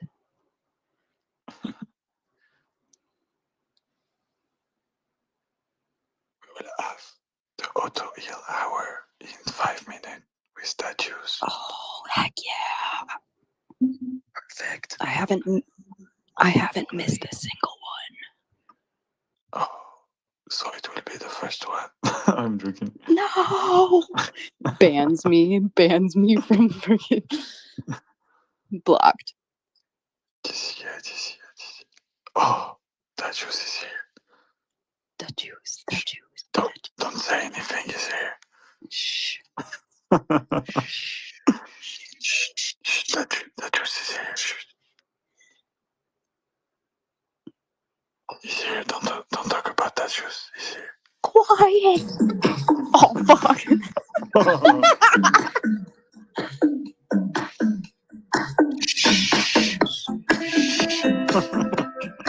Yeah. What? Yeah. So tropical.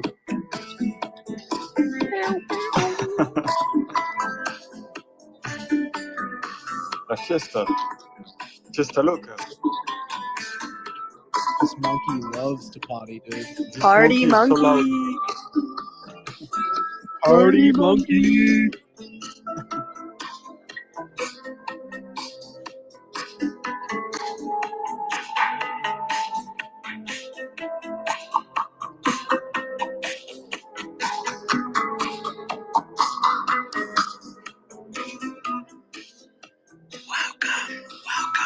To everyone listening to this live, or for anyone listening to the replay of this transmission.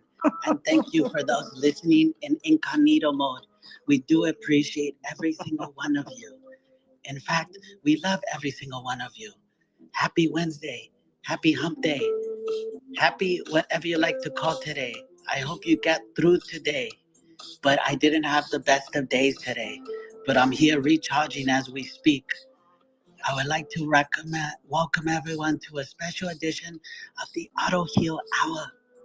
What makes it special?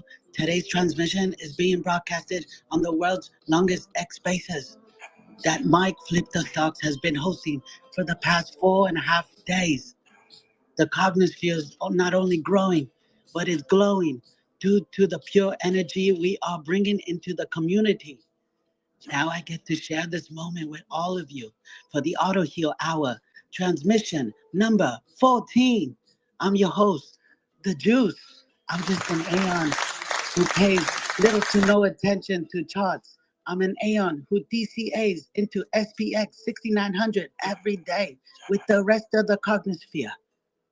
Until our mission of flipping the stock market is completed, I pay more attention to communities more than now ever, as they are the lifeline that powers this network. As you can see for yourself, there is no other place in the world right now like the cognosphere. The energy in here is unmatched to anything else we have possibly seen or experienced in history. I feel it. You feel it. We're all feeling it. We're all connected here. And if you don't believe, it costs you nothing to watch from the sidelines, because sooner or later, you will end up a believer like us.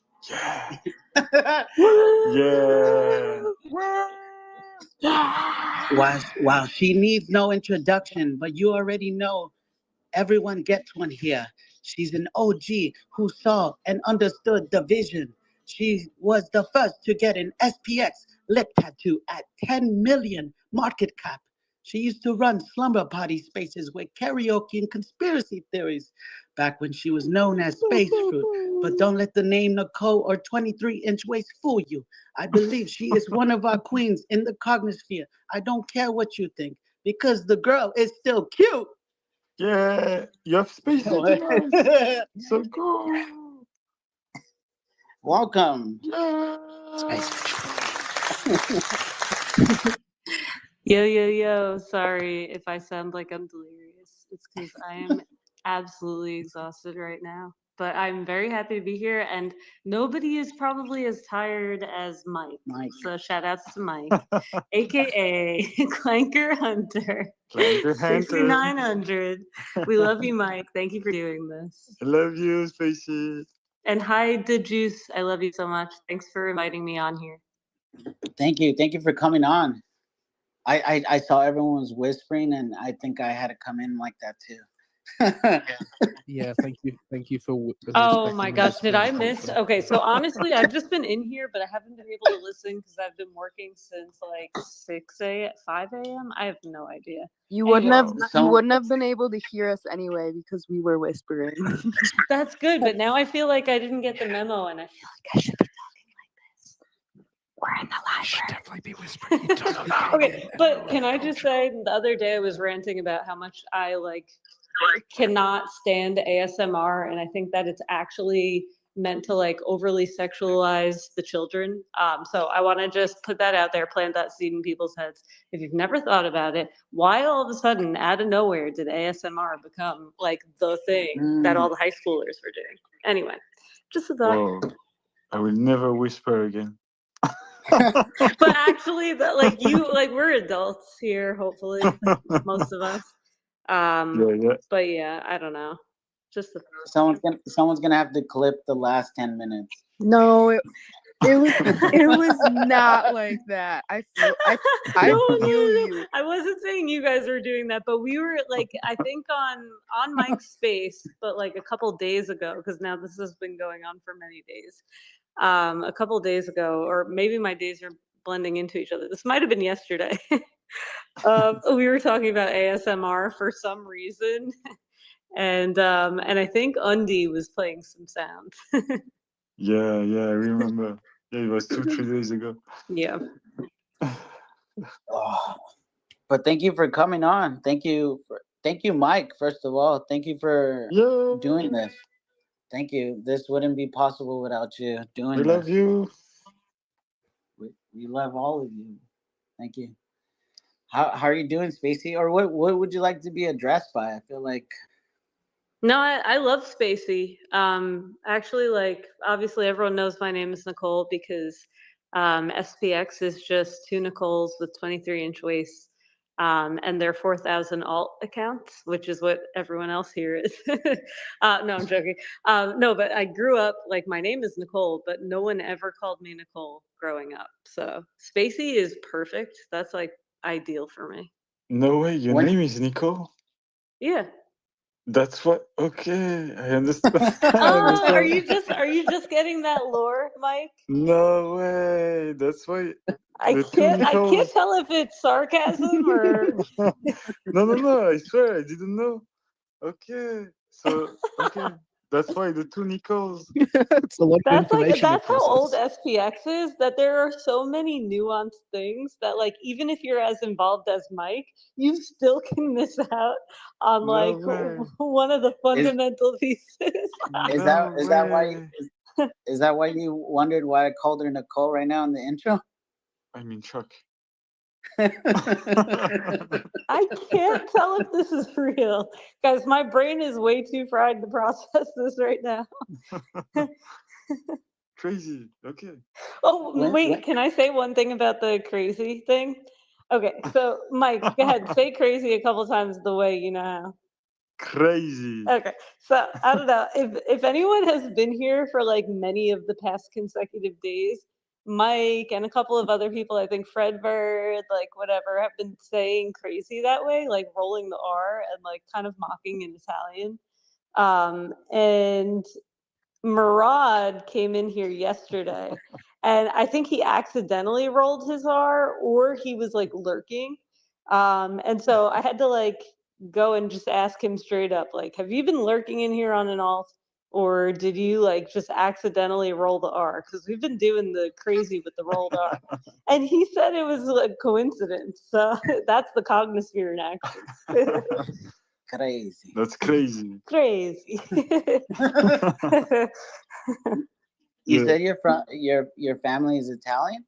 Oh yeah, yeah. I mean, well, From my what part? my grandma was Sicilian, and my grandpa was both Sicilian and Neapolitan, Napoletano.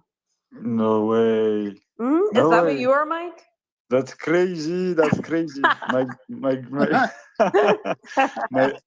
Hey, we got a fellow Yo, Italian. Nick. See, all Aeons are 23-inch waisted Nicoles and Nicks. my grandfather was I can confirm I'm actually 23-inch That's waist right. neck. my grandfather was Napolitano, Oh, and nice. my grandmother is from Calabria. Oh, cool. Okay. Yeah, Yeah. my Italian teacher when I was in high school was from Calabria, and he was a psycho. They're crazy there. It's like Yeah. it's like Exactly. they're like similar to Sicilians, I think. Yeah, the same. Yeah. That's crazy. That's Crazy. crazy. Nicole, when did you or Spacey, when did you get involved? In SPX? Yeah, or I think because you go way back, like we could look a decade back, and you could be in a whole different situation. I got in August 2023. So I got in like a few days after it launched. How'd you hear about it? I saw it on Twitter, and then back then FriendTech was the thing. I don't know if you guys remember that very, very brief moment in Web3. But FriendTech, I was friends with Cold on there. And Cold was like trying, like everyone was using Telegram as their calls channel, but Cold was trying out FriendTech. And he was posting his calls, and like none of them hit for me. I was like, I just didn't care about any of them. But then he posted SPX, and I was like, oh shoot, like this is the one. And then he had written, I had written to him like, oh, like I got in, this is sick. And he basically wrote back to me saying something like, I think this is a long-term hold, or so. I forget how he had worded it. But we were friends since the beginning. He was in early too. And what really did it for me was like after the dev rugged, like the dev didn't rug in the conventional way of like being max extractive, but the dev rugged in like such a Chad way, which was like he or she, whoever it is, burned their 6.9% token allocation, which at the time was like, now it sounds like nothing because like, back then the market cap was like what? I mean, like $1.5 million market cap or something. And then it had run up to a high of maybe like 4.8, if I'm remembering right. It might have gone higher actually before they rugged. It might have gone all the way to 7 or 8 million. But yeah, so at the point that they sold, it was only worth like a few $100,000. So like the joke was like, oh shoot, the dev just burned a McLaren. And so, or like that was my joke because like I really want a McLaren if I ever got like a sick car. Yeah, I was gonna say that was just me. Okay, whatever. Okay, what you'll learn No about one me said is, that yeah, to I've been in SPX since forever, but like my memes don't always, they don't really always reach. Murad uses the term critical mass. Nobody cares about my memes, but my niche memes. I'm gonna just not be biased at all, but I'm gonna say they played an integral role. But anyway, so They're really good at explaining stuff. Really good at like the one with the cheerleaders. yeah, exactly right. Like the And she, cheerleaders like, falling down can't get as the the ball in the S&P thing, and then 500. she, Exactly. yeah. Actually, I got to post that one again. Thank you for reminding me. And I'm the only one who reposts my Yeah, and the one videos, with the so little I got to puppets. repost them like a million times. Okay, but anyway, yeah. So when the dev got out that way, I was like, that's sick, because they could have just sold and taken that money. So I was like, all right, that's cool, and it's interesting, right? But they hadn't left yet. Finally, like they rugged the Telegram and the Twitter account, and the original website, and that was when it was like, oh shoot, like is this the end? It felt like the end.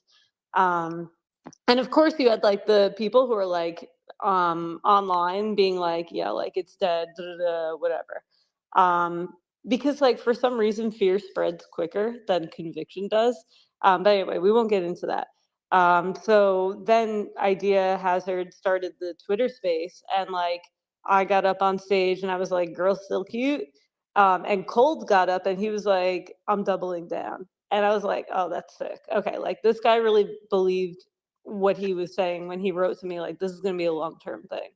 And that was it. Like when I saw the way the community like rose to the occasion, like Idea Hazard was like, we have to keep this space open. Like we got to do it all night because Europe is going to wake up. It was like at night when this happened.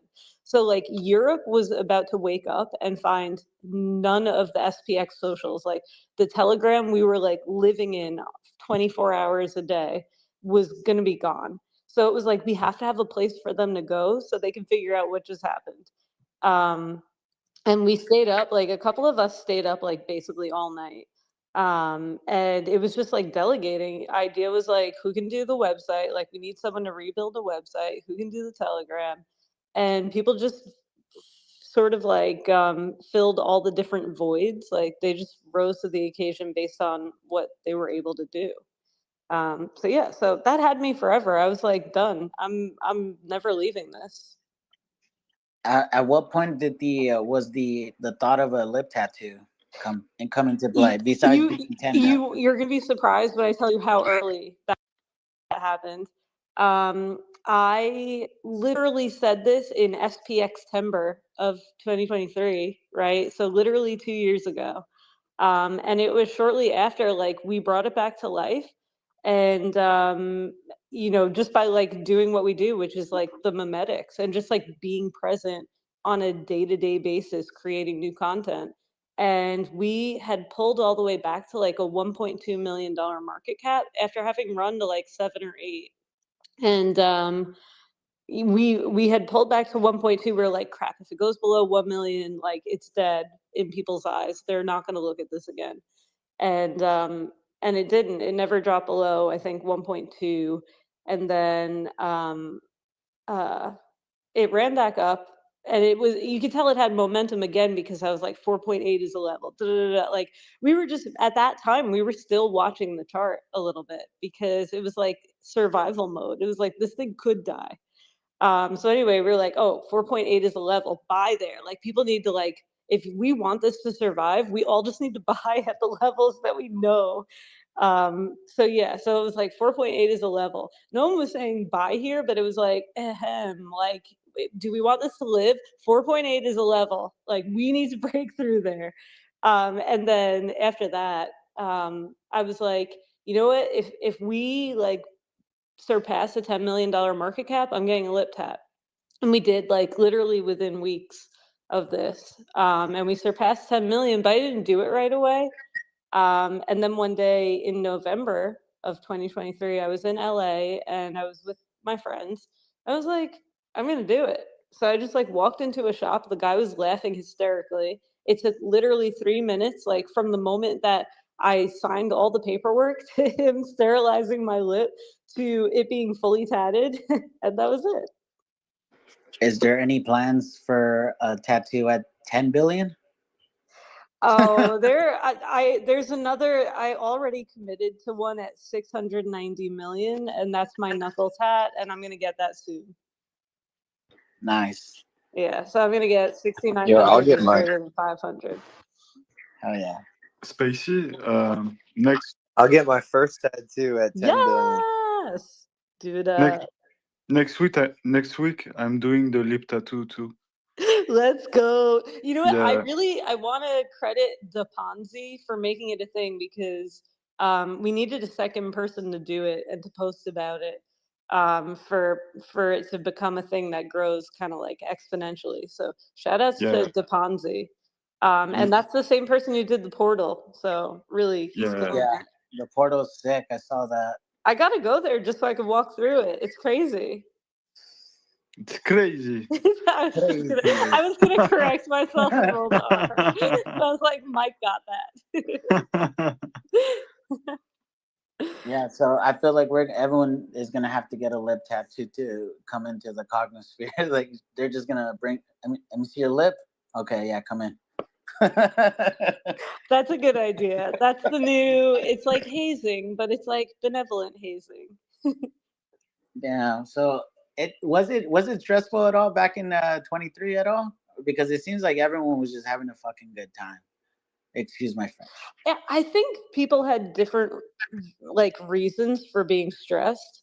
I remember feeling like pretty euphoric most of the time, especially like I had harder times in 2024. Like I think everyone has a different personal connection to the coin and different things sort of evolve for different people at different times. But like for me, 2023 was entirely euphoric.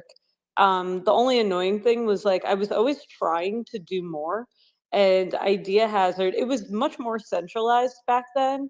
So like, you know, I think we have finally gotten it to kind of like its perfect state where I really feel like it is decentralized now. But back then, idea hazard had kind of really risen to the occasion to save it. And he was running the spaces every single day. So he was kind of like the central figure.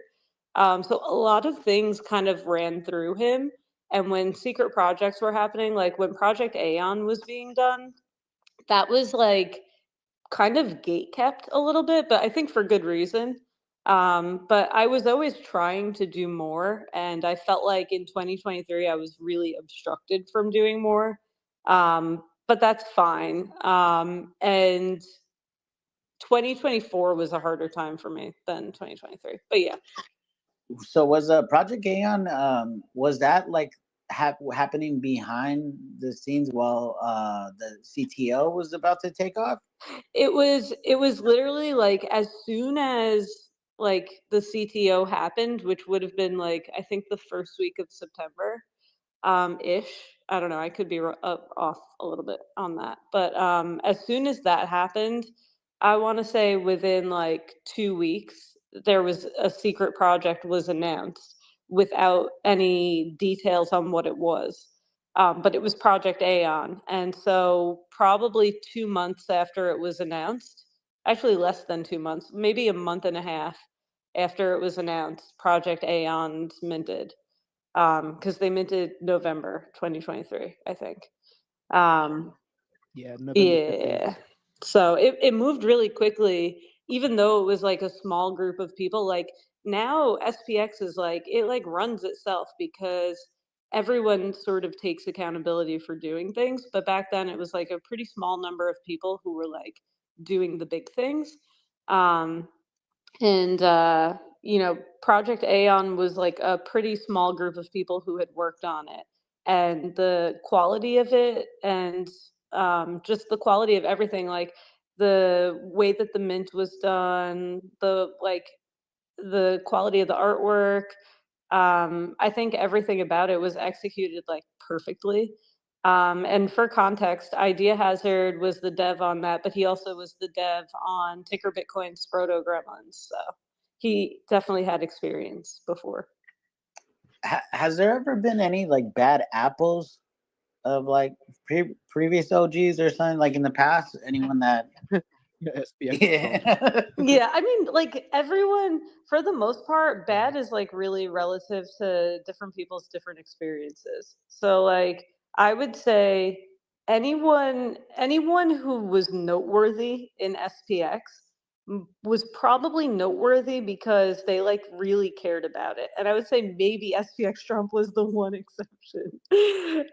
So yeah, I don't know. I think ultimately, when you have a group of people who are as passionate as like the SPX OGs were, you're gonna have people bumping heads, and that's like natural. So since you've been here, do you think the cognosphere is in good hands? Since the OGs feel like it's in a good place.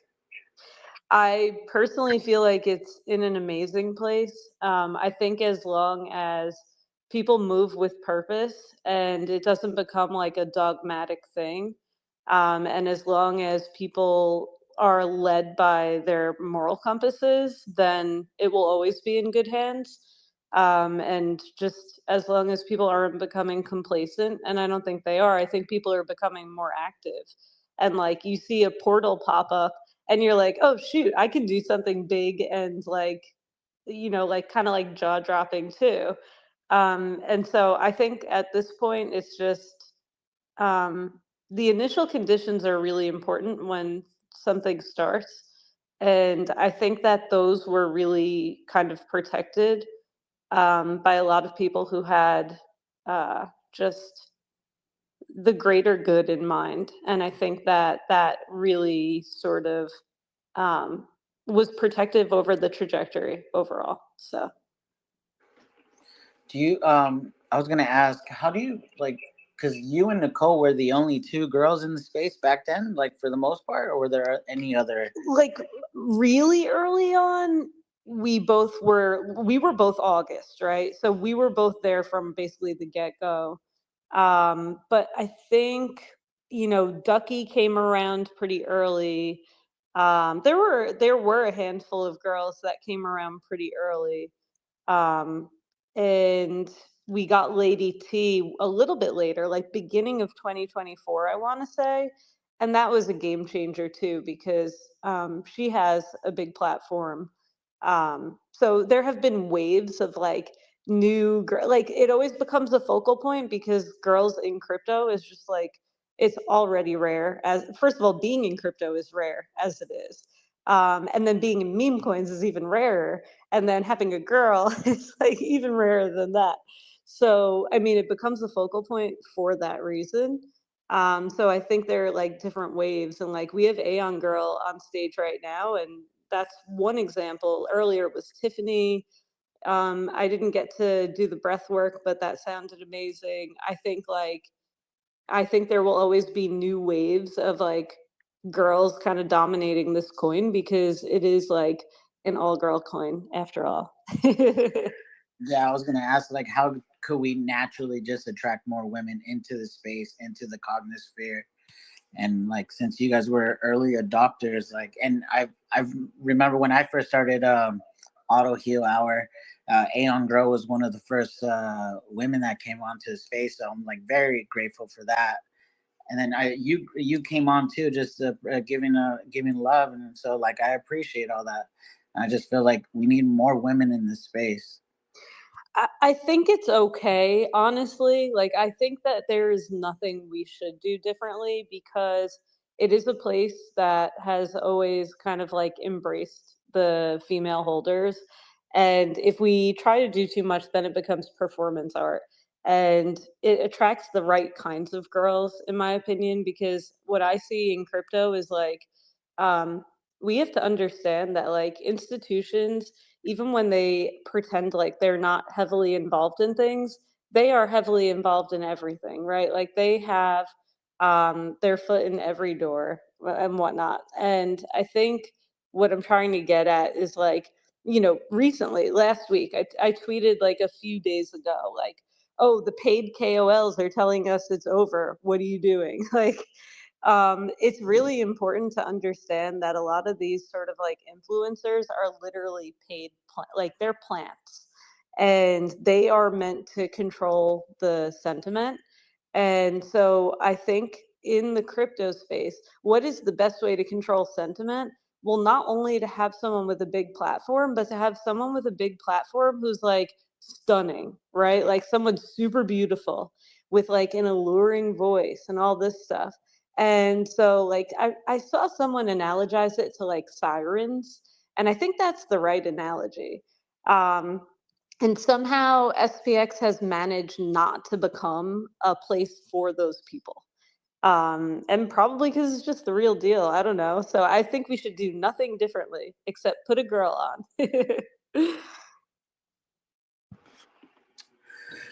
Yeah. I mean, Sorry, honestly, No, sorry. go Sorry, go Mike. for it. sorry that I just have to do just something. Hey, girl. Hey, girl. Sorry, you can go. No. I'm like, I just stopped working before I jumped in here, and I'm so delirious that really sounded pretty feminine. Yeah, it's with Hey, Angel. girl. Hey, Hey, guys. girl. Sound Oh, you guys honestly all sound the same to me. That was something buried, dude. I'm good with like voices and impressions. What I was just gonna say is I've honestly just been chilling to more girls like IRL and stuff. But I get what you were saying, like about the it has to be kind of like the right kind of girl to really want to get involved and to be like connected spiritually kind of to the coin. But this past weekend, I feel like I kind of had success with these two girls. I think I got her to follow me on X. I followed her back. So it looks like she doesn't use her X too much, but I'm going to shill her like on here, get her involved. Yeah, I mean, feel free to connect her to me if she's interested. That would be sick. Yeah, that would probably be better than just my stupid finance bro ass trying to explain it to her. No, I love that you do the IRL shilling. I think it's amazing. Yeah. Well, maybe I she's on didn't Reddit, have Mitch. good success other than the girl that I got to follow me on X, because I had some other girls looking at me all confused, and I was just like, all right, not my crowd. That's all right. I But mean, you like, oh man. I don't know. I've just been trying to shill to more girls recently because I feel like it's just so easy for me to like talk to a guy about crypto or like onboard one of my guy friends. But I really want to, like, even the girls I'm friends with and like that I've known for a long time, like I'll mention it to them in person if I see them out somewhere, like if we're out at the same bar or something like that. But yeah, they're like, just text it to me. I don't know what you're saying. They're like, well, they're probably a little tipsy too. Can I make a suggestion? Maybe the problem is you're doing it at a bar. Yeah, exactly. But if I'm out in the weekend at the bar, like, I don't know, it's kind of like my thing with the shilling. Okay, so I'll tell you, this is Like, totally unrelated, but this might help you. I do numerology. I also have a degree in physics. I'm really good at math.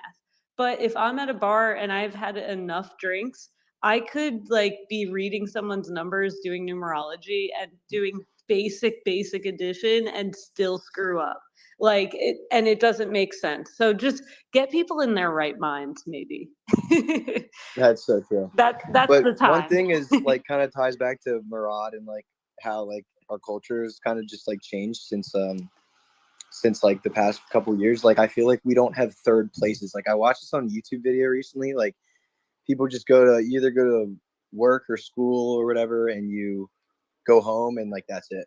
But back in like, I don't know, I feel like people used to like hang out like socially at like places just in general, like the mall and stuff. Like no one really goes to the mall and hangs out or like goes to like, I guess like coffee shops people go, but they work there. They like work from home and like bring their laptop. So it's kind of hard to get a social setting where I can actually shill it. So it's kind of okay at the bar, but the only hard math I will bring up is 6,900 bigger than 500. So that one I think they can handle in any month. They can handle it. No, it's so palatable. I mean, you see my videos, like the one girl that I'm friends with, like I heard her say it so many times. Like we were just going back and forth. She's like, "What even? How do you keep saying that?" I'm like, bro, but like it's basic math, right? She's like, "Fuck the 500." I have a suggestion. So, my friends and I at school, we would have presentation nights and we would all like pick something we were feeling passionate about at the time and we would make like PowerPoint presentations and then like share them. Stop laughing at me, hype. And then we would share them with each other. And it's really fun. Maybe you don't think it's fun, but I'm about to do that soon with my friends because I talk about this a lot and they want to fully understand it. So I'm in the middle of making a PowerPoint presentation about it. So maybe you could like have that's a wine. awesome. Yeah, like Wait. have a wine night with your Aeon girls and make a presentation and actually, well, I mean, maybe not even include wine, but like PowerPoint nights are really fun and you can make it fun. Wait, that actually sounds really fun. I gotta actually like make a really good PowerPoint and make it easy to understand. And Because then it's like a quiet environment. Everyone has their attention on you, and you can just talk. I can help with that. I can help make one. We need to send Nick. You have to pretend to be gay to get into the girls' sleepovers. We have to send you undercover. infiltrate everything. I was gonna recommend you do this presentation at a coffee shop with a couple of shots of espresso. So same thing, same effect of you kind of being drunk. Oh, juice, man! You have the best ideas. Spacey, you said you're into numbers. Yes. Growing up, were there certain numbers that you would always Oh see? God, Because I feel like yes. I always see numbers. There's some that I constantly see all the time. Yeah. But go for it. What did you see? Oh, I would always see 47, 74. So anyway, 11 is synchronicity. And like part of the reason it's something that is associated with synchronicity is like the human vertebra has the human spine has 33 vertebra is what I'm trying to say. And so multiples of 11 are usually connected to like human consciousness. And so like we tap into those like patterns in 11s, like in that are multiples of 11, whether it's 11, 22, 33, 44. 44, by the way, is if you actually take the word karma, K is 11, A is 1, R is 18, M is 13, A is 1. That adds to 44. The word karma adds to 44. So anyway, there's some interesting things. But yeah, I always saw 47, 74, which in numerology is 11. Is there so I would always see I still see to this day 357. Mm-hmm. What anything you tell me on those or that? 357? 357. Is that a 15? 357. Yeah, 15. So in tarot, that's the devil card. So something related to your vices, being the other thing though is devil is also music. But anyway, so it could be a few different things, but 15 is often, if you look at the devil card, it's the devil. And but no, I'm trying to describe it to you.